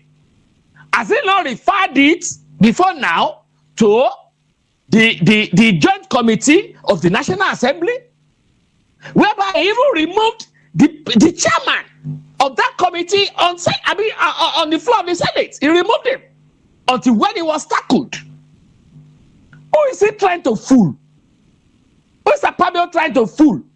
Look at the series of budget padding that we have been experiencing during this tenure. All right, Doctor. It's the worst Senate president I ever experienced. Okay. Let him pick this one up again. Okay. All right, thank you so much, Doctor. Let's now come back to the main conversation. I think the same way you have a thing, with Akpabio, that's the same way you have for Ayo Fayose. So now I have actually, written it down to know that, okay, these are the two people we don't like in this particular government. But it's fine. Let's move on. Not that I don't like them. I'm only passing my comments about them. Okay, no problem. I mean, it's known to everybody. All right, no problem, Doctor. Let's move. Okay, because of our time. So let's just move. I want you to really, take your time to talk about this whole situation of the PDP. You would agree with me that, of course, the court sitting in Abuja started this whole conversation by telling the PDP, the Turaki, faction, and of course, Sheyi Makinde's faction not to go ahead with the convention, which they went to Oyo State, and of course, another court sitting in Oyo said they should go ahead, which they actually went on with that convention. And not quite long, of course, they all went to the same secretariat that they all planned to fight again today, yes, because they planned that they were going to come in, and whatever that will happen, will happen. Okay, so, and afterwards, the police sealed it off, and Ayan was removed, by another court sitting in Abuja. And in just between 12 days, yes, 12 days window, after 12 days window, another court sitting in Oyo State actually ruled off the convention that PDP, the Shea Makinde, faction actually did their convention, announcing it null and void and taking back every, structure back to the caretaker committee, who happens to be Anyanwu, that was removed by another court. In this situation where a particular court is saying this, another court is saying that, and all of that, who is now the real legitimate PDP main party? Who are the people? Because if you want to say it is Shea Makinde, court is saying otherwise, and if we say it is Wike, we also have, another court who actually told this faction to go out initially for their convention. So I would like you to really talk about the PDP situation. Do you even think that they can actually have any headways anymore? You see, it has different phases, and I'll be as brief as possible, while also a very comprehensive and understandable analysis regarding this PDP imbroglio. I thank God that I've tendered my resignation letter to PDP very long time ago. So what is happening there is none of my headache, but for how do I put it now? Political academic exercise. In the first instance, I mentioned just now regarding the court vis-a-vis 2023 election. If we should talk now, the court will come out again and be talking like the way Akpabio just spoke on the video you showed. The question I want to ask the judiciary is this. The same case, different judgments from different courts. Are they applying different rules, or what exactly is the problem? That we make one to validate this, and the same thing another court will invalidate. What is the problem? Are we saying the court proceedings, rules, and adjudicating guidelines are different from that one in Abuja? Is it not the same country? Is it not the same 1999 constitution as amended? Should we not say that is why some people had been commenting in recent past that our courts, it's a question, I'm not alluding it, it's a question, that our court is now where Bele face judgment. Whoever has the deepest pockets gets judgment in the court. Should we be saying that based on what is happening presently? So, part of the blame goes to the court. It goes to the judiciary. That's one. Two, on the issue of Wike Shea Makinde, I will keep on saying it.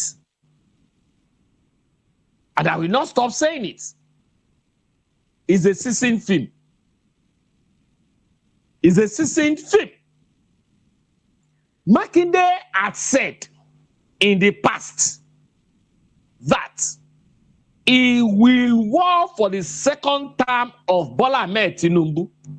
But he actually came out to also say that he's not doing that anymore. Of course, he admitted that he did it in the past, but he was not going to do that anymore. So Yoruba will say, ẹni tó bá ti jalè lẹ́ẹ̀kan, tó bá dàrán borí, aṣọ olè ló dàbúra. Anybody who so are you saying that someone cannot be repented? Well, for me to see that you have repented, I will not be able to sleep with my two eyes closed. Okay, so that means Nigerians should not also sleep with their two eyes closed with the ADC people, because the people you have in your leadership, we actually know them coming from different places, and of course they also have different cases in this nation. And today your party is saying that they want to save Nigeria from where we are. Yes, I will say it. There is nobody within ADC today who had ever mentioned that he or she will work for the emergence, even the emergence in the first instance, emergence of Bola Ahmed Tinubu, nor in second term. I know you want to mention another leader of mine, Aregbesola. I know you want to mention him. Aregbesola had never worked for the emergence of Bola Ahmed Tinubu presidency. Did El-Rufai not work? Did El-Rufai not work for him? El-Rufai worked Doctor, for I just him. want you to be straight. Did he not? I will. So, what are you talking about again? So let's leave that. So, what are you talking about again? So let's leave that. Makinde.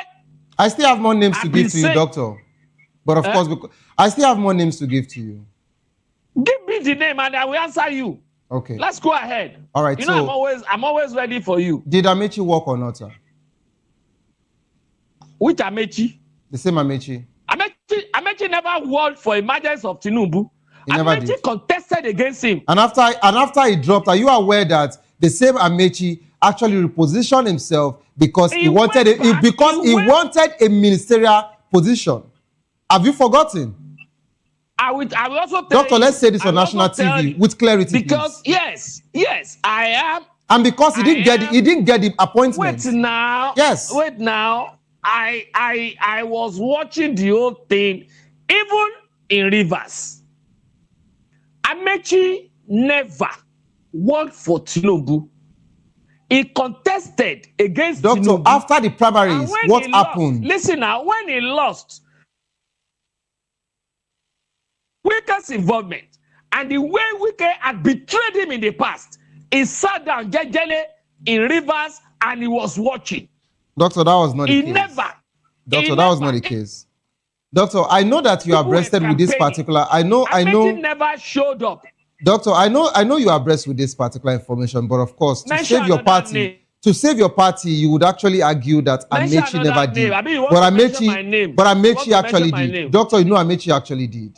You know Amechi actually did. No. But that's not the case for today. You are not aware all of a sudden. All right, no problem. Yeah, let's go on with the conversation, please. Quiet. Now, having said that, Wike too. Wike is also, I mean, look at what he just did in the Rivers. So he's not even hiding his own. Now the issue is this: the two of them are working from different angles to be able to ensure that they hold the soul of PDP for PDP never to be able to come up with candidates, so that at the end of the day, the supposed candidates of PDP will eventually work with APC. Now, having said that, also remember, the Supreme Court had adjudicated that political parties should always be allowed to sort their problems by themselves. So tell me, why is the court now trying to dabble into issues that concerns political parties? If one, the political party is, and if two, the law court is also respecting the pronouncement of the Supreme Court, why are they allowing PDP to come and mess the court up, to come and mess the judiciary up, while the Supreme Court had already made a pronouncement? So can we also say that the court, even all those courts, should be charged for what do I call it again now? Breaching the pronouncement of the Supreme Court? Can they also be charged? So where do you charge such a court to? It's a big question.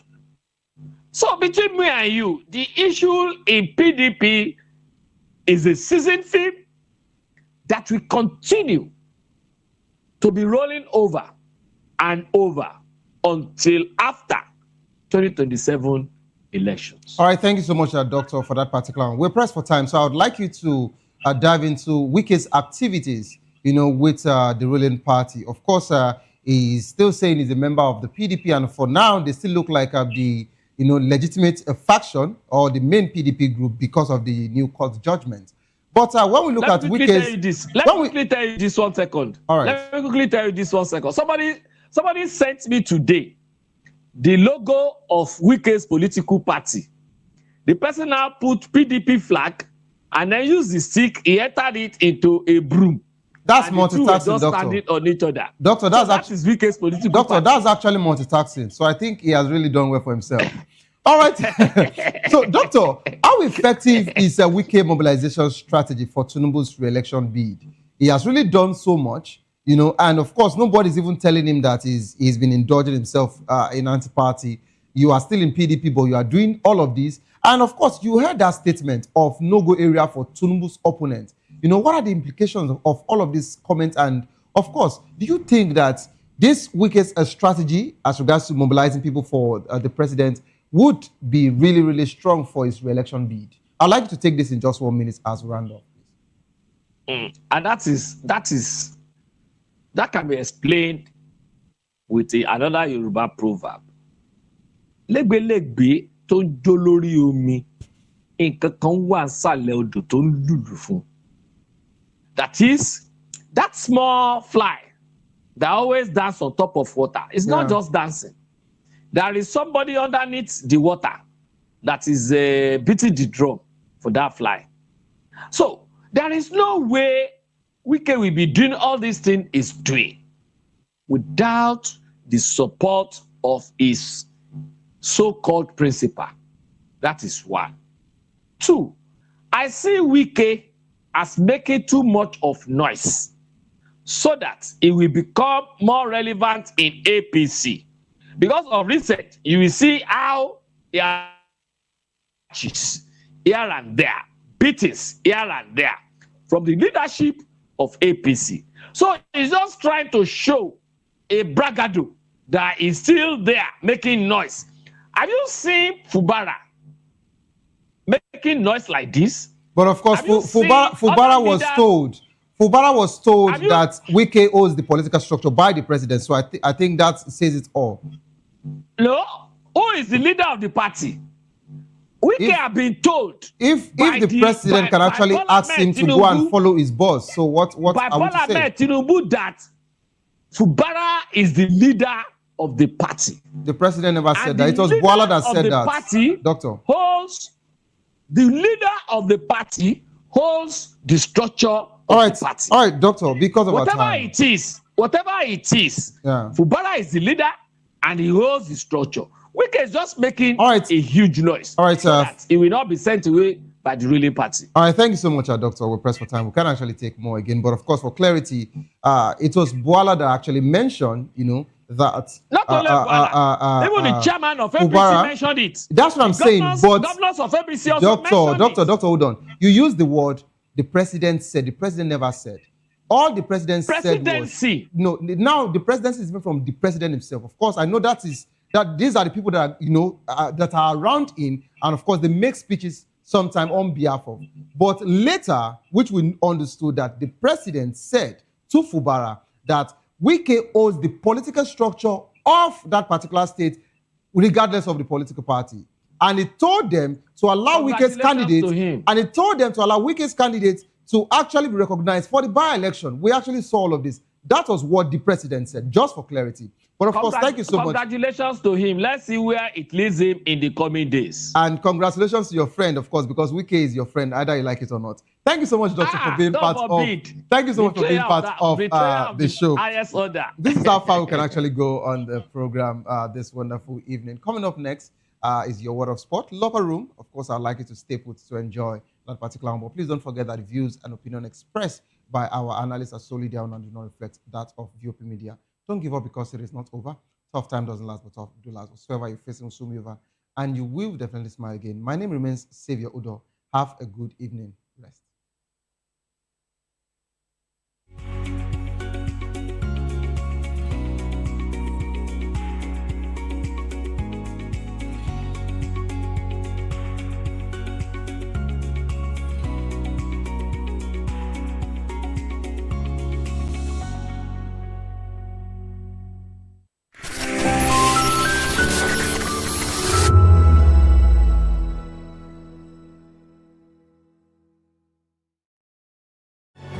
encourage you to click on the like button and subscribe to our YouTube channel. We are Voice of the People TV. Also follow us on all our social media platforms. We are at VOP TV Live. Visit our website www.vop.ng for fresh and trending news. Also watch us live on SLTV channel 264. VOP TV, Voice of the People Television.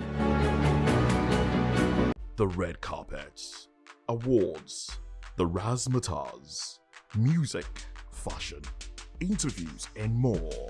Spotlight on Voice of the People Television. Let's feed you with all the juicy stories in the global entertainment space, bringing you the glitz and glamour as it is hot. Stay tuned to Spotlight, 1 p.m. Monday to Friday. Spotlight on VOP TV. Entertainment like never before.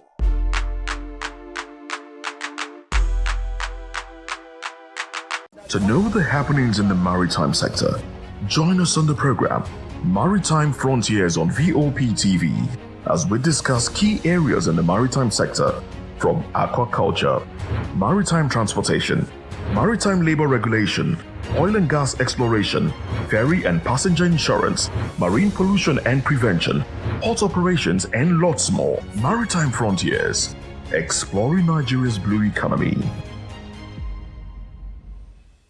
Welcome to the locker room, the home of football talk that matters. I am Jerry Apelon. Join us every weekday, Monday to Friday at 5 p.m. Nigerian time, as we share the hot takes and hot debates in the exciting world of football. And joining me are the usual suspects, Ikechukwu and Mayowa, as we break down all the hot takes and everything that's happening in the football. Don't just watch football, live it with us. Catch us on the locker room and Voice of the People Television at 5 p.m. Nigerian time. And like I always say, if not 20 minutes off, with the sport.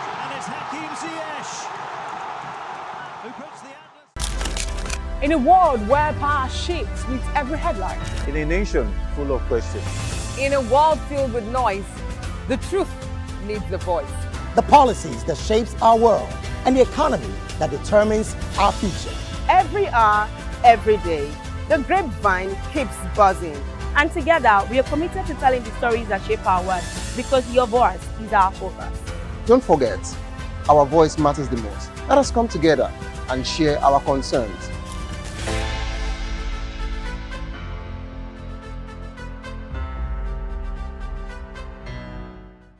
Behind every broken deck lies a broken promise. Education shapes the nations.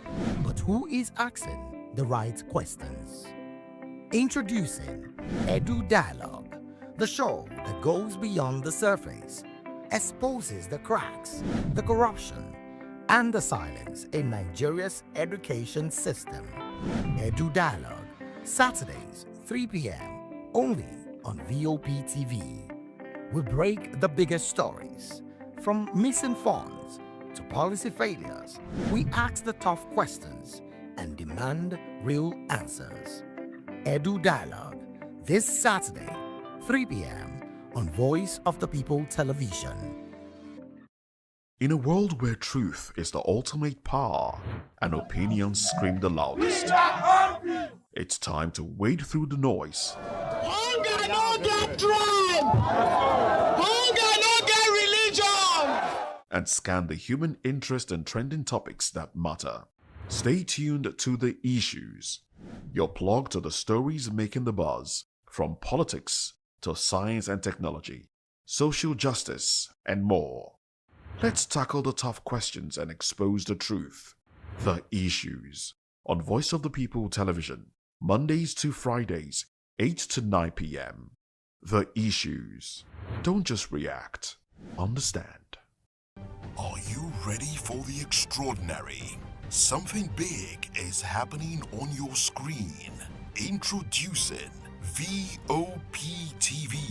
Now streaming on SLTV channel 264. From breaking news to captivating conversations, news analysis, giving you all sides to the story. We bring in-depth discussions on the issues that matter, from politics to sports, entertainment, and lifestyle. VOP TV on SLTV, channel 264. Join us as we redefine what television means to you.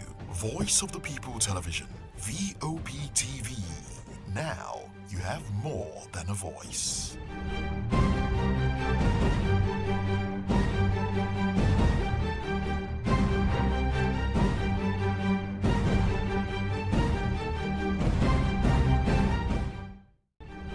In a world where power shifts with every headlines, news breaks and events happens, we bring you unbiased and explicit information on politics, economy, and state of the nation.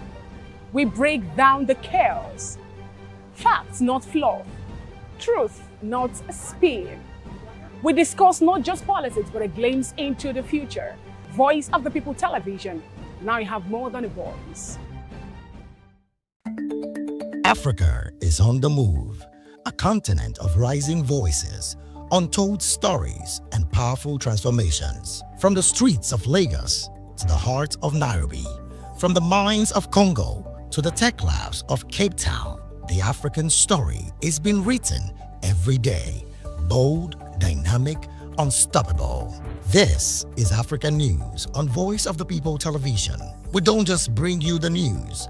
We analyze and bring you Africa's heartbeat, the politics that shapes our nations, the economies that drives our future, the cultures that defines who we are, the voice that must be heard.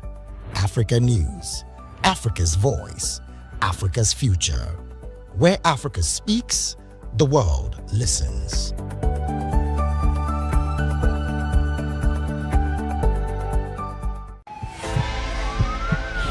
This is Health Check, your weekly guide to better living, smarter choices, and trusted answers.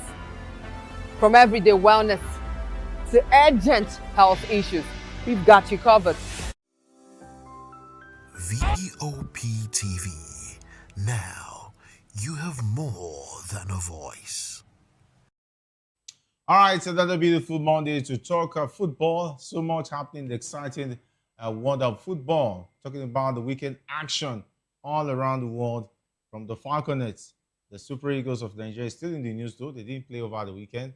Of course, the battle for the Premier League title continues with mouth-watering fixtures to look forward to as the season enters its climax. My name is Jerry Ampelihai, saying welcome to the locker room on Voice of the People Television. It promises to be exciting. The guys are with me talking about the Fees makes a return. The man I like to call the Algerian. Fees Ogunbanjo. It's great to have you join us. Yeah. No Algerian vibes.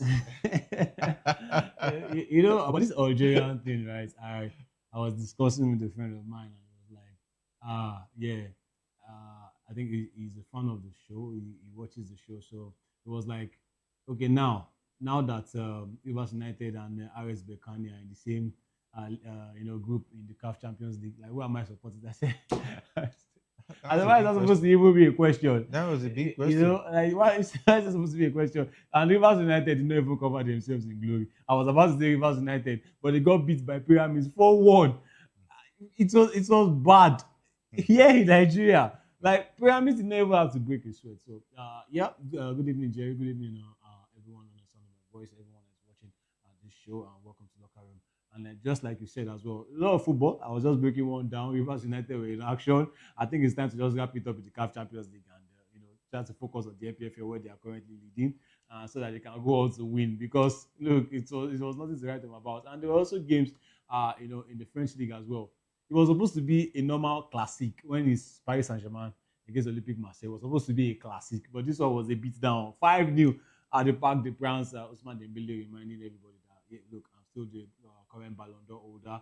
I'm still the FIFA the best player, in the world, and he scored 2 goals. And I think he also gave an assist. Beautiful game, sending Marilu also coming to assist. And of course, you mentioned in the Premier League. But before I get there too, in the Serie A, we also saw Inter Milan, still holding on to the title, to leading the pack. They also won their game up against Sassuolo. So it was beautiful over the weekend. And for the Premier League, it's still 6 points. I think Manchester City the title is over when Manchester City says so. So for now, they're still saying that they're in the title race and they want to keep on challenging Arsenal. For me, I think it's just initial. It's just they met a team that was not ready to win. That's all. Who is the team that was not ready to win? Liverpool. Yeah. Why would you say Liverpool were not ready to win? Liverpool They were ready to win the game now. Liverpool is a suspect ahead of every match. I've told you this before. Yeah, now. but you they are going into a match to lose, except they now pull up a surprise this season. They go into every match looking like a team that is going to lose. But Jerry, you know that this is not the first time that Liverpool will not be in form, but they will still step up against big teams. Yeah. Arsenal, the league leaders, did not beat them home and away. Yeah, they got. This is the first time in 89 years that Manchester City beat Liverpool home and away in a season. This is Pep Guardiola's second ever win at Anfield. For Manchester City, that is. This is his second ever win. I mean, come on, it says a lot now. So when they meet Manchester City, you know that they try to step up. And that game was, for me, like a game of 2 halves. City had the control in the first half. Liverpool came in the second half. But then, football can be cruel. I think that was just cruel on Liverpool. And I don't know what Szoboszlai was in at the end of that game. But the referee, for me, I think...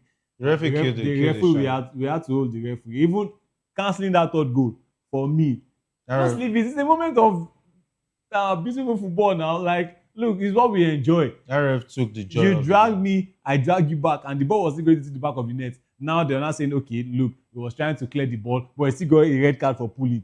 So, no balance, like double standards. You just let it slide 3-1, and Liverpool should be looking inward, and they should still look inward. Because if you think that... There's nothing inward. No, do you know why I said they should look inward? Yeah. They should look inward because that game said a lot of things. He said a lot of things, number one. That means we can't deny it. That means you don't be watching Liverpool. No, let me tell you what I observed. 6 games they lost. Let me tell you what I observed. 6 straight losses. Number one, Liverpool is not just Liverpool's collapse is not just on any slot. It's top to bottom. And let's start from the top. Let's start from the owners, the FSG, guys. What is going on? What happened in the transfer window? Fine, you don't want to sign the centre back. Oh, yeah, sign the right back. You are playing your player of the season, your potential player of the season. You obviously the best player in the team right now, Dominic Szoboszlai. You are playing him as a right back. Now he's suspended. Straight red card. That should be 2 to 3 games. Suspended, and he's Sutherland next. I think that red card should be rescinded. It's not going to be. It's not now. If it's rescinded, the goal should be brought back now. They should appeal. They've already cancelled the goal. They can't appeal anything now. He fouled and they played the free kick now. He got the red card and they played the free kick. It was even further than where he committed the foul. So that one is by the way. But for me, I think Liverpool's collapse is on FSG. They started from FSG. You spent all that money. You didn't spend it in the right place. It's not fair. Yeah. It's not fair. Look at the player. Look at Konate. Look at Konate this season. Yes, he has to deal with the loss of his father, but he has not been informed. No, before that, he has not been informed. But he had to pull out. The thing he has been picking games to play. It's not about picking games. These guys are not informed. There's a lot of things happening to the boys already. From the missing of Diogo Jota, God rest his soul. I don't think they fully, come back from that one. Fine, they have to move on. But you are not strengthening them. Szoboszlai is playing as right back. You signed in the Frimpong, he's injured. Conor Bradley is injured. Okay, go into the the transfer window, the winter transfer. I said it here on the show. I said when it was January 1st, Liverpool should be the first team to go and sign somebody. I feel for those who want Arsenal to win the league. Because I don't understand. Yeah, because that I knew that Liverpool was not going to help bad. It's not about LP now. I know. About LP. The thing is that Liverpool has fallen below standard. Is there anybody that has won the league that did not help? There's nobody that has won the league that did not receive help one way or the other. There are some. You see, it's better. Who has won the league on his own? It's better to get help from Crystal Palace right now than that Liverpool team. Crystal Palace has assurances of helping. That shows how bad Liverpool. That's how bad they are. That shows how bad Liverpool is. That's how bad they are. But that game they were supposed to win. They were supposed to win that game. Ugo Ekitike was suspect. The officiating was. Aside the officiating, Jerry, Liverpool had chances. Now why are you doing like this? Liverpool had chances in that game. Anyway, Maiwa is now with us. Maiwa, I don't know whether you enjoyed the game over the weekend. And definitely, we just had to bring that in. And he's going to cook. Yeah, he's going to cook. Better cook. I even told him. I think I showed you my steak. Okay. So you showed him. Yeah. He's aware. He won't stop him from cooking. No. He's aware. He wants to cook. He's aware. Definitely. He has been saving this for a long time. The thing is that he's only a blind man will know that Liverpool team has problem. You know, normally a good Liverpool side, when that goal came in, would have defended that 1-0, and the game would have ended 1-0. See, I know a lot of people used to talk about Arteta, right? About the style of play. Arsenal play one way. Look at Rosinho. In fact, the top coaches 1-0 against a big team like that, a fellow big team. Forget Liverpool's form. A fellow big team 1-0 in the 83rd minute, and you capitulated like that. Come on. It's just, I don't know. And it's lost. I think he has actually lost the plot this season. He has. Is he on his slot? Aside FSG, you have to talk about him too. All right, Mara, it's good to have you join us.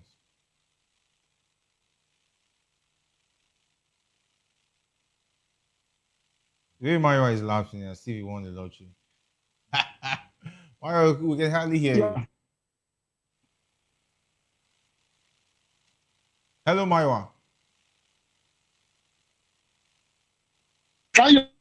Yeah, we're trying definitely to hear you, but it's really faint, and of course we're having some bit of breaches from there.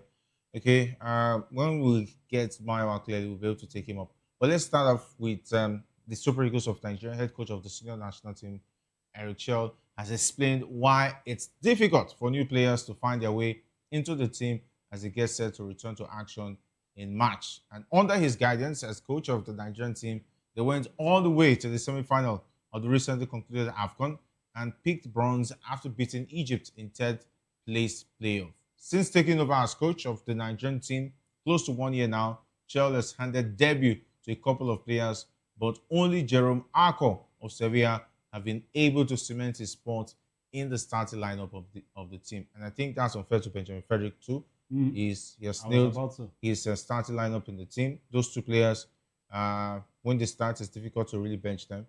And definitely, I didn't know Arco Adams until Richard started playing him. I said, who's this Arco Adams? He started hearing, okay, Sevilla. Wow, that's brilliant move. Very bold move from Richard, because they were still called, give the other Victor more time, give Tolu Arokodare. Even dropping Tolu Arokodare was really bold. Because Tolu was already showing. It paid off.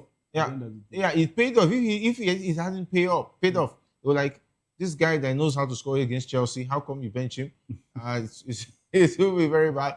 But new players, he's just his customer twice. Lightning doesn't strike twice. Home and away. He scored against Chelsea this season. He scored over the weekend. He has been dropped long before he faced Chelsea the second time, even the first time. Now this season he has played Chelsea twice. He has scored twice. So it's Chelsea's kryptonite. Yeah. But Chelsea, So they still beat his team comfortably now. Did you see that second penalty? How will a professional player push somebody in the box? Wolves deserve championship. If there's any other game to tell you that Wolves deserve championship, it's that game against Chelsea. As a professional footballer, pushing somebody, it's really bad. Wolves already made their peace with the fact that they are, and they've even sold their best striker. They've made their peace. Strand Larsen. Larsen didn't want to see that. Yeah, what Eric Chell is saying, to come back to this, I feel it's kind of two-faced, or let me say double-sided, something like that, because he is the one that actually brought in new faces to this team that we are even enjoying today. The likes of Igor Ogbu that he introduced. Fine, he hasn't got that much playing time because of Semi Ajayi and Benjamin Fredericks, who I'm sure that when he comes back, he's coming to stake a claim into the starting lineup, because we all know his quality before he got injured. But I'm somebody that wants him to get managed, when he's coming back to the team.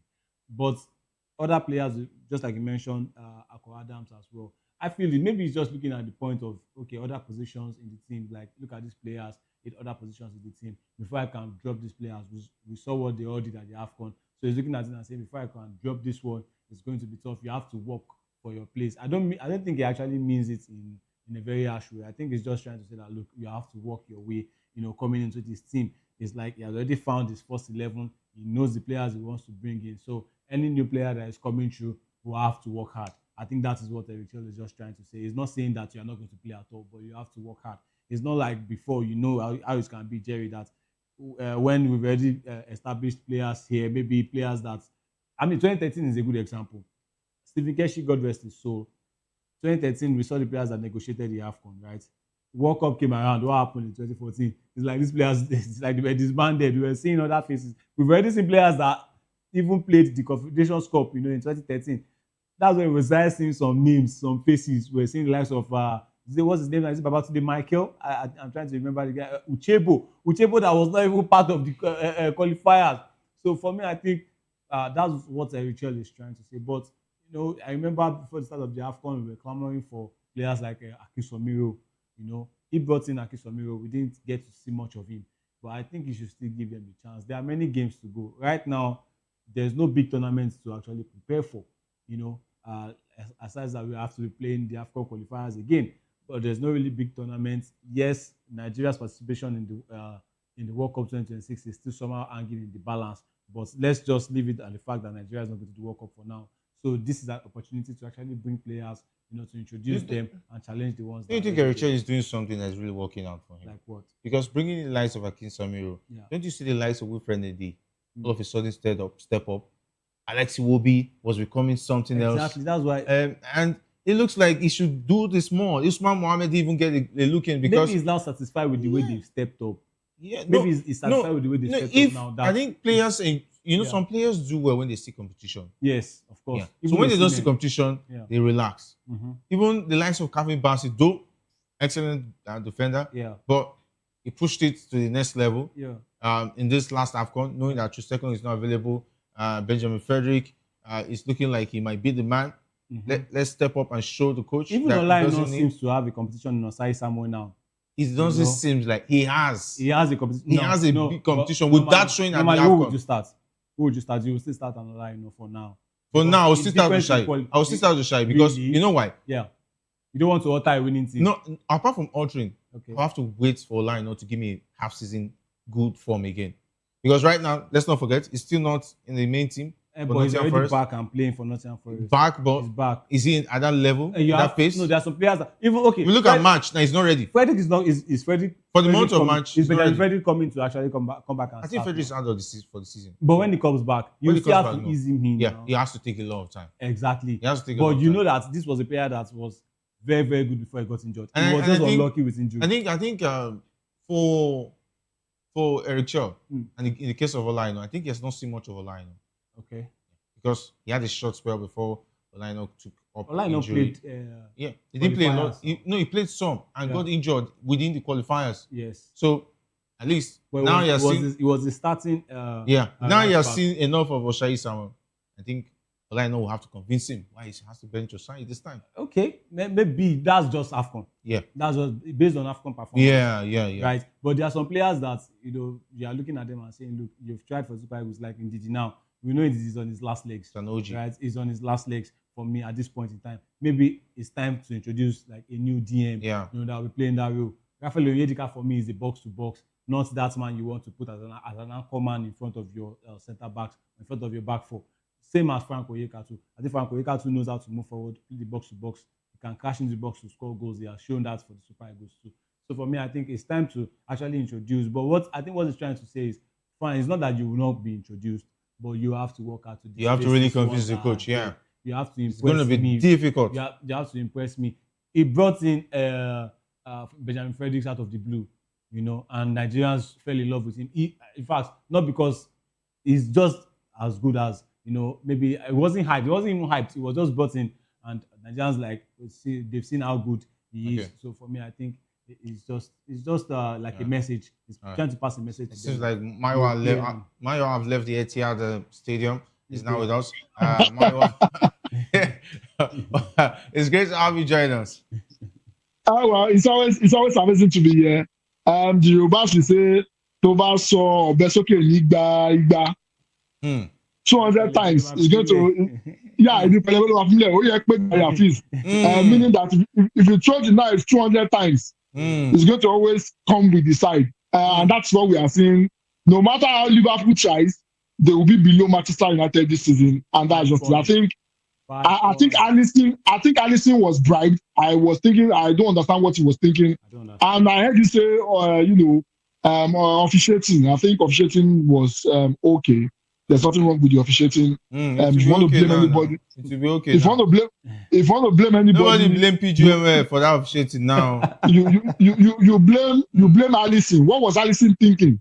I mean, the guy was outside the post. He was not going to make any attempt on goal. Even if he was going to make any attempt on goal, Allison was, got it covered. I don't know why he was panicking. And to be honest with you, Liverpool were not that comfortable in that game. Yes, they created chances. They didn't take their chances. Immediately they scored one goal, and it seems to be a bit of fear in them.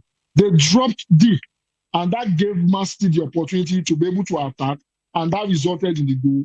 And Alisson decided to dash them, 3 points. As far as I'm concerned, they spent over £600 million, and they failed Net to buy. spend is not 600 million. Yeah, they sold you players. spent now. You they spent and sold players. Let's not set an agenda. We can see that agenda. We use 1 hour. We use 1 hour to talk about the agenda.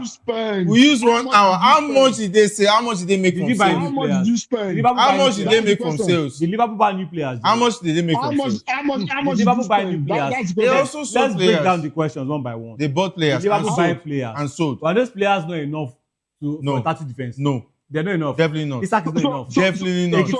Definitely not. Definitely not. Definitely not. You don't sign two strikers and you say it's enough to defend the title. And you don't have a backup defender. Haaland was signed, and that was how do you defend the title? Look at Manchester City, for instance. Right. Man City had injury. I'm trying to remember the other player in the Etihad box. I'm trying who got injured in the middle of the match. They had to bring in Ruben Dias. Okay, that was Kusanov. Yeah. Kusanov can get injured, and you bring in Ruben Dias from the bench. The depth Which team can do that? Arsenal can do it. Fine. Who else? But Jerry. Who else? Who else? And you want that team to defend the title? How? Well, how you spent is nobody's business. Now. Oh, you spent. It's not about that's nobody's business. No, that's not the way to look at it. If you say it's nobody's business, then leave the team. Leave the team is not doing well because of all those issues. Then don't talk about the team not doing well. If it's not your business how they spent, that means it's not your business how they are failing. Jerry, listen. Yeah, I'm listening. At the beginning of the transfer window, sorry to cut you. At the beginning of the transfer window, everybody had a chance. Oh, really? Yes. Liverpool. It's not that everybody expect Liverpool to have a bag of money. Okay, you have the bag of money now. You signed the Kitty. Oh, really? You've already, they went for that side. They went for Goye. Goye didn't come. Did you see the report? Very well in preseason and when season did you give him a chance? Was he not the one that scored that winning goal against Newcastle for Liverpool? Was he not the one? Yes, if you give him a chance. Give him a chance. What about Chiesa? You left Chiesa out of Champions League. Why are you not putting him in the Premier League? Chiesa has been given chances. And he didn't really. Which chances? Coming into 88 minutes is chances. No, he has started some few games. And he didn't perform. Yeah. He didn't really perform to the expectations. Seriously? Yes, I'm telling you, I've been watching the games now. I've been watching their games. Anyway, the game against West Ham, we expected him to take the goals by now. When injuries. Maiwa, Liverpool can be out of the equation. I know Arsenal fans were praying that Liverpool win, but Liverpool cannot help Arsenal. That's the truth. Go ahead, Maiwa. Yeah. So the thing is this. See, when we say you spent 600 million, you spent 600 million wrongly. I will take you back to what Michael Owen said yesterday. Yeah. He said, why do you need to buy Isak for 120 million when you know you have deficiencies in your defense? Why are you spending 120 million on a striker that you don't actually need? Why are you buying Isak for 120 million when you could spend the same amount getting a decent defender for 30 million pounds? If you look at the Liverpool side, the positions that they reinforced, it's not the same position. It's not the position they are supposed to reinforce. Especially the defense, they keep conceding goals with reckless abandon. And I've said it consistently: the central defense position is in shambles. Konate and Van Dijk, they are out of form, and they are major contributors to goals conceded by Liverpool. The same thing happened yesterday too. The equalizer for Man City, it was because of the lapses in the central defense. So I think the amount of money spent so far, they bought players where they don't need players to be bought. And that's just the honesty, because the Isak you bought is not even contributing. It is Ekitike and the almost forgotten Salah that's actually contributing. Yes, Szoboszlai is doing so well. Yes, you keep playing Szoboszlai out of position. Has picked up form. He's been doing well. Yeah. Yeah, Florian Wirtz is doing well, but how well is he doing compared to what Konate is doing? You are leaking more goals, you are scoring less goals. That's the problem. But you must There's no way you go forward. If you look at that Liverpool defense, the fact that there's no competition is making even the players even more lazy. They're not even putting effort because they know that obviously you can't bench them. They're unbenchable. That will always give every player who has that mentality the willingness to be lazy, to relax and know that nothing can happen to them. If he likes, he concedes 100 goals, the next match you're still going to play him. And Liverpool put themselves in that situation. I mean, that's why I said everything is not on a slot alone. I mean, he has his own. I won't deny that. There's nothing you can do under the circumstances. There's not even the best coach in the world will struggle with this kind of transfer. But we've seen transfer business. We've seen situations where coaches they have that advantage of okay, fine. They went to meet the club owners. This is who I want. This and this and this. These are players I want. You don't give me, I walk out. He got Leone. Look at Conte. Conte loves Tottenham. His head up high. And he went out to Napoli to win the league. Why? Because he went to Tottenham and said, look, I don't like your mentality at this club. I want this player. You notice the players were hungry to really do well when this transfer window was still open. When the transfer window shut. When Liverpool were linked to a certain Sunderland defender, Lucia Gertruda, I was like, go and get this guy. This is somebody you even know from Feyenoord. You coached him at Feyenoord. He was loaned to Sunderland. He was loaned to Sunderland, yes. So to get him off that loan, to cut the deal was he loaned? Was he loaned from Leipzig? Yeah. Okay, so he was loaned to Sunderland. Yeah. Then they were supposed to go and cut the deal. Maybe that took a long process, but they were under defenders now. They were other defenders now. Why would the best player in the team be playing right back? Now he's now suspended. The thing is that, as far as right back is concerned, let's not forget Bradley was already there, and they signed Frimpong. So they were not expecting that two of them would get injured. All of a sudden. Yes, I understand. It happens. But now it has happened, right? And you know that you don't have option. Gomez can hardly stay fit. Gomez is the next person that we know can play in that place. Now, if something happens to Konate or Van Dijk, they should just close shop. They should not play again. Maybe Robertson will play in center back. Liverpool has issues, honestly. Robertson. Okay, wait. Issues. While we're just talking about the Super Eagles team and the fact that Eric Chell says that it's going to be difficult for new players to make it into the team, and it's understandable looking at the fact that the team did very well at the AFCON. Any player that wants to take the first team position from any of those players will have to do something extra. Well, I think I'm really proud of what he's saying. He's trying to send a message out. And it's very simple. Nobody has a permanent shirt. You have to fight for your shirt. And I think said something the other time, which is very, very true. Calvin Bassey even stepped up. Semia Jai stepped up. And the reason is very simple. There is a particular Benjamin Fredericks, that is doing the job. You saw what we saw. If he returns fit, definitely he has the potential to displace any of these players because of the kind of performance he has put in. That is a serious competition for that particular shirt in the center of defense.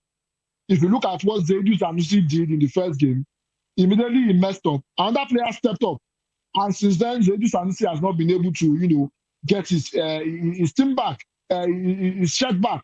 The same thing for Brighton. Samuel.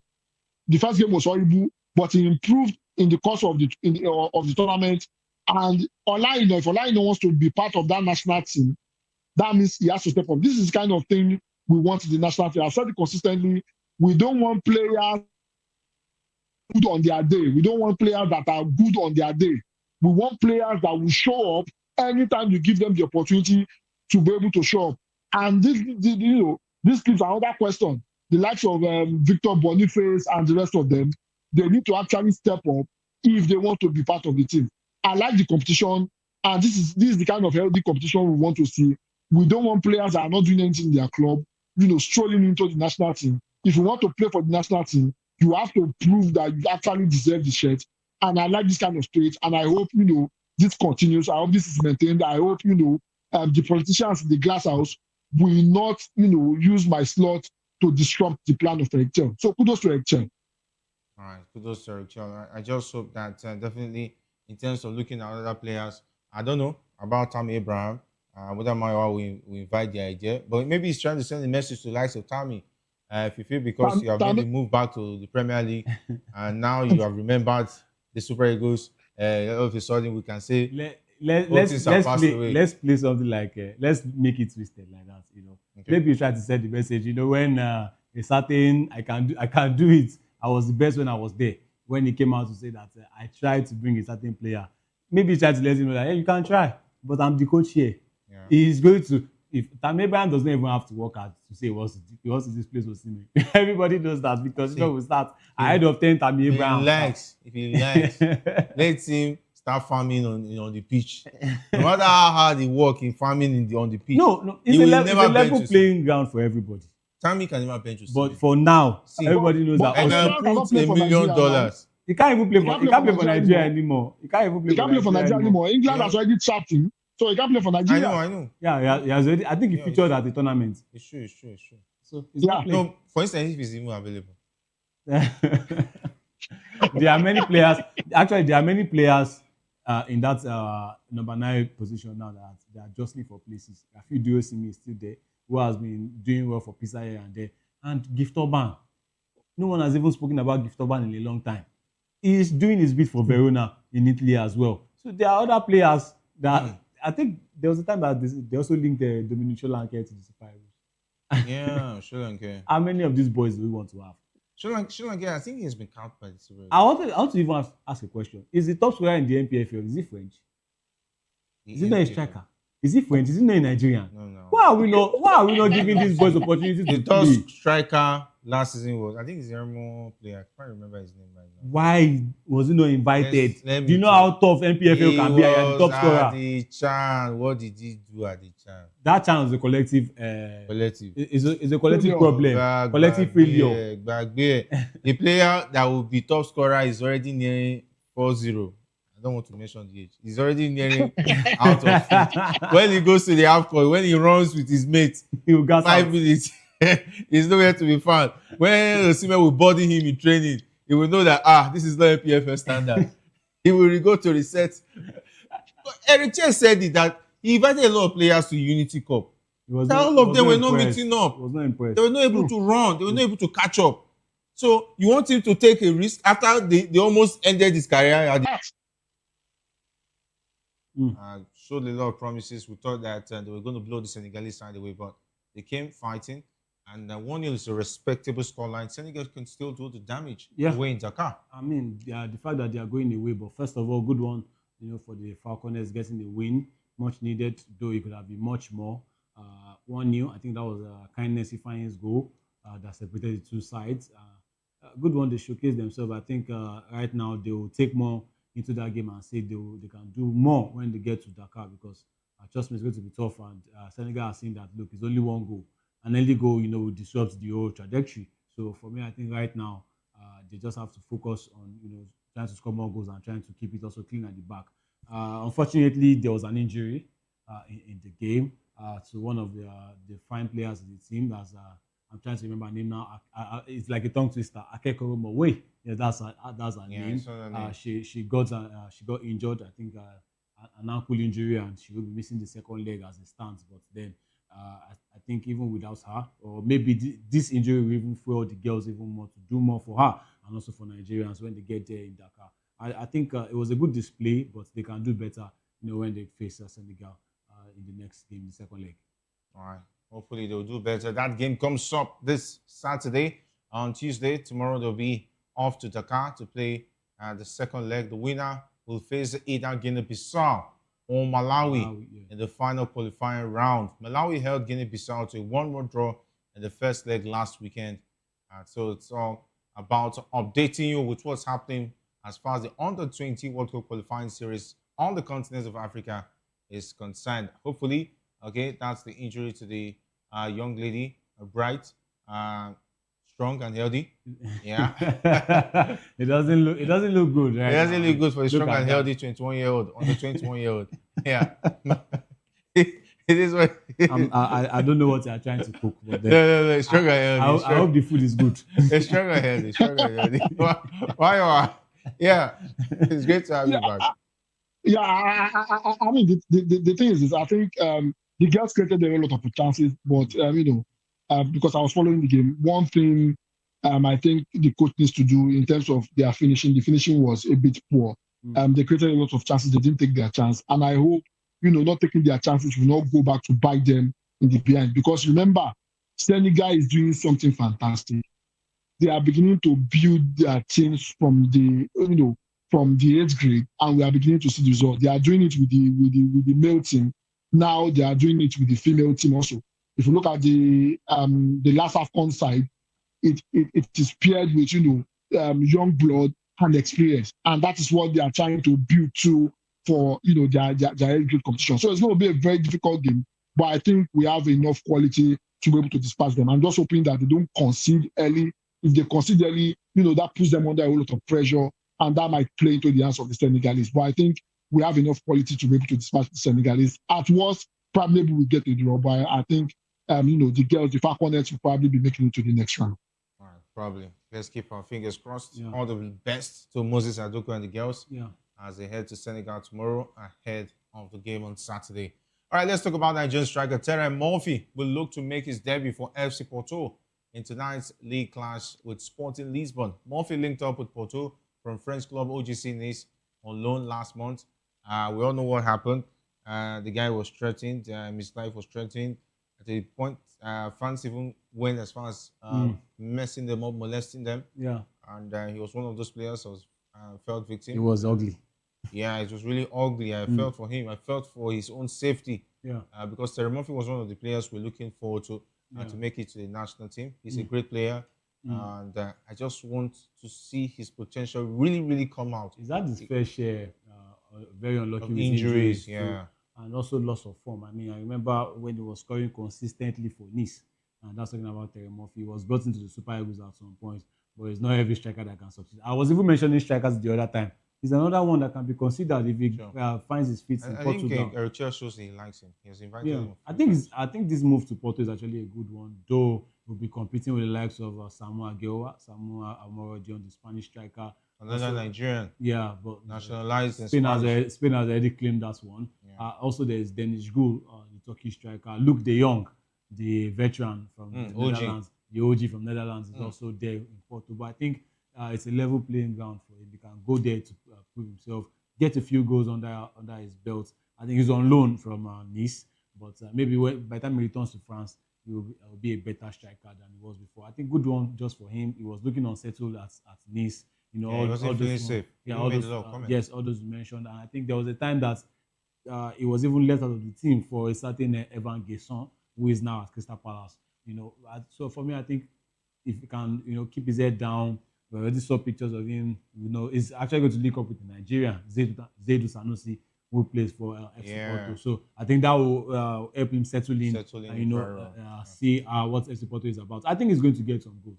He's a predating striker with his left foot, very dangerous. So I think if he gets goals under his belt, Super Eagles can come call in, and also Nice will also be glad to have him back. So good one for him. But Sporting Lisbon is going to be a tough opponent. But if there's something Farioli's side have proven, they hardly lose games. I think they've only lost once this season.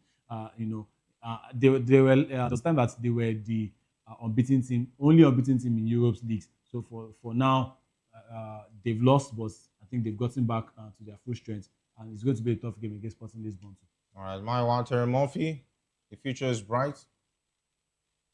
Well, I think it's a good one for him. After he experienced something horrible. Yes, the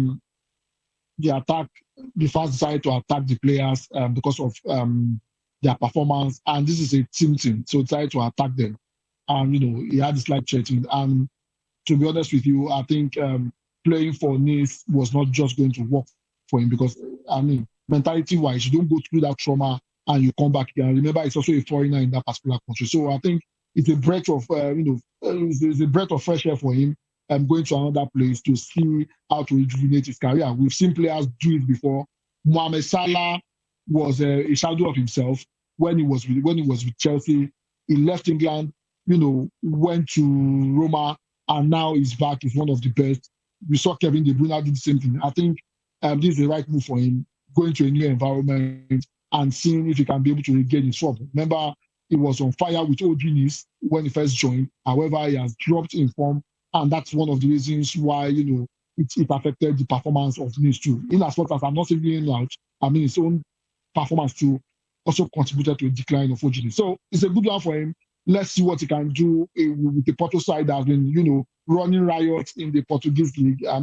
There's no two way about it. I think FC Porto probably win the league again if they continue to go on the way they are going on at the moment. And coming to a team that exudes a whole lot of confidence, has a way of playing on the psyche. I hope he's able to settle down quickly and be able to contribute to the success, the overall success of the Porto side. So I'm looking forward to seeing him, and let's see how he's able to turn his career around for him to be able to have a shot with a Chelsea national team. All right, let's see how that pans out for Terry Murphy. And let's talk about the weekend action in the English Premier League. Dominic Szoboszlai who was sent off the 9 seconds, thought he had set Liverpool on their way to a win with a stunning free kick that swerved past Gianluigi Donnarumma. However, Bernardo Silva slid in to volley Haaland's cushioned header past Alisson in the 84th minute before the Norwegian snatched all 3 points from the spot with his first Anfield goal after the Liverpool goalkeeper had fouled Matheus Nunes. Right, and Ryan Cherki then saw a late goal chalked off in a frantic ending, but Manchester City still moved outright second after the win, while Liverpool remains sixth, 5 points behind.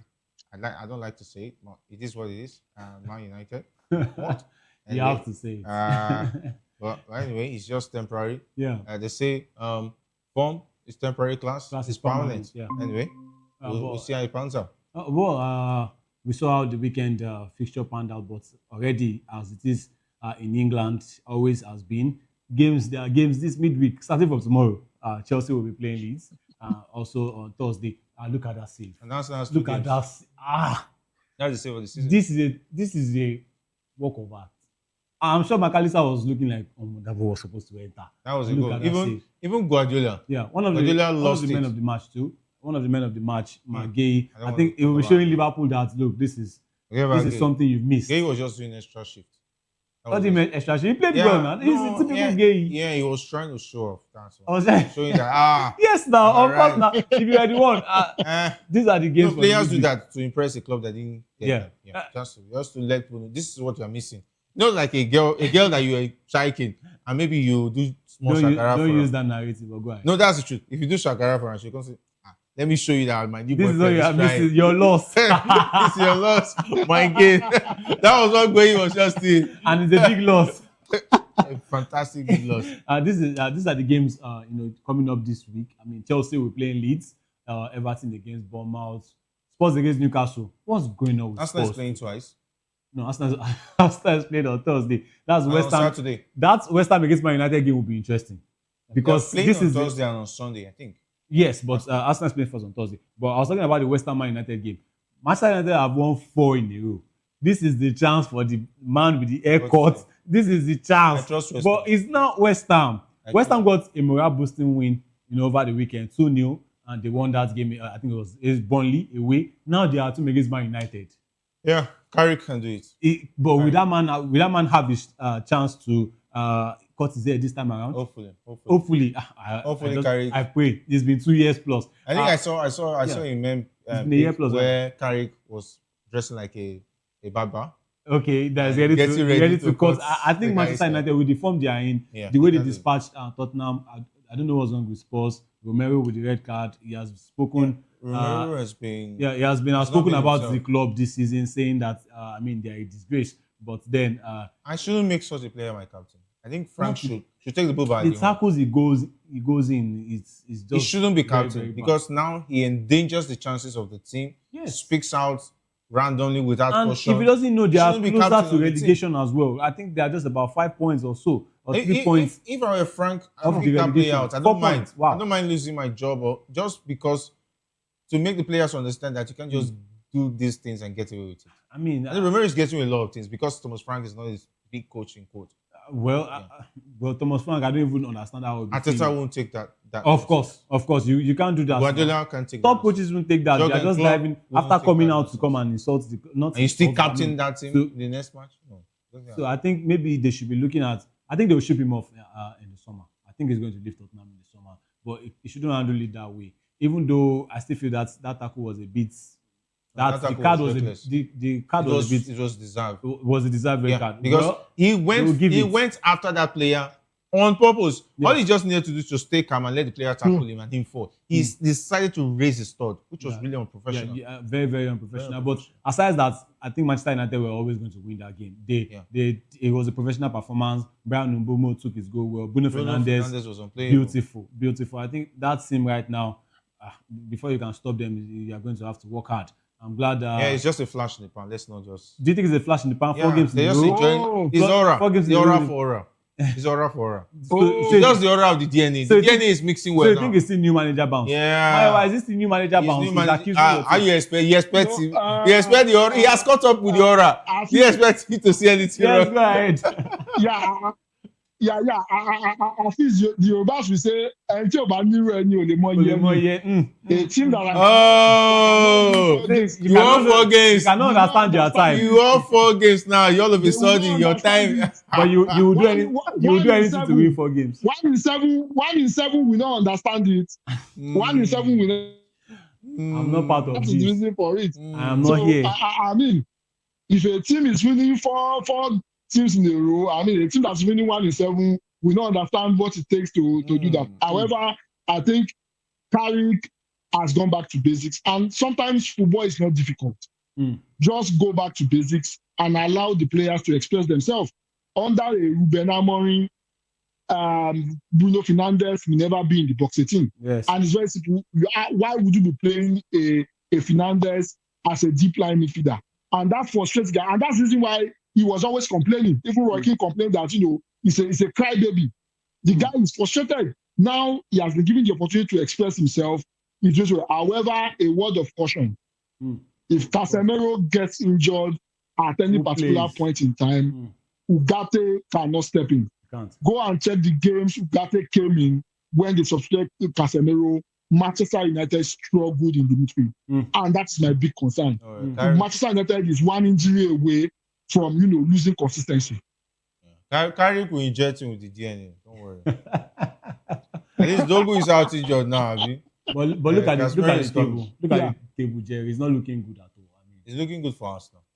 It's just 6 points. And 6 points. We still have 13 games to go there. 39 points to still fight for. Arsenal, Man City is going to lose more games than Arsenal. Aston Villa still has an outside out of those chance. 13 games, Arsenal is going to win more games than Man City. Look at Man United. It's just 12 points. I think I saw a video that Man U is going to win the league. Man U still wants to. Of course, they're still interested. Which league? That league. Chelsea. Top 4 league. Maybe top 4 league. Top 4 league. Okay. See, Man United is not careful. Man United is not careful. They might not even make the top 4. No, Man United will make the top 4. They will make the top 4. They might make end of flight. They've gotten the confidence. Man U will not make the top 4. Don't be surprised. Is that an exclusive? Exclusive. Should we put that down? Yes. Man United will not make the top 4. We have an exclusive. Don't worry. Come May. This Man United team will not make the top 4. Just watch. Come May, we'll discuss. The injuries will start coming. Don't worry. Luke Shaw is not injured yet. Terry. That your attack. Any good coach. That team has scored depth. Then Euro is not even playing. Lisandro Martinez is not even starting. The elite is not even available. They are getting it right. And yet they are getting it right. That team should not be struggling because in all departments of the team, they have a lot of options. Well, but unfortunately, it's Man United. Well, in this game, tomorrow's game, West Ham against Man United is going to. I'm rooting for Man because for West Ham, they just need 3 points. They can get off the relegation places. West Ham all the way because they are bad relegation. They need to win this. That's on you. But I mean, look at Spurs. Spurs are in 15th and they're not doing anything about it yet. Leeds, good one. They managed to turn their season around. And as for Newcastle in 12th place.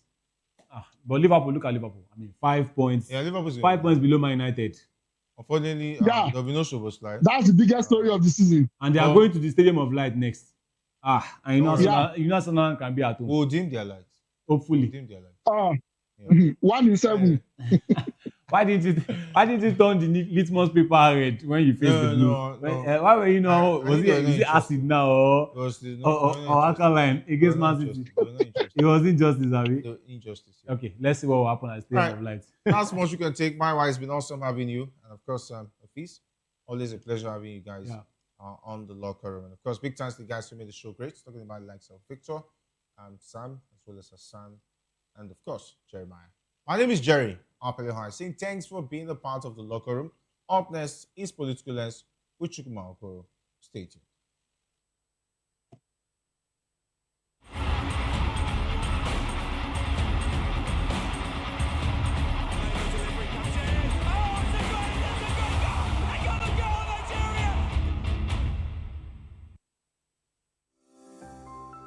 VOP TV. Now, you have more than a voice. The red carpets, awards, the razzmatazz, music, fashion, interviews, and more. Spotlight on Voice of the People Television. Let's feed you with all the juicy stories in the global entertainment space, bringing you the glitz and glamour as they hot. Stay tuned to Spotlight, 1 p.m. Monday to Friday. Spotlight on VOP TV. Entertainment like never before.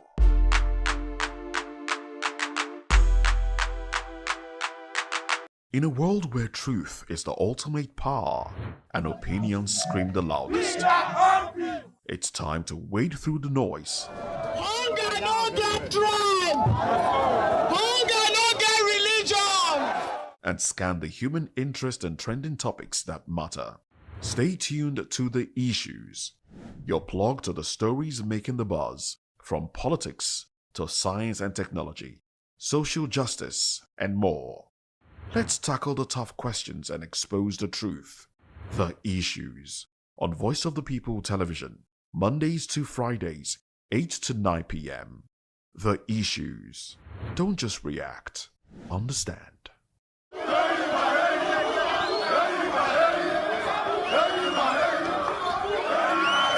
Ọ bụrụ na m bụ ezigbo nwa afọ Naịjirịa, ka ihe m ga-eme pụrụ iche.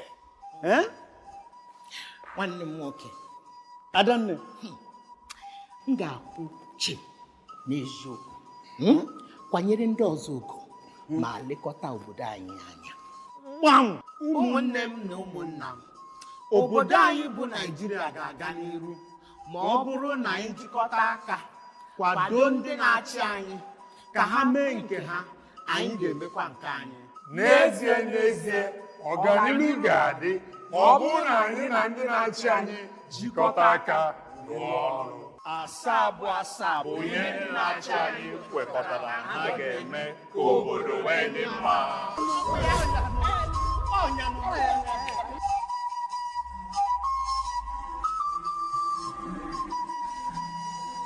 Igbo kwenu!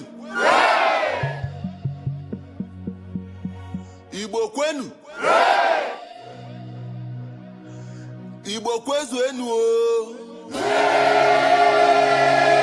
Ọ bụrụ na bụ ezigbo onye Naịjirịa aga m eme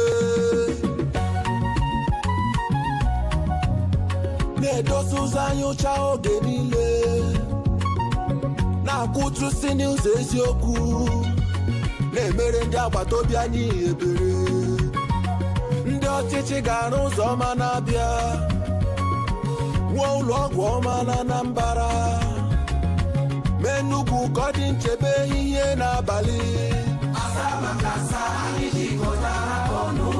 Nkwekọrịta gọọmenti na nzaghachi ndị obodo, ụmụnne m na ụmụnna m bilie ka anyị bulie Naịjirịa elu. Nkwekọrịta ndị ọchịchị anyị ga-aza, ọnụ obodo anyị ga-eme ya. Ọ bụ nkwekọrịta anyị na anyị ga-eme ka Naịjirịa gaa nke ọma.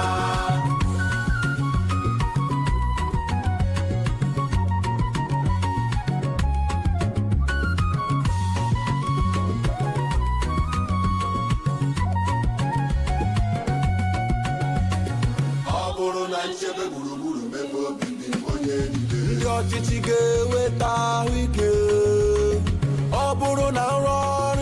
ga-arụta aka ọrụ ndị ọchịchị ga-emepe ụzọ ọrụ n'Ebonyi Imo ọ bụrụ na nkwanye ugwu nye agbụrụ niile n'otu ndọrọ ndọrọ ọchịchị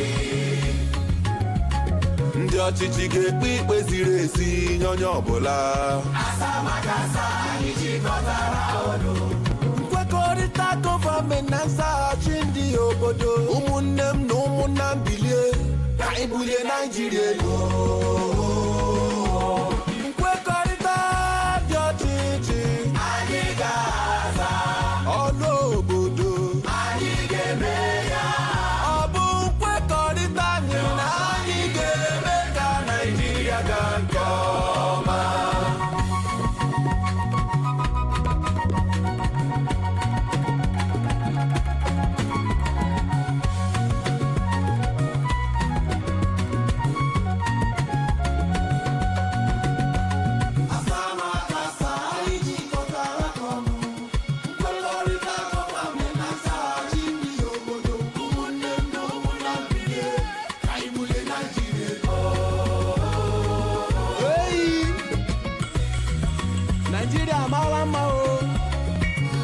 Naijiria obodo mmanụ aṅụ na mmiri ara ehi na-asọ ụzọ ọma o ụlọ ọgwụ ọma o ebe obibi ọma o Igbo ndị ọma pụtanụ ka anyị yọleba onye agbakwara nke nwanne ya gbara let's go Abia, Anambra, Ebonyi, Enugu na Imo anyị ga-ekwe nkwa na anyị ga-eso ụzọ asaa na asaa ndị na-achị anyị wepụtara.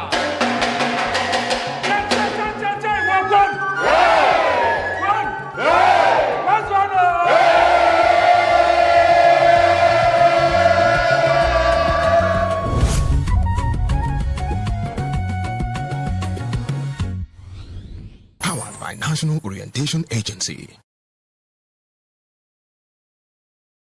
We encourage you to click on the like button and subscribe to our YouTube channel. We are Voice of the People TV. Also follow us on all our social media platforms. We are at VOP TV Live. Visit our website www.vop.ng for fresh and trending news. Also watch us live on SLTV channel 264. VOP TV, Voice of the People Television.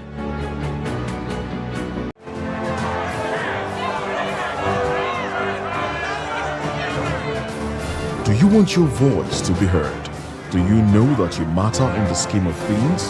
The People's Voice, the show where ordinary citizens take center stage as we discuss the biggest stories that affect you and I. With you in mind, we facilitate lively discussions, debates, and interviews on the topics that matter most to you and I.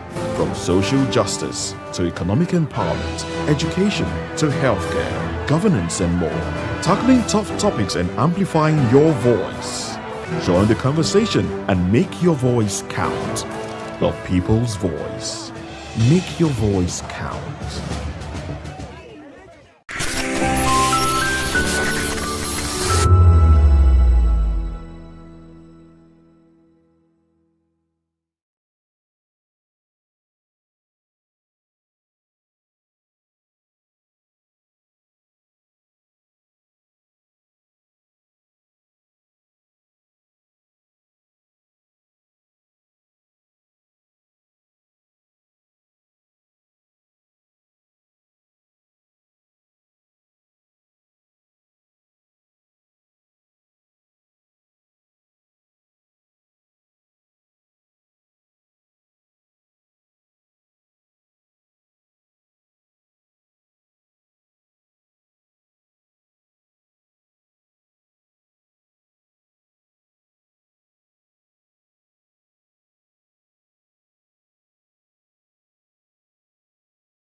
Hello there, good evening and welcome to Political Lens. I am Chukwuma Okoro. On the show today, confusion in Rivers as APC abandons Fubara. When we move away from that, how did APC lose 31 million members in just 4 years? Because as at 2022, we got the impression, or we got the news and information that the APC had 41 million members. But just last week, someone in the APC came to, as a matter of fact, the national chairman said that their membership is around 10 million naira, and we're asking, how did they lose 31 million members in 4 years? When we move away from that, APC names 137-member campaign council for Abuja area council elections.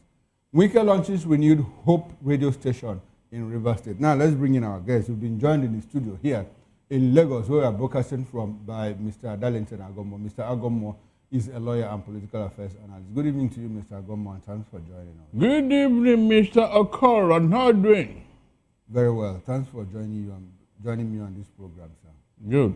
Okay, in the course of the show, we will go to Abuja to take feed from someone, a member of the civil society organization, talking about Idris Zekeri, who was part and parcel of the protesters, that gathered at the National Assembly to protest the exclusion of the electronic transmission of elections real time during elections, 2027 and beyond. Meanwhile, before he joins us, let us get into our main topic of discussion. Barrister. Okay, now let's get into it. The APC National Chairman, Professor Nintawe Iwalta, explained that Rivers State Governor Sim Fubara has not yet been formally welcomed into the party due to strategic timing, not internal party issues, as some people are alleging. While speaking on a TV news program, he said the APC chose to first receive defecting governors from northern Nigeria because of the approaching Ramadan fast and religious sensitivities surrounding political activities during the fasting period. Iwalta stressed that the delay has nothing to do with Fubara's influence or the role of former Governor Nyesom Wike. He described the decision as one based on respect for cultural and religious considerations, assuring party members that Fubara will be officially welcomed once activities in the north are concluded. Well, Barrister Darlington, you heard it. People have been insinuating that Fubara joined the party before some of the northern governors.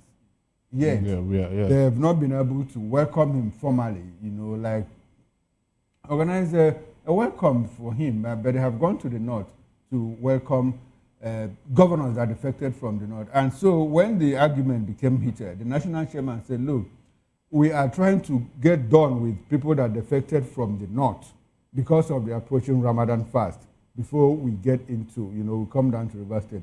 Forgetting that by the time they are doing Ramadan, we'll also be doing Lent here. And so, Barrister, is that an excuse that should be taken seriously? Or do you think that there is more to what we see, regarding the delay in receiving Fum Sebara into the APC fold? What do you know? What do you think, sir? He forgot to add what happened when Tinubu came back from his,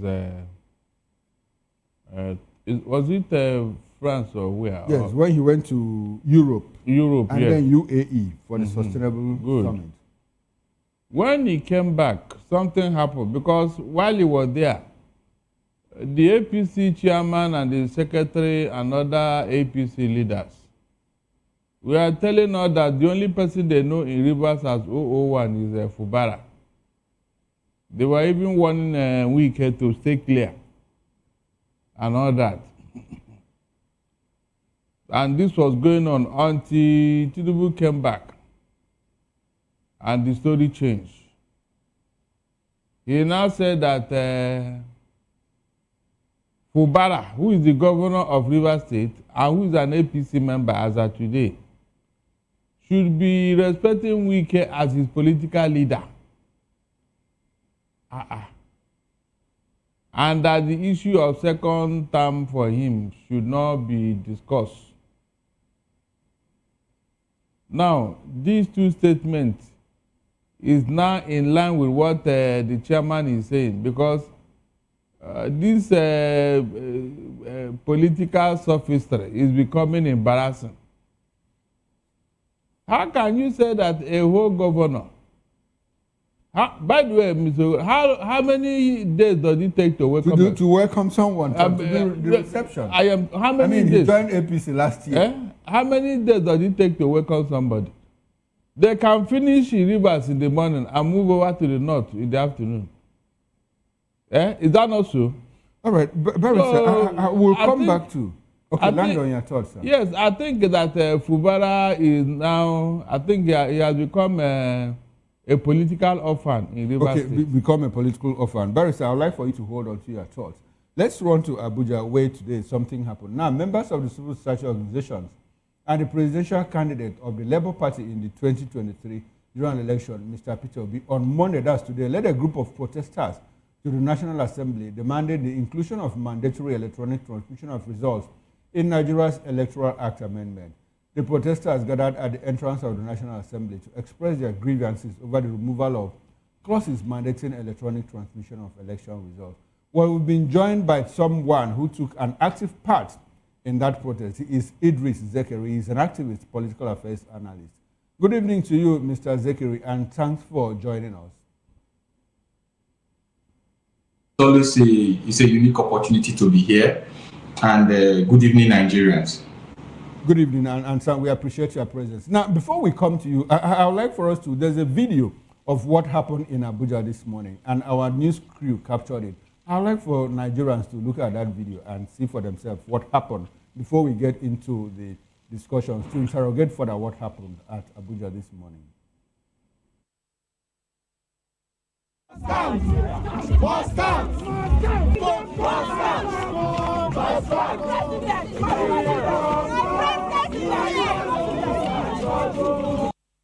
must learn to do that. Small countries of the world are trying to do things right. We saw how this weekend. Wait. Because of did the wrong thing and then the sense of Africa is the one that wants to do things wrong. What is wrong is just a simple process of transmitting vote properly. Simple transmission. It's not difficult to allow the election to go through the normal process. Whoever wins will have said. So why are you bringing on the confusion?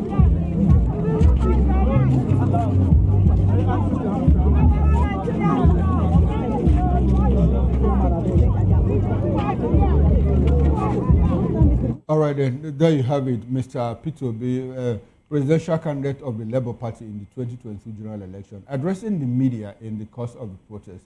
I think beside him is Tanko Yunusa, the leader, the national coordinator of the Obedient Movement. I also saw Aisha Yusuf there, and all of them gathered at the National Assembly and all of that. Now, let's come to you, Idris Zekeri. Idris, we need you to bring us to the speed of the minute. What happened at the National Assembly today? Quickly. From all walks of life, Nigerians from across the 36 states of the Federation and here in the FCT gathered at the National Assembly to make one singular demand. There were various groups. There were groups from the civil societies. There were groups from the Obedient Movement. There were concerned Nigerians like myself who just want a better society, a society where the vote counts. But for me, primarily, my demand was simple, and that is electronic transmission of results. Real-time electronic transmission of elections results. We gathered as early as 8 a.m. in the morning and spent some time singing and dancing. It's part of the whole process. And then the media was there. Your station was very well represented. And then we had those conversations. And most of the arguments that people who are against this real-time electronic transmission of results were advanced. We were able to puncture some of them, and we put the issues there. And I believe that Nigerians now know better that real-time electronic transmission of results is in their interest, and the Senate would have to do what majority of Nigerians want by transmitting results electronically in real time, so that even by 4 p.m. on election day, you and I can already tell the winner. We can already tell the winner of the election, and then we can then wait for INEC to do the announcement. It becomes impossible, very difficult, if not impossible, to rig So this is the whole idea of today's protest. It was very successful. Tomorrow we are going back there. While we are all right, beautiful. I was coming to that. Now, according to you, some people are against the electronic transmission of results, and you were able to puncture their arguments. What are their basic arguments? Why are they against it? Are you able to tell us briefly? I give you one very pathetic example. I call it pathetic because I'll explain, and you are going to see how pathetic it is. And that example is that as of today, there is no network in every part of Nigeria. Okay. You know, as germane as that sounds, there are many ways we can explain it for Nigerians. And I'll start from INEC itself. As we speak, INEC is having continuous voter registration, and they are doing it electronically. So you come, they take your biometrics, and then they register you to vote in the subsequent election. That is one. Number two, on election day, as it has been before now, when you get to the polling booth, they do what is called voters card verification. They verify whether you are an actual voter. What that means is that they take your fingerprint, they take a picture of you, and then they check if you actually are registered to vote or registered to vote in that unit. Everything that I have described in this process is electronical. So similarly, if they can verify 100 voters in a polling unit, they can also snap a piece of paper where the result is written and upload it electronically to IREV. That's on the part of INEC. Let's advance the argument further. As we speak today, there is hardly any local government in Nigeria where they don't write JAMB. JAMB is written electronically. There is hardly any local government in Nigeria where they don't register for WAEC. WAEC is registered electronically, same as NECO. Now, let's even take it further. As of today, 140 million Nigerians are connected to the internet. This is according to the National Communications Commission.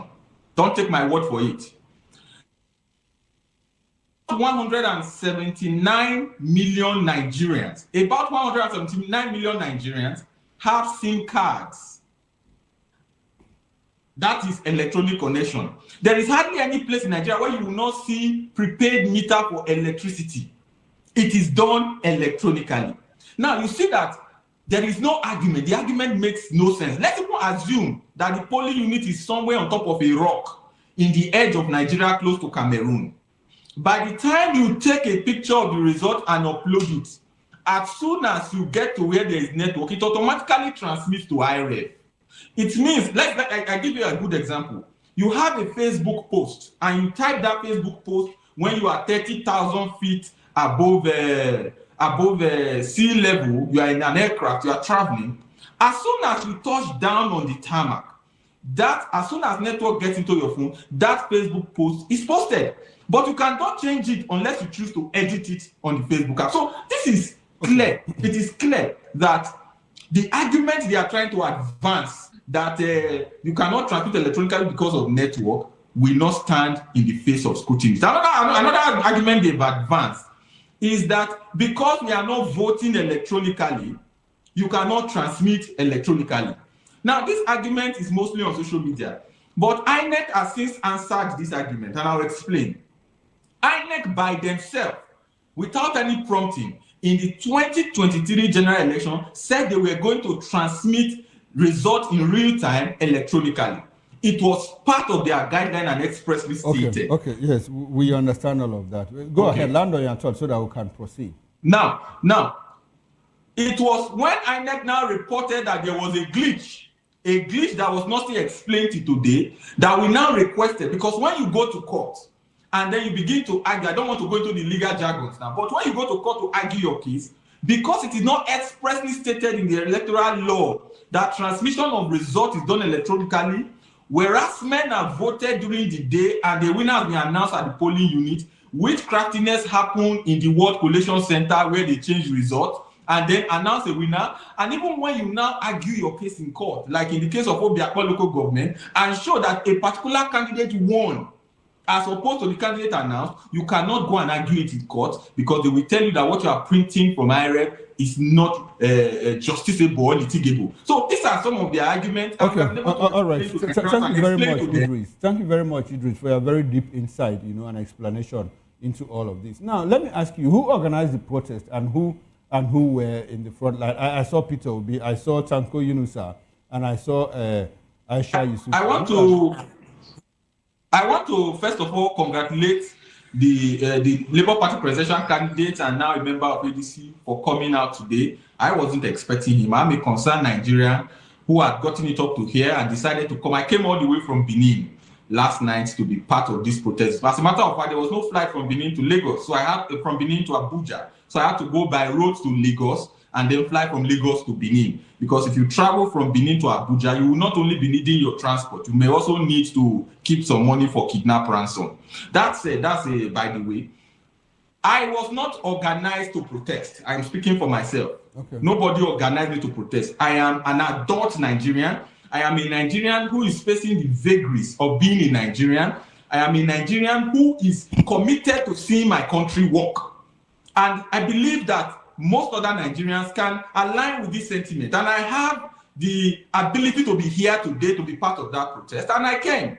All right. And we all know Peter for Nigeria has been a leader in the electoral. All right, Idris. Apart from Peter Obi, like I said, I saw Tanko Yunusa, I saw Aisha Yusufu. Do you have any other prominent politician or Nigeria, join you people in this? No, there was no other prominent, in your words, prominent Nigerian politician, but there were prominent faces. There was Mama P, Precious Uruche, there was Peter for Nigeria, who had been in the forefront. In fact, as a matter of fact, I got motivated to be involved in this because of Peter for Nigeria. He had been in the forefront of asking for electoral reform. And I think more young Nigerians will join him. Okay, yes, should take up the challenge. Now, did any of the principal officers of the Senate address the protesters? To my knowledge, we didn't have anybody come address us. We were told they are on recess, but I am aware that they are going to be around tomorrow. So tomorrow we are going to be there. Hopefully, they will not be needing to address us if they just go ahead and include real-time electronic transmission of results in the electoral amendment. Okay. Now, what was the reaction of security officers? I mean, like the police, how did they conduct themselves? Was anybody harassed? Did they use baton or water cannon to disperse anybody? What was the reaction of the security officers? I also want to comment sincerely. I was expecting that. I came prepared to inhale tear gas and all those other things that people would usually do in protests like this. But to my surprise, the police were very civil. In fact, maybe I will need to say this. Most of our arguments resonated with them. You could see them nodding because the policemen are also Nigerians. The policemen face the same economic realities as we are facing. The policemen are facing the same challenges that we are facing as Nigerians. So I believe that the policemen were very civil, and I want to commend them. We had some members of the military. They were very civil as a whole, and the protest went peacefully. We had the conversation we needed to have. We addressed the media. The media were there, and we dispersed. Okay, from what I understand from you, the protest continues tomorrow, probably when the senators will have resumed. Now, what's your assessment of the success of the protest? Did you think that it's going to make impact, or that the exercise made impact today? If you walk through the streets of Abuja, what's the response of people? How do they feel about the protest? Are people discussing it in pubs, in gatherings and all of that? Generally, when people talk about the electronic transmission of results, maybe in corner shops and all of that, do they reckon with what happened today in the National Assembly? Briefly. You just have to go on social media, and of course, even the conventional media, like the conversations we are having now, and see how the Nigerian people are happy with what has happened today. The arguments are clear and simple, and we have advanced them. Again, the Senate, when this protest was being organized, because we made it public, the right to protest is a fundamental right in the democracy. So when this protest was announced, the Senate, we were told, reconvened in an emergency fashion tomorrow, and we believe that they will be addressing some of the concerns tomorrow. All right. Tomorrow we are also going to be there to give them moral tomorrow we'll support aside, and we believe that they will do it. All right, thank you very much, Mr. Idris Zekeri, activist and political affairs analyst, for being a resource for this particular incident. And I hope that we'll come back to you tomorrow so that you bring us up to the minute of what might happen tomorrow in the Senate. We appreciate your presence, and we say a very big thank you to you. Idris Zekeri, political analyst and activist, to join us, to bring us to the minute of what happened at the National Assembly today, where Peter Obi, Aisha Yusufu, Tanko Yunusa, Peter for Nigeria, and a lot of other Nigerians, both young and old, joined in the protest to say, well, the Senate Nigerians want real-time electronic transmission of results. Once again, thank you, Zekeri, and thanks for being part of the show. All right, now let's run back to the studio where we still have Barrister Darlington Agomo. Barrister, I would like for you to use 2 minutes to respond to what happened in Abuja today before we get back to our major topic of discussion. You can see what can happen or what could happen if you insist on your rights. Imagine if these people did not wake up today and do what they did. This Senate, will they reconvene? The answer is no. Because they already stated the 24th of May as their date of resumption. The 24th of what? I mean 24th of February. February, yes. Good. But because of the emergency they saw today, they had to reconvene and resume sitting tomorrow. Now, the idea of this protest is what? To make government aware of the needs of the people. That is what protest is all about. All those days that they were using protest to harass people, it's gone. No, it can never happen. Why didn't they arrest everybody there today? No, why didn't they arrest everybody there today and then put them inside detention as coup plotters? So when you insist on your rights, you will get it. That is just the simple truth. When you insist on your rights, Mr. Okoro, you will get it. Any of your rights that these people have taken away, it's just that we are not asking enough. I keep saying it, that this opposition, they are very docile. You should be protesting every day. I mean, every day. Because all their policies is hurting us every day. So why must we relax? There are so many things that this opposition need to protest against. Okay. But they are not doing so. Okay, they are not doing so. Yes, and that's why APC feel that they are God on earth.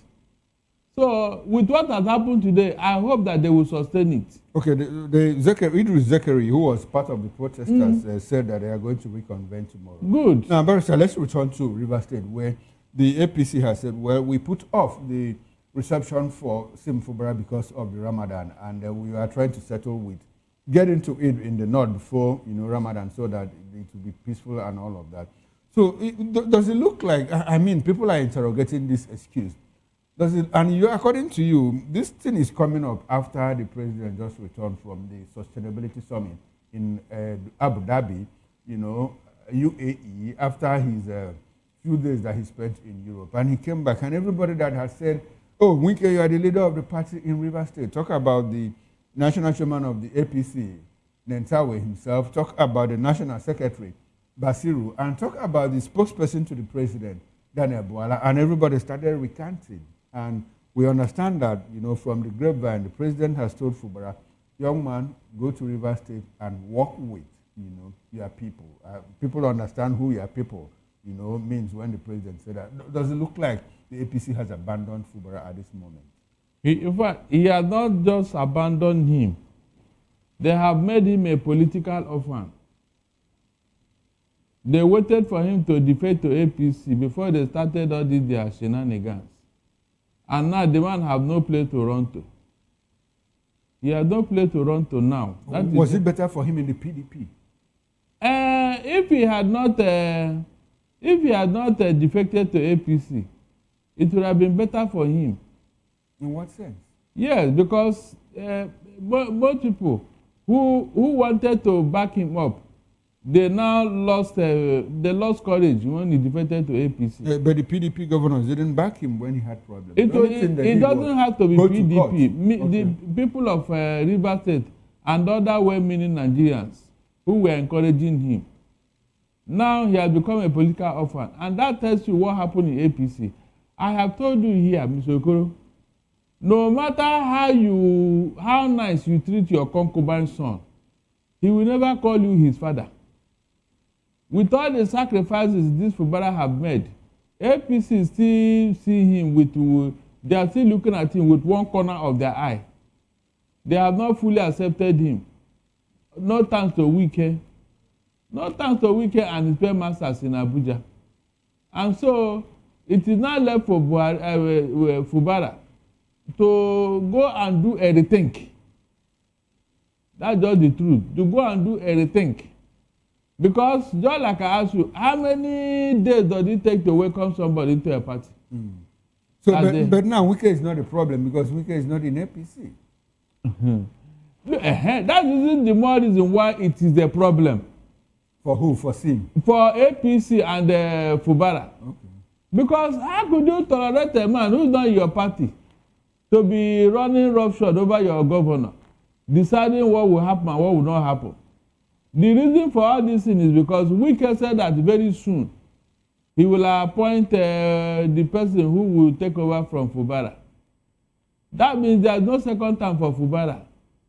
But no, Barrister, does it look like Fubara has lost the battle at this point? Of course, it looks like, because their godfather has spoken.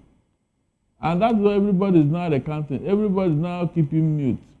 And they didn't see the infamy in this. They didn't. Yes, I was coming to that. Now, what does that say about the political structure we are building at this moment, where we have a godfather, supervise the activities, the affairs of the state?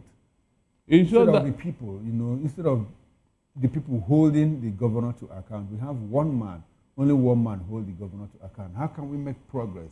Where are we headed, in this direction if we continue? Yeah, I mean, it's almost become a pattern. It's not only in River State. We see it in other states. It happened once in Abia State.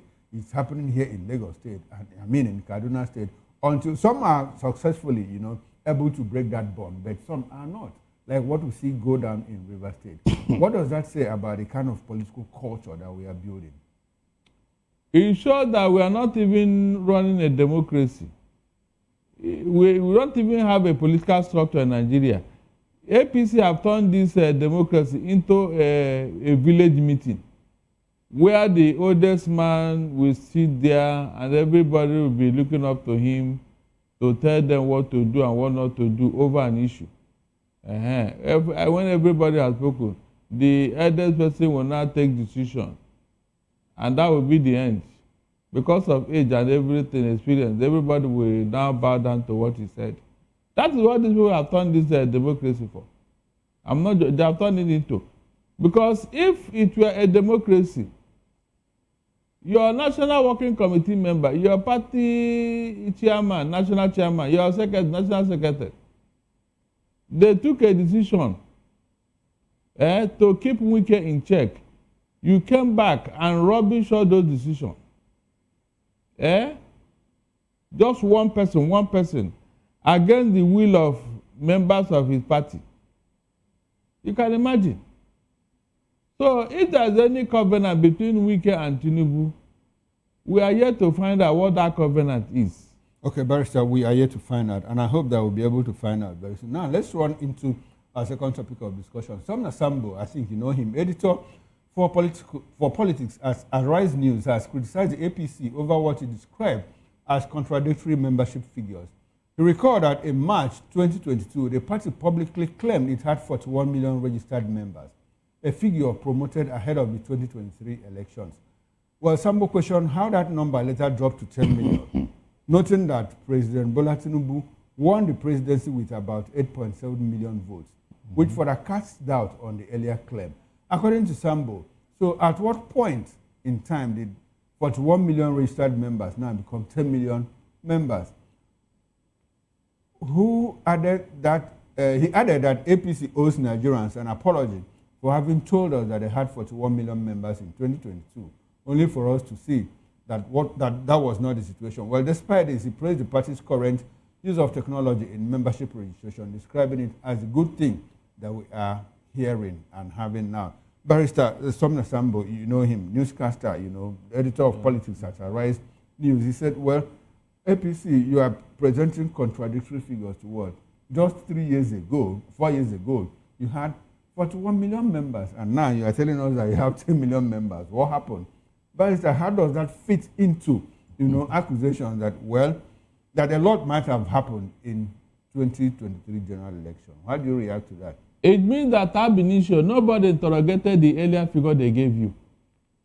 Nobody challenged them to show us how did you arrive at 41 million members. Where are the statistics? Who did the opinion poll?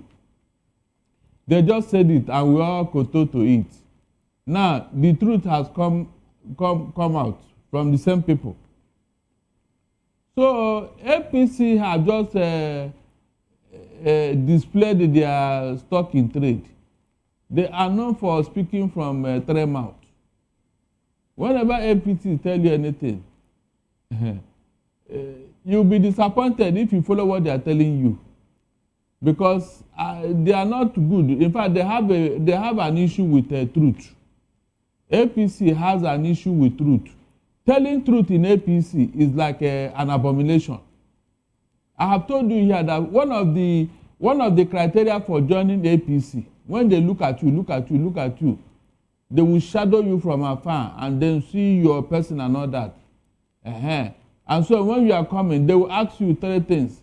Do you know how to tell lies? You say yes. Can you be violent? Yes. And then money. You know, when you want to eat money, do you eat small money or big money? You say big money. Say, okay, come. You remember? Eh?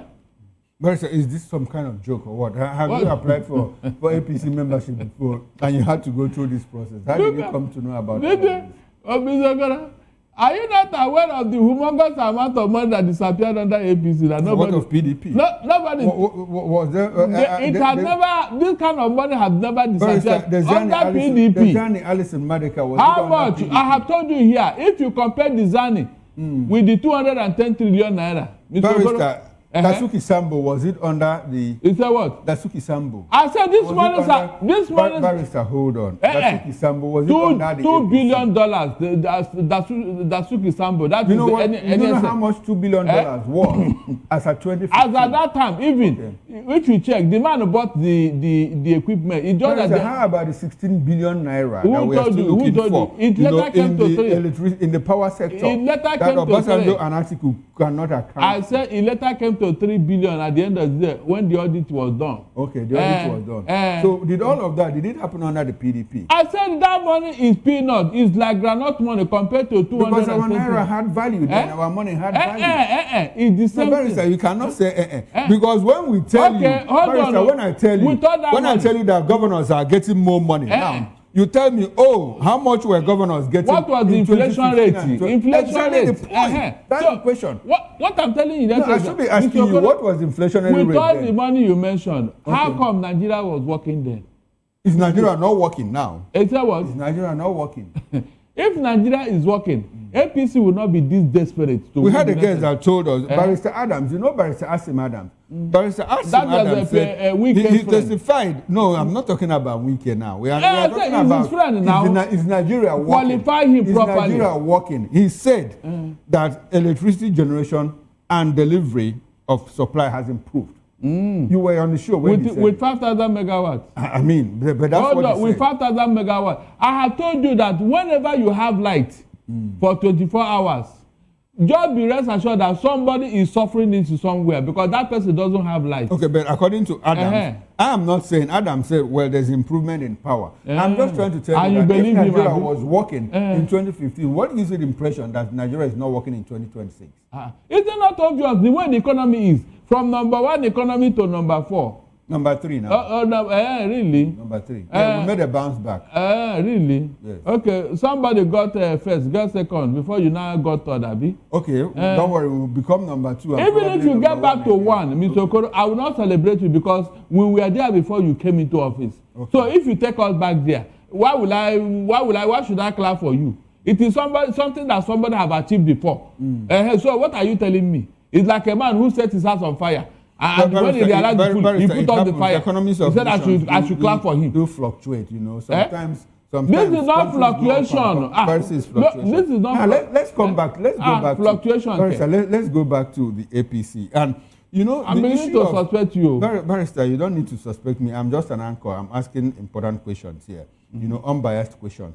Now, Barrister, let's look at the issue of the registration exercise. We hear that APC is coercing people, you know, to come and register with palliatives and all of that. They are harvesting name, harvesting people's identity and all of that. And when people said, well, it is not true, I had someone, you know, calling on the morning show. As a matter of fact, he made a note on the morning show. He said he mentioned a particular street in Adetokumbo, Ademola area of Victoria Land. He said it is ongoing at that moment. Barrister, what does that say about? Does it look like the APC, you know, is trying to, you know, be ahead of others? We don't see other political parties do their own registration. Talk less of, you know, whether they are manipulations or what. So if by 2026 now APC wins the election, people will say, oh, you know, it was manipulated and all of that. But the party is busy now, you know, registering people, upgrading membership, upscaling, and all of that. How do you react to that? Mr. Ogoro? Yes, sir. If somebody use Expo to score 9 in WAEC, is that person an intelligent student? Please, will you say that this student, this my child, is very intelligent too, because he used Expo to score 9 Barrister, how do you confirm that he used Expo? You are a lawyer now. Hold on. You know the capacity and the capability of your son. Okay. All of a sudden, he came home with 9 in WAEC. And you didn't raise any eyebrow. Are you a good father? I had a friend who once told me that exam malpractice is when you are caught. When you are not caught, it's not malpractice. Really? So how do you establish that? I said, do you know why they do continuous assessment? Okay. Somebody has been in a class. During all the assessment, he never did anything. You know, it's always 30%, 40%. He never crossed even 50. Then all of a sudden in WAEC, this person who had been messing up in class now started scoring 80, 90. Will you not suspect that something went wrong? Barrister, people do improve. Improve? Yes. Okay, it has to be that day of WAEC. That's where you... Barrister, people do improve. Your argument... Okay, if argument, I'm not making any argument. I don't even have an opinion. Hold on. You see, what you are trying to do, it does not add up. Because if you are a good student, your fellow classmate and your teacher will notice that yes, you're a good student from the continuous assessment report. Barrister, so what I'm not saying is that APC is doing what you said because they are desperate. They know that Nigerians have rejected them. In Abuja now that they want to do council election, it is ADC all over the place. Thank you very much, because that is our next topic of discussion. That's our next topic of discussion. So what I'm telling you, with all their money, Nigerians will collect it and still do the needful. Okay, let's see what happens. Yes. Now, the All Progressives Congress, APC, has released a 137-member National Campaign Council for the February 21, 2026 Federal Capital Territory Area Council elections, which should be held across Abaji, Amak, Buhari, Gwagwalada, Kuje, and Kwale, where the party said the council will be inaugurated before the official campaign period begins. The council is headed by Kwara State Governor Abdulrahman Abdulrazak, with Imo State Governor Hope Uzodinma and Yobe Governor Mai Malabuni serving as co-chairmen, alongside other senior party figures. Prominent members include Senate President Godswill Akpabio, Speaker of the House of Representatives Tajuddin Abbas, and several state governors. The inauguration is scheduled for 10 a.m. on Wednesday, that's next tomorrow, February 11, at the APC National Secretariat in Abuja. Barrister, February 21, FCTA Area Council elections. APC has constituted 137 member committees. They are working hard. Senate President, you know, House of Representative Speaker, governors, 3 governors, co-chairmen and all of that. But we don't hear the APC, we don't hear the Labour Party, we don't hear the ADC do anything. Now, when APC wins the election in February 21, how will you react?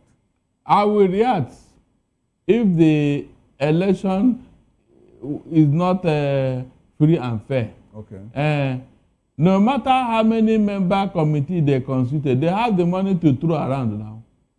Wike has been given the privilege of controlling his own TSA. He's not included in the TSA. So all the money he generates in Abuja. But are you saying that is Wike funding the campaign? Is that? Is Wike the one funding the campaign? He's not a member. They have disowned him. They've told him clearly, you don't belong to the APC. So why is he using this FCT money to fund APC campaign? That question is left for the president and the APC members. Because they are the ones that allowed him to be doing what he's doing. And I told you that this thing is an aberration. And it's going to backfire at the end of the day. In fact, the day Wike will realize that he has been used and dumped, I just want to see how he will look. Do you think the president will ever do that to him? What? Do you think the president will ever? Look, the APC members, National Working Committee members, a day will come when they will challenge Tinubu in this country. Really? As president or as ex-president? I said a day will come. Whether as president or as former president? Even as president. Okay. They will go against him. Really? Yes. A day is coming when it will happen. And I'm sure it will happen this year. It will get to a point where they would now checkmate Wike's SSs. That's the truth. The day will come in this country when National Working Committee and all the APC stalwart will tell Tinubu, or you choose Wike or us. Let me see what he will do. Because this thing he's doing is an insult to APC. A very big insult. Sir, let's leave Wike and come back to the campaigns. Why are other parties not campaigning? Is it because they don't have money? It's not that they don't have money. Why are they not campaigning? They are doing it. Like ADC, and I told you, ADC is all over the place in Abuja from opinion pool. Okay, beautiful. So they are campaigning in their own low-key manner because they don't have money to throw around. Why would they set up any 137 man now? Is it not money? Did you hear that ADC set up such a campaign team? No. They are doing their campaign, one-on-one. The ADC set up a 50-man policy and manifesto committee last week. Yes, and they are not noisy about it because there is no money to throw around. It's this particular party that has all the money and all the resources. By the way, who is buying this vote you mentioned? Was it the opposition? And if you now win votes, the vote you said somebody called in that was going on at voter membership registration. Okay, that's what they call it. Yes. But indirectly, something is also going on by the side. Like what? Like the NIM and the other thing they are collecting and it's just an allegation. It's not been investigated. Oh, really? Oh, you have not seen people who called on our show. One man called that he's coming from there now that he's from there. They gave him 70,000 naira and he did it to have evidence. Okay. So is that one too a rumor? No, you have not heard of it. You have not seen people, eyewitness account. What I'm saying in essence is that this thing that they are doing, it will not save them. What will save them is good governance, which they have not provided. Which they are not providing. Yes. All right. And do you know the desperation in Abuja? Abuja was an issue in the last election, remember? Abuja has always been an issue. So they don't want it again. So they want to win Abuja by all means. They want to win Abuja by a landslide. So that what happened before will not happen again. Will it make a difference? Because the Supreme Court has already ruled that Abuja does not have any special status. So why should it bother them? Why should they bother themselves? In the amendment, I think that thing should come up. Oh, but it hasn't come up. Because you copied this democracy from America. Okay. Abuja is serving the same purpose with electoral college in America. Are you getting me? I do. That is the spirit of Abuja. But the Supreme Court overturned all of that. Because they were in bed with APC. Okay, and they are still in bed with them because ADC is still and because people did not challenge it. Okay. This time around, there will be serious legal battle. Legal battle. Barrister, can the Supreme Court overrule itself? Can the Supreme Court reverse it? It has happened several times. Okay. Based on new facts. Coming up. Based on new facts. People going back to Supreme Court. Remember, some of the things that came up during the last election, the court did not invalidate them. They only said that it was brought late. Is that not true? Okay. This time around, we are going to bring it early. We bring it early. That we are going. Briefly, like what are you going to bring up early? Those things that embarrass Nigeria all over the world, those things that cause problems, like the certificate from CSU. If you do not bring up any certificate now, we'll not ask you. I thought the CSU issue had been settled. No, it has not been. No. They only said that it was brought late. Okay. And they didn't go further to interrogate and all that. So now, we are going to interrogate. Go to the schools that was mentioned. Okay. You must prove this time around. You must prove it. Barrister, you've mentioned Nyesom Wike a lot. Now let's run to Rivers State, where Nyesom Wike, Minister of the Federal Capital Territory, said he does not need the support of Rivers State Governor Sim Fubara to mobilize for President Bola Tinubu's 2027 re-election. Speaking in Port Harcourt on Saturday, Wike claimed backing from National and State Assembly members, senators, local government chairmen, and leaders of both the APC and PDP in Rivers. A remark widely seen as a jab amid his ongoing raid with Fubara. While the statement sparked mixed reactions online, supporters praised Wike's long-standing grassroots influence and political structures, while critics argued that the elite backing does not equal popular support and questioned cross-party mobilization for Tinubu.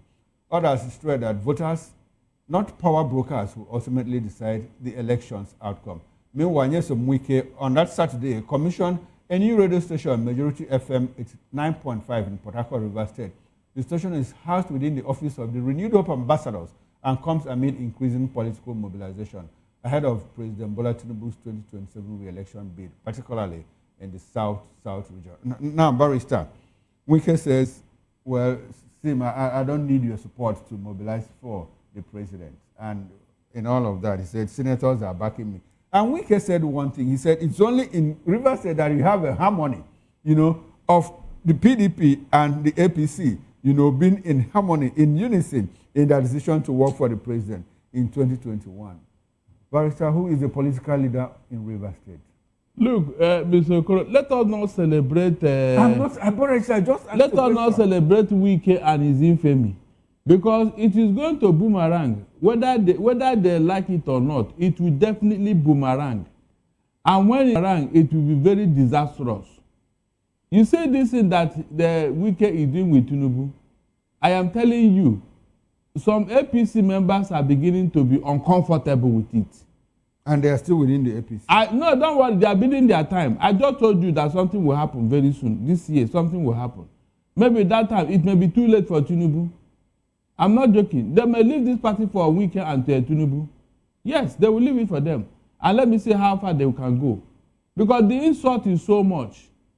Somebody in PDP is controlling APC in Rivers State. How does this sound? How does this sound to your ears? That the APC people don't have a mouth in Rivers State again. It is what Wike says. So why did the Fubara join APC then? The man is just there. He's just there. That means APC don't even have a manifesto. They don't have something that they look up to.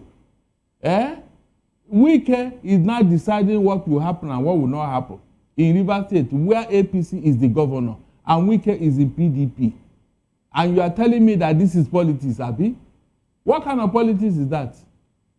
I didn't see any politics here. Rather, what I'm seeing is infamy. What I'm seeing is corruption. Corruption does not mean when you embezzle money. No. There is political corruption.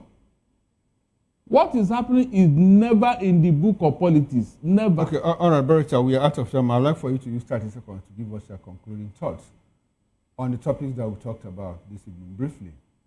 My concluding thought is that why should the NBC allow Wike to set up a radio station just for politics? No, tell me, is that the part of their thing?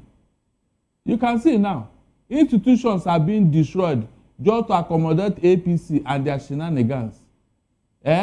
So after the APC and the election, what happened to that station? It will not be for politics, Abi. And NBC is there. They didn't talk. They didn't sanction it too. You see, when we do something, think of tomorrow. Okay. Nigeria is where it is today because of what the actions we took yesterday. Past, yes. And we have not learned any lesson from it. Even these people in office today, when they leave office, you see You will now see that all the evil seed they planted, it will not germinate. You see them crying from outside. They will not be telling any party that is in office that time. You do this, you do this. But you are the one that caused the problem. Barrister, so solve it now. Solve it now. Thank you solve it now much, because we are going to call you out. This would be a good place to drop anchor on this show. We've been speaking with Mr. Darlington Agomo, lawyer and political affairs analyst. Barrister, many thanks for your time. We appreciate your presence. My pleasure. Now, on behalf of the backroom staff, technical director, bus manager, sound engineer, and ingest manager, I am Chukuma Okoro. Up next is issues with Nena and Dimduto. Bye for now. See you again on top of the hour. 7 o'clock, Nena will join you for the issues. But I'll see you tomorrow morning, 8 o'clock on the morning show. Enjoy the rest of your evening.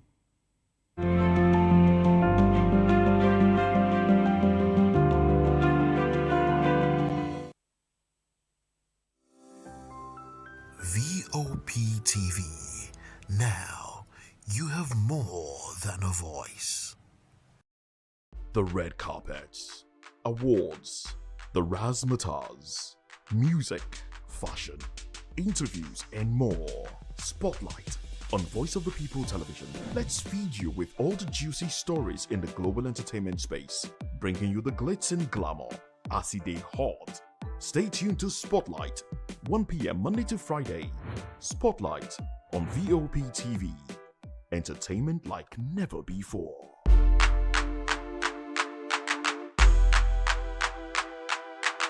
In a world where truth is the ultimate power and opinions scream the loudest, it's time to wade through the noise. Hunger no get tribe. Hunger no get religion. And scan the human interest and trending topics that matter. Stay tuned to The Issues, your plug to the stories making the buzz, from politics to science and technology, social justice, and more. Let's tackle the tough questions and expose the truth. The Issues on Voice of the People Television, Mondays to Fridays, 8 to 9 p.m. The Issues. Don't just react, understand. In a world where power shifts its every headlines, news breaks and events happens, we bring you unbiased and explicit information on politics, economy, and state of the nation. We break down the chaos. Facts, not fluff. Truth, not spin. We discuss not just politics, but a glimpse into the future. Voice of the People Television. Now you have more than a voice. Are you ready for the extraordinary? Something big is happening on your screen. Introducing VOP TV. Now streaming on SLTV channel 264. From breaking news to captivating conversations, news analysis, giving you all sides to the story. We bring in-depth discussions on the issues that matter, from politics to sports, entertainment, and lifestyle. VOP TV on SLTV channel 264. Join us as we redefine what television means to you. Voice of the People Television, VOP TV. Now you have more than a voice.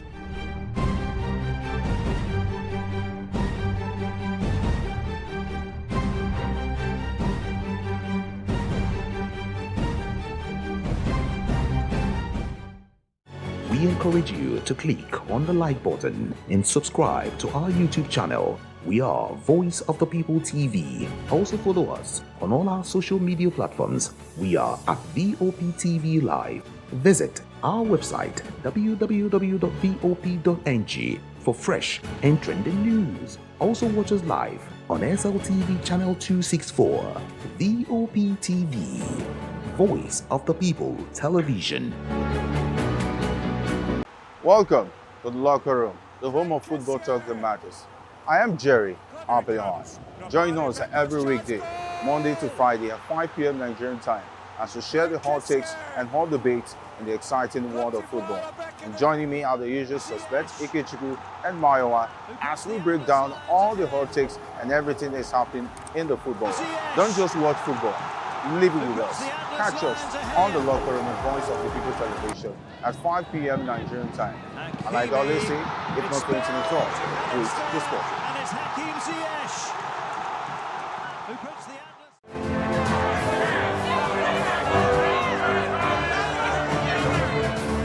Do you want your voice to be heard? Do you know that you matter in the scheme of things? The People's Voice, the show where ordinary citizens take center stage as we discuss the biggest stories that affect you and I. With you in mind, we facilitate lively discussions, debates, and interviews on the topics that matter most to you and I, from social justice to economic empowerment, education to healthcare, governance, and more, tackling tough topics and amplifying your voice. Join the conversation and make your voice count. The People's Voice. Make your voice count. In a world where power shifts with every headline. In a nation full of questions. In a world filled with noise, the truth needs a voice. The policies that shapes our world and the economy that determines our future. Every hour, every day, the grapevine keeps buzzing. And together, we are committed to telling the stories that shape our world because your voice is our focus. Don't forget, our voice matters the most. Let us come together and share our concerns.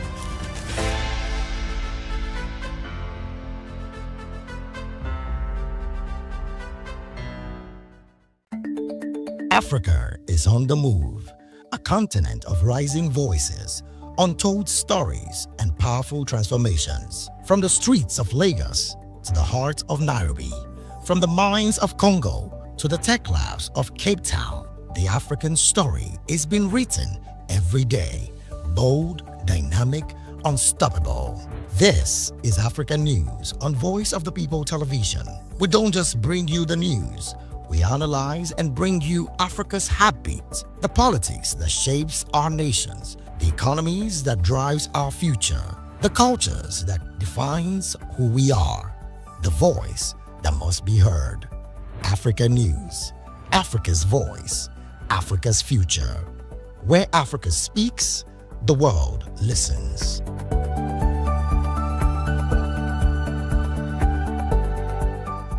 To know the happenings in the maritime sector, join us on the program Maritime Frontiers on VOP TV as we discuss key areas in the maritime sector from aquaculture, maritime transportation, maritime labor regulation, oil and gas exploration, ferry and passenger insurance, marine pollution and prevention, port operations, and lots more. Maritime Frontiers, exploring Nigeria's blue economy. When I first heard VOP, I thought they were talking about me because I'm a voiceover personality. But no, this is Voice of the People TV, and you are riveted forever because this is the place to be. Yo guys, your boy Chela, shout out to VOP TV. I love you guys. Salut, salut tout le monde, Suspect 95, là on est sur VOP TV. On passe un bon temps. J'espère que vous kiffez, on est au Afrima.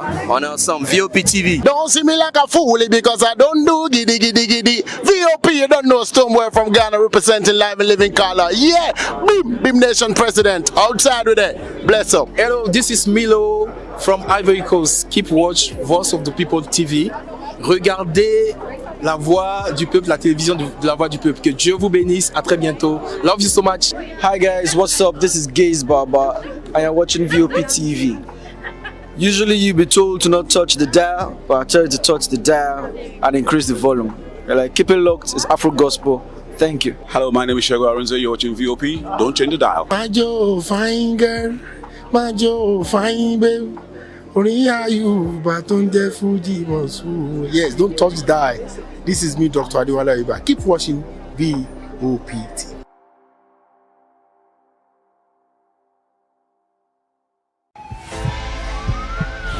This is Health Check, your weekly guide to better living, smarter choices, and trusted answers. From everyday wellness to urgent health issues, we've got you covered. Health Check, only on Voice of the People Television, where your health has a voice.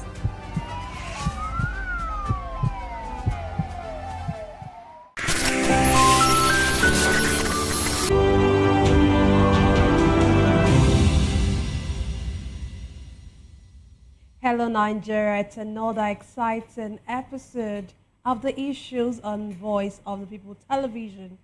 where we bring you the most important and pressing issues shaping our nation today. I am your host, Nenna Ndumdioto. Today on the issues, we're examining the complexities of Nigeria's politics and governance, from Tinubu assuring Nigerians on tackling security, to Obi others protesting at National Assembly and demanding for e-transmission of results. Also, Onitsha market reopen as Ipob orders total stop of seats at home. Join us as we break down the fact and provide context to help you stay informed. We'll take a short break, and when we return, we'll dig deeper into these topics. Don't go away.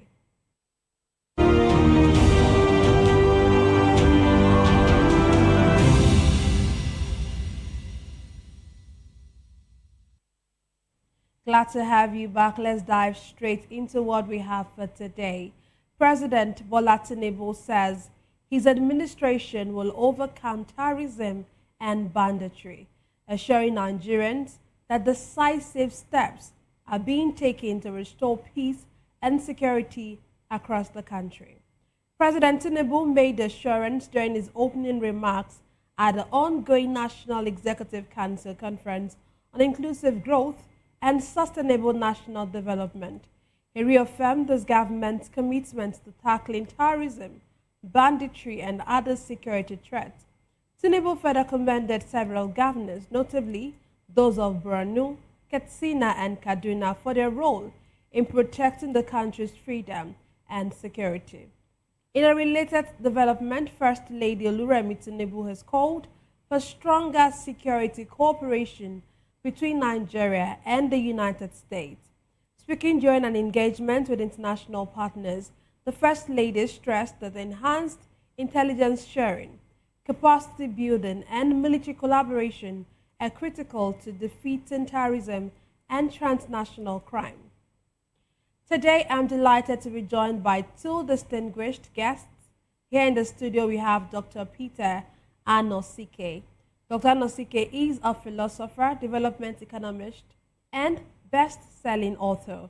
He's also an erudite commentator on economy, finance, politics, and power. He's also the author of the most talked about book titled Abuse of Power: How Democracy Turned into Tyranny of the Few. Glad to have you join us, sir. Yes, sir. Joining us virtually, we have Chika Nwoba. He is a public affairs analyst. He will get to join us later on in the show. Let me start with Dr. Anosike. The president is coming out to say and assuring Nigerians that he would, or the nation will, overcome terrorism and banditry. And we've seen, I don't want to call it a steady decline in insecurity, but just in the past 1 week, we saw the media was awash or agog with so much news about this same insecurity. And our president is assuring us that terrorism will be overcome and banditry. What do you make of this assurance? Sincerely speaking, I'm tired of these assurances. I am very, very tired of these assurances. This is your third year in the office, understand? You just have about 1 month to go, because from June, campaign for 2027 election is starting, understand? And you are still assuring us up till now. So, for me, what Nigeria needs is action, not rhetoric. What we need is action. You are campaigning for the office of the president, and you know that the number one responsibility of the commander-in-chief is the protection of life and property of your citizens. This is what you should. This is a problem that you should solve in your mind before getting into that office. You don't learn in the office. This is not buying and selling. This is not business. This is governing people. This is governing people. You don't learn in the office. You cannot continue. in your 100 days in office, your policies and programs should be out there. You should have thought what you are going to do and how to tackle those problems.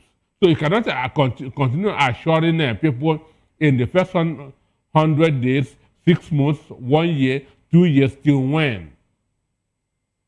Till when? This morning, bandits were attacking a town in Kwara State. This morning, bandits were killing people in Kwara State. The same state that about 170 people were killed not up to a week ago, because nothing was done, because no security was provided. They returned within 5 days. And after the attack, he told us that he has mobilized soldiers to there. If soldiers were mobilized, there's no way they would have come back within 5 days. So it's because they did not see anybody, or they feel that, or they have a stronger weapon than our soldiers. So personally, what Nigerians need is enough of assurances, enough of condolences, enough of commiserations. What we need is that this killing should come to an end. What we want is this killing should come to an end. Enough of these assurances. He has been assuring us over and over, and nothing has been done. Nothing is happening. Understand? What we need is action, not rhetoric. Parents, children are growing up as orphans. Women are being made widows on a daily basis. The country cannot continue this way. It should come to an end. We don't need assurances. What we need is action. Okay, so of course, many Nigerians would actually agree with you that what is needed is action. But talking about Kwara State, yes, the president actually deployed soldiers, and over the weekend, well, some news or some stories that we learned that some of those people came back, or the kidnappers. We read over the news that some kidnappers, or some of those bandits rather, came back, and then they noticed that there were soldiers, and they went back. So now with this new development, terrorists were attacking. That's what I'm saying. With this development, does it mean that the soldiers were no longer? Maybe you heard from the military spokesperson. So it depends on your own source. For me, this morning, soldiers and terrorists were attacking Kwara community, and people were being killed. Well, let's look at it. We've seen so much insecurity in Nigeria, and it looks like it's not being abated, sort of.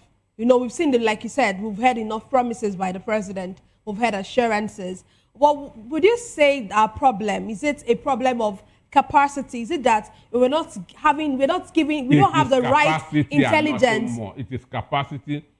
Intelligence includes capacity. Because when you don't have intelligence, when you don't have the right knowledge, you will not have the right capacity. So the right word there is this government don't have the capacity to stop the killings of Nigerians. Understand me? The right word is that this government don't have the capacity to stop the killings, and they're not even pretending over it. They are not even pretending over it. So the capacity is not there. And the capacity is not what you grow overnight. Understand me? And there's no steps to show that capacity is being built. Because these bandits are having a free reign everywhere. Before, Borno was the hotbed to Zamfara, to Sokoto. It is now Kwara State. And Kwara State used to be one of the most peaceful states in the country about 10 years ago. Kwara State used to be one of the most peaceful states in the country. So what has changed? So for me, enough of these assurances. We have had enough of assurances. What Nigeria needs is action. These bandits, these terrorists must be stopped at all costs.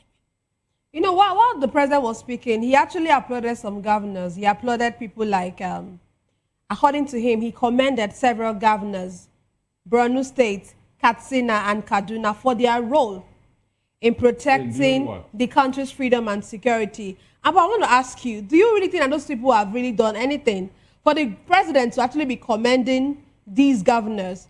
For me, in 2014, I'm not quoting, presidencies, understand? So that somebody can go and verify. In 2014, Bonda Ahmed Tinubu then said there's one commander-in-chief in Nigeria. Therefore, if security is failing, it's not the problem of the governor, but the problem of Goodluck Jonathan. So what has changed? So are the governors now I'm commander-in-chiefs too? So that's why we say the evil that you promoted, the evil that you condoned, the evil that you ignored will one day come back to haunt you. So he is commanding the governors, commending the governors, which means he also wants the other governors to enter the battlefield so that they too will be commended. I disagree. We have only one commander-in-chief in the country. It's Bola Ahmed Tinubu. And if security is failing, it is on his head. Because he swore to protect the life and property of the citizens. Oh, okay, let's look at one of the things that the First Lady, of course, we know that she traveled to the U.S. and she's advocating stronger U.S.-Nigeria security ties. What do you make of this? You know, stronger U.S. We're already seeing a collaboration between United States and Nigeria. We've seen that even as of last week, we heard that some U.S. officers are in Nigeria, though we're yet to know how many was the number of these people. But now our First Lady is actually advocating stronger U.S.-Nigeria security ties. What do you make of this? Well, I told you that they are no more pretending that they don't have the capacity to handle the insecurity in the country because they are already overwhelmed. They are already overwhelmed. I don't know what she meant by stronger. Is it for the U.S. Army that are put on the ground that to come here and begin to fight the insurgents? No. Americans value their soldiers. America value their soldiers. They will not want any of their soldiers that will die for other people's war. So what they will do, if you are ready and you buy their arms and ammunition, if you are ready, they will give you intelligence. Understand? So what she said is what she's supposed that to say. But for me, we are tired of all these rhetorics. Understand? My concern, children are becoming orphans on a daily basis. Women are becoming widows on a daily basis in our country. Why? So for me, enough of all these things. This thing should stop. It should stop. Okay, what specific gaps do we have does our security architecture, does it have, we know, partnership with the US? What gaps in our security architecture should this partnership actually address? Because we've seen the partnership, we've seen that, yes, they've said they are going to give us more technology, like more equipment. But what specific gaps do you think that this partnership should address? One, Nigerians betrayed the U.S. intelligence in 2014 with the Chibok girls. Understand? So U.S. soldiers, one, it takes 10 years to build a trust, but it takes a second to destroy it. Understand me? So that trust has been destroyed. Understand? So building it again, I don't know how many years. Understand me? I don't know how many years because U.S. soldiers, U.S. government has seen that Some people are sympathetic to these terrorists. Some people are sympathetic to these murderers. Some people will say that these murderers are their brothers, are their sisters, therefore they should not be killed. So the intelligence are being sabotaged. Information are being passed to these bandits. Understand? So what you say, there's a saying, you can take a horse to the stream, but you cannot force it to drink. So what the U.S. can only do is to give as much information as they want.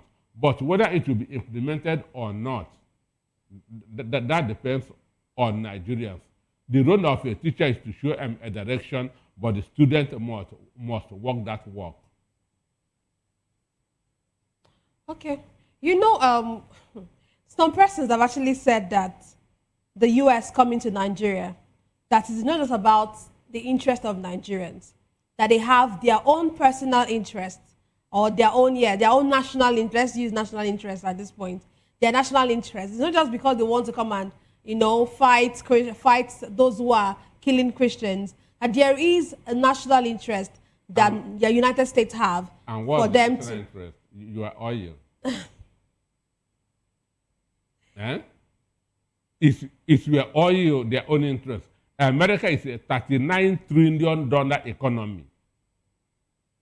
America is a $39 trillion economy. Nigeria is not worth up to $230 billion. Understand me? Nigeria economy is not worth up to $230 billion. So that's interest. So those saying that is just to cause destruction. Donald Trump, America, the Congress people are worried over the senseless killing of people in Nigeria. They are human beings. They have souls. You cannot just keep quiet and watch people being killed. Because as I keep on saying, neutrality favors the oppressor, not the oppressed. Understand me? Neutrality favors the oppressor, not the oppressed. So when you see something happening and you keep quiet, you are part of that thing. So that's why America says we have to intervene. We have to intervene. Understand? So whoever is saying that America wants your economy worth nothing to the United States. There's no country in Africa that has up to $1 trillion economy. No, the 54 countries in Africa, none of them worth $1 trillion.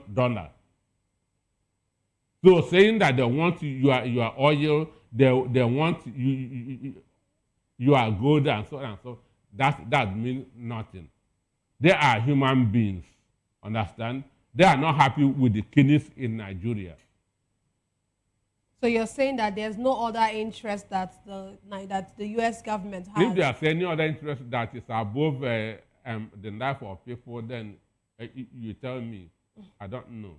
But how do we balance foreign military cooperation with national sovereignty? We have Nigeria as a country, and then we have this foreigners coming to want to, help us or collaborate with us. But how do we balance this to ensure that we still maintain our sovereignty as a nation? I wonder a country that is borrowing money night and day, claiming to be sovereign. Understand? I wonder a country that cannot feed itself, claiming to be sovereign. But that does not actually stop us from still being a sovereign country. Don't you think so? You are sovereign on paper. Wow. Nigeria is a sovereign country on paper, not in reality. Understand? If you are truly a sovereign nation, you should be able to protect your citizens. You should be able to feed your citizens. You should be able to live independent of the other people's economies. So our sovereignty is on paper. Understand me? Okay. So let me take you to, there's been this news about Nigeria, about the federal government paying for lobbying. And some days ago, U.S. lawmakers have actually condemned this, that why would Nigeria pay that amount, huge amount of money for something to lobby to ensure that Nigeria is seen in a different perspective or different from what is being seen. But that same money should have been channeled. Don't you think that money should have been channeled for a better use? What do you make of the whole lobbying issue? Well, for me, it is a waste of resources. Just like I said on a radio program in the morning, you cannot cover deaths. Understand me? You cannot cover death of people because those who died have relations. You cannot tell somebody whose relations was murdered not to talk, not to cry. Understand me?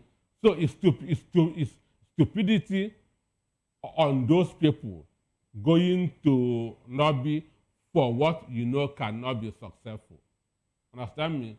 Because the world is now a village, thanks to social media. If it's during the era of traditional media, you can just you can gag that the press. Understand? Threaten newspaper owners, TV owners, and every information will be covered. But in the era of social media, everybody is a journalist. Understand?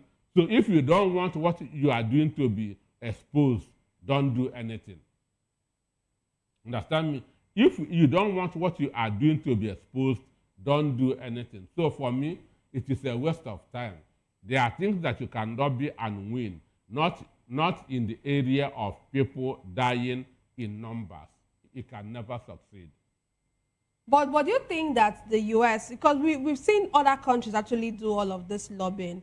United States. For what? Lobbying for different things. United States pay for perception and all of that. But do you think that, don't you think it's the U.S. lawmakers calling us out on this lobbying issue? Don't you think that is looking like it's being hypocritical? So other countries have gone to the United States to lobby so that the number of deaths being recorded definitely not about deaths. So you can go and lobby for other things, humanitarian aids, understand me, scholarships, and not for death. So you're saying that the reason why this is actually wrong is because of the reason for it. It's very, very absurd. It is very, very absurd. And whoever takes that money has the blood of those people on his hands.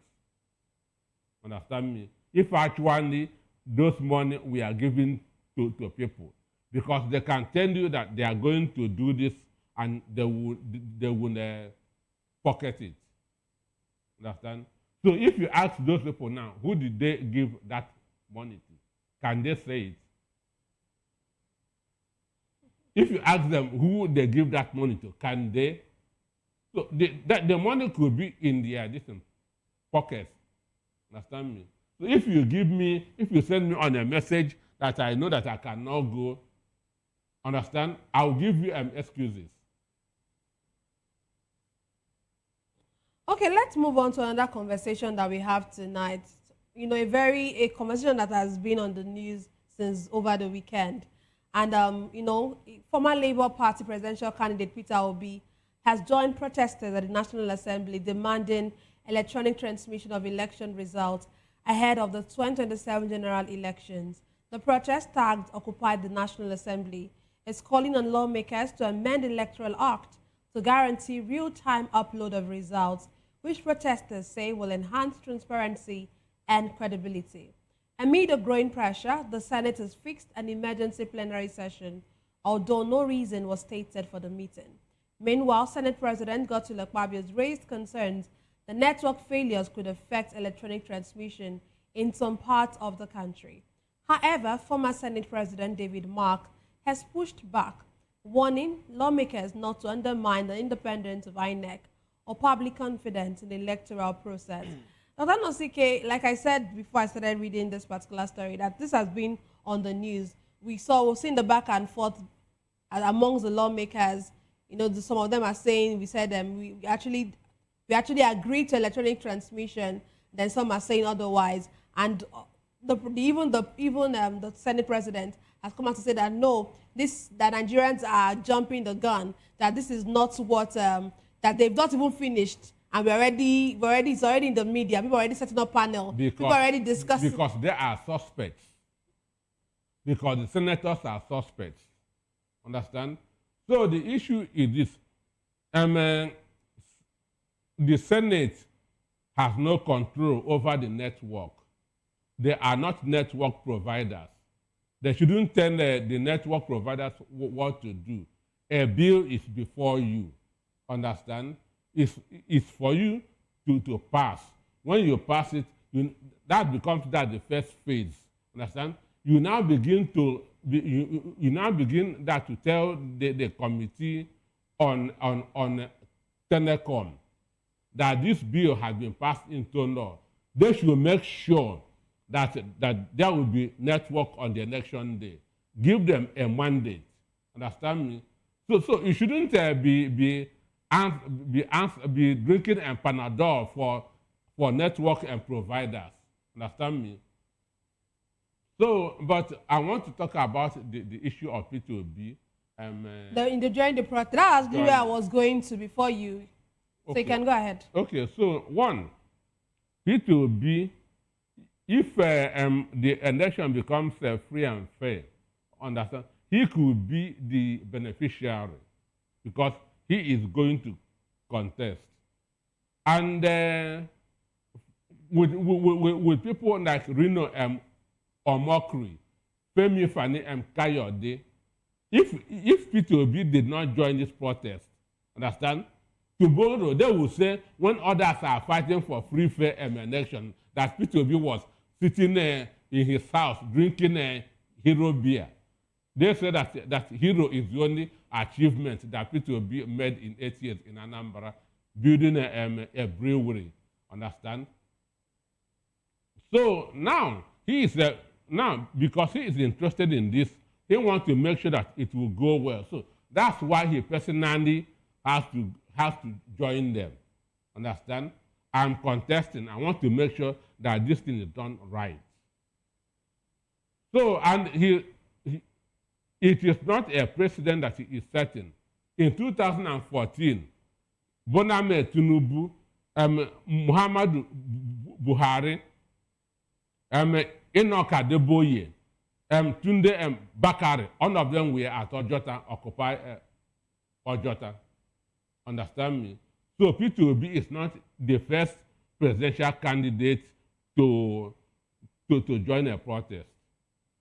Understand me? P2B is not the first presidential candidate to join a protest. Others have also participated in protest. And this is even a genuine one that will benefit all of the candidates. So I support P2B being there. But do you see this protest actually achieving the purpose it has set out to achieve? Most important thing is do your own first. Understand? So that tomorrow you can say we protested and they failed to do what we want. Understand me? So I believe in try and fail instead of not to try at all. So do your own protest first. Understand me? Let it be on record that we fought against this. So P2B is right to be there among the well-meaning Nigerians. Looking at what has transpired, especially when you listen to Akpabio when he's as the Senate president, one of the things he actually said, I think what I want to say, the semantics that looks like is the problem here is real time. It looks like that is what is actually the issue. But what is the implication if the Senate eventually rejects this real-time electronic transmission of results? Do you know that after 1 month of the 2023 presidential election, there we are still transmitting results? Are you aware of it? Are you aware of it?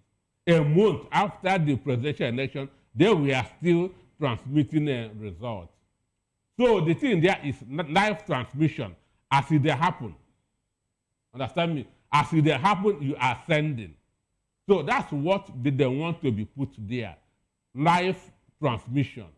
Not after election today, tomorrow, you begin, by then, you've done all the manipulations that you want to do. What they want, live transmission, that's as it they happen. Okay. Understand me? And even in 2023, they were doing live transmission. But when they realized that this is not going the way they want, that's when that glitch came. Understand me? That is when that glitch came. But in 2023, live transmission was going on. Understand? Because that of the Senate was going on, that of the reps was going on, but their interest was on the presidential election. So three results were being transmitted at the same time. The most important is the one that was affected. What does that tell you? We are no more children. Understand? We are no more children. We knew what happened. Understand? We knew what happened. You know, one of the, looking at 2023 elections, many persons actually came out because of the electronic transmission of results. People felt like, okay, yes, their result, their votes will eventually count. And that's why many youth actually came on board to decide, okay, let us vote, let us, try this out. And then we saw how 2023 elections went. But if this again comes up, don't you think that this would affect voters turnout for 2027 election? 2023, two things happened. We had a different, there were kind of a breath of fresh air. Understand? Somebody unusual entered the scene, being P2B. Understand me? So he was that's a new wine. Understand? And his message resonated among the youths. Understand me? So that was one of the reasons there was large turnout. Then number two, what Festus Okoye and Mahmoud Yakub promised Nigerians of free, fair, credible elections. Because what electronic transfer does, it reduces the human factor in elections. That's one good thing that electronic transfer does. It reduces human interference. Understand me? So these are the two driving factors for the 2023 general election. That's why I asked you that if the Senate maintains this stance, those things going to affect voters turnout in 2027. Well, if they are serious for the change, it won't affect it. If Nigerians are really serious for the change, you don't give up. Okay. You don't give up, because change can only come when the people are ready for it. Change comes from below and not from above. Above is comfortable.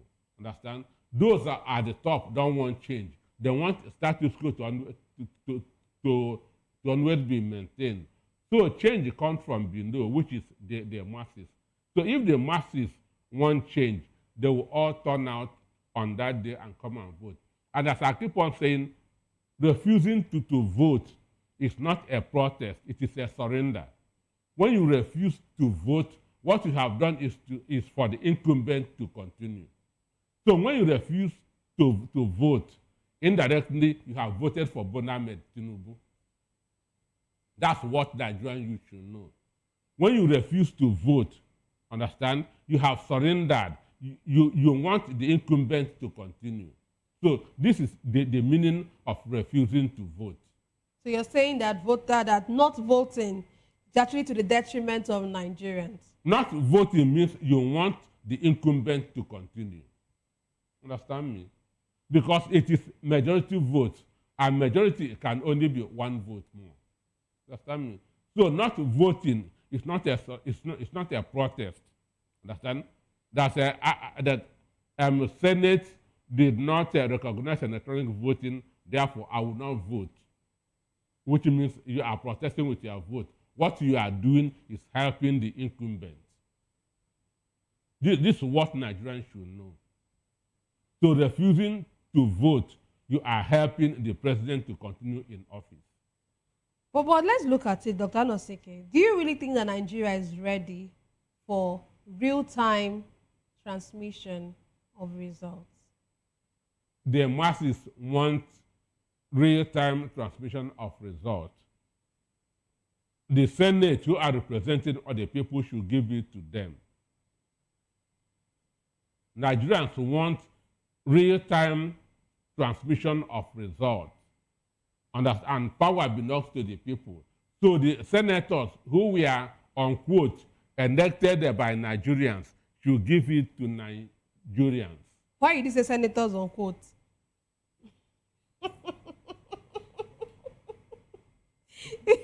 because I know how many of them are made. Understand me? I know how many of them got there. Understand? So you feel they were not the people's mandates? Most of them are not. And that's why... I was just going to ask that question. That's why they are afraid of free, fair, credible elections. I was going to ask you that if, actually, like what you said, that they were not the people's mandate, it then means that... Not everyone. Not all of them. Some of them were not the people's mandate. Yes. It then means that those of them who were not the people's mandate, and they're actually coming back for it. Gunning for a second term. All of them are gunning. Yes, they're all gunning for a second term. That means they want to do everything possible to ensure that everything works for them and not against them. That's why this protest is going on. That's why Nigerians are raising and down. And do you think they will listen to Nigerians, the Senate? They are doing what they are supposed to do. The international community is watching. They are listening to us. They are seeing what is going on in the country. Understand me? But you're talking about international community. International community would not be in the Senate when they decide to finally pass this law and make it, this amendment, and make it a law. Excuse me. A lot of things happen behind the scene. A lot of things happens behind the scene. There's always pressures, both internal and external. Understand me? Nigeria is the most populous country in Africa. If anything should happen to Nigeria, it will touch every country in the world. Libya, when Gaddafi was killed, had a population of 8 million. And imagine the impact it had. So imagine when 200 million people have nowhere that are running away. Understand me? So there's no international community will fold their hand because of your sovereignty. No, it will not happen. So a lot of things happen behind the scene. Understand me? So just what I keep on telling Nigerians, do your own first. Jonathan said that in 2015, Obama called himself Randy, that he must hand over. Jonathan says that Obama called himself Randy to hand over to Buhari. And you may be asking, what concerns Obama with Nigeria election? Nigeria is a very important country to the world. One, because of our population. If not because of any other thing, because we have failed in most of that thing, but because of our population. But now the Senate has actually called. They adjourned their plenary. They adjourned their sitting of plenary till February 24. So, but now they've called for an emergency plenary. Would you say that this is a sign of them being responsive, or is it damage control in the face of public backlash? Well, for me,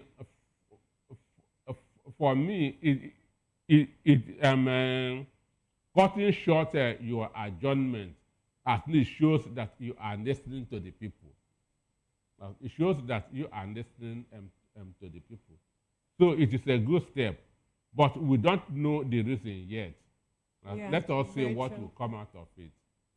So you're hopeful that something good will come out in regards to this e-transmission of I results. said, let us see what will come out of it. No, I'm Ordinarily- even asking, aside from the fact that they are calling for an emergency plan, I'm just saying that, are you looking, with all of what is happening, with the protests that we've seen today and which will continue tomorrow, do you think that the Senate will actually make Nigerians happy by ensuring that there is real time, they make it mandatory? For me, I don't trust this Senate, this 10th Senate. I was doing my NYSC in 1999 when this democracy come on board. So which means I have full knowledge as a graduate, understand, of this democracy from 1999 up to today. This 10th Assembly is the worst so far. This 10th Assembly is the worst that I have ever seen. Why do you say they are the worst so far? One, I'm a student of value. Understand me? When people talk, I want to learn from them. But this 10th Assembly, there's nobody that you can learn from. What Chuba Okadibo calls quotable quotes was on the marble. None. Understand? None. So the kind of things that you hear that your Senate president says, understand, is not what is expected of some of the number 3 citizens of a country. Look at what senators in the other countries say. Understand? They make, whenever they talk, they make textbooks. What people should read that will inspire them, will motivate them. Understand? But here, I will send prayers to your email. Understand me? Is it not shameful? Let's move on, Otanosike. Let's move to what is happening in the southeast. Traders have returned to major markets in Onitsha following the directives to reopen, but reports indicate low customer turnout. Many traders say fear and uncertainty continue to affect business despite assurances of improved security presence. Meanwhile, the proscribed indigenous people of Biafra says its leader, Nnamdi Kanu, has ordered the total cancellation of the Monday sit-at-home across the southeast with effect from February 9, 2026. This was disclosed by the Ipob spokesperson Ipob Powerful in a press statement issued on Sunday.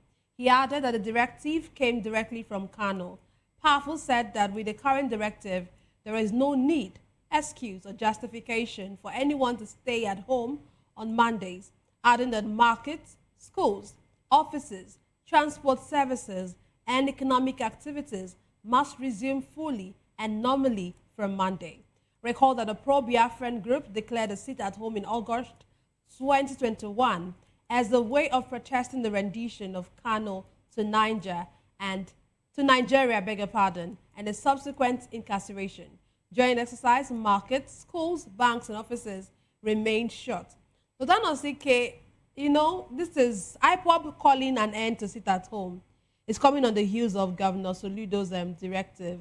Would you say that this is a win for the governor, or is that directive that's directive from Ipob? Is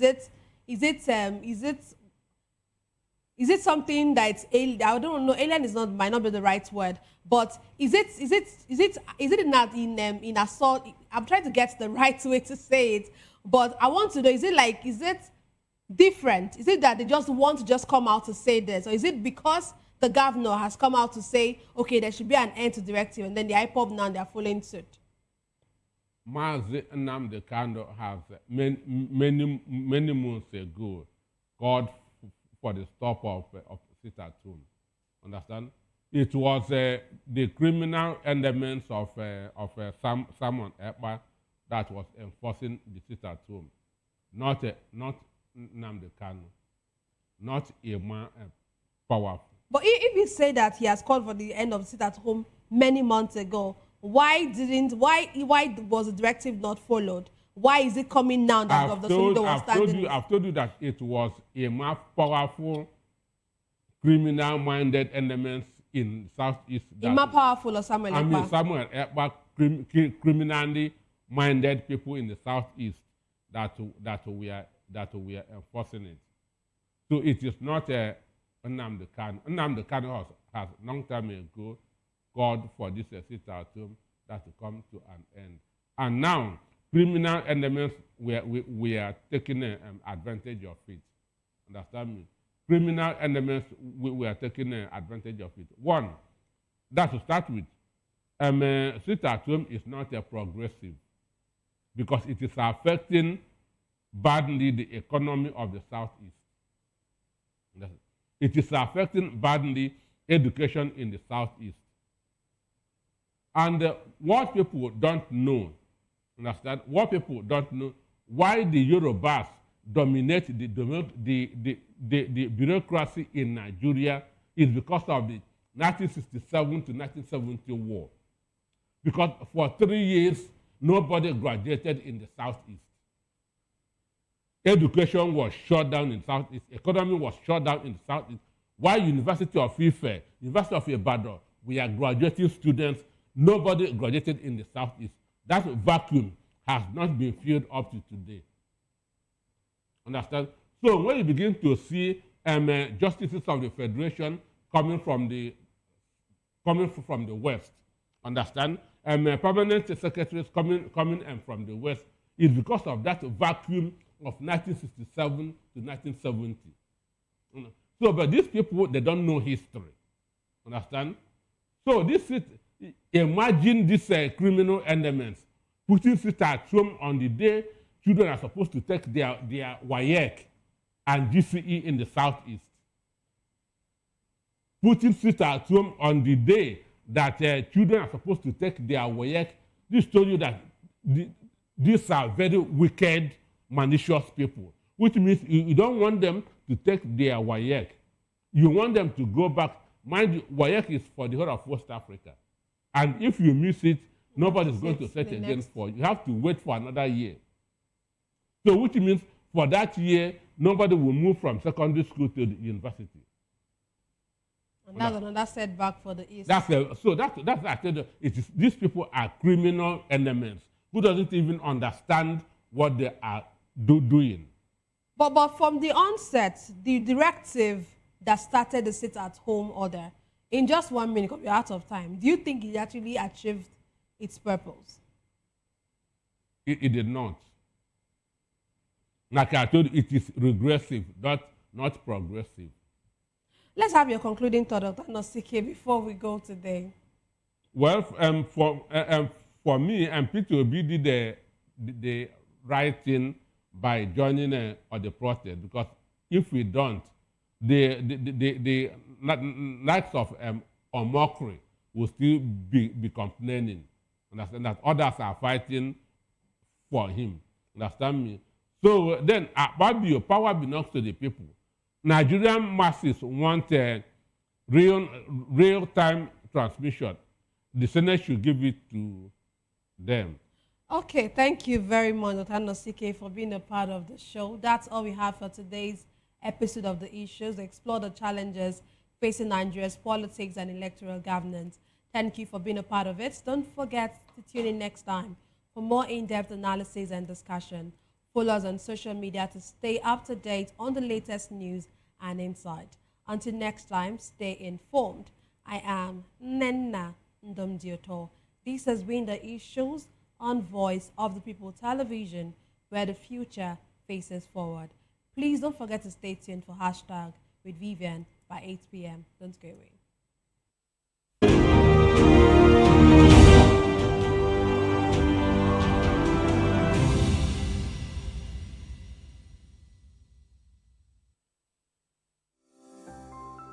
VOP TV. Now, you have more than a voice. Welcome to the locker room, the home of football talk that matters. I am Jerry Arpillon. Join us every weekday, Monday to Friday at 5 p.m. Nigerian time, as we share the hot takes and hot debates in the exciting world of football. And joining me are the usual suspects, Ikechukwu and Mayowa, as we break down all the hot takes and everything that's happening in the football. Don't just watch football, live it with us. Catch us on the Locker Room and Voice of the People television at 5 p.m. Nigerian time. And like I always say, if not 20 minutes off, with the sport.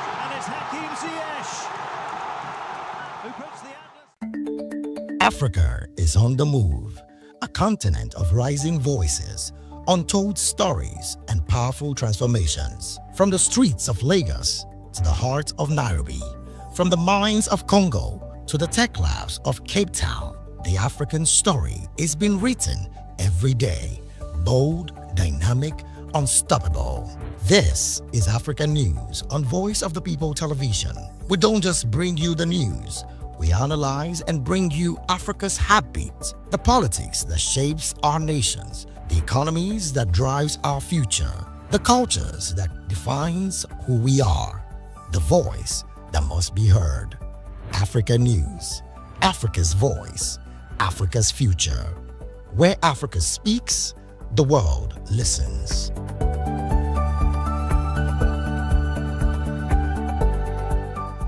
Behind every broken desk lies a broken promise. Education shapes the nations. But who is asking the right questions? Introducing Edu Dialogue, the show that goes beyond the surface, exposes the cracks, the corruption, and the silence in Nigeria's education system. Edu Dialogue, Saturdays, 3 p.m., only on VOP TV. We break the biggest stories, from missing funds to policy failures. We ask the tough questions and demand real answers. Edu Dialogue, this Saturday, 3 p.m. on Voice of the People television. In a world where power shifts with every headline. In a nation full of questions. In a world filled with noise, the truth needs a voice. The policies that shapes our world and the economy that determines our future. Every hour, every day, the grapevine keeps buzzing. And together, we are committed to telling the stories that shape our world because your voice is our focus. Don't forget, our voice matters the most. Let us come together and share our concerns.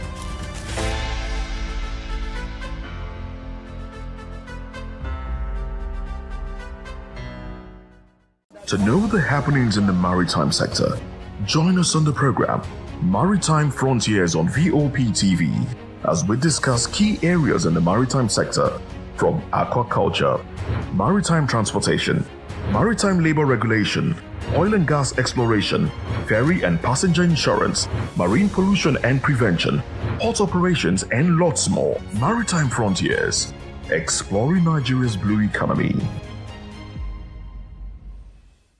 We encourage you to click on the like button and subscribe to our YouTube channel. We are Voice of the People TV. Also follow us on all our social media platforms. We are at VOP TV Live. Visit our website www.vop.ng for fresh and trending news. Also watch us live on SLTV channel 264. VOP TV, Voice of the People Television.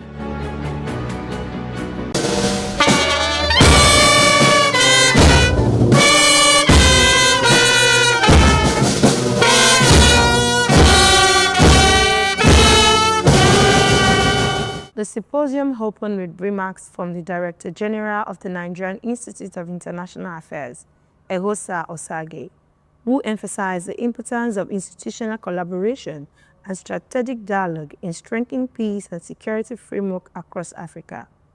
He noted that professional and accountable policing remains key to conflict prevention and regional stability.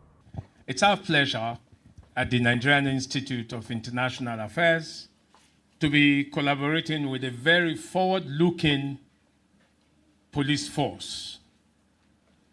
I said to us that the Nigerian police force is Africa's showcase police force. Delivering the keynote address, the Inspector General of Police, Kayode Egbeteko, spoke on the establishment of the Nigerian police force and its mandate in maintaining law and order, He explained that the force continues to evolve to meet modern security challenges, guided by core values delivered through 5 strategic pillars. Nigeria's consistent professionalism has strengthened African representation within international policing policy forums, including sustained engagement with the United Nations, Police Division, and contributions to evolving peacekeeping doctrine. The true impact of peacekeeping is often not captured in reports, but in lived realities. When schools reopen, markets return, and public trust is restored. In such moments, peacekeeping fulfills its highest purpose. Contemporary peace operations face unprecedented complexity. Asymmetric threats, violent extremism, transnational organized crime, and digitally enabled insecurity continue to reshape the operational landscape. Chairman of the occasion, Adewale Adebayo, stressed the human dimension of policing, reminding officers and stakeholders that before becoming members of the force, they are first citizens. He said this understanding is essential in building empathy, accountability, and a stronger connection between the police and the communities they served. What Nigerians want is a country where there is rule of law, where there is safety, where there is security, and that they can live their life and have good development. And that is what we should focus on. Nigerian police will adapt according to the law. Nigerian police does not write the law, they don't write the policies. It's we who are leading the country. When we come together and give them a good society to police, they will police it. So the duty is on us, national leaders, political leaders, to make everything right for the society and the police. Bearing in mind that first and foremost, before you are a police officer, you are also a member of society. Participants at the symposium agreed that strengthening institutional values and reinforcing community trust are vital to the Nigerian police force contribution to peace process, both national and across Africa.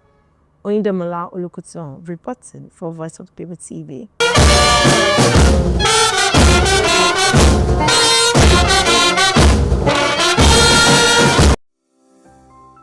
VOP TV.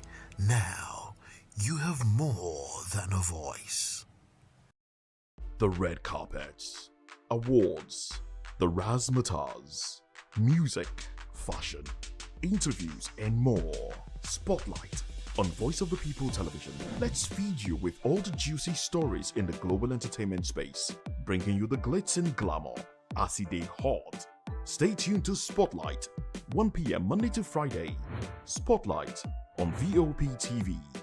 Entertainment like never before.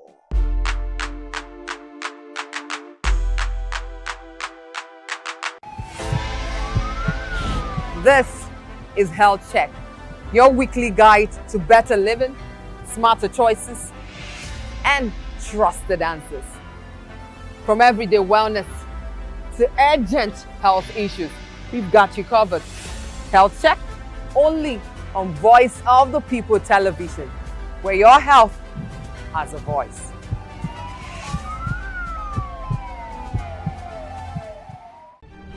In a world where power shifts its every headlines, news breaks and events happens, we bring you unbiased and explicit information on politics, economy, and state of the nation. We break down the chaos. Facts, not fluff. Truth, not spin. We discuss not just politics, but a glimpse into the future. Voice of the People Television. Now you have more than a voice.